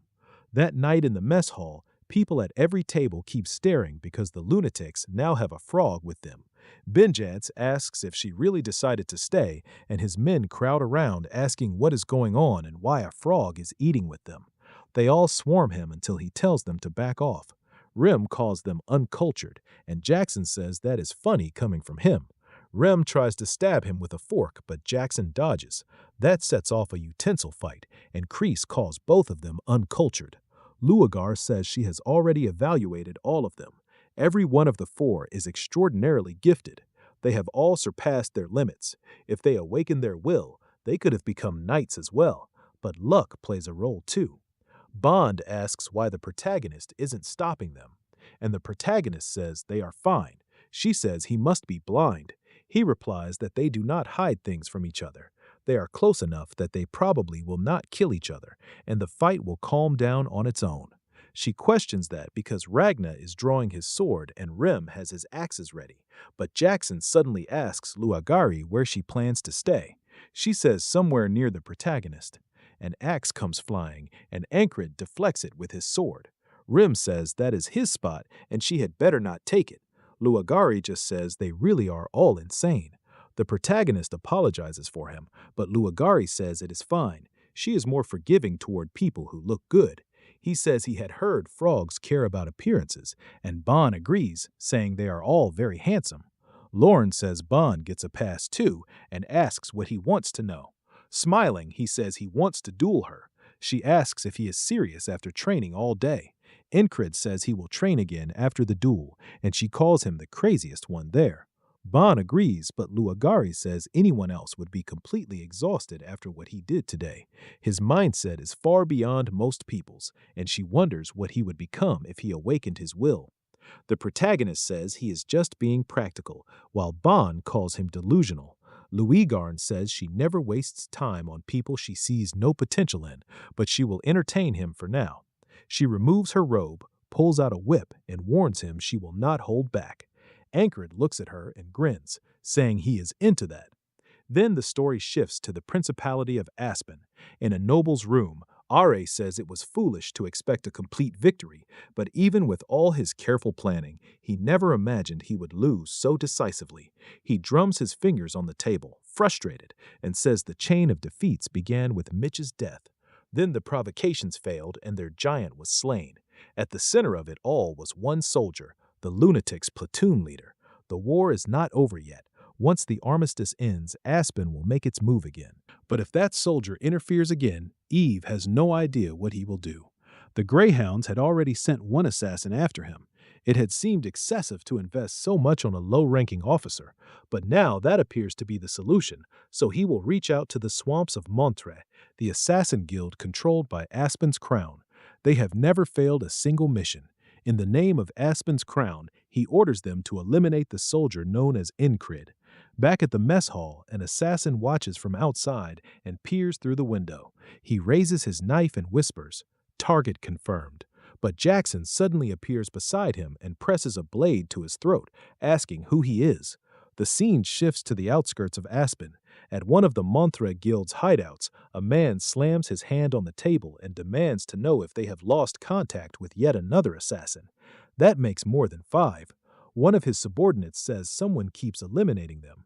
They had even sent an intermediate-level assassin this time, and he was still taken out before he could act. The leader says the order came directly from Aspen's Crown, and since the guild serves that same crown, failing this mission could jeopardize their entire future. That leaves only one team for the job, the best killers in the guild, the Locke brothers, and this time they must complete it. The next day in town, people greet Ancred like a hero and ask if he is out on patrol. They keep trying to give him gifts because many of their loved ones were saved by him during the war, and he had ended the fighting quickly enough that fewer people had to suffer. Even the shoemaker asks if he likes the shoes. Nearby, one assassin hides on the ground while another waits above. A third assassin waits on the second floor. The two from above strike together, hurling poison needles, while the one on the ground advances, but the pair overhead drops fast daggers that knock them both unconscious. At the same time, the man below feels a wire tighten around his neck. Incrid turns toward the sound, but sees nothing. As that assassin is dragged into an alley, one of the brothers realizes who is behind this, the same person who has been ruining their operations. He leaps in, but Jackson slips past the attack. He loops the wire around his throat as well and slams him to the ground. Then the one from the second floor rushes out. He bursts from the building, ready to launch another poison needle, but the shot is sliced apart and a wire closes around his throat. Then Incrid steps into the alley and asks what he is doing there. Jackson says these drunk fools almost got hit in the street, so he moved them out of the way. Memsky catches the smell of alcohol and asks if he would really help strangers like that. Jackson asks if that is a problem, but Ancred just says no and walks away. Left alone, Jackson mutters that he needs to keep growing stronger and he will not let these fools hinder that. The problem is the assassins keep getting better, and just like before, more of them continue to appear. That finally angers him. Who do they think they are, causing trouble in his territory? So he heads to the red light district in the slums and goes up to the second floor of a crowded inn where a woman is waiting. She turns the moment he enters, and he tells her he left 3 bodies in the market covered with alcohol to conceal them. She bows and reports they are from the swamps of Monteterre, asking what he wants done. Jackson says to dispose of them their way, then starts to leave. She sighs, asking why he is always so cold. Then she looks out the window as men arrive and orders them to follow his instructions. She also tells them to send a warning to the swamps of Monteterre. Later, the Monteterre Circe alights that's staring at the 3 brothers' heads when she declares she is done playing around. Any assassin entering the city from now on will be killed by them. She is clearly planning something major. Later, Abner receives a report from the Montari Guild leader and asks if it truly cannot be done. The answer is no. Enar is protected by people far beyond their level. They may be powerful in Aspen, but those guards rank among the continent's best. Abner realizes the assassination plan is finished, so he withdraws his request. If the protagonist really is that special, then he will meet him again on the battlefield. 3 months pass, and the soldiers complain that the heat is so intense they feel exhausted doing nothing. Still, Ancred hasn't missed a single day of training. That makes them realize his strength was never due to luck, and one of them wonders how much stronger all this effort has made him. Rem calls it ridiculous. Rajna says it is strange. He taught him everything, right? Or prays and says his brother is cursed. Even Jackson looks irritated. Louis starts to wonder if she was wrong, but decides she wasn't. He really is as untalented as he appears. She tells Ankred he has hit a wall. He just smiles and says that is not true. In his mind, he is advancing in massive leaps. They cannot see it. Funny enough, all their protection may actually be slowing him down. Without it, he might have progressed faster, even if it would have been brutal. The next morning, while everyone else is still asleep, Kra lies in bed trying to decipher a strange letter tucked inside a book. He is muttering loudly enough for Luagarn to hear, so she walks over, yanks the sheet off him, and asks why he is making so much noise and talking to himself. Kra shows her the writing and asks if she can read it. As sunlight begins to cross the mountains, Enankred jolts awake and announces it is time for morning training. Even while he is doing lunges with rocks, everyone agrees he does not seem to be improving. Jackson says Enankred probably knows he is stuck as well, yet he still looks happy. Raycom wonders what goes on inside his head. He may act like the dumbest one there, but he is probably one of the smartest. A soldier walks over and says someone wants him. The protagonist asks who, and the man says Marcus is calling. Marcus says he has a mercenary job for him. He wants him to eliminate a colony near a frontier town. Marcus explains that outside the city, summer is dangerous. Monsters and beasts multiply rapidly. Once enough gather and a leader emerges, they form a colony that can threaten an entire town. A large one has been discovered near the frontier, so he will put Enankor in charge of the town's defense and have him clear it out. The protagonist returns to the barracks, and Pin asks if he is really going. She points out that, like back at Crossguard, he is carrying a huge amount of weapons. He says it is better to be prepared. Louisgar agrees that against a large colony, that much gear makes sense. Cry adds that even stupid ghouls are dangerous in big groups. Looking over the request, Enankro says it would be nice to have whistle daggers, but they are too rare to replace right now, so it cannot be helped. Jackson keeps staring at him, and then Cray realizes what is happening and suddenly shouts. He says he has to come too. His eyes light up like he sees money. Ank asks what is wrong with him and tells him to get off, but Kreese says this is the opportunity of a lifetime. There is hidden treasure where that frontier town is. It is supposed to be the lost fortune of the legendary trader Dolph from over 100 years ago. The protagonist recognizes it immediately. It is the same map he picked up on the last battlefield. Kreese explains that anyone who deals with treasure knows the story. Dolph's riches must be inside an old dungeon, and if it is that ancient, the traps probably do not even work anymore. They just need to find it. Pin says she cannot read any of it, and Ankred agrees that it looks like some ancient script. Louisgarn says she already helped Christ with it because she is a scholar and old writing is easy for her. Everyone stares in shock that a battle-obsessed frog is actually a scholar, even Pin. Lugarn tells them not to judge people so hastily. Christ asks if he can join them to explore it. Anchor agrees as long as it does not take too much time, and Christ starts shouting excitedly. He tells everyone they are leaving tomorrow morning, so they should prepare.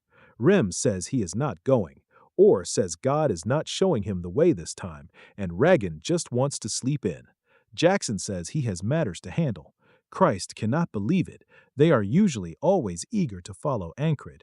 Pin worries whether they will be okay with so few people, but Lugarn says she will go. She has no reason to stay without him anyway, and Esther jabs her in the side. Crad says they will be fine with the frog along, and everyone should start packing, but Ankred is still thinking, looking at the people staying behind. Even so, Marcus had given him this mission, so he has to depart.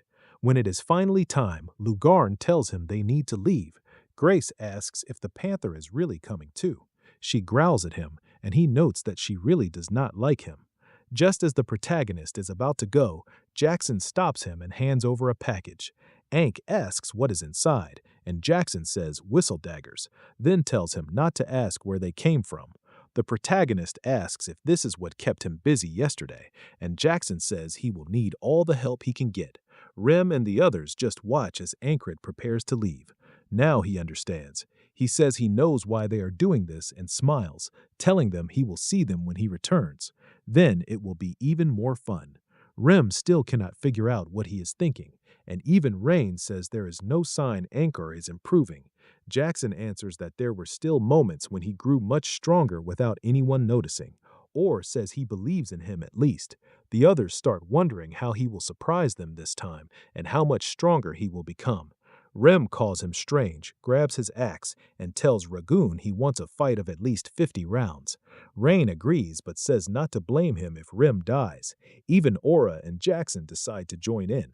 Rem says it had better be as fun as Ankide promised, and they will use the time to grow stronger before he comes back. Since colonies attract nearby monsters and beasts, they expected the journey to the town to be difficult, and the protagonist is already cutting down monsters. Lugarn and Chris fight as well, and they have run into more than 6 groups since setting out. Pin sighs, saying she was sure this was the right path. Anchor tells her not to worry about it. They will just keep moving forward. By nightfall, they reach a thorny path. The protagonist says this route probably will not have monsters, and Pin should know the road, but he is wrong again because more beasts come charging at them. Pin asks how this keeps happening, and he says they encounter monsters no matter where they go. Lugarn says that is strange. Even with a colony nearby, this is not Devil's Gate, so why are so many coming here? Ankit explains that Devil's Gate is believed to be the origin of monsters and beasts, a place humans cannot reach. People think all monsters come from there, and this whole situation is giving him a bad feeling. When they finally reach the town, the leader greets them with lifeless eyes. Ankrit says he is here for the mercenary job and asks about the colony. Another man says he will explain the details, and though the town leader tells him to wait, he walks right past him. Cray seems to notice something. The man introduces himself as the captain of the town watch, Ditch Pullman. Incrid starts to introduce himself as well, but the man cuts him off and bluntly states that they have already handled the colony. He claims the town watch consists of skilled mercenaries, so monsters do not stand a chance against them. He also boasts about their wall, saying a local engineer constructed it. With defenses like that, he says no ordinary beast can break through. Therefore, the protagonist is not needed here. He will report that the job is complete and Incrid can leave. The protagonist replies that he will decide for himself when this is over. Craig steps forward and says they have been traveling for a long time, so they should rest before heading back. Deutsch Pullman agrees to provide them rooms and calls for Hugo to take care of it. Hugo smiles and says he will handle everything, but Luigarn immediately senses something off. When Cray asks, she says she cannot even stand looking at him and wants to smash his face in. Craze tells her to calm down, but she can feel something wrong from him, like one of their own.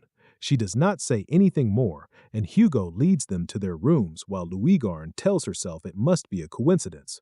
Once they arrive, Craze says the watch was openly hostile. Incrit asks why, and Craze explains that he came with authority over them. So Deutsch Pullman probably feels his control is slipping. The protagonist says there has to be more to it than that. Pin asks Luigarn if she believes they really destroyed the colony, and Luigarn says probably not. Judging by how many monsters they encountered on the way, the colony is still out there, and dealing with it without the town's help will be difficult. Incrid tells her that really does not change anything. They will do what they have to do. They ask how long he is going to keep training, and the protagonist says there is still time. Then they wonder where he even found those rocks. Pin gets fed up and says she is going to sleep. Cray says he is too. Lagar notices he is repeating the same training even though he is not improving, but even so, she cannot stop wondering what gives him that expression, like he is always enjoying himself. She remembers someone else telling her that training was fun, looking genuinely happy every time they swung their sword, and she had never understood it. Then she tells Anchorage she will help him for as long as he needs. She reveals that person was her lover. He lets the rocks fall from his hands. Musigarn says that back when she had the mental bond, the feelings shared between frogs and humans remained the same, and if only her lover had not died to them. She asks Ancor if he really thinks training is fun, and he says yes.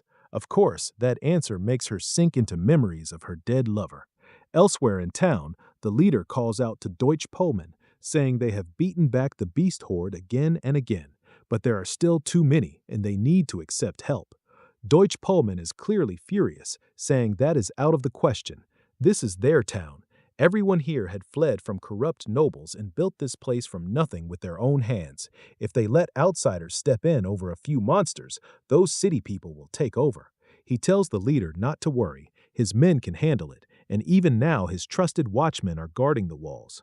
The leader asks if Hugo is on duty there, and Deutsch Pullman says yes. He says Hugo may be new, but he is reliable and capable. In truth, Hugo is not on the tower at all. He is walking up to the watch and asking if anything is wrong. They say they are all set, and he smiles, telling them they can stop pretending and begin. By morning, a mass of glowing eyes gathers outside the city. The monster horde has arrived. The warning bell starts ringing, alerting everyone that the colony is attacking. A pack of gnolls rushes straight for the town. Louigar says her feeling was right. The people here are cultists, and Hugo says everything they did was for their god trapped in Devil's Gate. A flashback shows what happened a little earlier. Chaos erupted without any warning. People were simply going about their daily lives, and Anchor was still training. Then the howls began, and everyone realized something was terribly wrong. Soon the entire town reeked of blood. That was when the bell started ringing, and the townspeople tried to flee, only to be ripped apart by the gnolls. Deutsch Pullman rushed in, ordering the watch to protect the civilians. Anchored quickly tells Craze and the others what is happening, then tells Louigar they need to stop the monsters. She says she has to go. She had sworn she would kill every cultist who took her lover from her. She blasts straight through the house wall just as a gnoll lunges at Ankrid. More gnolls crash inside, a group of 3 with even more following behind them. The protagonist orders Penn to check the wall and tells both Cray and Esther to stay with him. As the gnolls close in, he steps forward and thrusts his blade out, piercing one gnoll through the chest, then shoving forward hard enough to knock the others over. He says he has to clear a path. He had survived a monster pack once before. Now he just has to keep dodging and force his way through no matter what. He pushes his concentration to the limit, just like last time. He steps on a gnoll's head, raises his sword, and when they look up to strike, he brings it down and splits one cleanly in half. At the same time, others attack from the side. He slips away and notes that mutant gnolls are much larger than the rest, so this is nothing like the Lyanthropid fight. Worse, he cannot see the end of the swarm. As the town watch is slaughtered, he sees fear and hears screams everywhere. Even Deutsch Pullman is desperate, trying to save a child with a weapon that is already broken, but he keeps fighting anyway. He shoves the child away to give them a chance to escape, then charges the horde alone. In just moments, the town built on hard work and hope is torn apart by monsters. One mutant charges at Ankrid, and he tightens his grip on the sword, using Heart of the Superhuman to cut it down. Then he bursts past it and slays several gnolls at once. Esther says there is no way she can wipe out a horde this large with magic unless she transforms back into her human form first. Craze gets stabbed through the back of the throat. Esther turns, thinking that if only it were not for her curse. She climbs onto a roof and says there is no other choice. If this continues, she will simply die here. So she leaves it behind and vows to avenge Ankrid. Hugo throws on a robe and heads for the rear exit, saying everything had gone exactly as planned and he needs to slip out the back. Of course, Louigar is waiting for him, bursting through the wall to greet him. When she swings, a purple barrier blocks the strike, and she says she knew he was a cultist after all. Hugo points at her, and a dark purple orb forms at his fingertip. She stares it down as it flies straight into her face. Back with Ankrid, a gnoll bites into his back, but he keeps moving. He chops off the attacker's arm and kills another in front of him. He realizes his body is wrecked, and he cannot even lift his arm anymore. Then he hears a child crying and spots one hiding under its mother, too scared to even breathe. Ankrid understands immediately. Somehow he has to protect that child. Then all the gnolls start stomping together and open a path. The colony's leader steps forward. The child forgets to breathe entirely, frozen in terror. Ankrid calls out to the leader and tells it to come at him. It charges straight in. The creature thrusts, but the protagonist slips aside and tries to counter. He raises his sword to bring it down, but the leader sidesteps the blow. Ankru turns to continue, but he is too late. The colony leader already has its blade ready. It stabs directly at his face. Thanks to his eye training, he barely dodges. Though the blade still slices across his face, the leader dashes past him, and he turns for the next exchange. But then he realizes what just happened as his eyes turn bloodshot. The blade was poisoned. That means the others probably were too. The leader grins from ear to ear while the gnolls keep stomping, and Ankrit starts coughing up blood. He collapses, choking on his own blood. He cannot move because of the poison, but this still is not the start of the day. As he keeps vomiting blood, he tries to crawl forward and realizes the leader is enjoying his suffering instead of finishing him off. To wipe out the colony, he has to kill that leader. Unlike normal gnolls with their short legs, this one is incredibly fast and its blade is poisoned. Next time, he cannot let it touch him even once, and he has no idea how he is supposed to manage that. As that thought strikes him, he slips into the boatman's realm and wonders what one human can do against an overwhelming enemy force. Then he wakes up in his bed and grabs his sword. He says he told Krya Almond to stay behind him, but near the end he could not sense him anymore, so he probably died. He also sent Pen past the walls, and since she never came back, she likely died too. While the others are still asleep, Luigarn is awake and asks why he is fully armed so early. Instead, Ankrid asks what she knows about the cultists. She is surprised by the sudden question and says they are complete lunatics. Out of all the cults spreading across the continent, the worst is the Church of the Holy Devil's Gate. They view Devil's Gate as sacred land and worship the demon of sixes, then asks why he wants to know. Outside, Ankrid can already feel the gnolls attacking. As people scream, he tells Luigar he has a bad feeling. He opens the door and draws his sword. He says he does not know why cultists are here, but she clearly has history with them. Jumping overhead, Lugarn says she knew she sensed cultists nearby yesterday. Ankrid says it would be nice to have the frog with them, but he cannot control her. A gnoll rushes an unarmed villager, and the protagonist jumps in first. He catches the axe with his blade and splits it apart, then drives his sword straight through the gnoll. The boatman's question echoes in his head. What can one man do here? Pulling his blade free, Incrid decides there is only one answer. Use everything he has gained so far. Grace and the others come out asking what is happening. Even Deutsch Pullman and his men step in to help defend the villagers, but they are stunned to see Incrid already dealing with the gnolls. When 7 gnolls try to skewer him at once, he uses Heart of the Beast to slip under their strike, making them stab each other instead. Then he sharpens every sense he has, just like Jackson taught him, and hears a woman scream behind him. He pulls out his whistle dagger and throws it across the fight. It flies straight toward her, barely missing her before smashing into the gnoll's face and killing it. She turns in shock, just as another gnoll swings for Ankrid's head.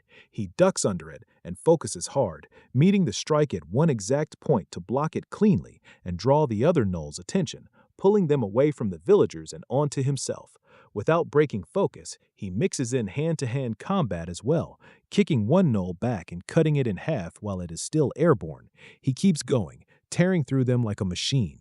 Kree is left staring, and the villagers start believing they might survive if Ankrid keeps this up. Even Deutsch Pullman admits they have a real chance with him here, then orders his men to back the protagonist up however they can. They charge the nearest gnolls, and the fight turns into a full brawl. Ankrid keeps swinging both swords, one opposite the other, so the gnolls cannot even get close. The second they enter his reach, he cuts them to pieces. While he holds them back alone, the leader spots him from afar and realizes he is the real problem. The leader points its blade straight at Ankrid, ordering the others to bring him down. As the horde rushes him, the watchmen panic and start to flee. He feels death getting close as the boatman tells him this is his limit and to accept it. Now subscribe or your waifu will reject you in the next part.